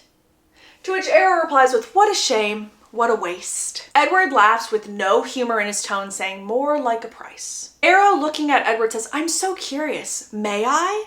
And Edward sternly goes, ask her. This means that Arrow is wanting to try and read Bella's thoughts since he knows that Edward can. He's like, maybe I can, maybe I'll be different. And so he does ask Bella if she minds. Bella looks at Edward and Edward's like, to which Bella is now thinking like, is he saying that because it's safe or because we really have no option? And Arrow starts laughing like a madman yet again. The book literally goes, ha, ha, ha. This is crazy. I cannot hear your thoughts. That is so insane. I wonder if it's just mine and Edward's talent. I wonder. And he looks at Jane, and Edward is screaming, no, don't you dare. And he lunges forward, and then all of a sudden, Edward's on the ground. Jane is making direct eye contact with him, and he is on the ground, withering in pain. And Bella is screaming. She tries to go to Edward, and Alice grips her and is like, do not move. You're only gonna make it worse. Don't move. Jane has taken her eyes off of Edward and is making direct eye contact with Bella. And Bella is just like waiting for the pain, like bracing for impact. And nothing happens. That's what I imagined her face like this, and then one eye open being like, is it happening yet? Nothing. And Arrow laughs creepily again, like, this is insane! This is crazy! Oh my. And Jane hisses like a snake, and Arrow's like, calm down. Yours are not the only powers that she can avoid. Simmer down. This is good news. Arrow then turns to Edward and Alice and asks if they would like to join the Volturi. And then he looks at Bella and asks her the same thing. And Caius, who has been silent this whole time, is like, what are you talking about? And Arrow looks at me and he's like, brother, don't you see the potential here in this human? If we turn her and she cannot be controlled by any of our powers, imagine what gifts she could have as a vampire. And Bella just says, no thank you. And Arrow responds with, such a waste, and then he says something in Italian, which we will cover later. Caius is arguing with Arrow like the law claims them. They tried to expose us. And Edward argues with them, being like, there are a few humans down here who know about y'all as well. What's the difference? Caius does a very creepy smile and says, yes, but when they have no more use of us, they serve to sustain us. As in the Volturi will eat them. And Arrow says, unless, meaning we will have to follow by our own rules unless you grant her immortality. Edward says, and if I do, then you are all free to go home. No harm, no foul. And y'all know as well as I do that Edward does not want to change Bella. In fact, that is probably the number one thing he doesn't want to do. And so Bella is staring at him. He's intensely staring at Bella, and she's like, please. And Arrow notices this. He clocks that. And he's like, now this is very interesting. And before Arrow can question them, Alice steps forward and gives Arrow her hand, showing her what the future holds. While Arrow is watching this vision, Bella hears Edward clamp his teeth together. And she knows that she will become a vampire one day. She knows that that is what Edward is seeing through Arrow seeing Alice's vision. Confusing web, but yes, y'all get the gist. Arrow, for one final time, does his creepy laugh. He's like, wow, that is so fascinating to see what you can see. And Alice responds with yes, and this one is very, very determined. Arrow's like, yes, I can tell that that is what is going to end up happening. Lovely. Y'all are free to go. And once again, I'm going to bring up the movies because at this point in time, in the movie, she believes that Edward wants her again. They're going to be in a relationship. They have a few things to talk out, obviously, because he did leave her. But she knows that he still loves her. Whereas in the books, they haven't talked. So she's like, oh my gosh, would he much rather me die than become a vampire? Is that how little he cares about me? Because she doesn't know what's going through his head. Edward, Alice, and Bella are booking it out of the room because there are tourists that are entering where the Volturi are. And Bella's like, oh my God. Those tourists don't know what's going their way. That's literally about to be their meal. And Edward is trying so hard to get her out of there, but he is too late because she knows what's going to happen. They are having to sit in the waiting room with Gianna until the sun goes down. The reason Gianna stays and works down there is because she hopes that one day they will let her join the Volturi. Bella hugs Edward and she's like, is it bad that I'm happy right now? And Edward responds with, I know what you mean, because we do have a lot of things to be happy for. One, you're alive. And with any luck, we will be alive tomorrow. Edward explains what Arrow said in Italian. And essentially Arrow said that Bella is a singer. Her blood sings to Edward. It calls to him. which we already knew. A lot of time has passed. It is now night. They are now free to leave. The St. Marcus Day party is still going on outside. Alice goes to try and find them a car. Bella and Edward just kind of hang out off to the side, away from people. And it doesn't take Alice long to find a car, but she's a little disappointed that it's not as fancy as the yellow one. And Edward's like, well, we can't all be finding cars like that, but you know what? Maybe I'll get you one for Christmas. And she just laughs and she's like, make sure it's in yellow. Make it to the airport and it's Edward and Bella sitting together and then Alice is behind them. And Edward keeps telling Bella, like, please just try and go to sleep. Just try and go to sleep. And Bella's like, I don't want to. What if I go to sleep and I have a nightmare? Like, I don't want to. I'm happy right now. I'm okay. Bella's thinking, like, maybe this is a good time for us to finally talk and get the answers that I don't want, but I know I'm going to need. And he kisses her forehead, her wrists, her cheek. He doesn't kiss her on the mouth. And she's thinking that's probably for the best because once he leaves again, if he kisses me like that, I won't be able to recover this time. Again, she still has the thought that he is going to leave as soon as they get back. She does fall asleep on the plane, and when the plane lands, there's actually a reception for them that she was not anticipating. There's a crowd waiting to pick them up from the airport, and the crowd is Jasper and Carlisle and Esme, and Alice and Jasper, they just run to each other immediately. And Carlisle and Esme like stay back a little bit, and then Esme like fully embraces Bella and is like, thank you for saving my son. Thank you. And then Esme looks at Edward and she's like, never do that to me ever again. When they go outside, Emmett and Rosalie are there, and Carlisle and Esme are like, y'all really need to talk. She's beating herself up over this, so we're gonna go ride with Jasper and Alice. Y'all are gonna go ride with Rosalie and Emmett. Rosalie starts talking to Edward, and Edward interrupts her like, I know. She then looks at Bella and says, I am so sorry, Bella. I didn't do it because I hate you or resent you or anything like that. I don't have an issue with you. I did it because I thought Edward deserved to know. I thought you really jumped. And I am so grateful that you were brave enough to go save my brother and bring him back to us. So please, please, please forgive me. And Bella is like, of course I forgive you. And she says it like that because she is so sleepy and jet lagged and mumbly that Emmett literally looks at Rosalie and is like, yeah, that apology doesn't count because she's barely conscious. You're gonna have to do that again later. They let her sleep in the car, and when they get to Bella's house, Edward has Bella in his arms, and we just hear Charlie screaming. He says, I can't believe you had the nerve to show your face around here. And then he looks at Bella, who is unconscious in Edward's arms because she's exhausted, and is like, what did you do to her? And Edward says, she is very tired. Please just let her rest. And Charlie says, don't tell me what to do with her. Get your hands off of her. Edward actually tries to listen to Charlie, but Bella grips on for dear life and is like, Charlie, leave him alone, please. Again, she's barely coherent. Like, she's not there. She's exhausted. They went to Italy and back in like the span of 2.5 days. Edward looks at Charlie and he's like, let me just bring her upstairs. I will leave as soon as I make sure she gets in bed. And Bella's like, what? And so Edward whispers in her ear so Charlie can't hear, like, I won't go far, like I will come back as soon as Charlie thinks I'm gone. When Edward finally gets Bella into her bed, she sleeps and sleeps and sleeps to the point where she thinks that she's been asleep for years. She is having nightmares where there are different kinds of monsters lurking around every single corner. And then there's also an angel. And the only thing clear in her nightmare / dream is that angel. And something cold touched Bella's forehead. And when this happened, she squeezed her eyes shut as tight as she possibly could. She's like, I don't want to wake up yet. I don't want to do it. I don't want to do it. Because she truly doesn't believe that anything that happened in Italy actually occurred. But then she realizes, oh my God, wait, whatever that feeling is on my forehead, that's real. And so she opens her eyes and sure enough, Edward is there.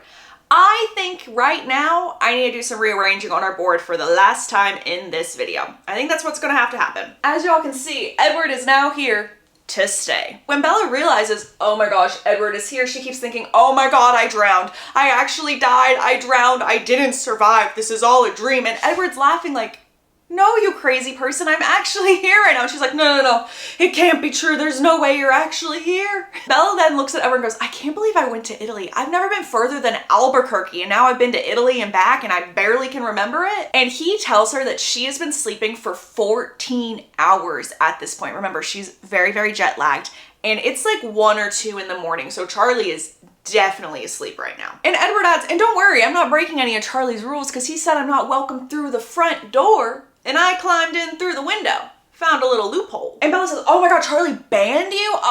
What am I gonna tell him? How long was I even gone for? Edward says that she was gone for 3 days. And he honestly has no clue what Bella should tell Charlie, but Edward just simply says, Alice will come up with something. He will believe Alice. Let's not worry about that. And Bella says, so what have you been up to minus the last 3 days? And Edward laughs saying, if I tell you, will you finally believe that this is not a dream and that you're actually alive? She nods her head and he says, I was hunting. Actually, I was tracking. I was trying to track for the first time. And then he quickly changes the subject and says, I owe you the biggest apology. I truly had no idea the mess I was leaving you in. I thought me leaving was better for you. I thought I was protecting you by doing that, but if anything, I just put you in more harm's way. And I promise I had no clue about Victoria. I would have come back immediately if I knew. Whenever the James ordeal happened, I was barely in her thoughts. I was just focusing on James and I didn't realize that her and James had that type of attachment. And then you had to put your life in the hands of werewolves?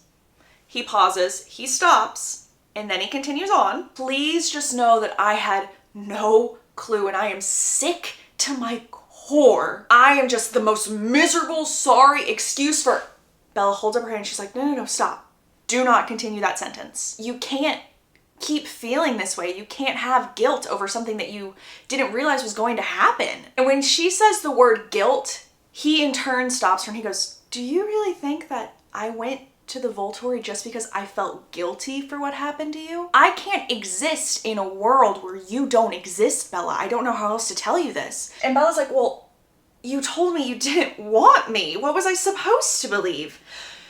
To which Edward responds with, I had to say that because that was the only way you would let me go. It was the only way you wouldn't try and follow me anywhere and everywhere. I didn't know I was that good of a liar for you to actually believe me. Never wanted to say that to you, but I needed to say something that would potentially have you move on with your life. And Bella says, a clean break. Exactly. And in that moment, I could see it in your eyes that you honestly believed that I never wanted you. Which is an absurd concept because I've told you countless times, I cannot live without you. I don't want to. Bella starts to cry and she says, I knew I was dreaming. I knew that I was dreaming. Edward shakes his head and says, you are so impossible. I love you.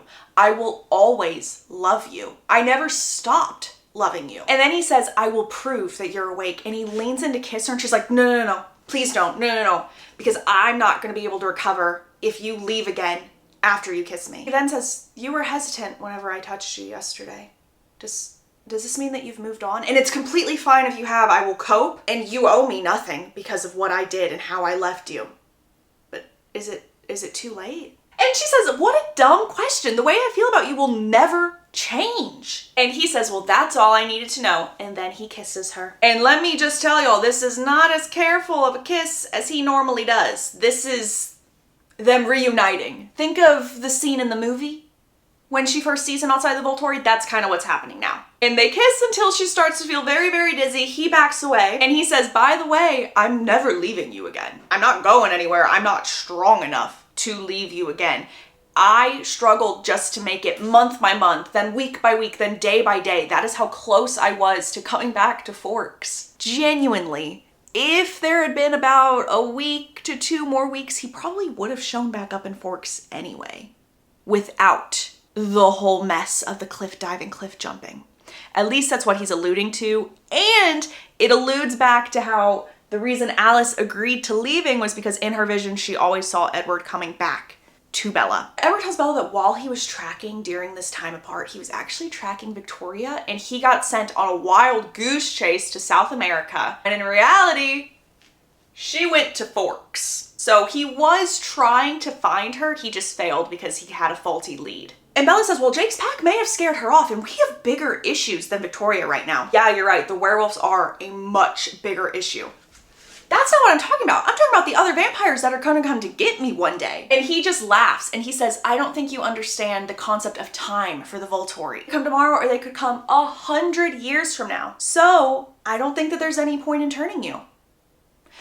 And Bella's like, what do you mean? No, like, you need to turn me. Edward says, no, I don't think I do. I think that you can live a long, healthy, happy life. And I will be there with you the whole way, and you will just have a happy life. And she's like, no, I'm already 18. I'm already older than you in my human form. I don't want to be 70 years old and you're forever 17. And also, you have no way of knowing if the Volturi are actually coming or not. And the reason Edward feels so confident that the Volturi is not going to come ASAP is because when they were in Italy, he was in each and every one of the Volturi's minds.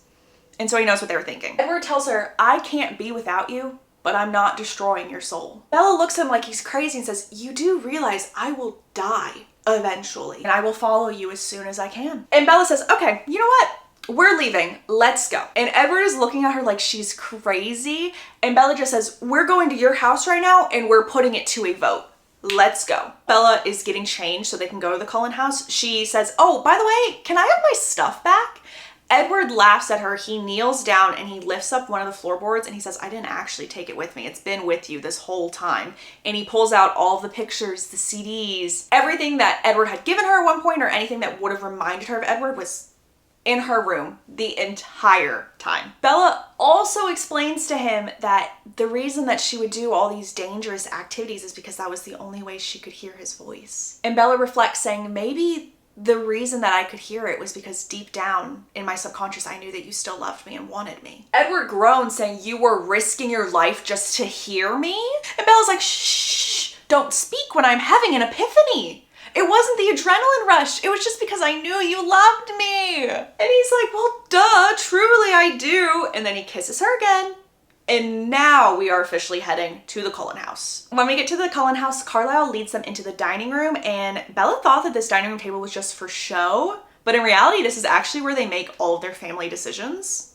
And Bella explains what is going on, explains everything with the Volturi, and she's like, you know what? We are putting it to a vote. Edward doesn't want me to be changed, but that is just one vote. I need each and every one of y'all's opinions right now. And Edward's like, no, wait a minute.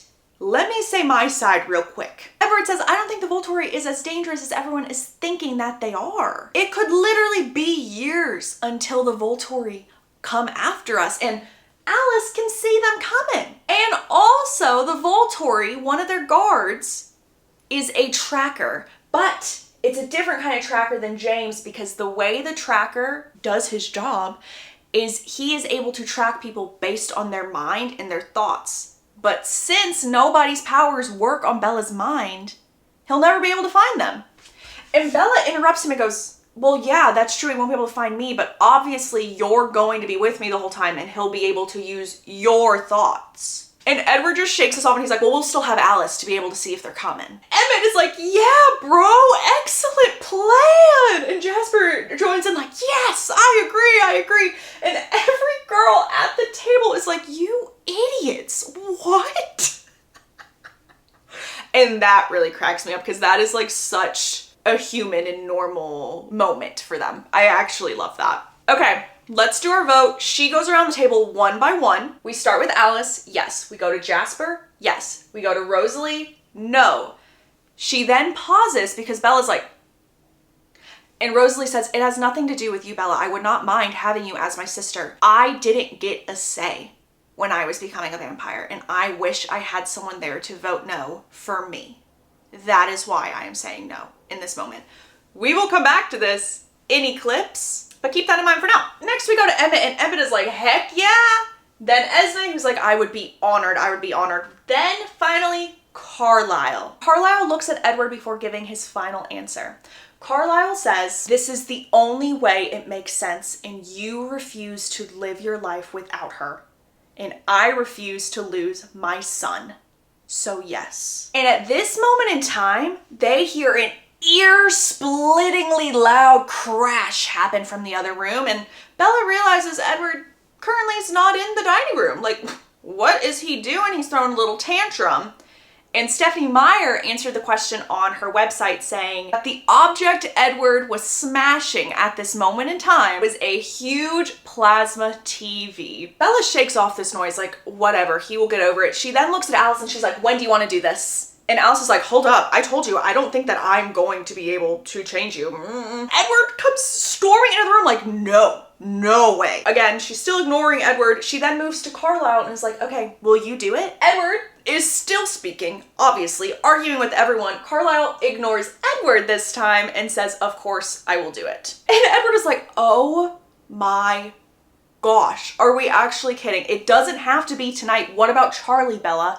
I think it might be in everyone's best interest if we just wait until you graduate and then we can claim that we were just going off to college. Because if we do it now, you don't think that Charlie's going to send a patrol car straight to our house? And Carlisle, playing devil's advocate, is like, oh, yes, son, that is a great, great, great point. I do agree with that. And Bella simply says, I'll consider it. You can take me home now. He rushes Bella back home and then he asks her, if you could have anything in the world, what would it be? With no hesitation, she says, you. And then she pauses because she knows that's not what he's asking her. And so then she says, I would have you be the one to change me. That's what I thought. Are you willing to trade 5 years? If you wait 5 years, I will change you. No way. 3 years. 6 months. 1 year is my limit. And then he says, you know what? Scratch that. If you want me to be the one to change you, I have a condition. Marry me. Marry me first. And this is not a joke. I'm serious. If you marry me, I will be the one to change you. And Bella's kind of flipping a lid and Edward laughs and he's like, settle down, settle down. It's 1 a.m. We don't need to wake up Charlie. Are you trying to tell me right now that you are afraid of commitment? Bella says, I'm not afraid of commitment. I'm afraid of my mother. And then Bella asks, if I were to say, take me to Vegas right now, let's get married, would you change me in the next 3 days? Calling her bluff, Edward's like, I will pull the car around right now. And then she's like, fine, 18 months. I will give you 18 months. He's like, no. I'm actually set on this condition. Please marry me. Should I have gotten a ring first? Don't worry, that will get handled, but marry me. No! She shouts. And because she shouts and it's so early in the morning and Charlie is already on edge, of course he comes in to Bella's room. And Edward hides in the closet, by the way. And Charlie's like, you know you're in trouble, right? Like, we need to talk. I literally came home from the funeral and Jacob told me that you've gone off with the Cullens and that there was some kind of emergency and that he thinks that something's wrong or has happened to you. You didn't leave me with a phone number to call, nothing. And I didn't even know if you were coming back. So give me one good reason why I shouldn't ship you off to Jacksonville right now. And Bella says, cause I won't go. I'm 18 years old. I won't go. You can't make me. Where did you go? There is an emergency, a misunderstanding, if you will. She tells him that Alice's sister Rosalie told Edward about her jumping off of the cliff. She pauses because Charlie's face is like, cliff? What cliff? Because he had no clue that she did this. And so she's like, yeah, like I went cliff jumping, but it wasn't for any bad reason. I just went because it's for fun. It's recreational. It's what they do in La Push. But I had to go tell Edward what happened because he thought I actually jumped. I had to go explain the whole situation. And Charlie says, what's it to Edward anyway? He just left you dangling, hanging around without a single word. She shakes her head and goes, that was a misunderstanding. So he's back? I don't want you hanging around him anymore. He's rotten for you. Bella says, okay, I'll move out. Because Edward is a part of my life now and we are a package deal. Where I go, he goes. And you need to understand that. And Charlie and Bella are like, okay, we are over the ultimatums this early in the morning. Charlie leaves. Edward makes his way out of the closet. And Edward's like, honestly, I deserved far worse from Charlie. Would you really move into a house full of vampires? And Bella's like, well, it's probably the safest place for me if we're being completely honest. And you're gonna change me sooner than you think because I now know you don't believe that souls are truly destroyed. When I crashed into you in Italy, you literally said, oh my gosh, Carlisle was right. Meaning that there is hope in you all along. So let's be hopeful. Edward simply says, forever. And that's all I'm asking, Bella replies. And that is technically the end of New Moon, but there is an epilogue, so let's get into it. Everything was basically back to normal, except Charlie is still furious with Bella, and he's not talking to Edward. Sure, Edward is coming and going because Bella and him are a package deal now, but Charlie's not conversing, and also Bella has visitation hours for when Edward can come over, and she has a curfew because she's grounded. Obviously. Bella wasn't talking to Jacob either. She didn't go to La Push. He didn't try to call her. Nothing. Like, she feels like she's completely lost her best friend. There would be days where she would try to call, but she would always do it whenever Edward would leave her house for a little bit before he'd come back for the night. But Jacob wouldn't answer them. And one day when Bella calls, Billy answers the phone and she's like, it's just so rude that he says Jacob doesn't even want to talk to me. Normally he makes up a lie or something, but no. He literally just said Jacob doesn't want to talk to me. And Edward's there and he says, it's not you, it's literally me. Jacob knows that me and my family are back and he won't come near you now. Well, that's dumb. Bella, I can control myself, but I don't think he can. He's young and would most likely pick a fight. And honestly, I don't want to have to hurt him because it would make you unhappy. Edward stops talking for a little bit and his gaze kind of goes towards their house and he does not look happy at all. And Bella follows his gaze and she sees a bright red motorcycle in her driveway and she also sees Charlie like, and Bella's like, why would Jacob do that to me? Oh my gosh, is he still here? I am so mad at him right now. And Edward's like, yeah, he's still here. He wants to talk to us. So they make their way into the woods and Bella's like, I think I'm gonna beat this boy up. Someone picture the Demi Lovato audio. That is how I imagined the scenario. And Edward's like, please take a breath. Charlie's gonna hear you. And he is very angry right now. So if you want to be able to talk to Jacob, you need to make sure Charlie doesn't see you or hear you. And Edward explains Jacob doesn't want to fight. He just wants to talk and see how long we are here for. He's actually just acting as a spokesperson for the pack. They walk further into the woods and sure enough, there is Jacob waiting for them. Jacob starts to say, Bella, but she interrupts him and she's like, why would you do that to me? And Jacob shrugs going, it's for the best. And Edward interrupts saying, well, that's not true. He did it because he knew that Charlie would be mad and ground you, which potentially would mean you wouldn't be able to hang out with me for a bit. Jacob is furious, being like, get out of my head. Edward looks at him and says, I just want to say thank you. I will never be able to tell you how grateful I am, and I will owe you for the rest of my existence. So thank you for keeping Bella safe when I couldn't. Jacob grunts and says, it wasn't for your benefit. Edward nods and goes, I'm aware, but I'm still grateful. And then he adds on saying, I'm here until she orders me away. Bella quickly adds, never. I'm never gonna do that. Jacob literally gags at that statement. Like, he gags. And he's like, I need you all to remember the treaty. If any one of them bites a human, the truce is over. Not kill, bites. Bella's like, oh, that's none of your business. And that is the exact moment that Bella realizes what Jacob just said was a precaution. He didn't say it because he actually believed that she was one day going to turn into a vampire. So Jacob is starting to have a little meltdown, starting to freak out a little bit, and Edward's like, Bella, take a few steps back. He's about to be out of control. Take a few steps back. And Jacob's like, shut up, get out of my head. I am fine, I am chill, I am composed. And then we hear Charlie shout, Bella Swan, get back in this house right now! Like, shouting. And before Bella and Edward officially leave the woods and Jacob behind, Edward says, do you guys have any word or update on Victoria? And Edward also adds, and if she comes back around, like, she's not your problem, she's my family's, we'll handle it. Jacob just tries to argue with Edward if we're being so for real, and Charlie keeps shouting, and so Bella's like, I gotta go. Jacob finally says to Bella, I tried to keep my promise to you, but I'm done trying now. Bella then tries to walk closer to him, and Edward's like, no, maybe not. Let's maybe not do that. And she looks at Edward and she's like, it's fine, I'm okay. Edward says, it's not fine. I don't think we should be walking closer to him. And Jacob is pissing, let her go, let her go. The two of them, AKA Edward and Jacob, are in their fighting stance. But before the two of them can actually fight and brawl over the love of each of their lives, Charlie shouts aggressively again and Bella's like, I really gotta go, guys. And so they wrap it up and they head back to Bella's house. And by they, I mean Edward and Bella. Jacob is still standing in the woods. On the walk back to Bella's house, Bella is wrestling with a lot of thoughts right now. She's thinking of Victoria, the Volturi, her best friend that now lumps her in with his enemy. But Edward was here and she could face anything with him. So she walked towards her fate at her house with her destiny standing solidly beside her. That is the end of New Moon. Oh my, I feel like we've been talking for a while. I feel like me and you have been spending a lot of time together. I do have one final thing I need to add though, before we wrap it all up. I did not mention that the tribe that Jacob, his family, his pack are a part of, it is an actual tribe that is located in La Push. There's a very big controversy surrounding it.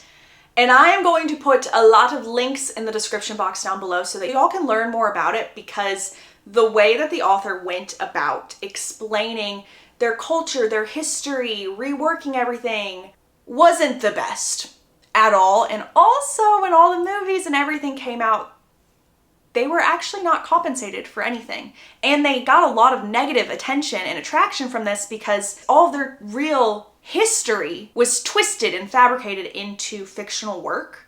And so they got a lot of unwanted attention from this. So I'm going to add a lot of things in the description box down below. Please, please, please check that out. I know I didn't talk about it too much in this video, but I will be talking about it a whole heck of a lot more in Eclipse and in Midnight Sun. But it is the Quileute tribe.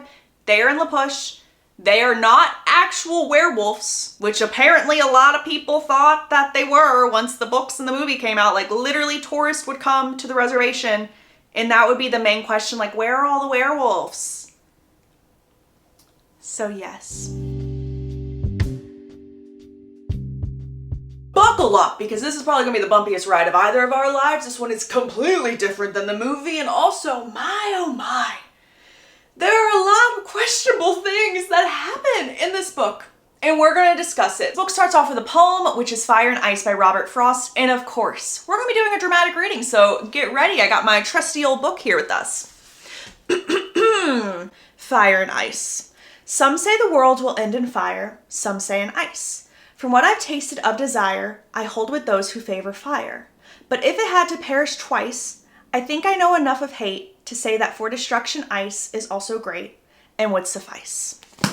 Thank you, Robert Frost. Moving forward, as I said, the book and the movie drastically differ from one another, and in my opinion, I think this is the movie that is most different than any of the other books. The movie starts off with a scene with this man, Riley. Y'all won't even see or hear about him until literally the end of this book. I'm not even kidding you. And then we go into a scene where Edward and Bella, they're in the meadow doing their little thing.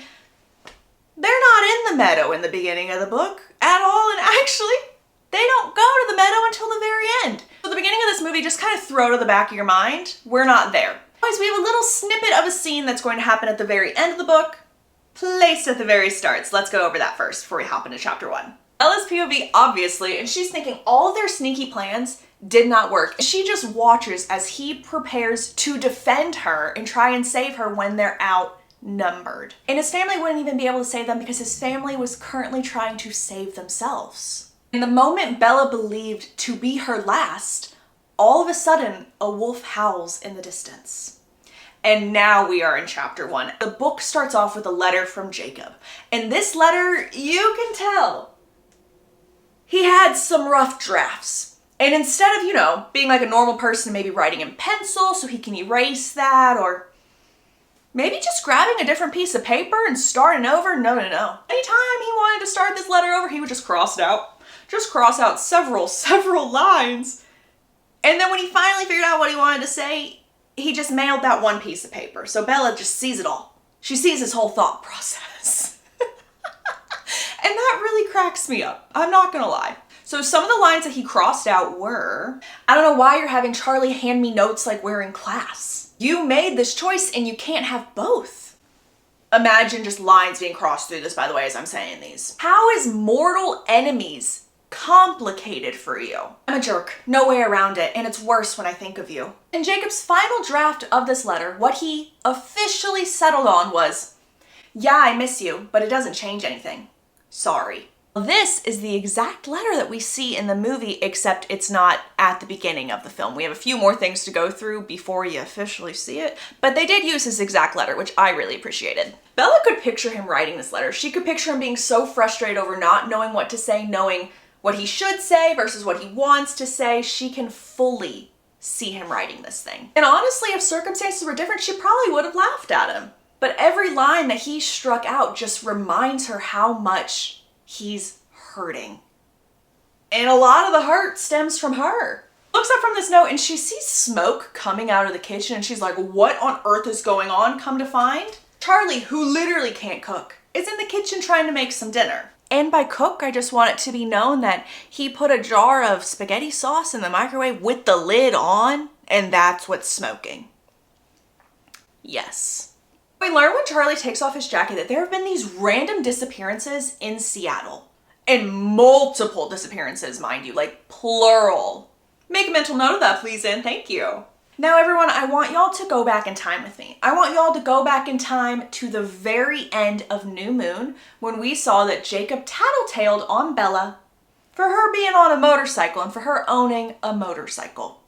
Cool, we back there? Awesome. Knowing that information, She is now grounded, and Edward can only come to see her between the times 7 to 9:30 p.m. And obviously he can still see her at school, but after school, they have an allotted time. And also, Charlie doesn't know that homeboy Edward is sneaking through Bella's window every night, because he is, but Charlie's not aware of that. So 7 to 9:30, Edward fakes going home.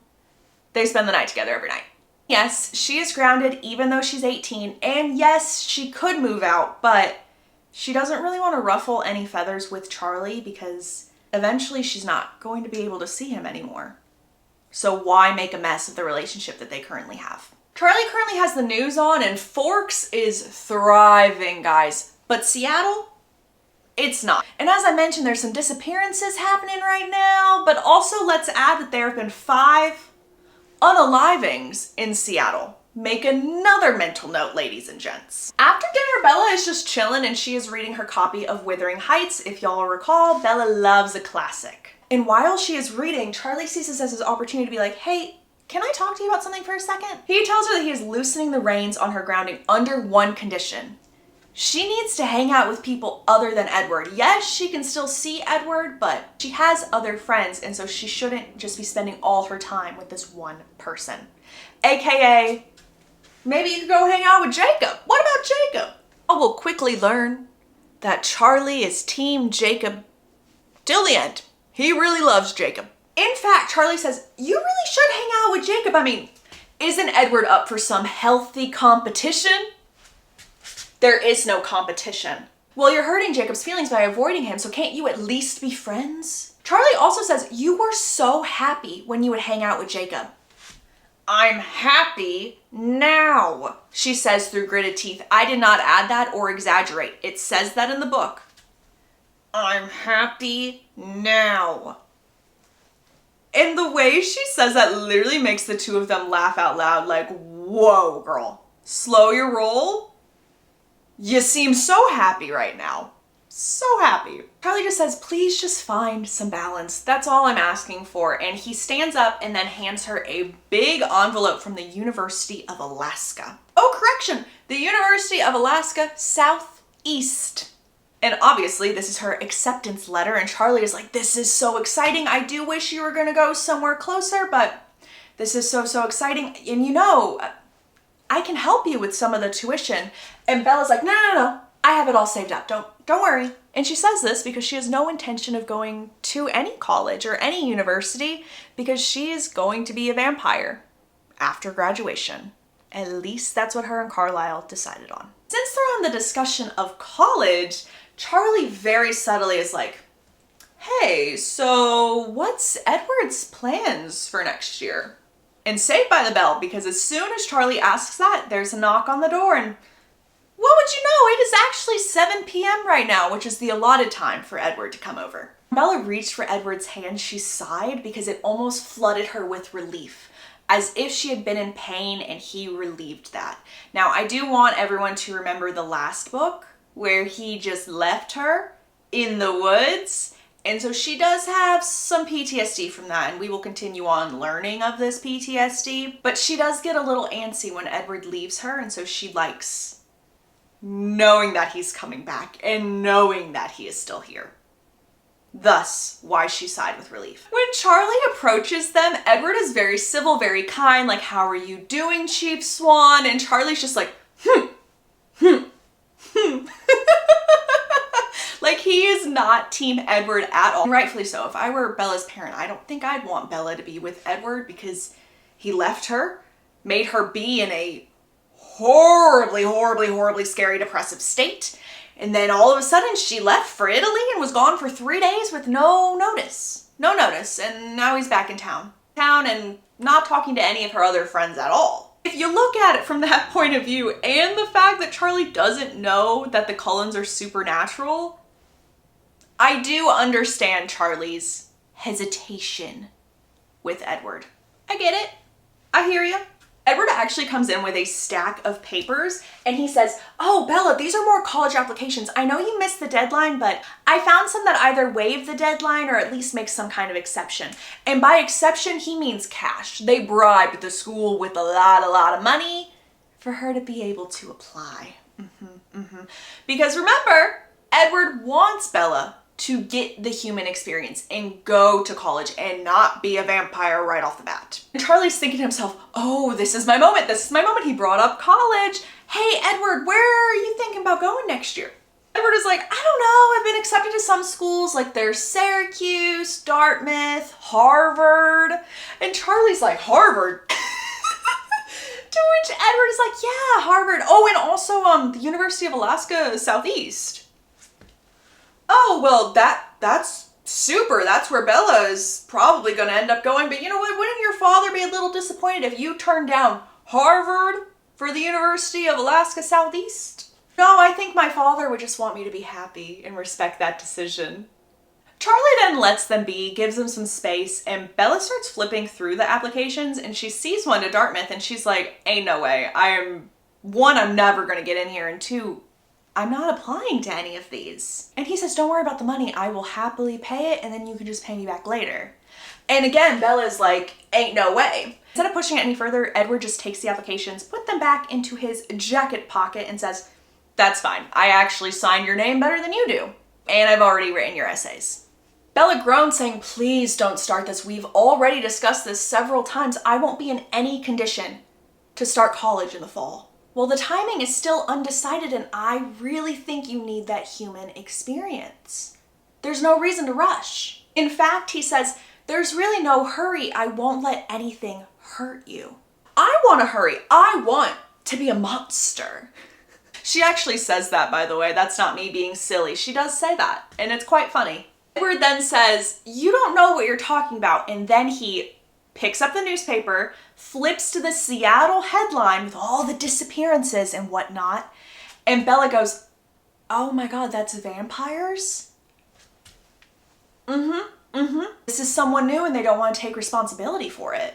And Bella shakes her head saying, "Well, I won't be like that. If I start to get that way, me and you will go to Antarctica, so I won't hurt anyone but penguins." Great, penguins.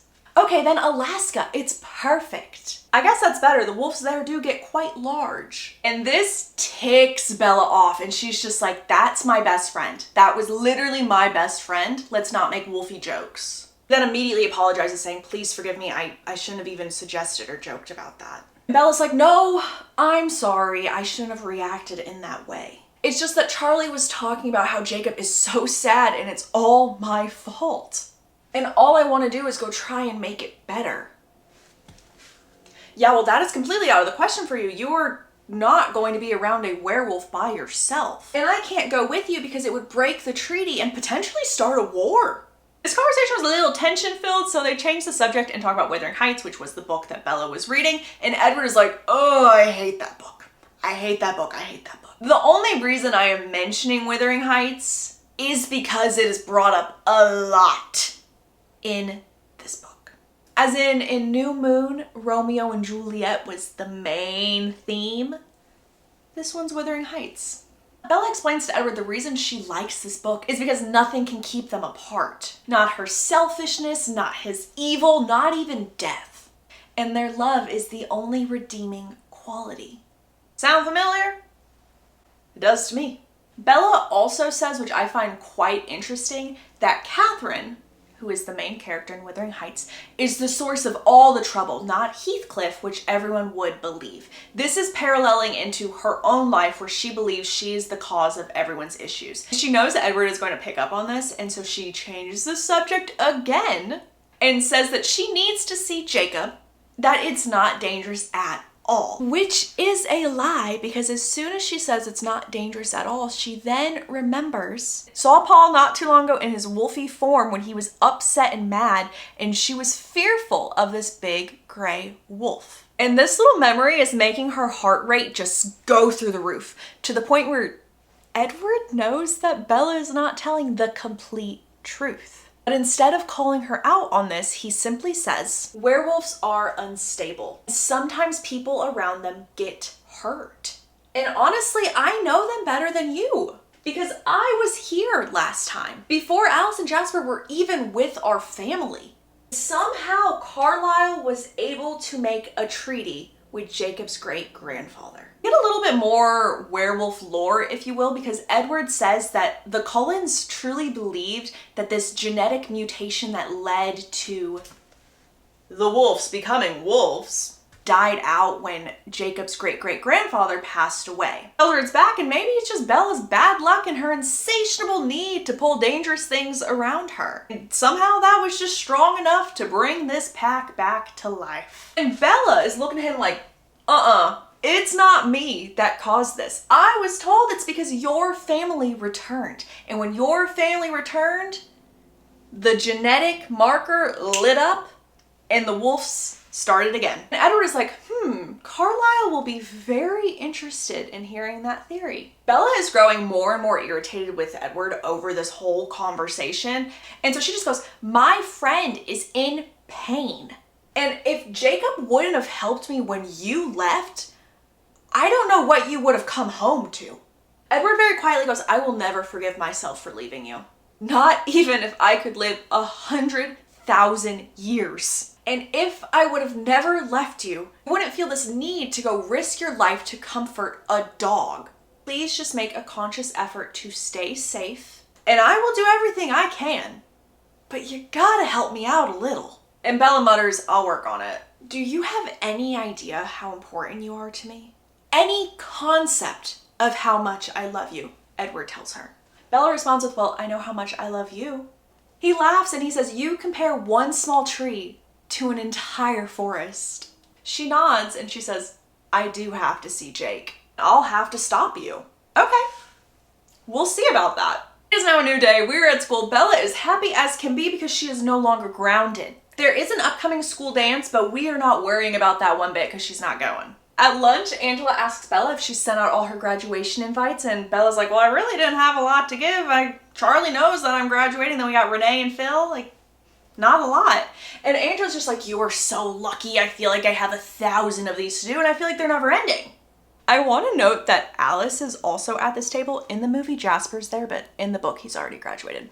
Anywho, Alice is at this table, and she's like hardcore judging Bella's outfit to the point where Bella is uncomfy. Like, okay, all right. Like, literally is squirming in her seat because Alice is just judging her appearance right now. Back to our regularly scheduled program. As I said, Angela is having to make thousands of these invites, and Bella gets a little light bulb moment. It's like, oh, I'll help you.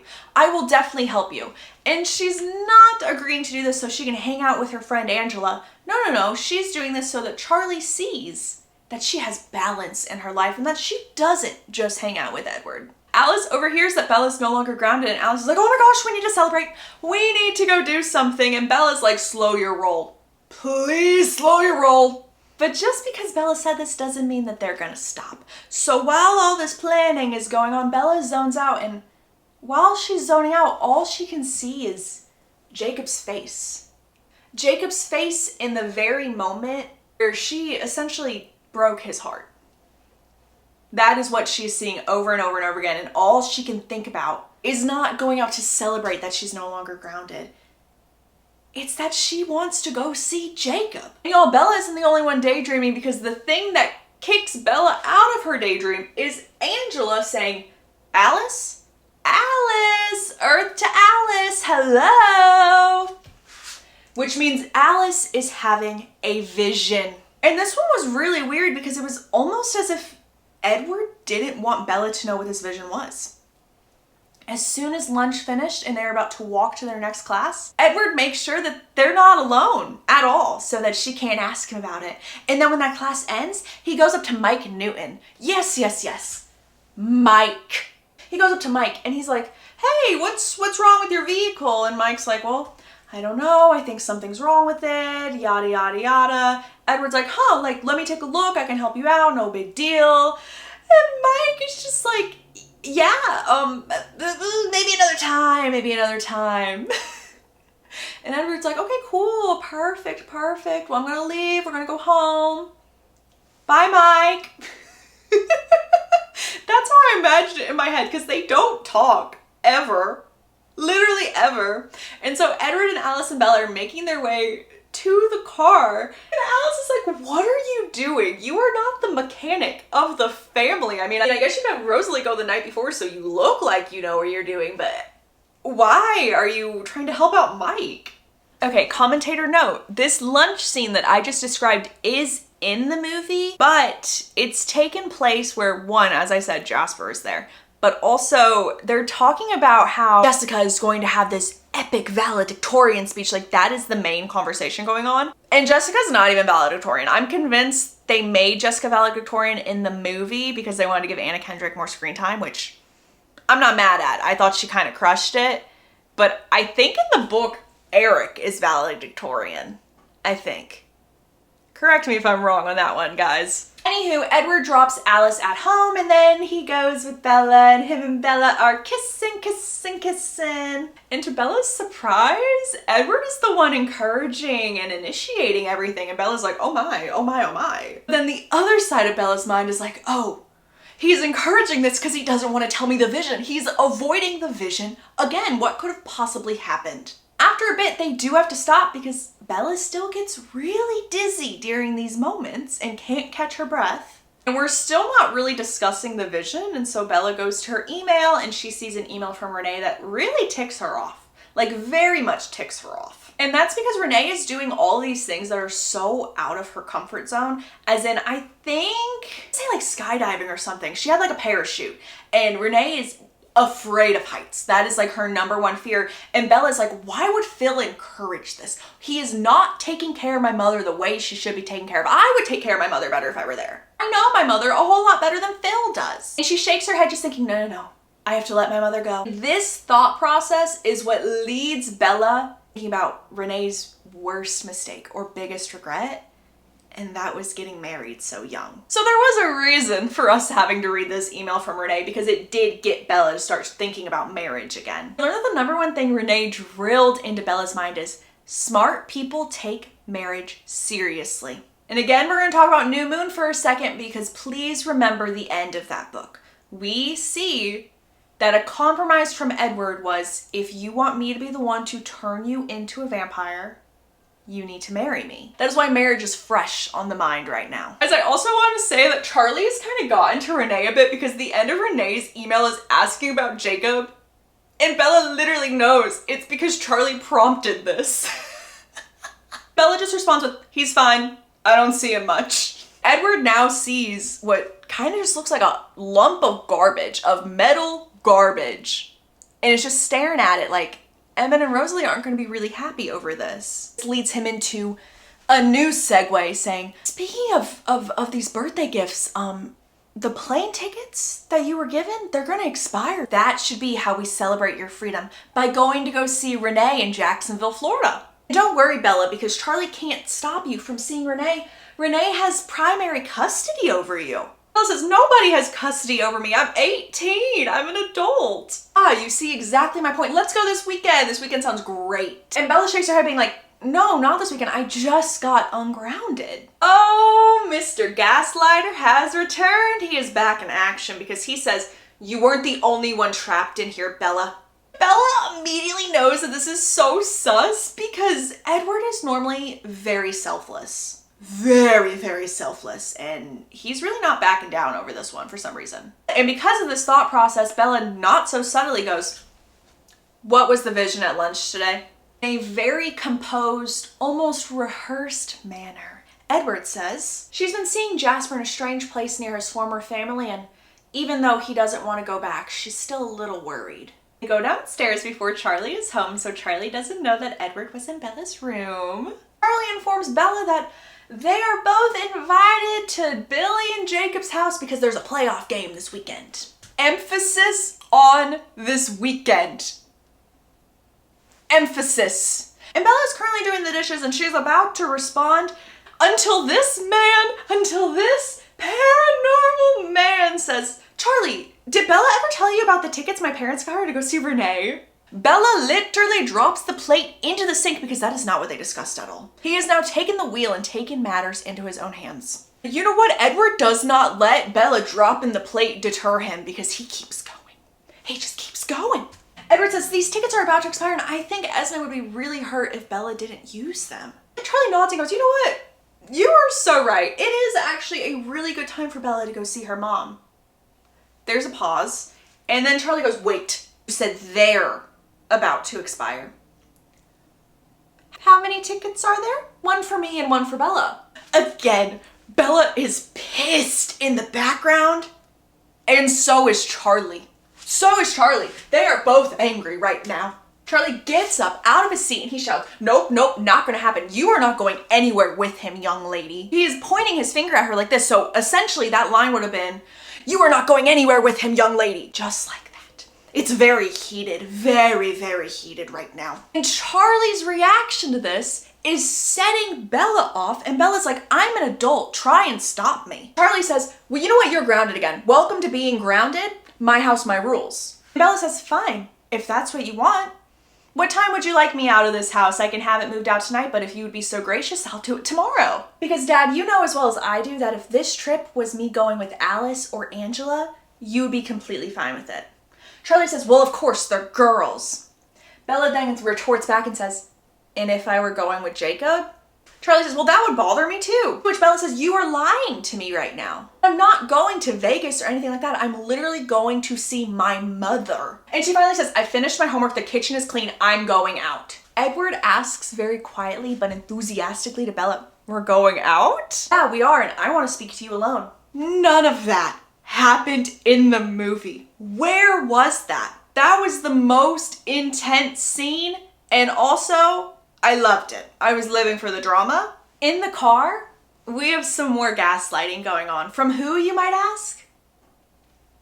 Our number one gaslighter, Mr. Edward Cullen himself. Edward says, I know you want to see your mom. You've been saying her name over and over again in your sleep. And also, I knew you were too much of a coward to bring it up to Charlie. Yeah, because I told you I didn't want to fight with him. Well, Bella, no one said you had to fight. That's not my fault. Bella looks at him and goes, does this urge to go to Florida have something to do with Billy's party? Not at all, Bella, because even if you were on the other side of the world for that party, you wouldn't be going to it. And Bella thinks to herself, this is exactly how it was with Charlie. She is being treated as if she's a misbehaving child. Edward changes the conversation. He's like, okay, we're already out. What do you want to do tonight?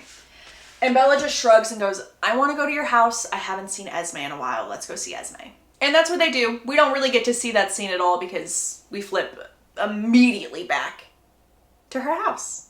And when they get home, Bella is shocked to see that Charlie is still awake. Edward tells Bella that he will be back when Charlie goes to sleep. And Charlie makes some small talk until Charlie finally says, you and Edward seem serious, but you're still so young. And there are some important things we need to talk about when you get physically involved with someone.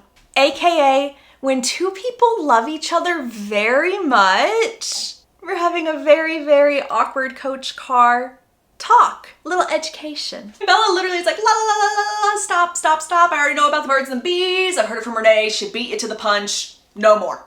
But Charlie keeps going and he's like, for peace of mind, just tell me you're being responsible. It's not like that. Edward is very, very old-fashioned. It's not like that.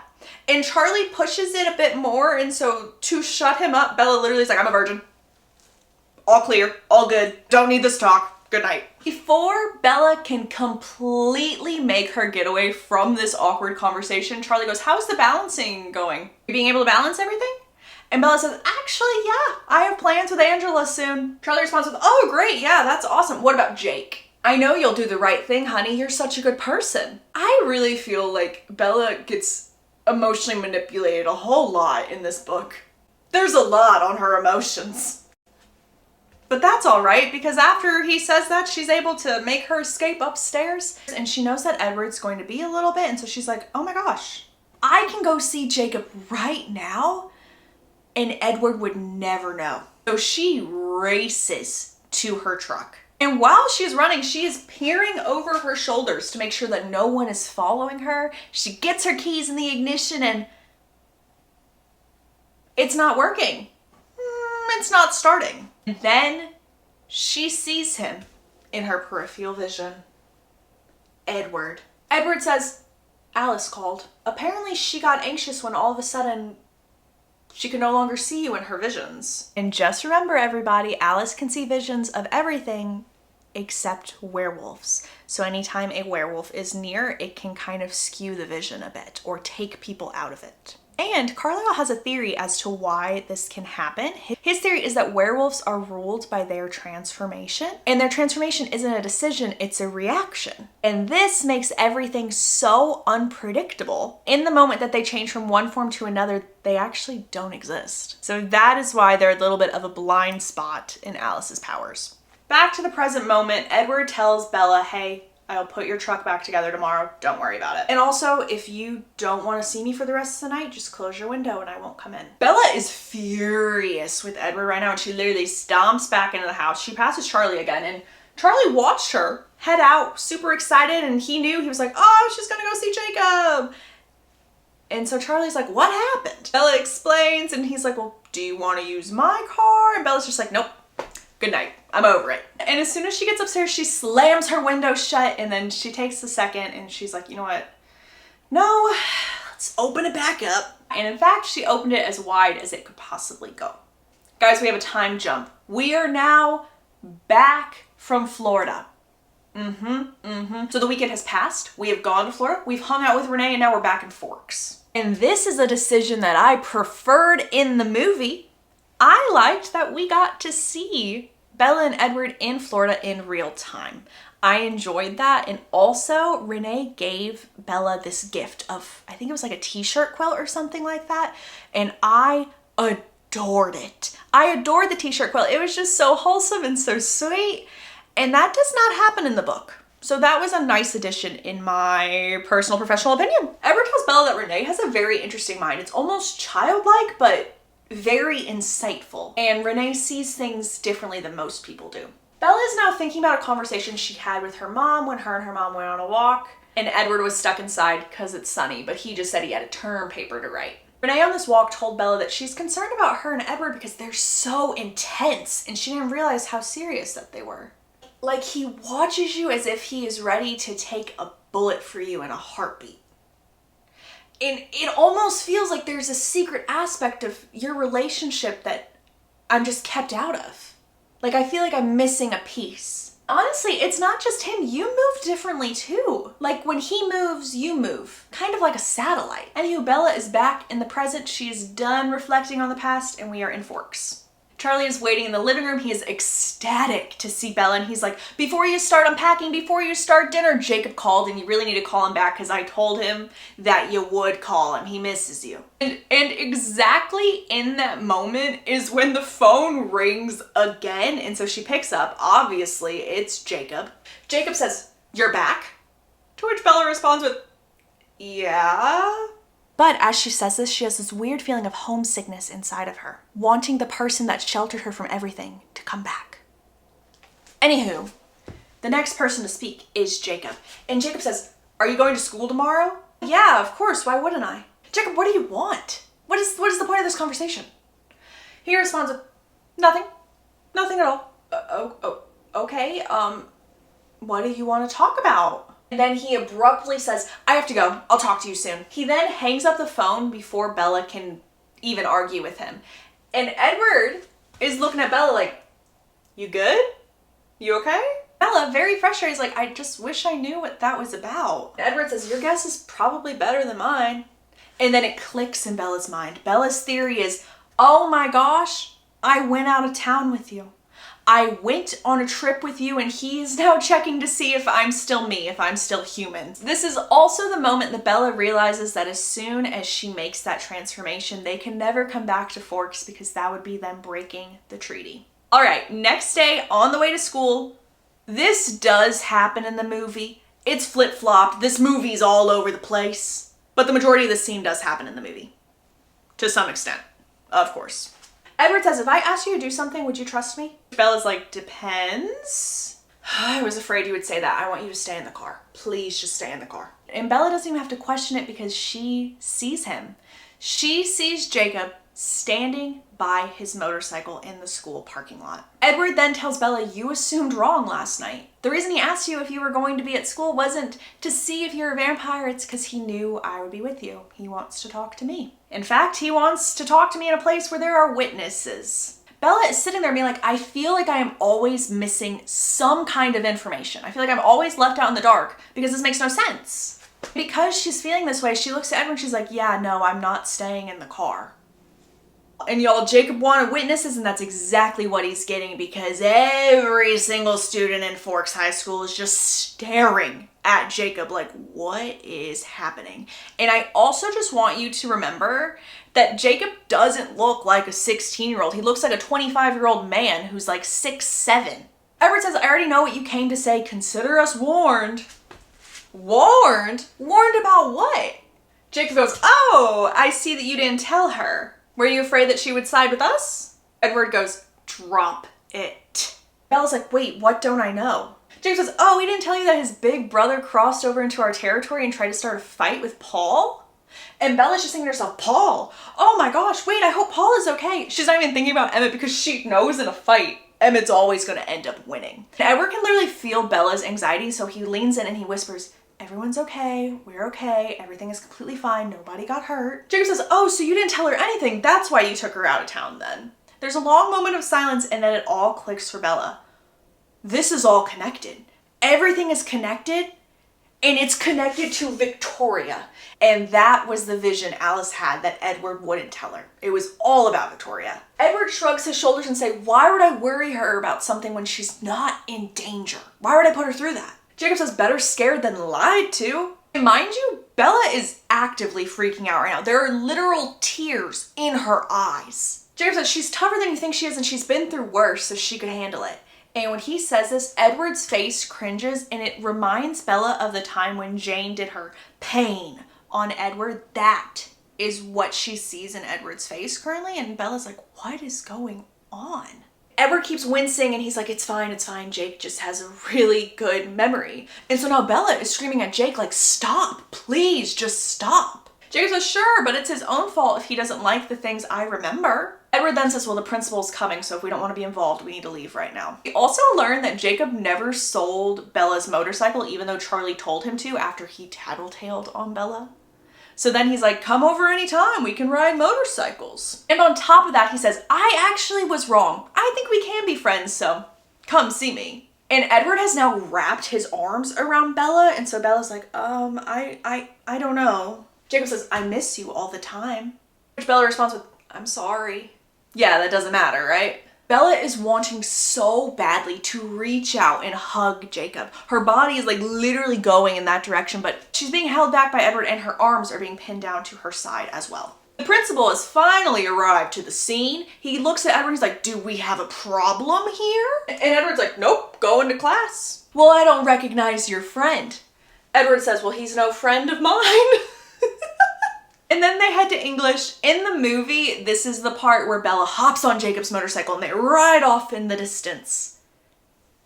That has not happened in the book yet. In fact, she just goes to class. That's what they do instead. Just walk to English. Bella and Edward are passing notes back and forth and she asks him again about the vision. And finally, Edward tells the truth. No gaslighting for once. Might I add that it's written in perfect penmanship. It is beautiful. They changed the font in the book and everything. Edward says that Alice did have a vision of Victoria, that Victoria was coming to Forks and he took Bella away as a precaution. Emmett and Jasper actually almost got a hold of Victoria, except she crossed over the territory line, and when Emmett tried to catch her, since it was over the territory, a bit of an incident with the wolves. I don't have Paul pictured, but imagine Paul like right up in here. That's who Emmett was dealing with. When they were dealing with this, the person who was really ticked off was Rosalie, like, leave Emmett alone. What are you doing? Don't mess with my man. And Carlisle had to be the one to like step in and be like, hey, this is a big misunderstanding. This is exactly what's going down. We don't mean y'all any harm. We're after Redhead Girl. And it was not just Carlisle calming everyone down. He also used Jasper, because if y'all remember Jasper's powers, he can feel emotions, but also control them to some extent. And I was about to get ahead of myself, but actually we'll talk about how Jacob felt over that in a hot second. And Bella responds to his note saying, well, what about Charlie? We left Charlie alone.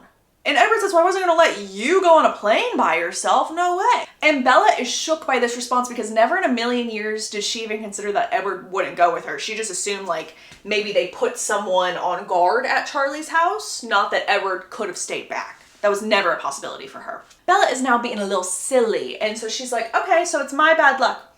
What if the plane went down? What if the plane was crashing? How would you have saved me? Edward says, well, why is the plane crashing? The pilot passed out. Edward replies with, well, I would just fly the plane.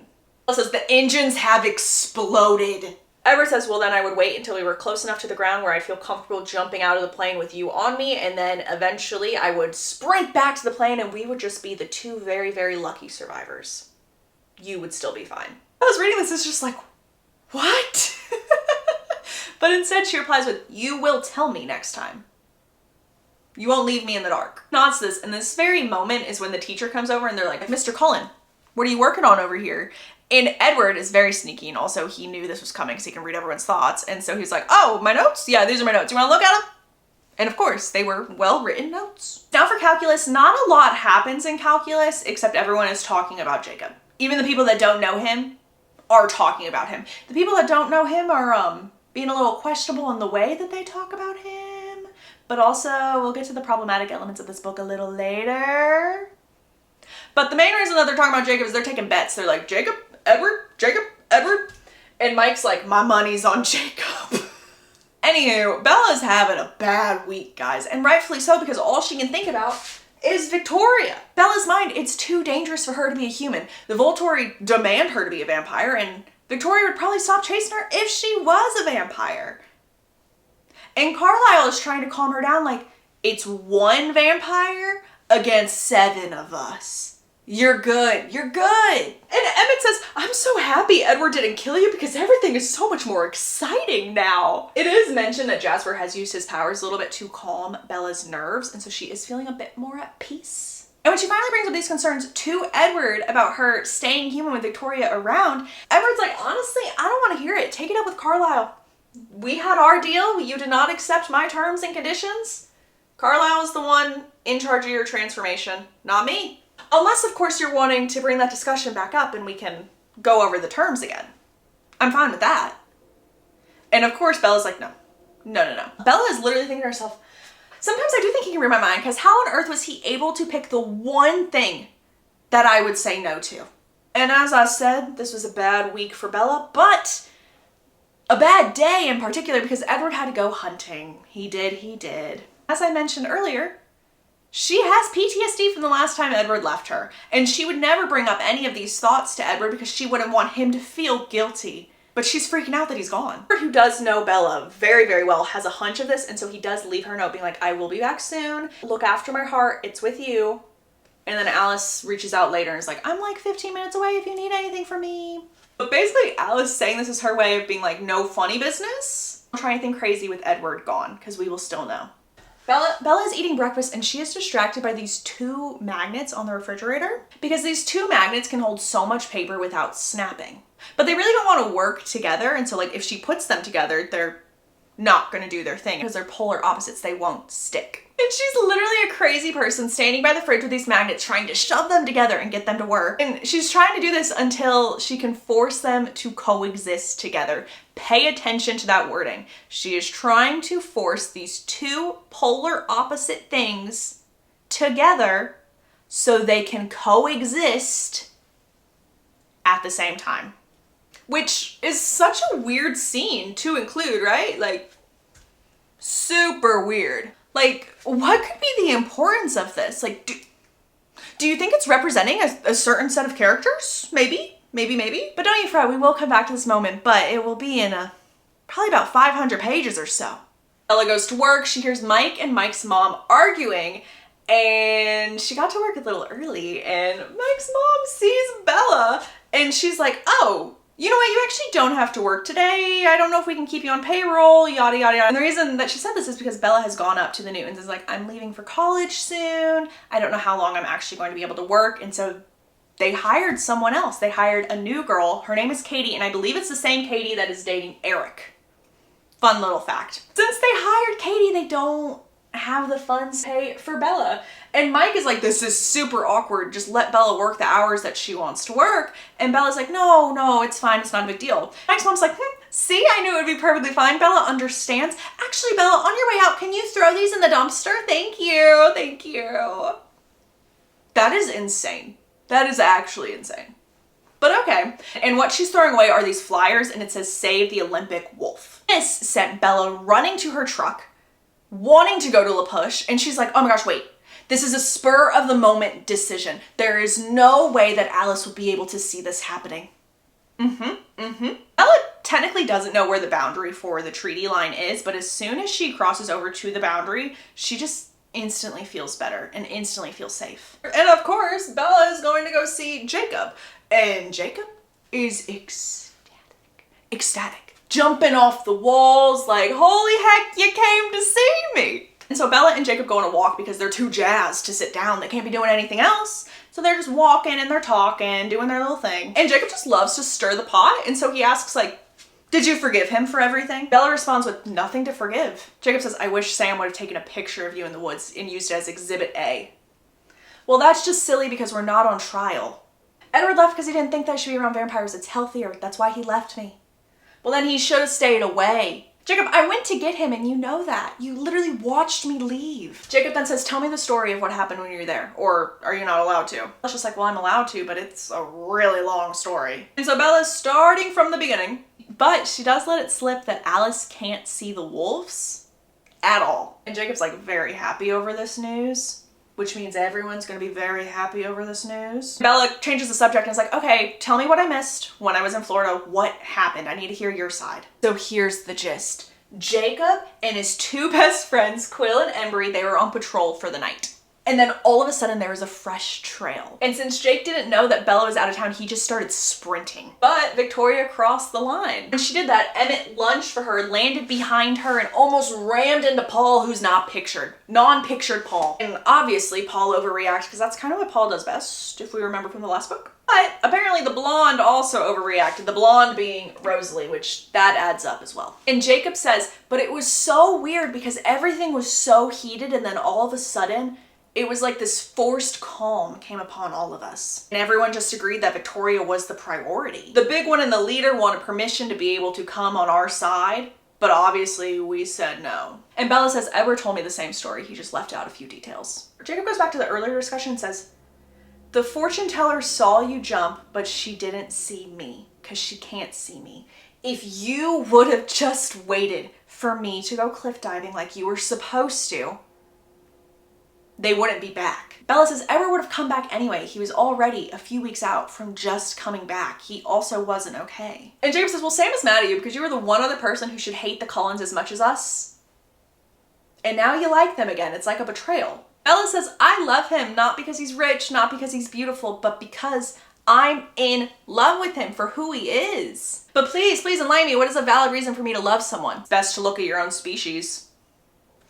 And Bella says, well, dang, I guess I should have ended up with Mike then. And Jacob's like, you could have ended up with me. Bro, you're not human. You turn into a wolf. Jacob says, well, I didn't choose this. To which Bella argues, do you think they did? He picks up Bella's hand and he brings it to his heart. And she says, well, normal humans can't throw motorcycles around like you do. Jacob says, normal humans run from monsters. I'm not normal, but I am human. Well, you do look human to me at the moment. She can tell that Jake is in a lot of pain and that's causing her pain because she cares about him and she doesn't want to be the thing that's hurting him so bad. And over the course of time in New Moon, he became a part of her and she really doesn't think that there's anything that can change that or get rid of it. And so she's really struggling right now. Bella starts babbling a little bit. So she's like, how are Sam and Emily? What about Quill and Embry? How are they doing? When she says this, Jake takes a really deep breath and she immediately knows, yep, Quill is officially a wolf. But Jacob says that Quill actually thinks it's the coolest thing to ever happen. He's not upset with it one bit. And we learned that Jacob is kind of the outlier of the werewolves because he's the only one that truly resents it. Everyone else really likes it. Sam used to be like that, and then he changed a bit. And now we get to hear the story of Sam. So here's Sam. Let's get his story. As we already know, Sam had to do the transition alone. First time he changed, he actually thought he lost his mind. He was dating Leah at the time. and he just ran away. Literally the Clearwaters were looking everywhere for him and he could not be found. Sam and Leah were high school sweethearts, head over heels in love with each other, and everyone thought that they were gonna get married. And Bella is shook over this because she's seen Sam and Emily interact together and you would never think that there was someone else. In fact, she compares the dynamic between Sam and Emily to her and Edward. So she's like, well, what happened? What on earth could have happened? But you know what? Slow your roll, Bella, because we will get there. Sam eventually did come back, but he wouldn't tell anybody where he went or what happened. Bill's grandfather went to Sam, and the only people left who have ever seen this transition would be Quill's grandfather, Billy, and Harry. And they only remember not because they were also werewolves, but because they had watched someone else do it. So Quill's grandfather would have seen his father transition, and then Billy and Harry would have seen their grandfather's transition. And Sam just had to wait to see if this would potentially happen to others, / they were of age. So until then, he was just alone. Jacob literally blames the Cullens for everything. Clear disdain, cannot stand them, and Bella's just like, can you grow up, please? Like, just grow up. This is also where we learn that Jacob doesn't age, and so now Bella's like, am I the only one that's going to get old? And Jacob explains that one day he will get older, but it's completely up to him. Because when wolves get to a certain age and they are able to control when they transform, that is when they are finally able to be like, I'm done, I'm out. Put it in perspective, Sam is not even at that level of control yet. They reach full maturity a few months after the gene is triggered, and so Jacob's about 25. Even though he's 16, physically he's 25, which makes a whole lot more sense. Sam wasn't allowed to tell Leah anything when they were dating. Also, he wasn't allowed to be around her, just like how Jacob wasn't allowed to be by Bella. But just like Jacob, Sam broke the rules. And Leah was so mad at him for not telling her, but they were working out their problems. They were still in love. Everything was still going well. They were fixing things. Until one day when Leah's cousin, Emily, came to town. You heard that right, folks. Emily is Leah's cousin. Second cousin, but they were close. They were basically sisters. This is where we get into the discussion of imprinting, because we learn that Sam immediately imprinted on Emily. As soon as he set eyes on her, he imprinted. Imprinting doesn't happen with everyone. It is a rare exception, not a rule. And even though Sam loved Leah, like truly, truly loved her, there was nothing that could have been done to stop the imprinting from happening. Imprinting is more powerful than love at first sight. Make a mental note of this, because imprinting will definitely come back up, especially in the next book when we get to Rigatoni or whatever her name is. Now, Emily was very mad in the beginning because she was like, you literally were with my cousin. You were dating my cousin and in love with her. Like, you were the love of her life. But Jacob says it's really hard to ignore that level of commitment that someone that is imprinted on you is giving you. So all the attention and love that Sam was giving Emily, it's hard to ignore that. Also, Sam was able to tell Emily everything. And that's because once you're bound to your mate, there are no secrets and there are really no rules. And that's kind of how Emily ended up getting hurt, because she was the one comforting Sam, and he lost his temper a bit because he's really upset and he resented being a werewolf, and that's when the scratch happened. Also, I just want to add that Leah was a bridesmaid in Emily and Sam's wedding.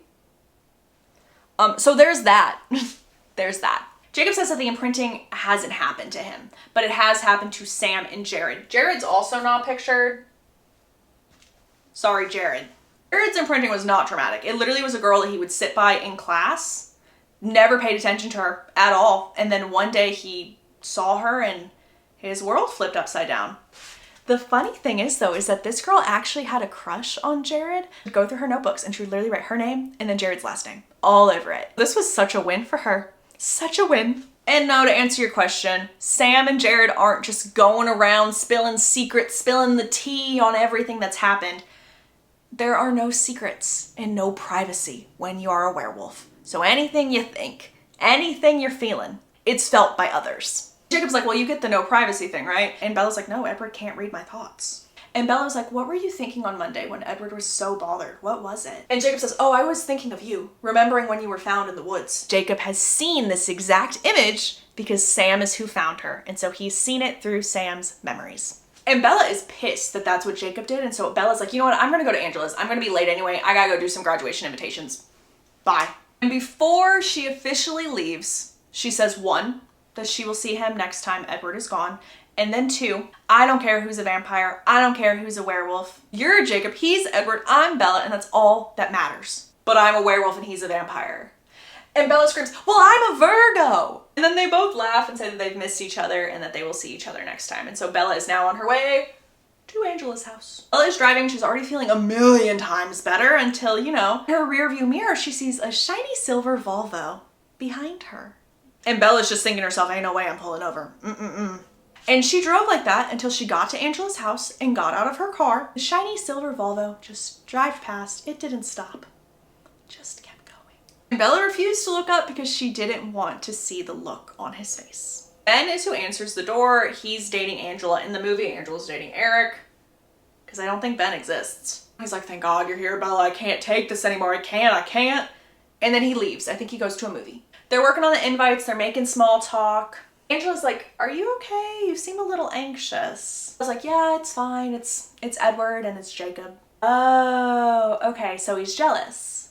I mean, I've seen how Jacob's looked at you. I know Edward's seen it too. And Edward's only human. He's gonna be just like any other guy. Write all the invites. They talk about their college plans. Bella heads home and behind her, there's no silver shiny Volvo. He's like, I'm so happy you hung out with people today. Yay! Bella goes upstairs and guess who is there? Take your guess. You got it? Edward. And he's just glaring at her.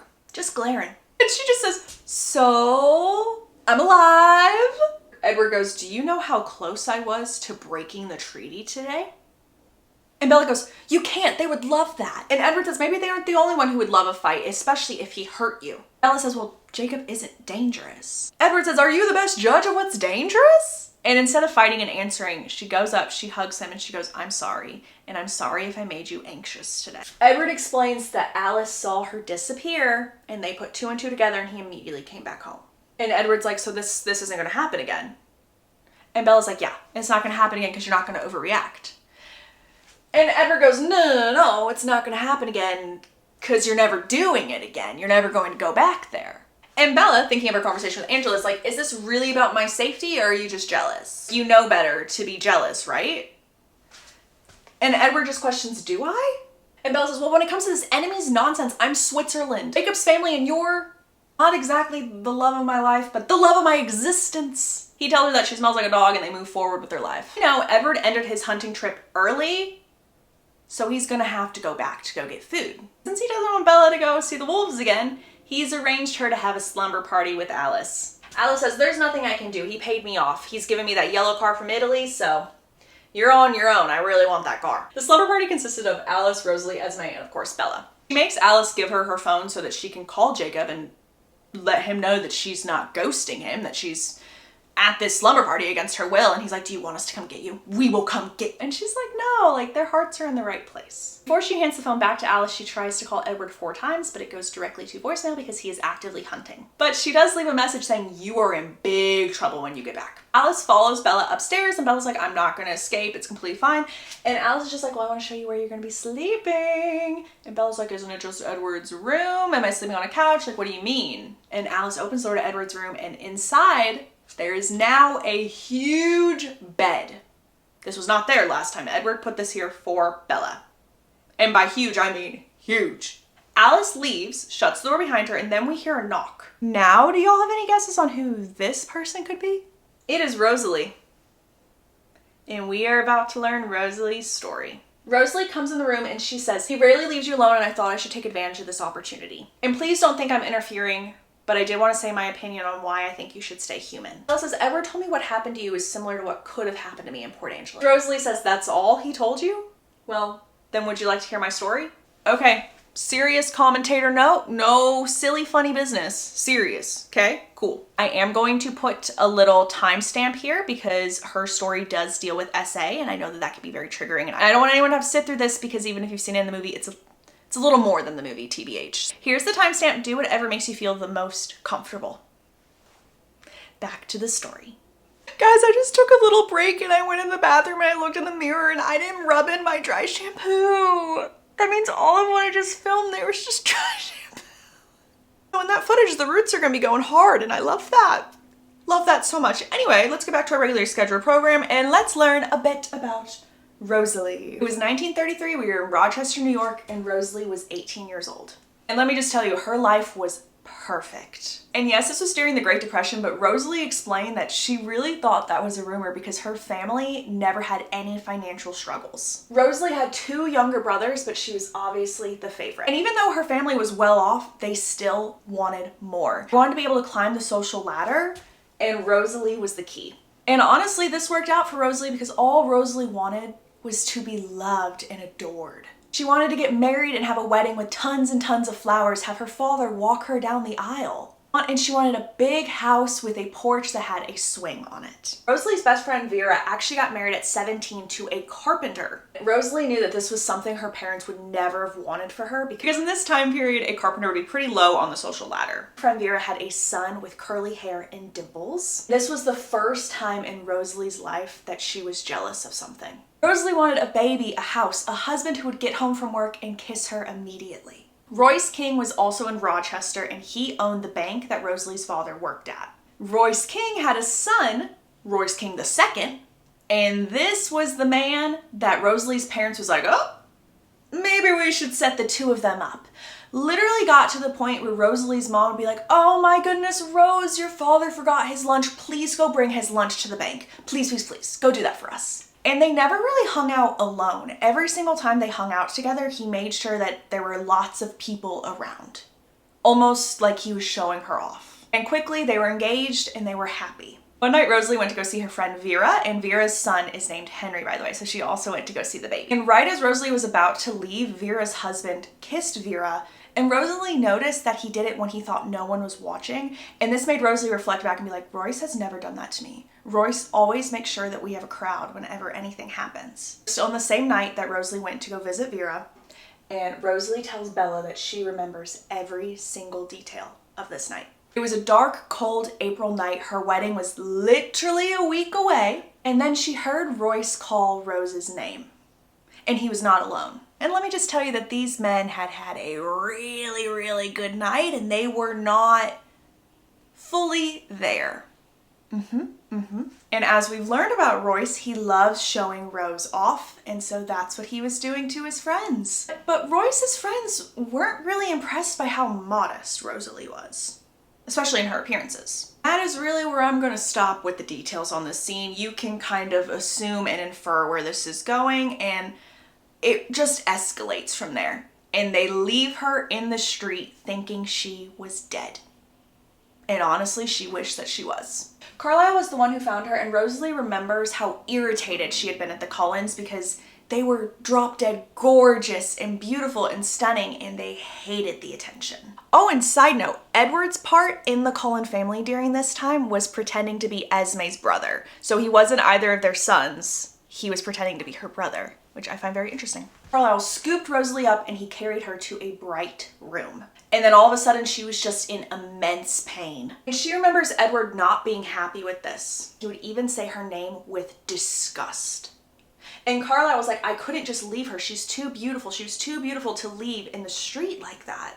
In fact, Carlisle said it was too much of a waste to leave her. So at this point, Rosalie was blaming her looks and appearances on everything, saying, I just wish I could have been like Vera.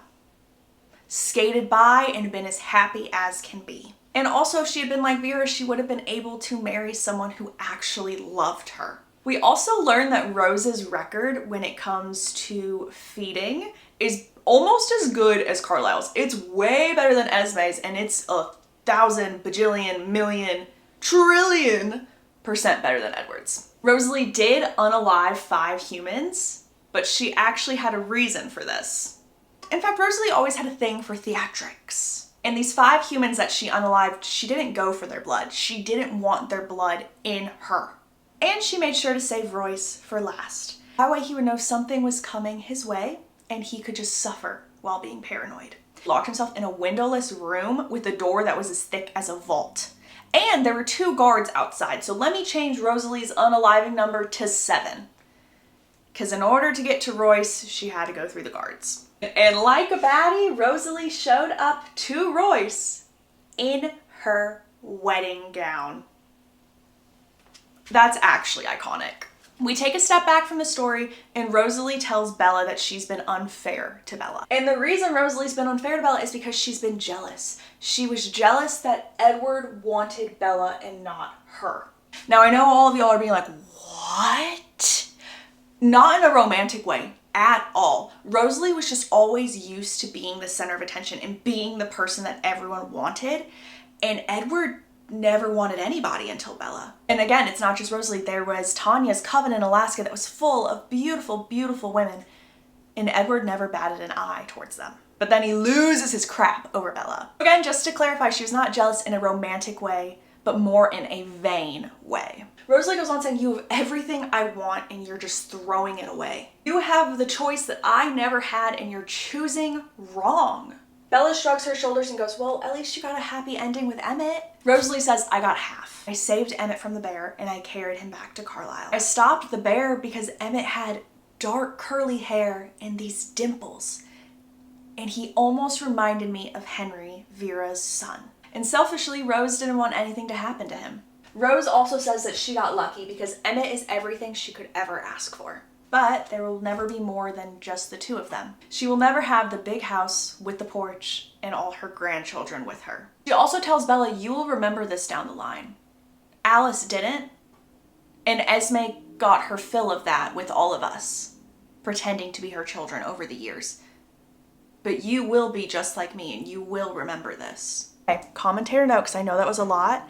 I need each and every one of y'all to keep this conversation in your mind. Keep it in your mind for the next book. We're literally going to drop it for now, but we will come back. You don't have to keep Rosalie's backstory in your mind, but just keep the part with her saying, you will remember this down the line, and all of Rosalie's dreams and wants. Keep that secure up here. Moving on though. The next day it is time for school and Bella is talking to Mike. And then all of a sudden Bella just hears Jake pull up and scream, Bella, come on, hurry! And Bella decides to make a run for it. Alice isn't near her, but she does see Bella during this. And Alice is like, oh no, oh no, oh no, I'm gonna lose my yellow car. He's gonna take it back. And y'all, we officially have a jailbreak because she gets on the motorcycle and they ride off into the distance. So this is a scene in the movie, kind of. Technically, this scene happens when Jacob and Edward are doing their little arguing on the school property. And the movie just kind of squished these two scenes together, but it's a separate scene in the book. Jacob and Bella end up at the beach. And guys, I know we just had a dicey, controversial moment, but this one's very problematic. Like, actually problematic. So let's buckle up and let's get ready. Yes. Because it's a choice. Oh. We have learned that Quill, Jacob's best friend, has imprinted. And the fact that he's imprinted actually has the rest of the wolf pack freaking out because they've always been told that this is the exception, not the rule. And the fact that 3 people out of the 10 in their pack has just imprinted is insane. And is kind of making them think like maybe this is the rule, that we're all going to be imprinting one day. If you're thinking to yourself, oh my goodness, who did Quill imprint on? This is so exciting. Please hold your breath. Like, please. Okay? Cool. We're in this together. We're doing great. We're doing great. Quill met Emily's niece, Claire, and the second he saw her was when he imprinted. Claire is 2 years old. Yeah, you heard me right. She's two. Jacob immediately tries to justify this situation to Bella because Bella is like, 2? And Jacob says, it's fine because Quill will just not age for a few decades and wait. And Bella's like, well, that seems pretty creepy. And the reason it seems pretty creepy is this is essentially grooming. But you know what? I'm a neutral commentator. So being neutral. But let's continue on. Doing great. Jacob tells Bella, you have it all wrong. Their relationship currently has no romantic nature to it. And again, I told you, it's not like love at first sight. It's almost like gravity pulling them towards each other / holding them in place. Here's a very important line that I know y'all have heard. And this has to do with imprinting. So nothing matters but her. And you would do anything for her, be anything for her. Become whatever she needs of you. A protector, a lover, a friend, or a brother. Jake continues saying Quill will be the best big brother Claire has ever had. And as she gets older, he will be the best friend that she's ever had. And then one day, here's the problematic kicker. Claire's grown, they will be as happy as Emily and Sam. This means everyone is expecting this relationship to be romantic in the future. Putting those expectations on the situation. And Bella has a reasonable question. She goes, well, doesn't Claire have a choice? And Jacob says, well, of course, but why wouldn't she choose him? Yeah, thankfully that's all of that for now because Bella changes the subject. Thank you, Bella. Says, when will this happen to you? Jacob says, never. I would have to see her and I don't see anyone else except for you. Bella says, well, then maybe I should go home. No. Don't do that, Jacob tells her. Jacob also says, were you being serious that it was none of my business if he ends up biting you? Because if he bites you, no matter where you go, he will be breaking the treaty. Bella says, we're going to leave first. It won't happen in Forks. And Jacob clarifies again, there's no geographical limit to our treaty.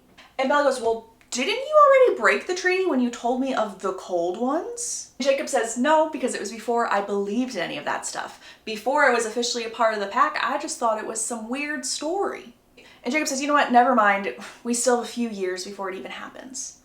And Bella says, more like a few weeks. It's happening after I graduate. Jacob tells her that she would be better off dead and that he wished that that were the case. Now he is on his feet, he is pacing, he is angry, and he's trying to calm down so that he doesn't transform. And she ends up leaving him here because what he said to her was very, very rude. So she takes the motorcycle that they had out, and so she takes that and she drives to the Cullen house. When she gets to the Cullen house, she goes in the garage and she sees Alice sitting on the yellow car, and Alice is like, I didn't even have a chance to drive it yet and he's gonna take it away from me. And Bella just says, I'm gonna go to bed.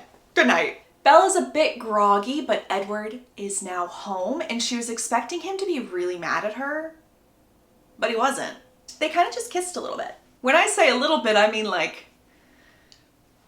more than normal, to the point where Bella is like, did you change your mind on certain things? Edward's like, no, slow your roll, it's still dangerous. Edward then apologizes for having Alice watch over Bella like a hawk. Bella's like, well, aren't you mad at me too? Don't you want to know what I did? And Edward says, I'm always interested in what you're doing, but you don't have to tell me if you don't want to. And I'm going to trust your judgment from here on out. If you think it's safe and you believe it's safe, then I trust you. It's safe. Bella gets sad and she tells Edward, I don't think I'm going to be going back to La Push anymore. Also tells Edward what Jake told her about how he would rather her be dead than be a vampire. They talk for a little bit. Basically, she tells him the Rosalie story. She asks about Denali. Then she falls asleep. The next morning, Alice is the one who drops Bella off at home because Charlie believes she was at a sleepover with just Alice and that Edward wasn't home. So if Edward were the one to do it, Charlie would be sus. Again, he don't like Edward. And Jacob left a message with Charlie. And Charlie's relaying this message being like, well, Jake said he's sorry, he didn't mean it. Honestly, Bella, I think you should give him a break. He sounds really sad. Instead, Bella just heads upstairs and Charlie's like, aren't you gonna call him? No, I'm not gonna call him. Well, Bella, that's not attractive behavior. And she just mutters, mind your business, as she goes upstairs to do laundry, but she can't find her pillowcase. And then she starts looking for like a specific item of clothing and she can't find that either. So she's like, dang, where did Alice put all my stuff when she came to grab things for the sleepover? Really weird, right? But let's put a pin in this.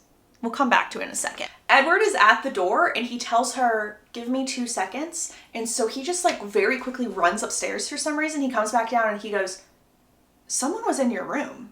And he also says, I don't think it was the werewolves either because it's not a smell I recognize. And since it's a smell that he doesn't recognize, that means it also wasn't Victoria in her room.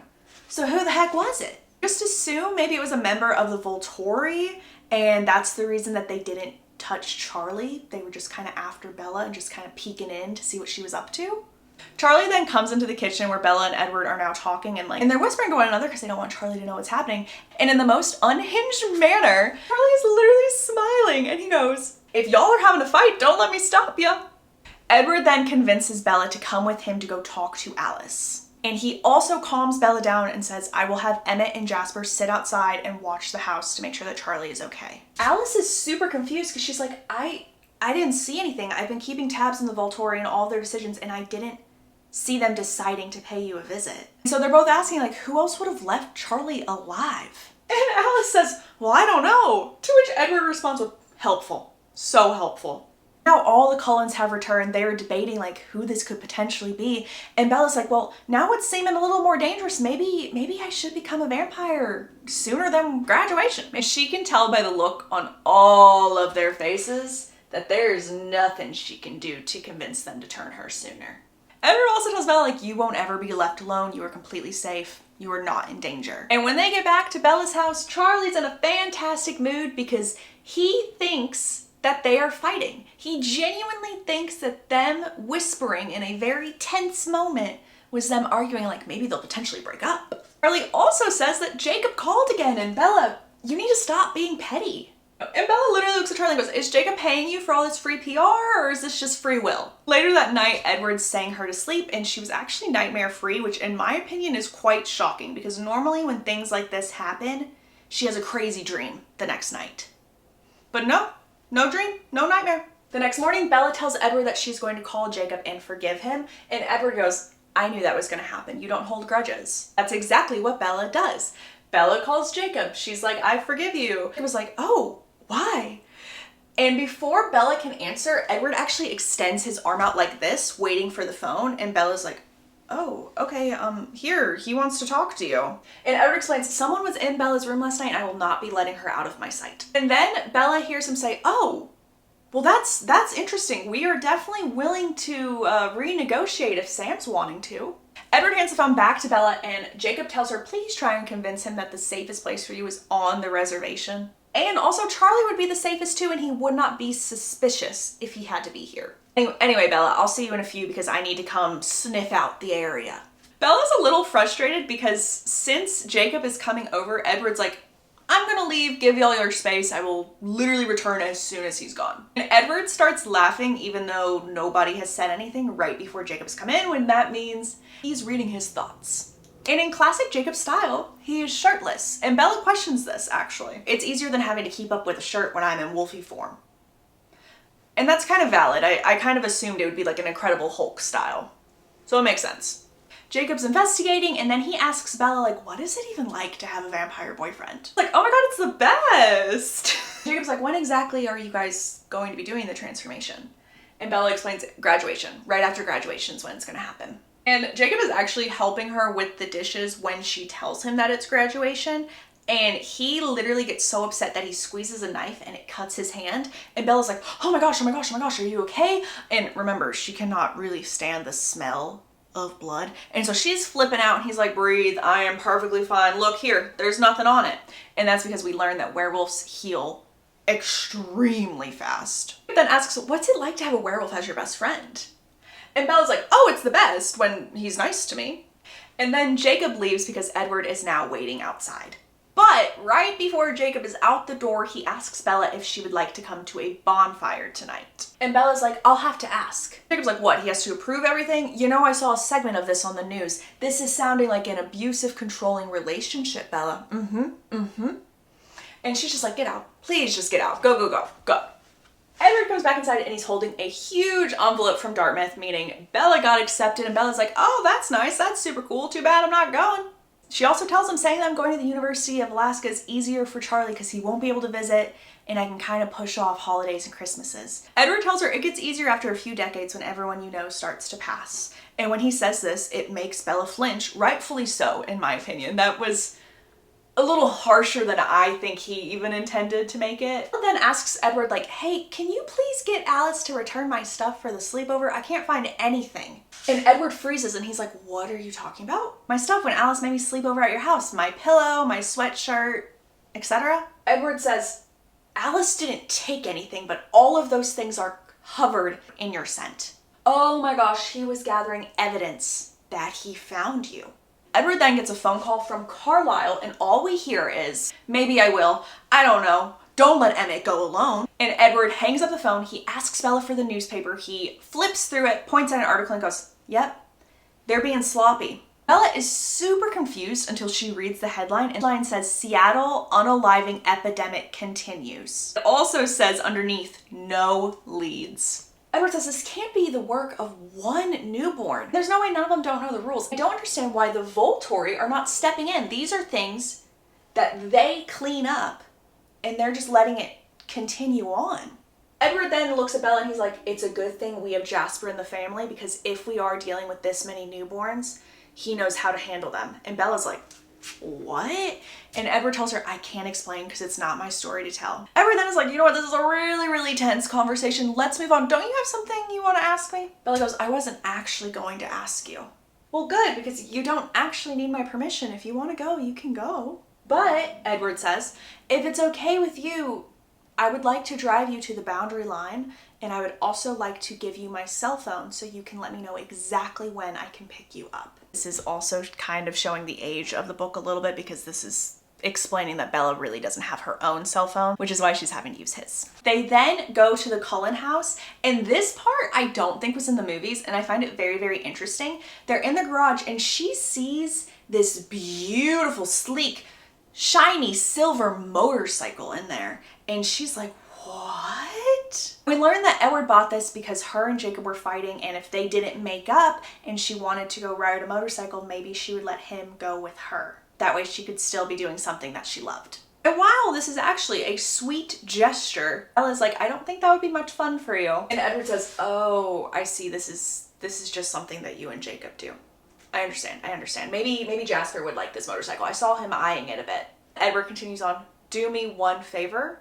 Please wear this. And he puts a bright red helmet on her head, and he gives her a thick leather jacket. Edward then drives her to the boundary line. Jacob sees her and immediately gives her a bear hug, making sure that Edward is watching / can hear all of his thoughts. And because Bella is aware of this, she looks at Jacob and goes, don't push your luck. And Jacob just says, you can't push what you don't have. Okay, time for legends at the bonfire. I talked about this in New Moon. I'm going to talk about it here.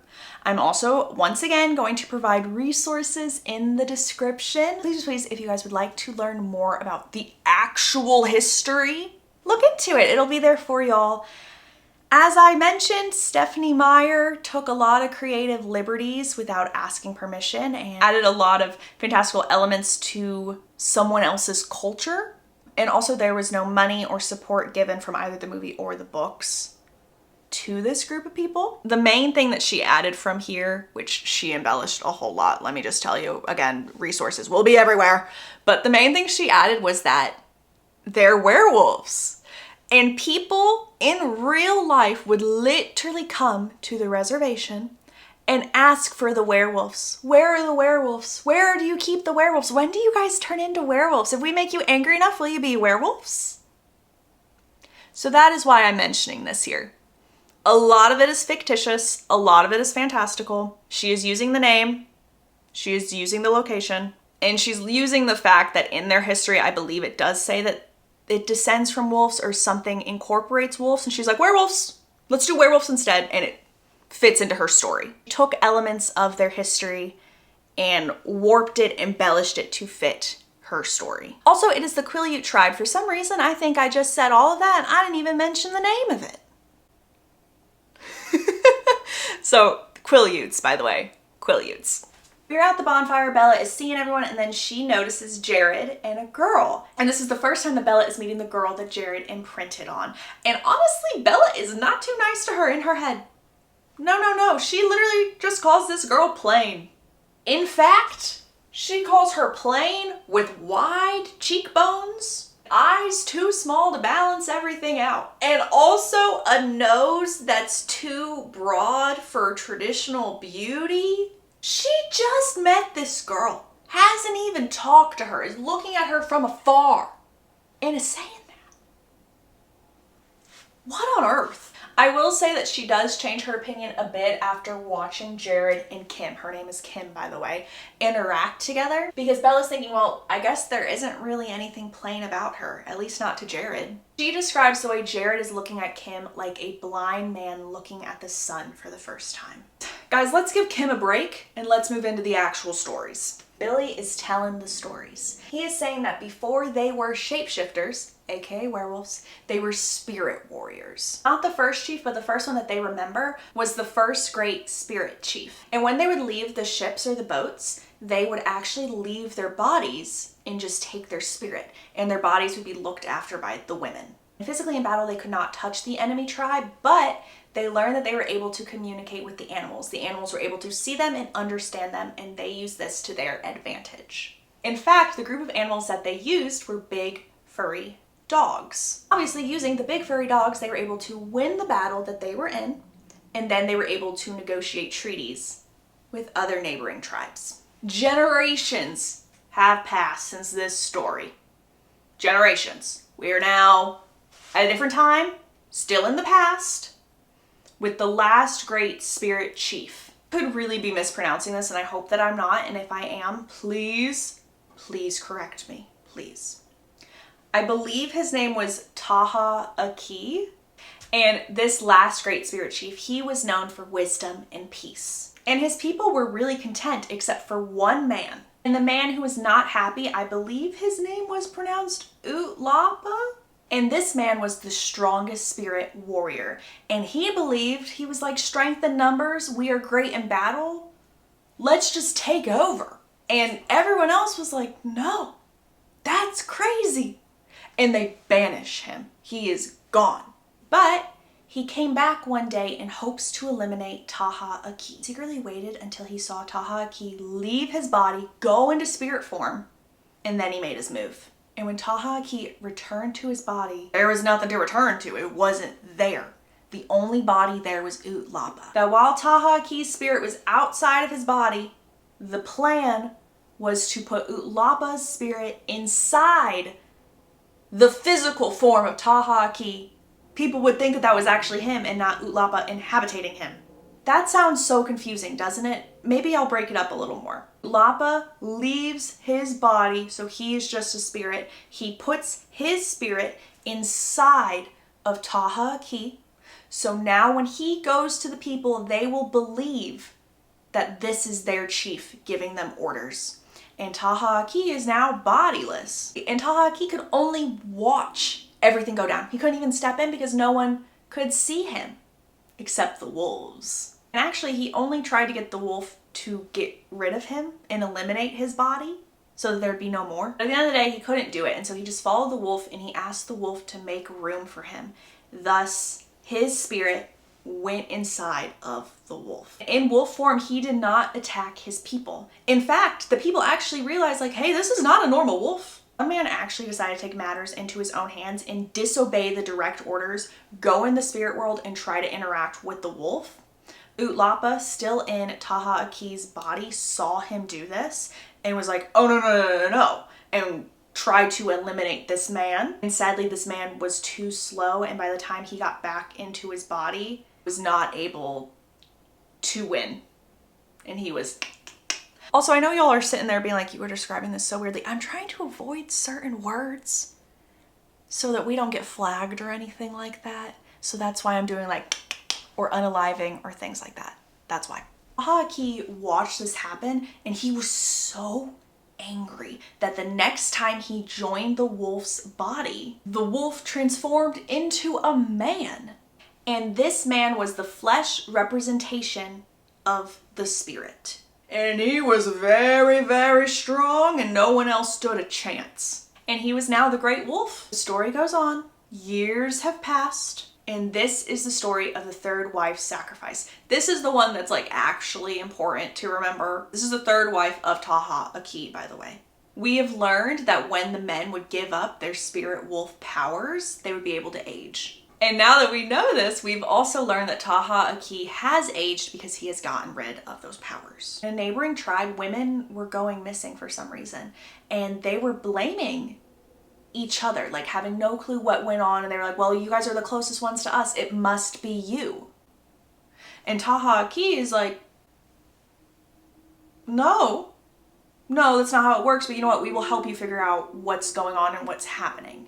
And also the reason he knew that it was none of them was because when they're in wolf form, they can read each other's thoughts. So since he had already given up his abilities, he was not able to transform into a wolf anymore. He asked his son to go into wolf form and investigate and see what's happening. His son took a pack into the woods with him, and all of a sudden he came across this really sweet smell. It was so sweet that it burned his nostrils. Half the pack was actually sent back because it was such a long journey. But his son continued on. The group that continued on never returned. This actually included not one, but 3 of Taha Aki's sons. And because of this horrific event, they were no longer at risk of being in battle because they could see the mourning that Taha Aki was in. So obviously his people would not have done this. All of a sudden it was peaceful again, which is so weird. But 1 year later, 2 more women went missing. Yes, that sweet smell was back.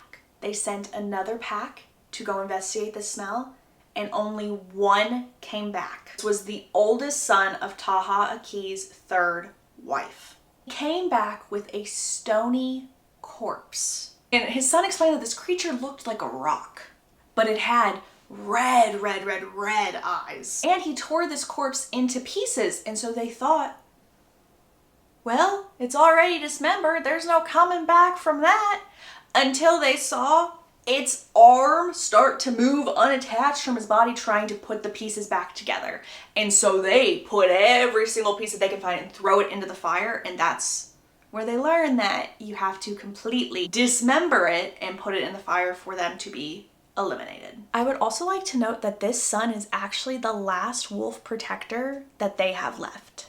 The creature that they just disposed of actually had a mate, and this mate was ticked off and wanted revenge. There were 20 witnesses to the mate showing up, and only 2 of the 20 survived. So the oldest son transformed into a wolf. 3rd wife, Taha Aki, the elders, and some sons followed. The creature went to the harbor. She was attacking things on boats, and as soon as she saw that she was being followed, she turned around and went back to the shoreline to fight.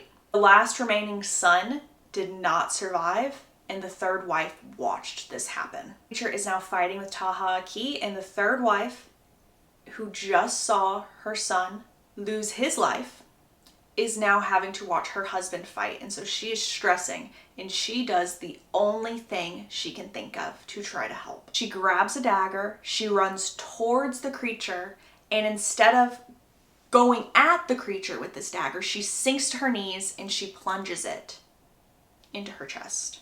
The creature was so distracted by the smell of this action, the creature was off guard to the point where Taha Aki was able to win. But at what cost? Because he lost his sons and his wife, and Taha Aki laid with his 3rd wife's body and never rejoined the tribe and just went into the woods. Okay, we are still in the legends that Stephanie Meyer created. Time has passed and descendants no longer turned into wolves unless a cold one appeared. So Jacob's great-grandfather was the last chief, and the coven of cold ones near them was so large that when their leader, who we now know is Carlisle, came up to talk to them about a potential treaty, it seemed to be in everyone's interest to accept this treaty. This is also because the coven was so large and they were really outnumbered. Bella's sitting there listening to the stories, and she drifts off because she's just thinking of this woman and they don't even know her name. And then all of a sudden Bella's just in Jacob's vehicle. Like, doesn't even remember that happening. But Jacob was actually very well behaved. He called Edward so Edward would be able to meet her at the boundary line. When they got there, Edward was pacing back and forth like he was very anxious. And Bella had a dream that night. She dreamt she was on the beach during a storm. She saw Rosalie lunging for a silver wolf. And Bella ran, but it felt like she was running in slow motion. Bella also tried to scream, but she couldn't. And then all of a sudden she saw this dagger. She picked it up, and then she woke up because the dream is over. Edward asks if there's anything that she wants to tell him or talk to him about. And she's like, no, too tired. Another little commentator note, he is now reading her copy of Wuthering Heights. Remember earlier he was like, I hate that book. He's now reading her copy while she's asleep. And he tells her that the scene he's reading is actually making him sympathize with Heathcliff. Like maybe he's seeing it from a different perspective now. And in the morning, Bella opens up the book so that she can see exactly what scene he was talking about. And I'm gonna read it for y'all. This is from Wuthering Heights. And there you see the distinction between our feelings. Had he been in my place and I in his, though I hated him with a hatred that turned my life to gall, I never would have raised a hand against him. You may look incredulous if you please. I never would have banished him from her society as long as she desired his. The moment her regard ceased, I would have torn his heart out and drank his blood. But till then, if you don't believe me, you don't know me. Till then, I would have died by inches before I touched a single hair on his head. After Bella reads this scene, she's like, I must have been dreaming that, because there is no way that Edward would be able to sympathize with this. There's no way. Like, he knows he's my one and only, right? Alice informs Bella that she is throwing a graduation party for Bella, and Bella's like, oh, no thank you. No, I don't want this. No thank you. And Alice, being Alice, obviously ignores her and ignores her wishes and is like, oh, by the way, thank you for the gift. And Bella's like, I didn't get you anything. Yeah, but you will, and I love it. Thank you so much. Alice also reminds Bella that it's almost time for graduation, and Bella is like, holy heck, how is that even possible? I feel like it should still be May, and it's June 4th. Like, it is literally almost time for graduation, which means it's almost time for her to be transformed. And this is causing her to have a tiny existential crisis because she's about to have to say goodbye to everything she's ever known. When Alice leaves, Edward is still staring at Bella and goes, please tell me what you're thinking, because it is driving me insane not being able to go into your mind right now. And Bella goes, I don't know. I'm just thinking about Charlie. And Edward simply says, you're not ready. I am. She lies. The book says, and I quote, she lies. And then she backtracks and says, I have to be. Edward says, you don't have to be. You're completely fine. We can wait. You have a choice. None of us did, but you do. We can wait. Carlisle promised. He promised not until you were ready, Edward interrupts. Bella then changes the subject and goes, okay, so what exactly am I getting, Alice? Edward laughs and he's like, those concert tickets you were looking at the other day, I think that's what she's expecting. And then Bella hops into their previous conversation and is like, why don't you want me to be a vampire? And Edward simply says, because you could do so much better. For me to let you become what I am is the most selfish thing I could ever do. And if there was a way for me to be human for you, no matter the cost, I would do it. So you're not worried you might not like me? That's what you're worried about, that I won't like you? Always gonna be my Bella, you'll just be a bit more durable. You know what, while we're doing this, it's now my time to ask you a question.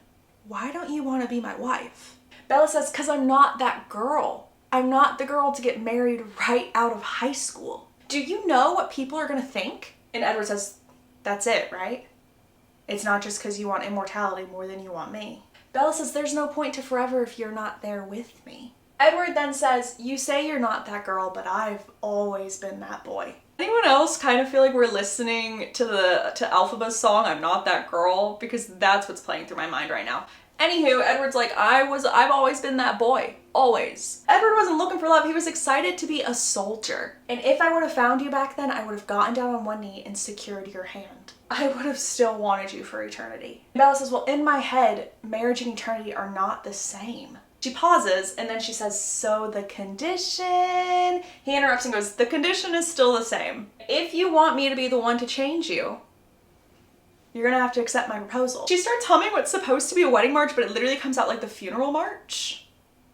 So there's that. More time has passed, she's home, she sees that Charlie left out the paper on the table, and more bad things have happened in Seattle. Poor Seattle. Everything had been burned, by the way, so there was no evidence, so there's really no trail for anyone to go on to figure out what's happening right now. There was no hair, no fingerprints, nothing left at the scene. And all the victims disappeared at night, so this really is adding up to being vampires / newborns. Edward pops up behind Bella and he sees that she's reading the newspaper. And Edward says, we literally can't see anything that's happening right now. You mind if we play hooky today? We need to talk to Jasper. Go to the Cullen house. Emmett is like, guys, we gotta go to Seattle right now. We gotta fix this. Carlisle's like, I'm a little concerned. We never ever insert ourselves, and normally the Volturi step in at this point and they haven't. It says, I do think we're gonna have to go to Seattle though, because I don't want the Volturi to have to come here. Because if they come here, they're probably gonna make a pit stop in Forks and look for Bella. Then no one is saying anything, but Edward goes, oh, Jasper, you're right. You're 1000% correct. Bella is staring at Edward like, care to share with the class? And Jasper goes, you're confused, Bella. You're confused. And Edward responds with, we're all confused. confused right now. You're not saying anything. Jasper looks at Emma and is like, you can be patient right now. Bella needs to understand this too. Starts to roll up his sleeves and he goes, how much do you know about me, Bella? And as he's rolling up his sleeves, Bella notices that he has a scar that's very similar to hers that she got from James. Except it's not just one scar, he's covered in them. The only thing that can leave a scar on a vampire is the venom. There are places in the world that are much more desirable to vampires. Places where vampires can live with no restraints. And honestly, the covens in the South don't really care what the humans see or don't see. Only thing that keeps them in check is the Volturi. And the way Jasper says the Volturi shakes Bella at her core because he says it with so much respect and love. And Bella's experience with the Volturi is much different. Much different. Jasper says that the North is much more civilized. In the South, the immortals come out at night. And while they're waiting for it to become night, they're just plotting ways to take over land from their enemies. And honestly, the South was a constant battle because vampires were fighting for control of land that had the most humans. The most effective tactic to get rid of the competition was actually created by a vampire named Benito. He created an army of newborn vampires. And the messy thing with dealing with newborns is they are impossible to control. Anywho, the vampires in southern Mexico knew what was coming their way. So they did the exact same thing. And it was a mess. The only way the Volturi was able to hide the body count from humans was by blaming it on a disease. So that's what it was written down as in our history books. Also, when the Volturi stepped in, they wiped out like all the vampires from Mexico. Completely wiped them out because they were all participating in this constant battle for power. Very few survivors made their way to the South to stake their claim. And obviously, there was another fight for power. But since the Southern vampires were aware that the Volturi could just come in and wipe everyone out, they were smarter this time. Of course, here's Jasper's problematic backstory. I don't know why on earth Stephanie chose this backstory for Jasper when she literally had all of history to do something different. But that's a thing, I guess. Anywho, Jasper was 17 and he was living in Houston, Texas. And he had just joined the Confederate Army. And yes, you did hear that correctly. It was a choice. She chose it. Moving forward, Jasper did lie about his age. He was 17, but he was still able to join the army because of this lie. He was tasked in making sure that women and children got to a specific base. And when they reached the city where they were supposed to go, he saw these 3 women that were just walking. And Jasper just assumed that they were left behind. So he got off his horse and he's like, are you guys okay? You guys can come with me. Let me help you. They all had very pale skin, and one of them said, yes, Maria, you better be the one to do it. The one named Maria says, yes, I will. I like this one. Jasper didn't flee, even though his gut was telling him to. And the reason he didn't flee is, and I quote, he had not been taught to fear women, but to protect them. Maria says, I hope you survive. I have a good feeling about you. And she leaned in like she was going to kiss him, and that is all he remembers from that moment, because a few days later is when he finally wakes up. The 3 women were named Maria, Nettie, and Lucy. Maria is the one who found the other 2 women. They were survivors of a different battle, and Maria was after revenge. Maria wanted soldiers, and Maria put Jasper in charge of the others. Jasper says, I worshipped the ground she walked on. And he also admits that I had no clue that there was any other way of living. I thought this was the only way I could continue on with my life. Of the original 23 newborns, Jasper was the only one to survive the first 18 months. Down our little story road, Nettie and Lucy actually turned on Maria, but Maria won, and Nettie and Lucy were no more.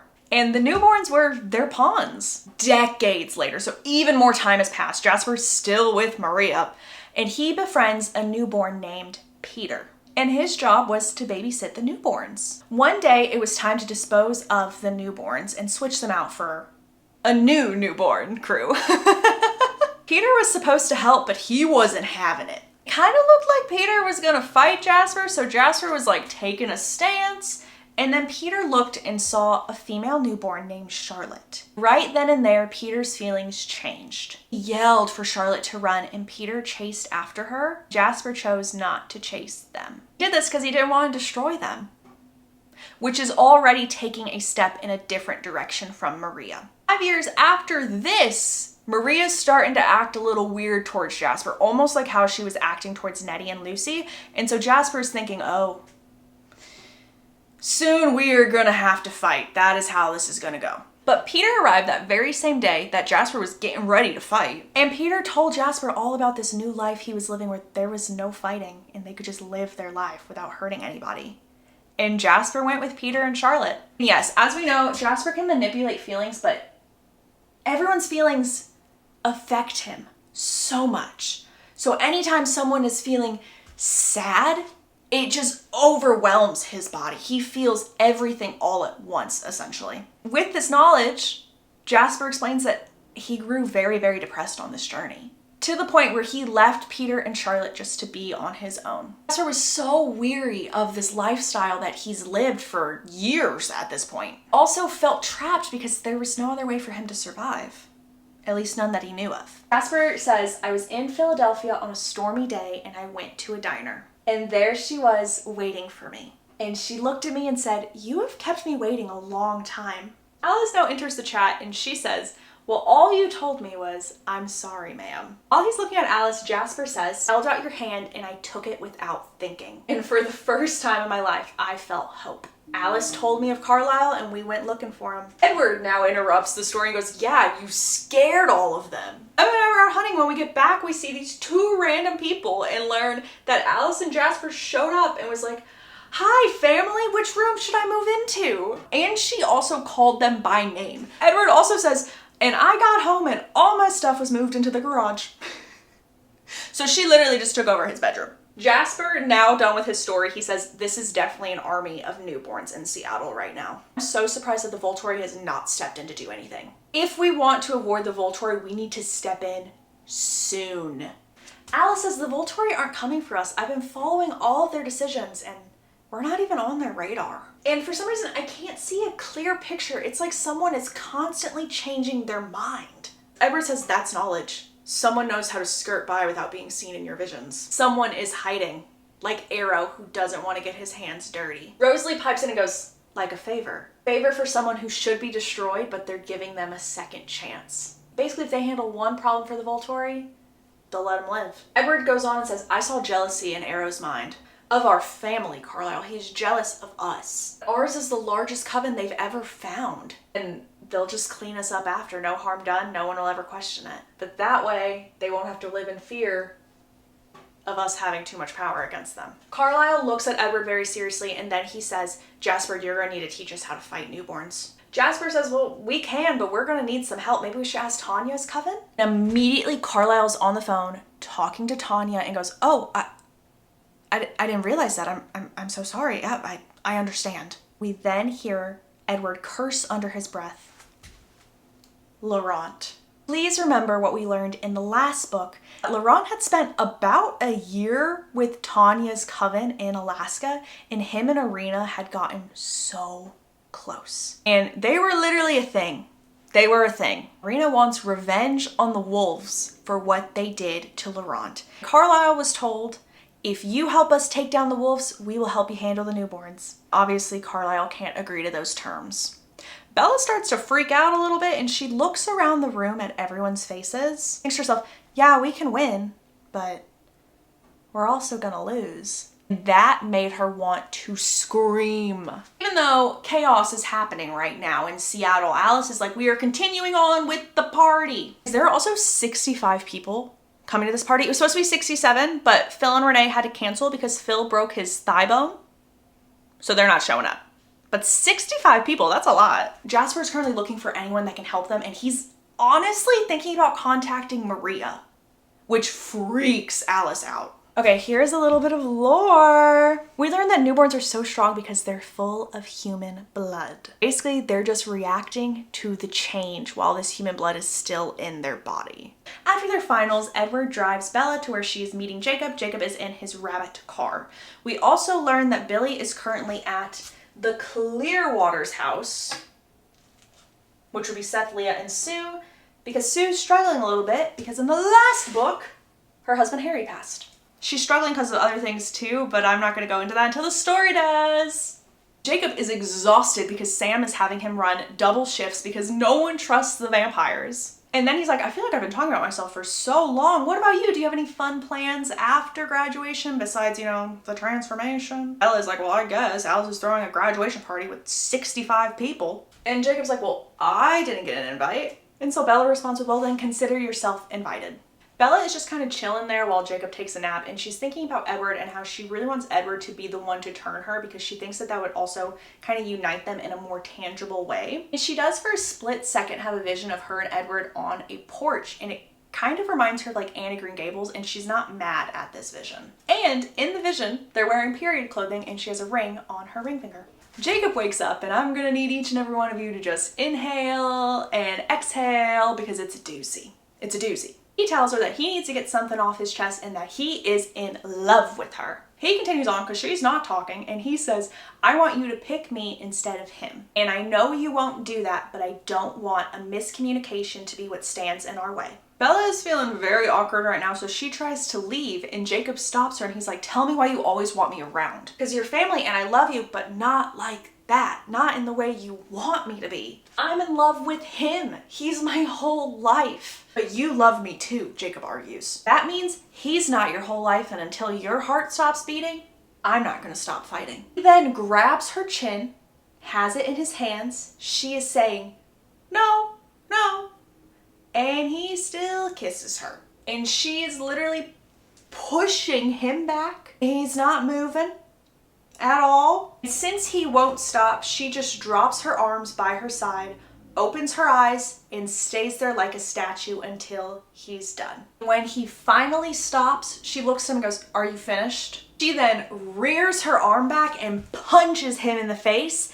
And instead of him being like, ow, my face, she is like, ow, my hand, because she is the one inflicted with pain in this moment, and he doesn't even flinch.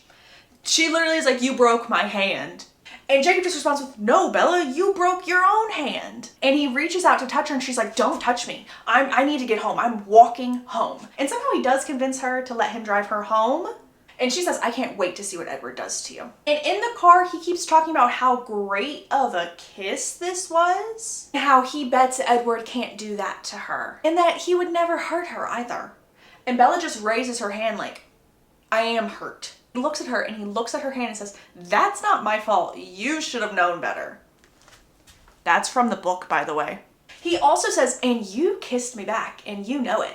And Bella argues and she goes, no, I didn't. That was me trying to push you away. Stops the car. She keeps telling him like, go home. Literally go home. Leave me alone. Instead, he walks into her house with her. And Charlie is like, what's wrong? What's going on? What's going on? And Jacob goes, oh, Bella hit me because I kissed her. And Charlie says, good for you, kid, to Jacob.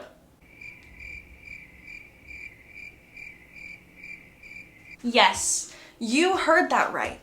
Charlie congratulated the man who kissed his daughter without her consent, and she felt the need to punch him in the face because he wouldn't get off of her. And he got congratulated. I don't care if you're not Team Edward. I don't care. That's your prerogative. I don't care if you're Team Jacob. That's your prerogative. You are her father. Can you at least be Team Bella? Please? You're her dad. Hello? And the chief of police. Hello? Movie Charlie is better than book Charlie, and I stand by that. At least in this one. This scene gets me heated. I really don't like this scene. Sorry, not sorry. I'm gonna take a breather. I told you all to inhale, exhale, and I don't think I did, so. Moving forward, she calls Edward and she asks him, can you come get me and take me to Carlisle because I broke my hand punching Jacob in the face? Wow, great. What did he do to deserve that? That's awesome. Bella quickly says he kissed me. You can literally hear his car accelerating as she says this. Charlie is now looking at Jacob being like, Jacob, you might want to leave. Edward gets there and Charlie immediately looks at Edward and says, I don't want any fighting. I don't want any fighting right now. Doesn't look at Jacob, just Edward. When they get to Edward's car, Edward looks at Jacob and he says, if you ever bring her back damaged to me, you'll be running with 3 legs. And if you ever try to kiss her again, I will break your jaw for her. Jacob says, well, what if she wants me to? And Edward replies with, well, if that's what she wants, then I won't object. But if she doesn't want that, your jaw is broken. Edward continues on saying, she's mine and I don't fight fair. They get to the Cullen house and Emmett looks at Bella and looks at her hand and is like, Bella, did you fall again? And Bella's like, no, Emmett, I punched a werewolf in the face. And he just erupts in laughter and Rosalie says, oh, Jasper's gonna be the one to win this bet. They are currently betting on how many times she's gonna slip up when she's a vampire, and Jasper's betting pretty high. In the movie, right after this scene when Carlisle wraps up her hand, which we don't even really get in the book, this is when Rosalie tells Bella her backstory. So we get Rosalie's backstory a whole lot earlier in this book. Guys, that was a lot. I think we need some happy moments up in here, so let's go to graduation. Alice gives Bella a box to unwrap. Bella likes it, and Alice says, well, it's so nice to finally get something right for a change. And this makes up for me missing the intruder. Now if I can just figure out why they're in Seattle and what they're doing there. And when Alice puts these 2 situations together, it clicks in Bella's mind.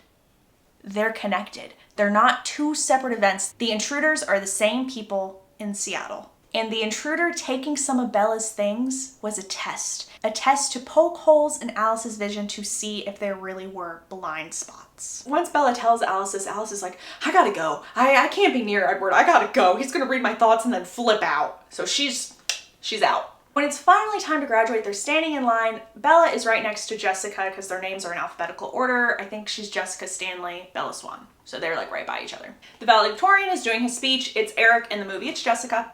Bella gets her diploma and that's that. She is now a high school graduate. Bella finds Edward immediately after and she's like, where's Alice? And Edward's like, I don't know, but it's the weirdest thing. She was translating the battle hymn of the Republic in Arabic in her mind. And Edward smiles, looks at Bella and goes, do you know what she's hiding? Bella immediately explains everything. Edward rushes away. He needs to go tell everybody what's going on. Charlie, being our #1 Team Jacob supporter, he shows up and he's like, did you see that Jacob and his dad were here? And Bella's like, yeah, I could hear them too. They were so loud. So loud. They did not show up in the movie, but they do in the book. Bella and Charlie go to dinner. They finish up their meal. Charlie's taking his sweet time, say goodbye to everyone in the restaurant because he's a hot shot in the town. Bella's just chilling in the parking lot waiting. And she sees a figure coming up to her and it is Edward. And she just tells Edward, I'll have Charlie drop me off at your house. And Edward's like, that's fine. I will trail y'all to make sure that you get there safely. Finally, we have a redemption moment for Charlie. Charlie says, I never thought I was gonna have to teach you how to punch, but I guess I was wrong. And Bella literally says, I thought you were Team Jacob. No matter what side I'm on, if someone kisses you without your permission, you should be able to make your feelings heard without hurting yourself. So if there is a next time, punch him in the gut. Drops Bella off at the Cullen's house. And since it's graduation night, do you know what's happening right now? The graduation party. And Alice really went full out. There are lights everywhere. It is very, very decorated. And you would think them learning the news that these 2 incidences, the newborns and then the intruder, are connected, would be like, you know what? Let's not have a party. No, that did not stop them. The party must go on. The show must go on. And no one's there yet because it's not the actual start time of the party. And Alice is like, do you think people are gonna show up? Like, what if nobody shows up? And Edward is like, you are completely fine. Everyone is gonna show up because nobody has seen what our house looks like. They're too curious to ignore this party. The party was a success. Everyone was having a great time until the werewolf showed up. And Bella's like, what on earth are you doing here to Jacob? To which Jacob responds with, you invited me. In case my right hook was too subtle for you, you were uninvited. Jacob responds with, oh, don't be a poor sport. I actually got you a graduation gift. Bella says, well, then take it back to the store. To which Jacob replies with, I can't, it's handmade. He also grabs her chin in this moment because, you know what? He doesn't know how to keep his hands to himself. Personal space. In fact, she says, can you keep your hands to yourself? In this moment, he just guilt trips her. He's like, I guess you just want to be with your real friends. She's like, oh, okay, where's my present then? What is it? And he gives her a bracelet And on the bracelet is this wooden wolf charm, and the charm is what he made. Finally, Alice pops up and looks at Bella and is like, I need to talk to you right now. And Jacob's in between them, so he throws his arm up like this to where like Bella can't move. While he's blocking them, he says, you need to tell me what's going on. Something's happening. What's up? Jasper has now popped up on the other side of Jacob because he literally has essentially blocked off Alice, and that does not make Jasper happy. And so Jasper's just glaring. And Alice is like, it's okay, Jasper. Jacob's actually right. Alice turns to Bella and says, the decision's been made. They're not going to Seattle. They're coming here. Jacob says, well, then the wolves are also going to fight because we're not sitting this one out. And the wolves have actually entered the chat, and they will be at a strategic meeting with the Cullens to figure out how they move forward. And this meeting is being held at 3 a.m. In the movie, I don't know what time it was held at, but it was not 3 a.m. Bella tells Edward after the party, you're taking me with you because I need to know what's going on. I can't be left in the dark anymore. He takes Bella home until this little meeting, and he calms her down, saying the newborns will be taken completely by surprise. Honestly, the newborns shouldn't even know that werewolves exist, so this is an extra element of surprise in our favor. It's now 3 a.m. It's time for the meeting, and Bella tells Edward she now believes that all three things are connected with one another. So that would be Victoria, the newborns, and the intruder. Bella explains this to Edward by saying, do you remember when you were in Texas last year following Victoria? Bella says when she was in Texas, that's probably how she got the idea for all of this. Since Laurent stayed with Tanya, Tanya probably told them all about your family, including Alice's visions. And we already know that Laurent and Victoria were still in talks with one another, so he probably told her everything. And I think that's why Victoria is able to be so sneaky. Edward is like, it's a good theory, but I still think it's the Volturi. Edward tells everyone that he's going to translate for the wolves because they do not feel comfortable enough being in their human form. The pack has also grown, by the way, and there are 10 werewolves. Edward, who is speaking for Sam, so technically, Sam is saying, we will sit, watch, and listen. But that's it. Carlisle nods and says, my son, Jasper, is going to teach us how to fight the newborns. Currently, the newborns are at 20, so it'll be 10 for the wolves and 10 for the Cullens. Guys, let's learn how to fight. Let's get ready for battle. Suit up. Jasper says the two most important things to take into consideration when fighting newborns is don't ever let them get behind you and don't go for the obvious attack. Jasper and Emmett are the ones who fight first, and Jasper wins. And so Emmett is like, let's go again. Let's go again. I want a rematch. Rematch. They don't have time for this, so then we switch up our pairings. Jasper looks at Bella and he says, I want to show you something so you're not as scared. He then asks Alice to be the next one to spar with him, and he does this so that Bella can see, like, Alice can hold her own. She's not some delicate little flower. She's speedy, she's fast. Bella doesn't have to be worried about Alice. Now Edward's turn to go against Jasper. In the movie, I think Edward goes against Carlisle, but here it's Edward and Jasper.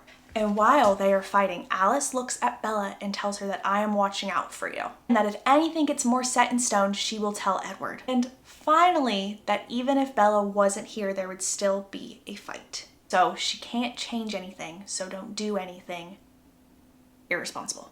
Edward and Jasper are still sparring. They're having a great time, and it ends in a tie, so we have to move on. They keep doing this until everyone's had some time to participate, and then Sam, through Edward, asks Carlisle if they can get all the Cullens set. So one by one, they start sniffing everyone. Jacob comes up to Bella in wolf form, and licks her face. Again, in wolf form. Edward then comes over to Jacob, and he says it's more complicated than that. Jacob then leaves for literally 1 second so he can be a human, and then walks over in his human form. Jacob says she'll be safe at the reservation. This is also where we learn that a plan has been made to make sure that Charlie is not home this weekend when the fight starts. Charlie will be with Billy, and they will be out of town. I think they're going fishing. Edward tells Jacob that she can't go to La Push because she's already been there too many times. Her scent is up and down the road. Jacob tells Edward, what if we just confuse her scent with my scent? Now Jasper has appeared, and they're going to test this theory. The reason it has to be Jasper is because Bella's scent is much more potent to Edward, and he would be able to smell her anywhere. And when they experiment with this, Jasper's like, I don't get anything but dog. That's it. So this works. This is gonna be a good plan. Edward also says that Bella needs to leave a false trail with her scent. That way the newborns will get confused, but also almost in an excited frenzy over her smell. I will bring her here on Friday for you to take up the trail. You will be carrying her somewhere I know is safe. Jacob also says that Seth will stay watch because Seth is wanting to be a part of the battle, but he's still so young and is just now a wolf. Just now. That this is really the only place where he will fit in without getting hurt. And if Seth is with her, we can use Seth almost like a cell phone. Guys, now we have a plan. It's a pretty good one too, if I do say so myself. Edward brings Bella home and she literally sleeps the whole next day. The whole day away. Edward now sees the present that Jacob got her and he's like, so he can give you a present, but I can't. And Bella says, you've given me presents, the homemade kinds, and those are my favorite. Edward then goes, what about hand-me-downs? Do you accept those? And are you gonna be wearing this bracelet a lot? I mean, sure, I guess so. Well, then don't you think it's fair if I get some representation? Edward asks. Bella then says, you're more important to me than anyone else. And also, you've given me you. That's all I could ever ask for. Anything more would just be throwing the scales off balance. Edward gets a call from Alice and he says, yeah, I kind of thought so because she was talking a lot in her sleep. He hangs up the phone, he looks at Bella and he's like, is there anything you want to tell me? Bella says, I don't want to be in the forest when you're taking risks for me. Edward tells Bella that Alice now is having visions of Bella just wandering through the woods by herself on this day. Edward says, I guess I'll have Sam or Jacob give Seth orders to make sure that you stay put. This is where we learn that Jacob is now second in command. It's a big deal. Edward says, though, I got all the werewolf tea last night. Let me tell you, it's piping hot. And Bella's like, wait. What is it? Tell me more, tell me more. Here's the tea, and it actually is pretty good. It's pretty good. They have always accepted with no question that it was a direct grandson of the original wolf that would transform. Emphasis on grandson. Because somehow Leah has been able to transform, and Leah is now a part of the pack. You guys remember Leah, right? She's Seth's sister. But also Sam's ex. Oh, and not only that, Sam's wife's cousin. So she is now in the pack, and that means there are no secrets. So everyone can hear everyone's thoughts. So she is now just living with all of that, and that is horrific. Horrific. And because this is so horrific, Leah's a little malicious, let me tell ya. Anytime someone brings up something where she's like, ugh, she will bring up Embry. Jacob's friend, Embry. His mother moved down from a neighboring tribe like 17 years ago, and everyone just assumed that Embry's dad was a part of that tribe. She left. But you know what? Guys, Embry's a wolf. He's a wolf. That means that his father is a part of this pack in some way. And there's only 3 options of who it could be. It's either related to Quill, Sam, or Jacob. And it also means that each of these people's parents had an affair because they were all married at the time that Embry would have been a thing.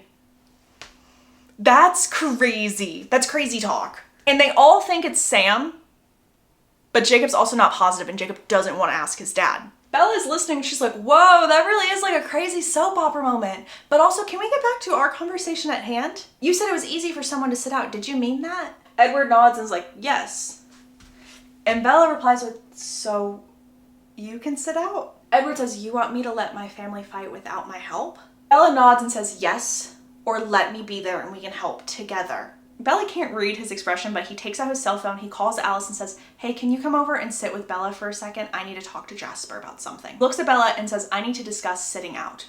Bella then says, I'm so sorry. And Edward says, don't apologize. Don't ever be afraid to tell me how you feel. You are my first priority. You're what matters. Well, Bella says, I didn't mean for you to choose me over your family. Edward says, I know that, but that's also not what you did. You gave me 2 options that you could live with, and I gave you the answer for the one I could live with. Compromise. Bella says, thank you. Edward says, anytime. Now, can you tell me the story of the 3rd wife? Because you kept saying that in your sleep. Bella just shrugs and says, that was a story I heard at the bonfire. And before she could continue on, she's a little bit saved by the bell because this is when Alice comes over. Alice says there's actually not a lot to work out because she's already told everyone and Emmett's pleased. As Edward leaves, Alice looks at Bella and she's like, you worry too much. Don't you have any faith in me? Charlie comes home and Alice explains, yeah, like I'm home alone. They're all going hiking. I'm not going with them. I'm just by myself. Like, what a bummer. And Charlie's like, oh my gosh, well, Alice, why don't you just come spend the night over here? That's fine with us. Like, please make yourself feel at home. And Bella says, well, Dad, we don't really have any sleeping arrangements for her unless she wants to sleep on my floor. Charlie nods and goes, oh, you're right. Maybe you should go spend the night over there, Bells. Maybe that's for the best. Alice interrupts and goes, oh, Bella, would you mind? That would be great. We can go shopping together too. Charlie interrupts and goes, just make sure you don't go to Seattle.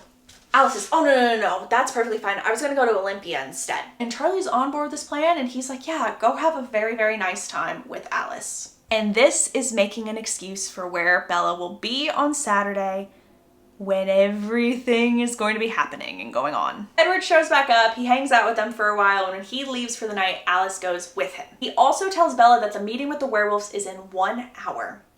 And Bella then has like her hand on her hip and is like, did you tell Alice to hold me hostage again this weekend? And Edward says, yeah, about that.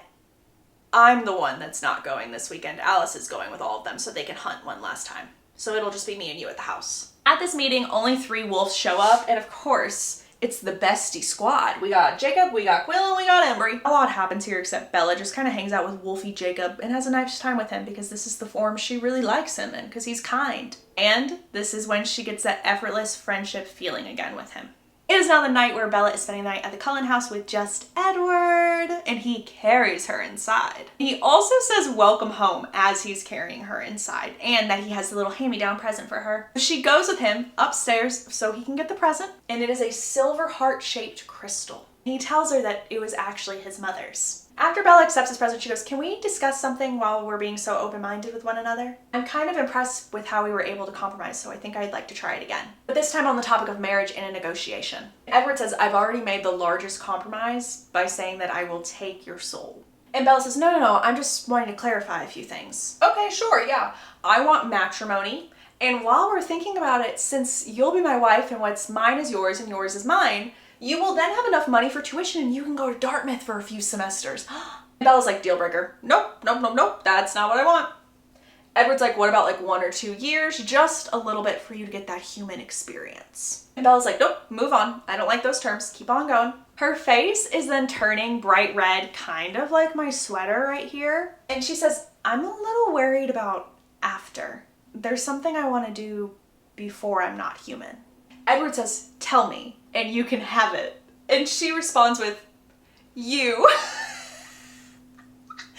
You. He is not really catching the drift, so he's like, already yours. And so they start like kissing a bit. It's a bit more intense. My face is turning as red as Bella's probably was. Yeah.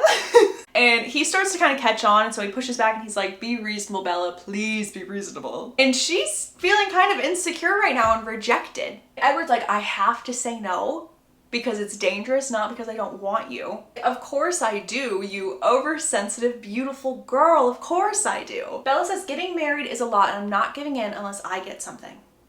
And Edward says, you will eventually. And Bella says, I won't be the same and I won't even know who I am. Edward tells her, you will be Bella and I could hurt you. He then reaches up to, it's kind of like a canopy bed, I think, and he grabs it and he shows her how easy it is to break it. Just like that. No effort required. Bella says, you don't want to hurt me so much that I don't think you could. So please, just try. We're back to some intense kissing. Emphasis on intense.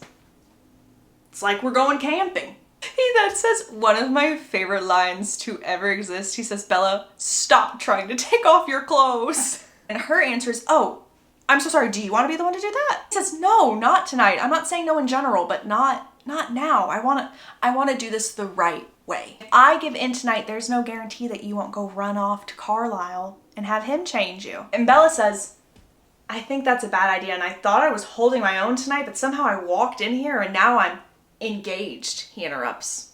Unless, you're going back on your word. Oh, no, I'm not, Bella says. Bella tells him, I said I would marry you. I'm not going to back out on my word. We are here alone. We might as well. And Edward says, not tonight. I want to leave one rule unbroken. Also already has a ring for her, by the way. And this is the ring his father gave to his mother. It's a long oval ring, glittering round stones, and the band is gold. And what do you know, guys? It's a Cinderella moment because it's a perfect fit. He gets down on one knee and he says, Isabella Swan, I promise to love you forever. Every single day until forever. Will you marry me? Yes. Thank you. This is a little bit different from the scene in the movie, but I actually think that this might be one of the closer scenes from book to movie, in my opinion. The Cullens come home the next day and Alice is like, there is going to be a big snowstorm coming up, so Bella, please make sure you bring a jacket. Bella calls the reservation. Billy answers and he's like, Bella, don't stress one bit. It's going to be a-okay. I will be watching Charlie. Also tells Bella good luck and tell the Cullens good luck as well, which is probably the nicest thing Billy has ever said about the Cullens. Alice needs to talk to Bella because Alice is upset. Alice goes, don't you love me, Bella? Bella, I thought you loved me. Because for some reason, I am seeing you sneaking off to Vegas to get married without any of us being there. How could you do this to me? I might expect this from my brother, but from you? I thought we were sisters. Bella says, fine, you can come.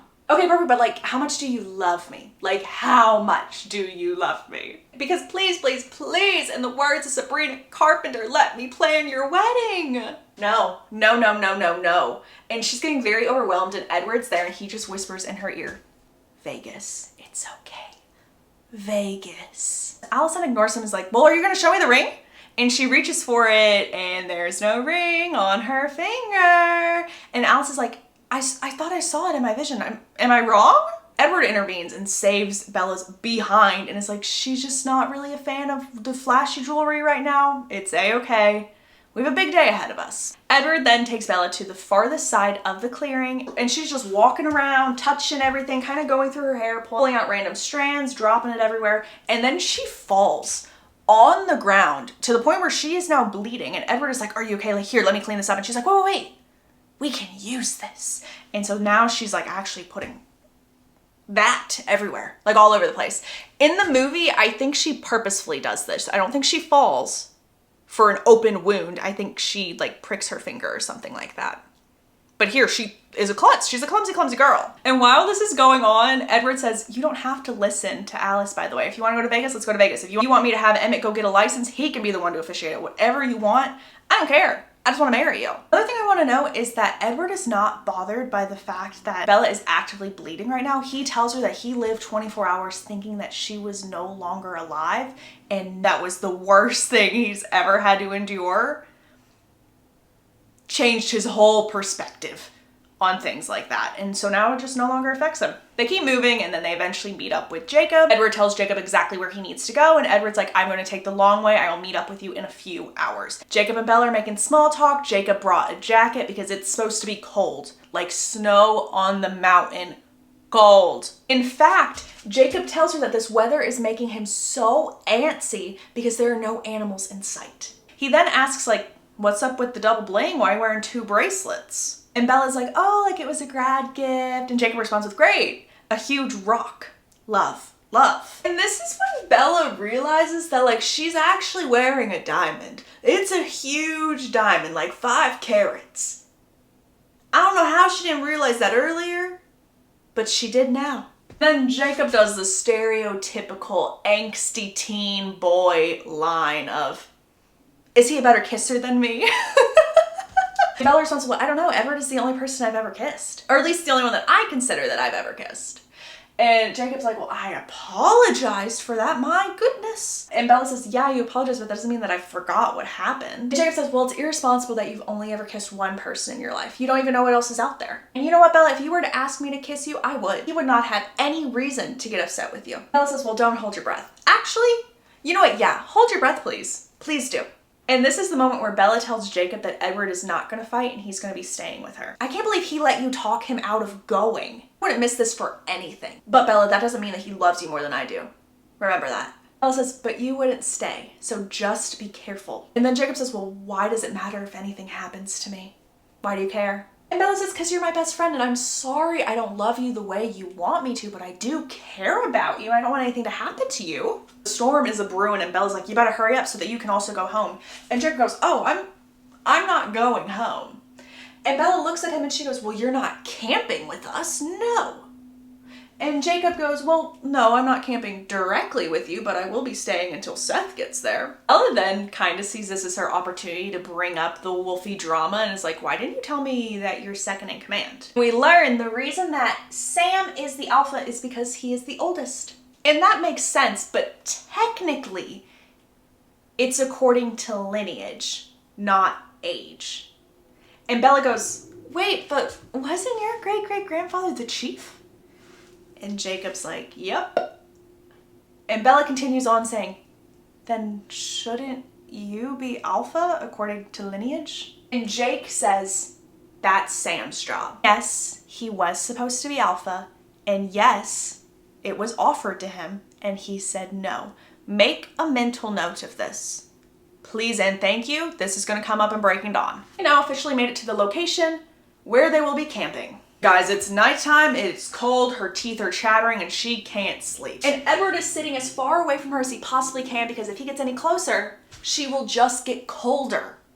And he just feels so helpless, like, I can't do anything to help you, and all I want to do is just help you. And as Jacob said, he's not camping with them, but he's still basically there. And so they just hear him howling in the distance because all he can hear is Bella shivering to death. So the wolf is just howling, howling, howling, and then eventually, in human form, he comes into the tent and says, you know what? She needs a space heater. And without even looking at Edward, Jacob starts to unzip the sleeping bag. And Edward literally grabs him, and Jacob's like, don't touch me. And Edward's like, yeah, fine, just keep your hands off of her. Jacob just says, Bella, please just scoot over. Don't you like having 10 toes? And so he does get in the sleeping bag with her. She is warming up. And like a teenage boy, he goes, you know, if you want to warm up faster, we could lose a few articles of clothing. You could take off some clothes, I think is the actual line.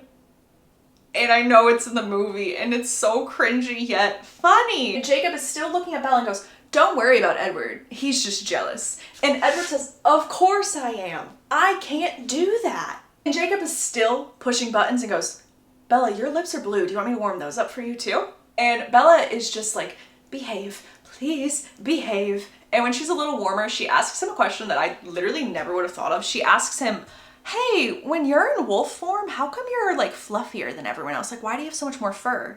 And Jacob wasn't going to answer, but he knew that Edward would have. And so he's like, well, I just thought you preferred it that way. And Bella starts to drift off to sleep. And Jacob says the word, that's right, honey, go to sleep. Honey?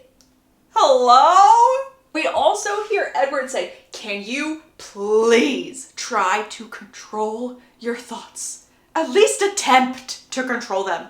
And Jacob is just like, no, get out of my mind. And Edward's sitting there like, I would love nothing more than to get out of your mind.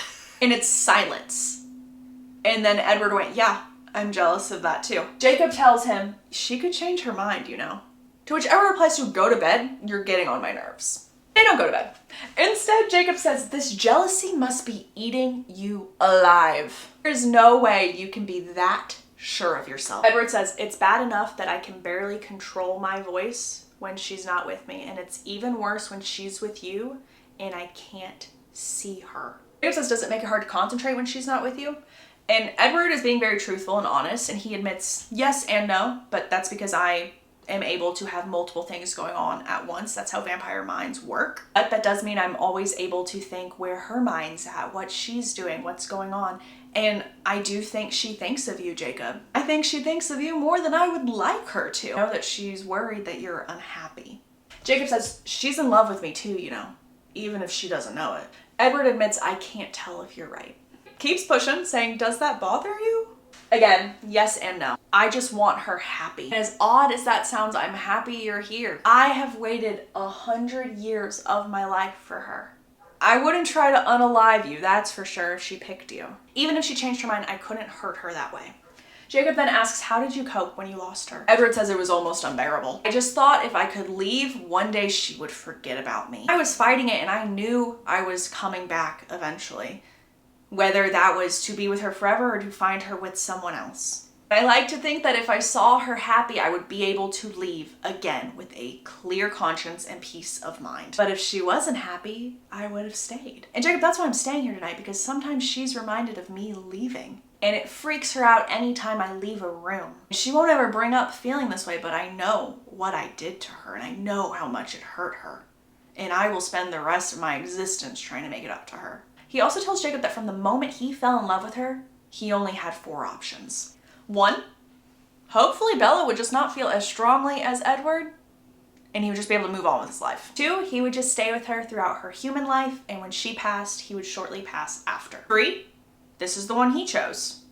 He would take himself out of the equation. He would raise her hand and hopefully push her in to option 1. And 4 is the one she wants, which is to be with me forever. For eternity. Jacob actually does admit to seeing how much Edward loves Bella. Jacob says, you should probably still work on option 1 though, because if you just would have given me 6 more months without you, and she would have been happy. I had a game plan going on. And then it all got messed up. I'm telling you, I really could have made her happy. We could have been a family. She could have been with Charlie and Renee, and we could have had kids. He says, can't you consider that I am better for her than you? And Edward says, yeah, I can consider it, but I'm not making the same mistake I made. I'm not leaving unless she tells me to go. And if she picked me, Jacob asked,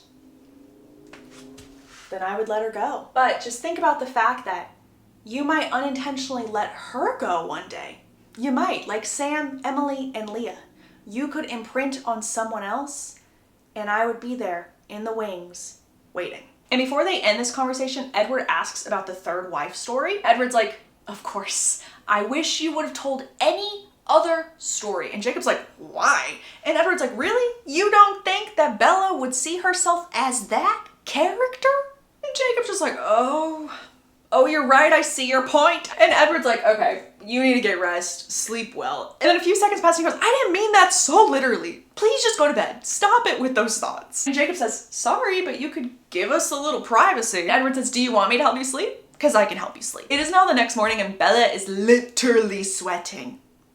Like sweating because of the heat that Jacob is putting off. And Jacob is out cold, so Bella's a little trapped, and so she's just looking at Edward like, please help me. And Edward comes over and he unzips the sleeping bag and he falls on the cold floor of the tent. And when he does this, his first reaction is to roll back to where he was. So he lands on top of Bella's body, crushing her. Just makes Edward lose his marbles. Bella says, that wasn't very nice of you, Edward. Please just apologize and say you're sorry. And Edward says, he was crushing you. Yeah, he was crushing me because you knocked him out of his sleeping bag like that. Jacob leaves to go get everything set up. Edward tells Bella that Alice has been telling Sam that everything will take place in about an hour. It's like a big old game of telephone right now, just so everyone's aware.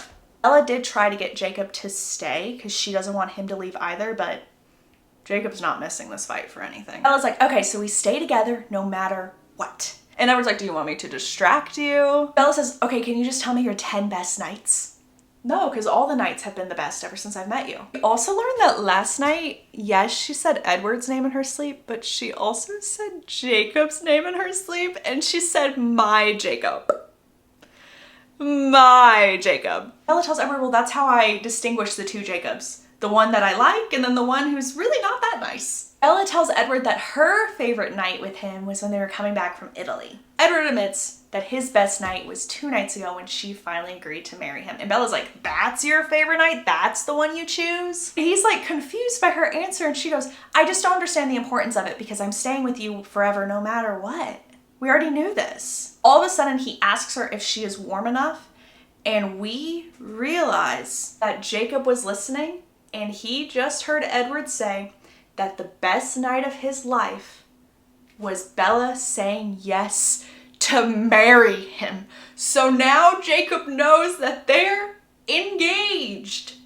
And Bella is appalled and went, you knew he was listening. And Edward admits, yeah, I did. I never promised a fair fight. Edward is like a little concerned that she's like very, very mad at him, but Bella says, no, I'm not mad at you. I'm mad at myself. I'm horrified at myself. I have to go find him. And Edward says, well, you can't go after him today. Not today. It's too dangerous. Bella is like losing her mind right now. Like she's having a panic attack being like, I should have told him. I don't know why I told him. This is not how he should have found out. This is all of my fault. Edward looks at her and goes, do you want me to bring him back so you can talk to him? And she just nods her head and says, yes, please. And this is when Bella has like an inner monologue of, oh my gosh, I'm in a love triangle. Who knew? I'm just like the girl in Wuthering Heights. I'm the one making a mess of everything. I'm just hurting everybody. Boys return and Edward says that there's a bit of a complication, so he's going to take Seth with him. And really this is just to let Bella know that she won't have an audience because he knows that she would not appreciate that. Once Edward and Seth are gone, she looks at Jacob and she goes, I am so sorry. Such a horrible, rotten, selfish person. It was so wrong to stay with you and wrong to be your friend and wrong to lead you on. I'm so tired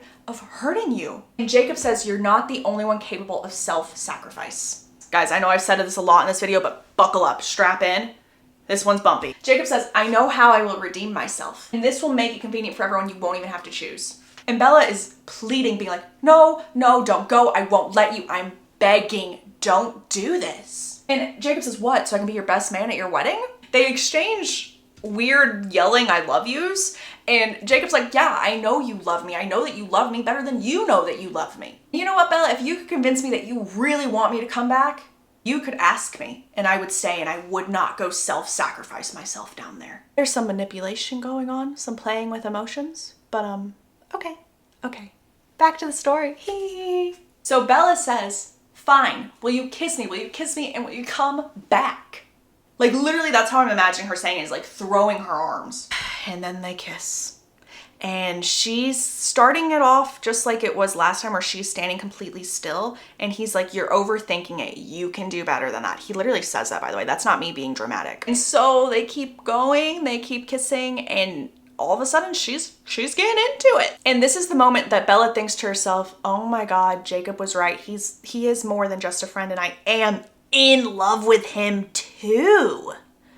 What? She also admits that it's not enough to change anything though. So they finish what Jacob says should have been their first kiss, and then he leaves and also decided that he's not going to self-sacrifice himself. Very convenient. She goes back to the tent having another existential crisis. She's laying face down in her sleeping bag. Edward says, don't feel guilty because he would have kissed you even if you hadn't have fallen for it. And Bella's like, fallen for it? What do you mean? And Edward says, yeah, do you really think that he was that noble to go down there and self-sacrifice himself? That he would go out in a flame of glory? Yeah, Bella says, I did believe him. Why are you angry at me? Edward says, because you're human and you love him. And Bella says, well, I love you more. Edward says, I can be noble, but I'm not gonna make you choose. Just be happy and you can have whatever part of me that you want. And then he says, or you can have no part of me if that's what you want. And that makes Bella so angry. Like she's livid now. So Bella's like, I don't care that it's cold. I don't care that I smell like a dog. Please just make me forget about him. I just want every part of you. So please just fight. Fight for me. He tells her this isn't the right time. It's cold. You do stink like a dog, but we will try. I will make good on my promise. It's going to be fine. Guys, the fight has begun.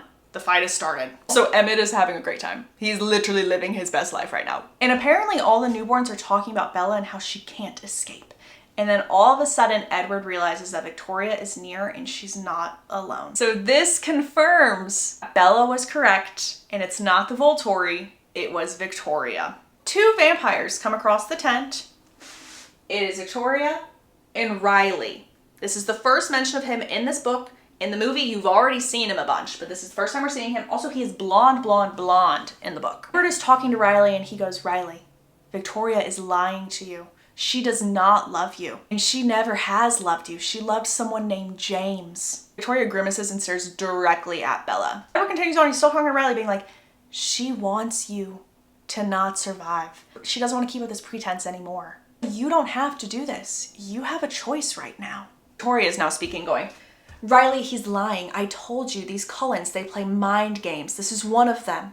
I do love you so much. And suddenly, a huge wolf comes up behind Riley and just tears into him. And Victoria didn't even glance at it, did not even care. She's just focused on Bella. Riley's still moving, him and Seth are fighting. Edward and Victoria are kind of fighting, but they look like they're dancing because Edward is able to anticipate every single one of her moves because he can read her mind, and she's just quick and speedy. Riley is looking rough right now, let me tell ya. Victoria starts weaving through the trees, and Edward's like, you won't get another chance like this, taunting her. This is another difference from the movie. In the movie, Edward is taunting her by being like, that's how I got rid of James, torn him to shreds, like literally describing everything that went on. But here he's saying, James never loved you. You were a convenience to him. You could always escape. He never loved you. And now she's raging. The wolf won't turn on us, Victoria. You're the reason they're our allies. Bella compared Victoria and Edward's fight to the one that she saw between Alice and Jasper. So fast, you really couldn't see what was going on at all. Mind you, while all this taunting is going on between Edward and Victoria, Riley and Seth are still actively fighting. And Riley ends up getting the upper hand and throwing Seth against this rock wall behind Bella, and all these rocks start tumbling down. Make a mental note of these rocks that are now on the ground. Anywho, Seth is like limping his way back. He's in between Bella and Riley at this point, and Bella is like, oh no, oh no, no, no, no, no. He's about to finish off Seth. Like, Seth is done for. What can I do? And in this very moment, Bella is reminded of the story of the third wife. And since there are all these sharp rocks by Bella, she picks up one of them and she places it right by the scar that she got on her 18th birthday when she was thrown across the room because of the paper cut, yada, yada, yada. She puts the rock there, she starts to bleed, and everyone stops as soon as they hear Bella gasp. Victoria is now distracted, and her and Edward have stopped fighting for them. And then all of a sudden, Edward comes up to Riley, grabs him, has him on the ground, but Bella can't see what's happening because Seth is blocking her so she won't have to, but she can hear everything. Victoria's still on the scene, and her and Edward are about to start fighting yet again. Riley's arm from a while ago, like he lost in the beginning of this fight to Seth, is crawling towards Riley's body, and at this moment Seth is like, and so Seth goes for the other arm. Riley starts screaming, being like, oh no, like help me, help me, help me, Victoria. And Victoria's like, really couldn't care less. You're on your own, kid. Nope, not helping you. On was Riley. Let me move him to our deceased pile. We barely knew you, Riley. We knew him more in the movie, though. Rest in pieces. Rest in pieces. This moment, when Victoria realized that she was on her own, she was about to make a run for it. But Edward, on the other hand, was like, why don't you stay for a while? And he is so speedy that she did not have a chance of escaping. When Edward got up to her, suddenly Victoria was on the ground. This is a very intense moment between Edward and Victoria, obviously, because only one can survive and only one can win within this little battle here. But Bella literally was looking at it and was like, this does not seem like a fight. It almost seems like a romantic moment, like a kissing moment between the two of them. But instead, it's this heated fight where Victoria ends up losing, and she is now deceased. So let me add her right by Riley and her mate, James. After this, they grab every single piece they can find. They light them up. They light them on fire. And Bella is literally frozen in place, and she still has the rock in her hand because that was a lot. She's also never seen Edward in this form. Like, he was full attack mode, vicious, never seen him like this before. And Edward's like, I won't hurt you. I promise I won't hurt you. Aren't you afraid of me? And Bella just questions, why? Why? Are you okay? Did she end up hurting you? And Edward shakes his head saying, no, I'm absolutely fine. And Seth is good too. Seth is actually quite pleased with himself. We also learn that the Cullens in the clearing are doing well too. Bella's a little out of her shock state, and so she looks at Edward and she's like, why did you think I was afraid of you? Like, why? I've never been afraid of you. And Edward says, you've never seen me like that. You literally just saw me dismember something. You're fine? This is also where Edward tells her that little third wife act that you did wasn't necessary at all. I know you were worried for Seth, but Seth was faking it. And Bella's like, he was faking? And Edward's just like, you didn't have to do that one bit. But that's okay, that's okay. You live and you learn. Edward then turns really serious and he looks at Bella and he's like, okay, we don't have a lot of time, and please, please, please, please, trust me and don't panic. Because again, we don't have a lot of time. We then see Seth, who looks like he's in intense pain for some reason. And as soon as we're seeing Seth like this, Edward drops to his knees in the same manner, like something is wrong right now. And we see Edward and he's like, we're fine, tell Sam to help him, we're fine. We then hear Edward say, Sam, help him. Sam, help him. And in this moment, Bella is like, what? Wait, what is going on? Edward is then able to stand and he's like, the wolves have got to go. They need to go back home. The Volturi are on their way. Seth, you gotta go. There was a little incident in the clearing with Leah, and Bella just says, oh my God, is Leah okay? And Edward is giving her this really strange look, and all of a sudden it clicks in Bella's mind, oh my God. Edward said, Sam, help him. It's not Leah who ended up hurt. And before Bella even has a chance to figure out what happened, Edward has now picked her up and they are sprinting. And Edward tells her, we have to get there first. We have to beat the Volturi. Jane is with them and I don't want her to catch our scent and come for us without the rest of my family. It's safer if we're all together. Now Edward starts to explain what happened. He says that Leah got a little cocky when she saw a newborn all by itself and she was taking her sweet time, and newborns are unpredictable, and so the newborn got a leg up on her and Jacob pushed her out of the way. And Jacob was the one who got hurt. And by hurt, I mean most of the bones on the right half of his body are now shattered. Like, hurt. When Bella hears of this, because there's a lot of things going on, the Volturi are coming, she is afraid of them. Jacob, half his bones are broken, so she's scared for him. She has a lot of emotion. She just watched 2 vampires basically become nothing. And it's a lot for anyone to comprehend, especially a human. So she passes out. She is now passed out. We're in the clearing. Bella is still unconscious. Alice is standing over Bella saying, well, she's been out for 5 minutes, but in 37 seconds, she's gonna open her eyes and I'm pretty sure she can hear all of us now. Wakes up every single person there, assures her that Jacob is going to be okay. Carlisle specifically says, I checked him myself. He is going to be all right. And I did have to tell the rest of the pack to get Jacob to turn back into a human because I'm not a veterinarian. I can only treat humans.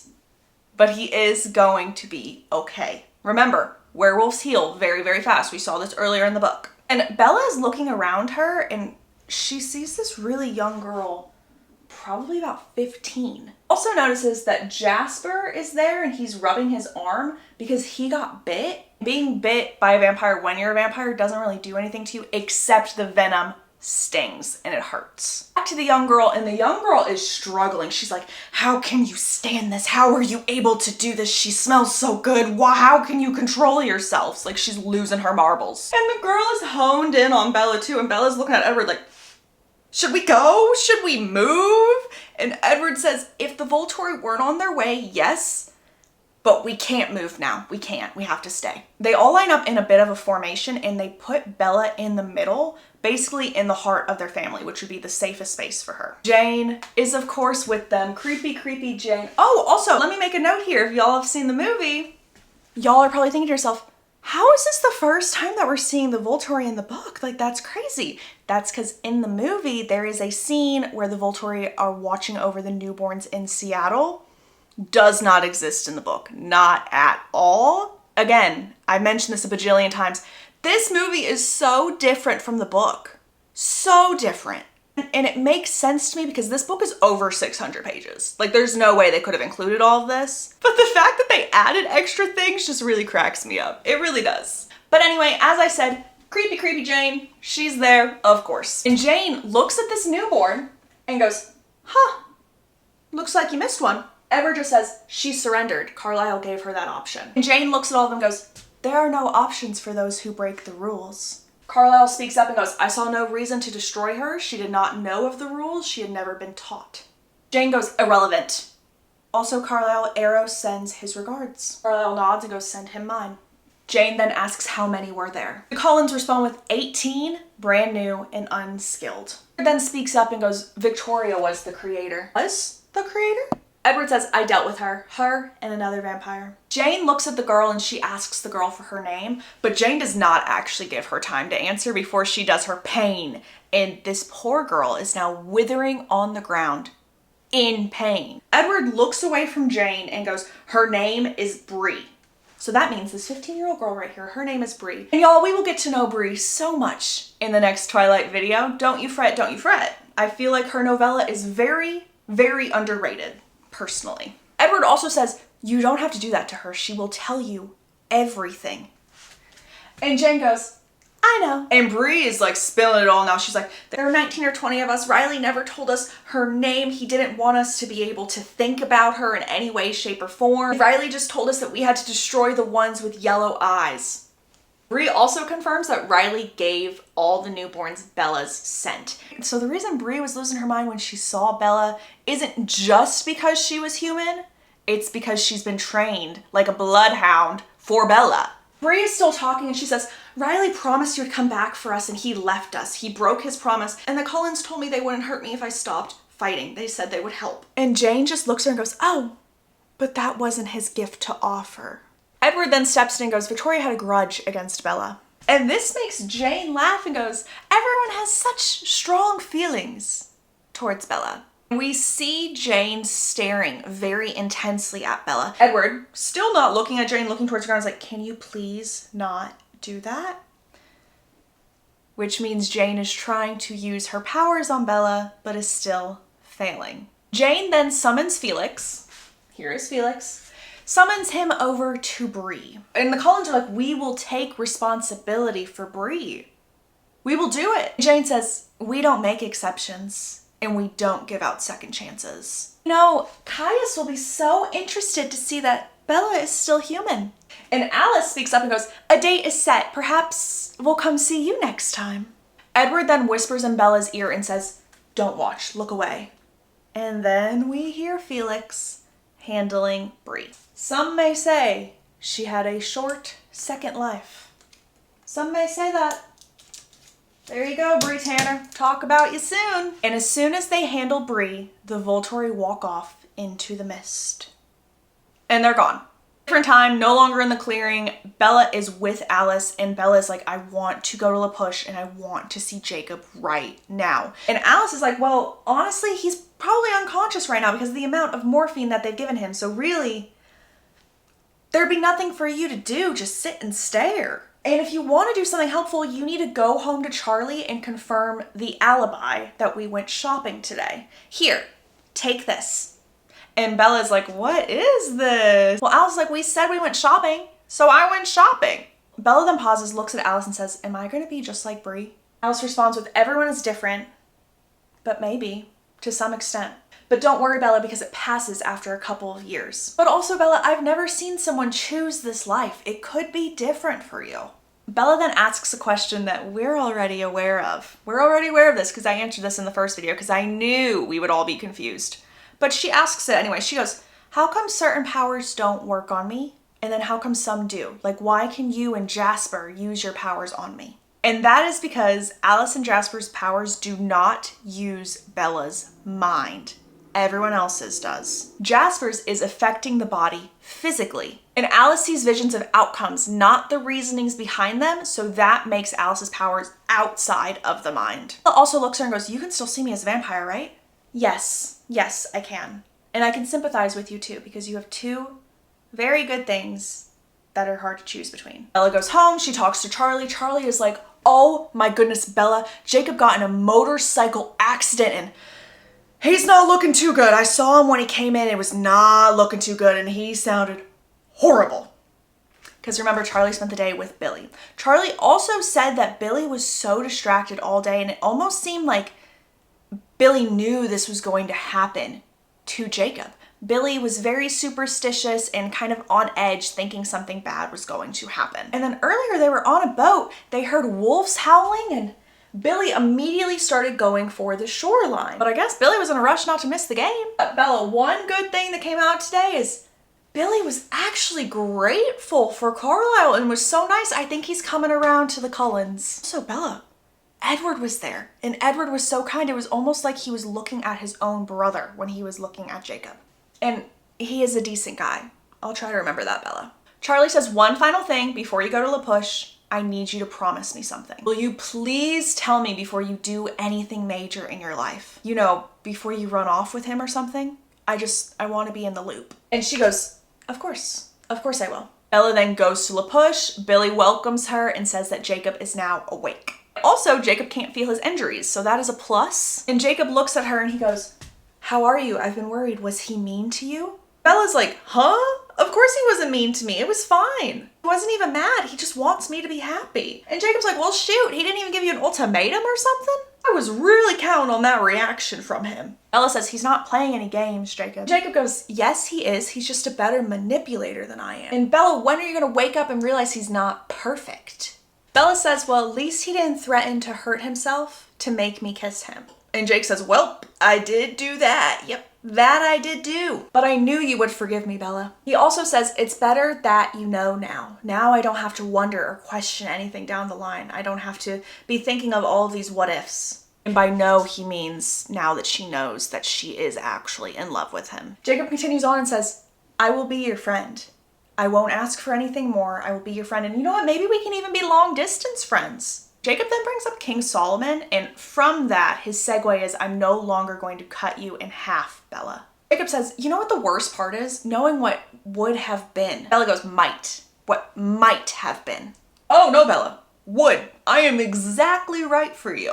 Basically, in the human world, he would have been her soulmate. He would have made her happy. She would have been able to stay in Forks, be with Charlie, be with Renee, and have kids. A completely different life than the one that she will have with Edward. Jacob says, I would be healthier for you. I would be the heir. I would be the sun. And Bella says, I used to think that you were my personal sun, balancing out all the clouds. And now we have an iconic line from Jacob. Clouds I can handle, but I can't fight without any clips. Bella tells him that the worst part for her is that she saw her whole life with him. It's a life that she wants. She wants all of it. She wants to be able to love him and make him happy. But it's like Sam and Emily. She doesn't have a choice. She always knew that she was never going to change her mind, and that is why she kept fighting against him. It's always Edward. So you're getting married then, Jacob says. It's not my idea, and it means a lot to him. He asks, how long do you have left? Honestly, depends on how long Alice can put a wedding together. Bella, are you scared? Yeah, I'm not looking forward to the pain, and I don't like seeing Edward in pain either. And also dealing with Charlie and Renee, and the fact that I won't be me and I won't be able to control myself soon. That is freaking me out a bit. Jacob tells her that he will always be waiting in the wing for her. He'll always be that spare option if she needs it. Bella looks at him and says, I wonder when it will happen for you. When the right girl is going to catch your eye? Basically like, is he going to imprint? And Jacob laughs and goes, don't get your hopes up, though it would be a relief. And this conversation takes a crazy turn because Bella goes, I wonder how jealous I'll be of her. And the reason that this takes a crazy turn is because of the events in the next book. If you haven't read it, haven't seen it, don't know what I'm talking about, hold tight, because her saying how jealous she's gonna be of the girl that he ends up with, crazy. Crazy! But anywho, moving forward, Bella tells him that she does love him. He says, I love you more. And she leaves him. She gets to her truck. She doesn't drive too far. She drives over the boundary line specifically so she knows that Alice will see her. And then she pulls over to the shoulder and she just breaks down and cries. Since Alice can see her, Alice gets Edward to go to Bella. He gets in the car and he just holds her. And in her head, she says this is worse because those were not the arms she was craving in that moment. And then that feeling put a whole different side of guilt on top of her. Like, girly is going through it. Edward does end up taking her home. She tells him, hey, I'll meet you upstairs. Charlie sees her and she's not okay. And Charlie gets antsy when she's very emotional because of the events that happened in the previous book. And Bella's like, I'm okay. I just had to have a really tough discussion with Jacob. And Charlie goes, now? You couldn't have waited till he recovered? And she just shakes her head and she goes upstairs. She tries to take off the bracelet that Jacob gave her. And Edward's like, no.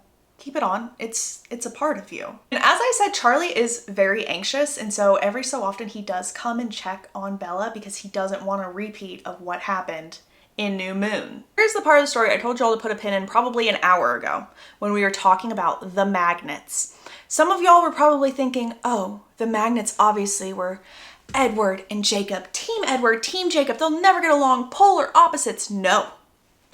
Incorrect, incorrect. Bella is thinking to herself, oh my goodness, these magnets are me.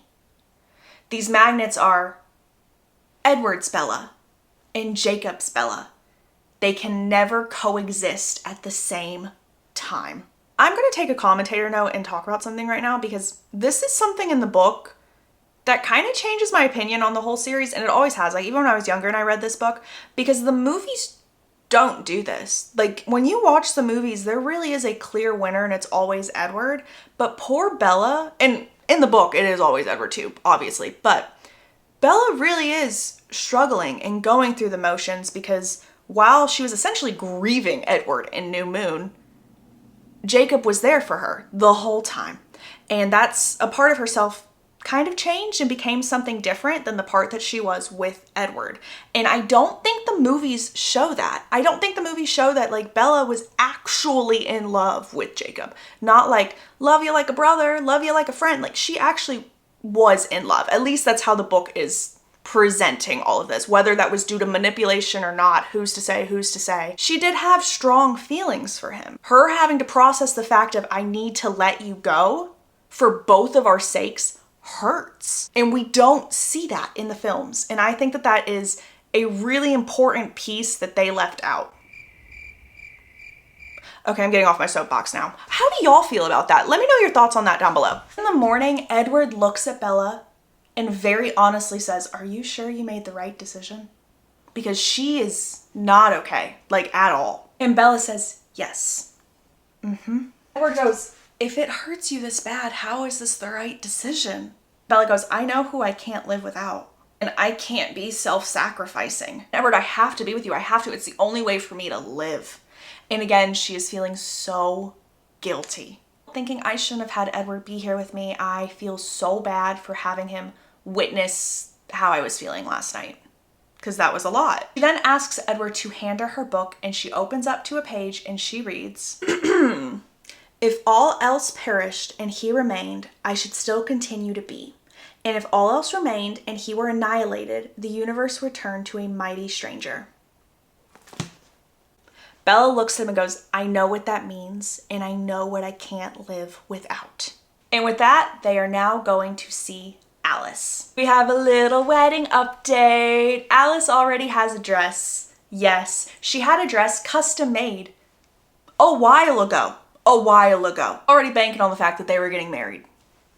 And also the dress is stunning. It has vintage lace and she holds it up to her and Bella's like, is this kind of giving like 1918 vibes?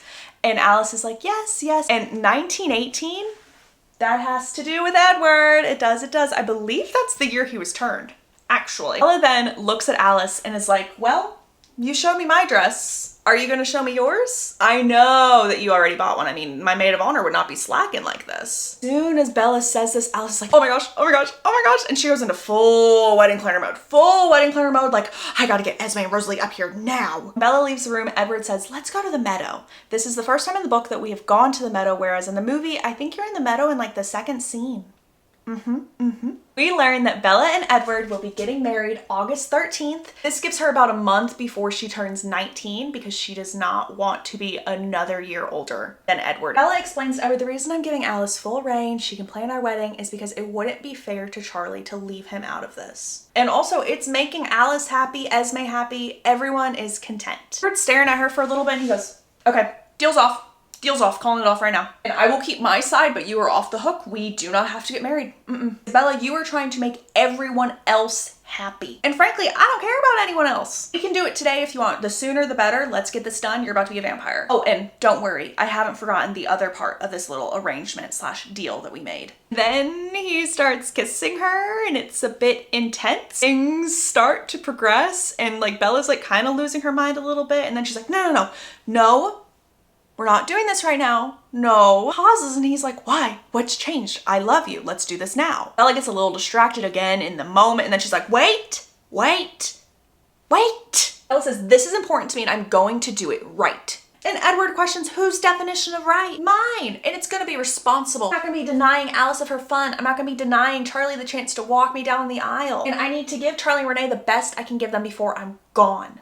And also, I want to tie myself to you in every way humanly possible before I'm a vampire. If I change my mind, you will be the first to know. And now, Edward, it is time to do something unpleasant and probably a little dangerous. I'm gonna need my ring.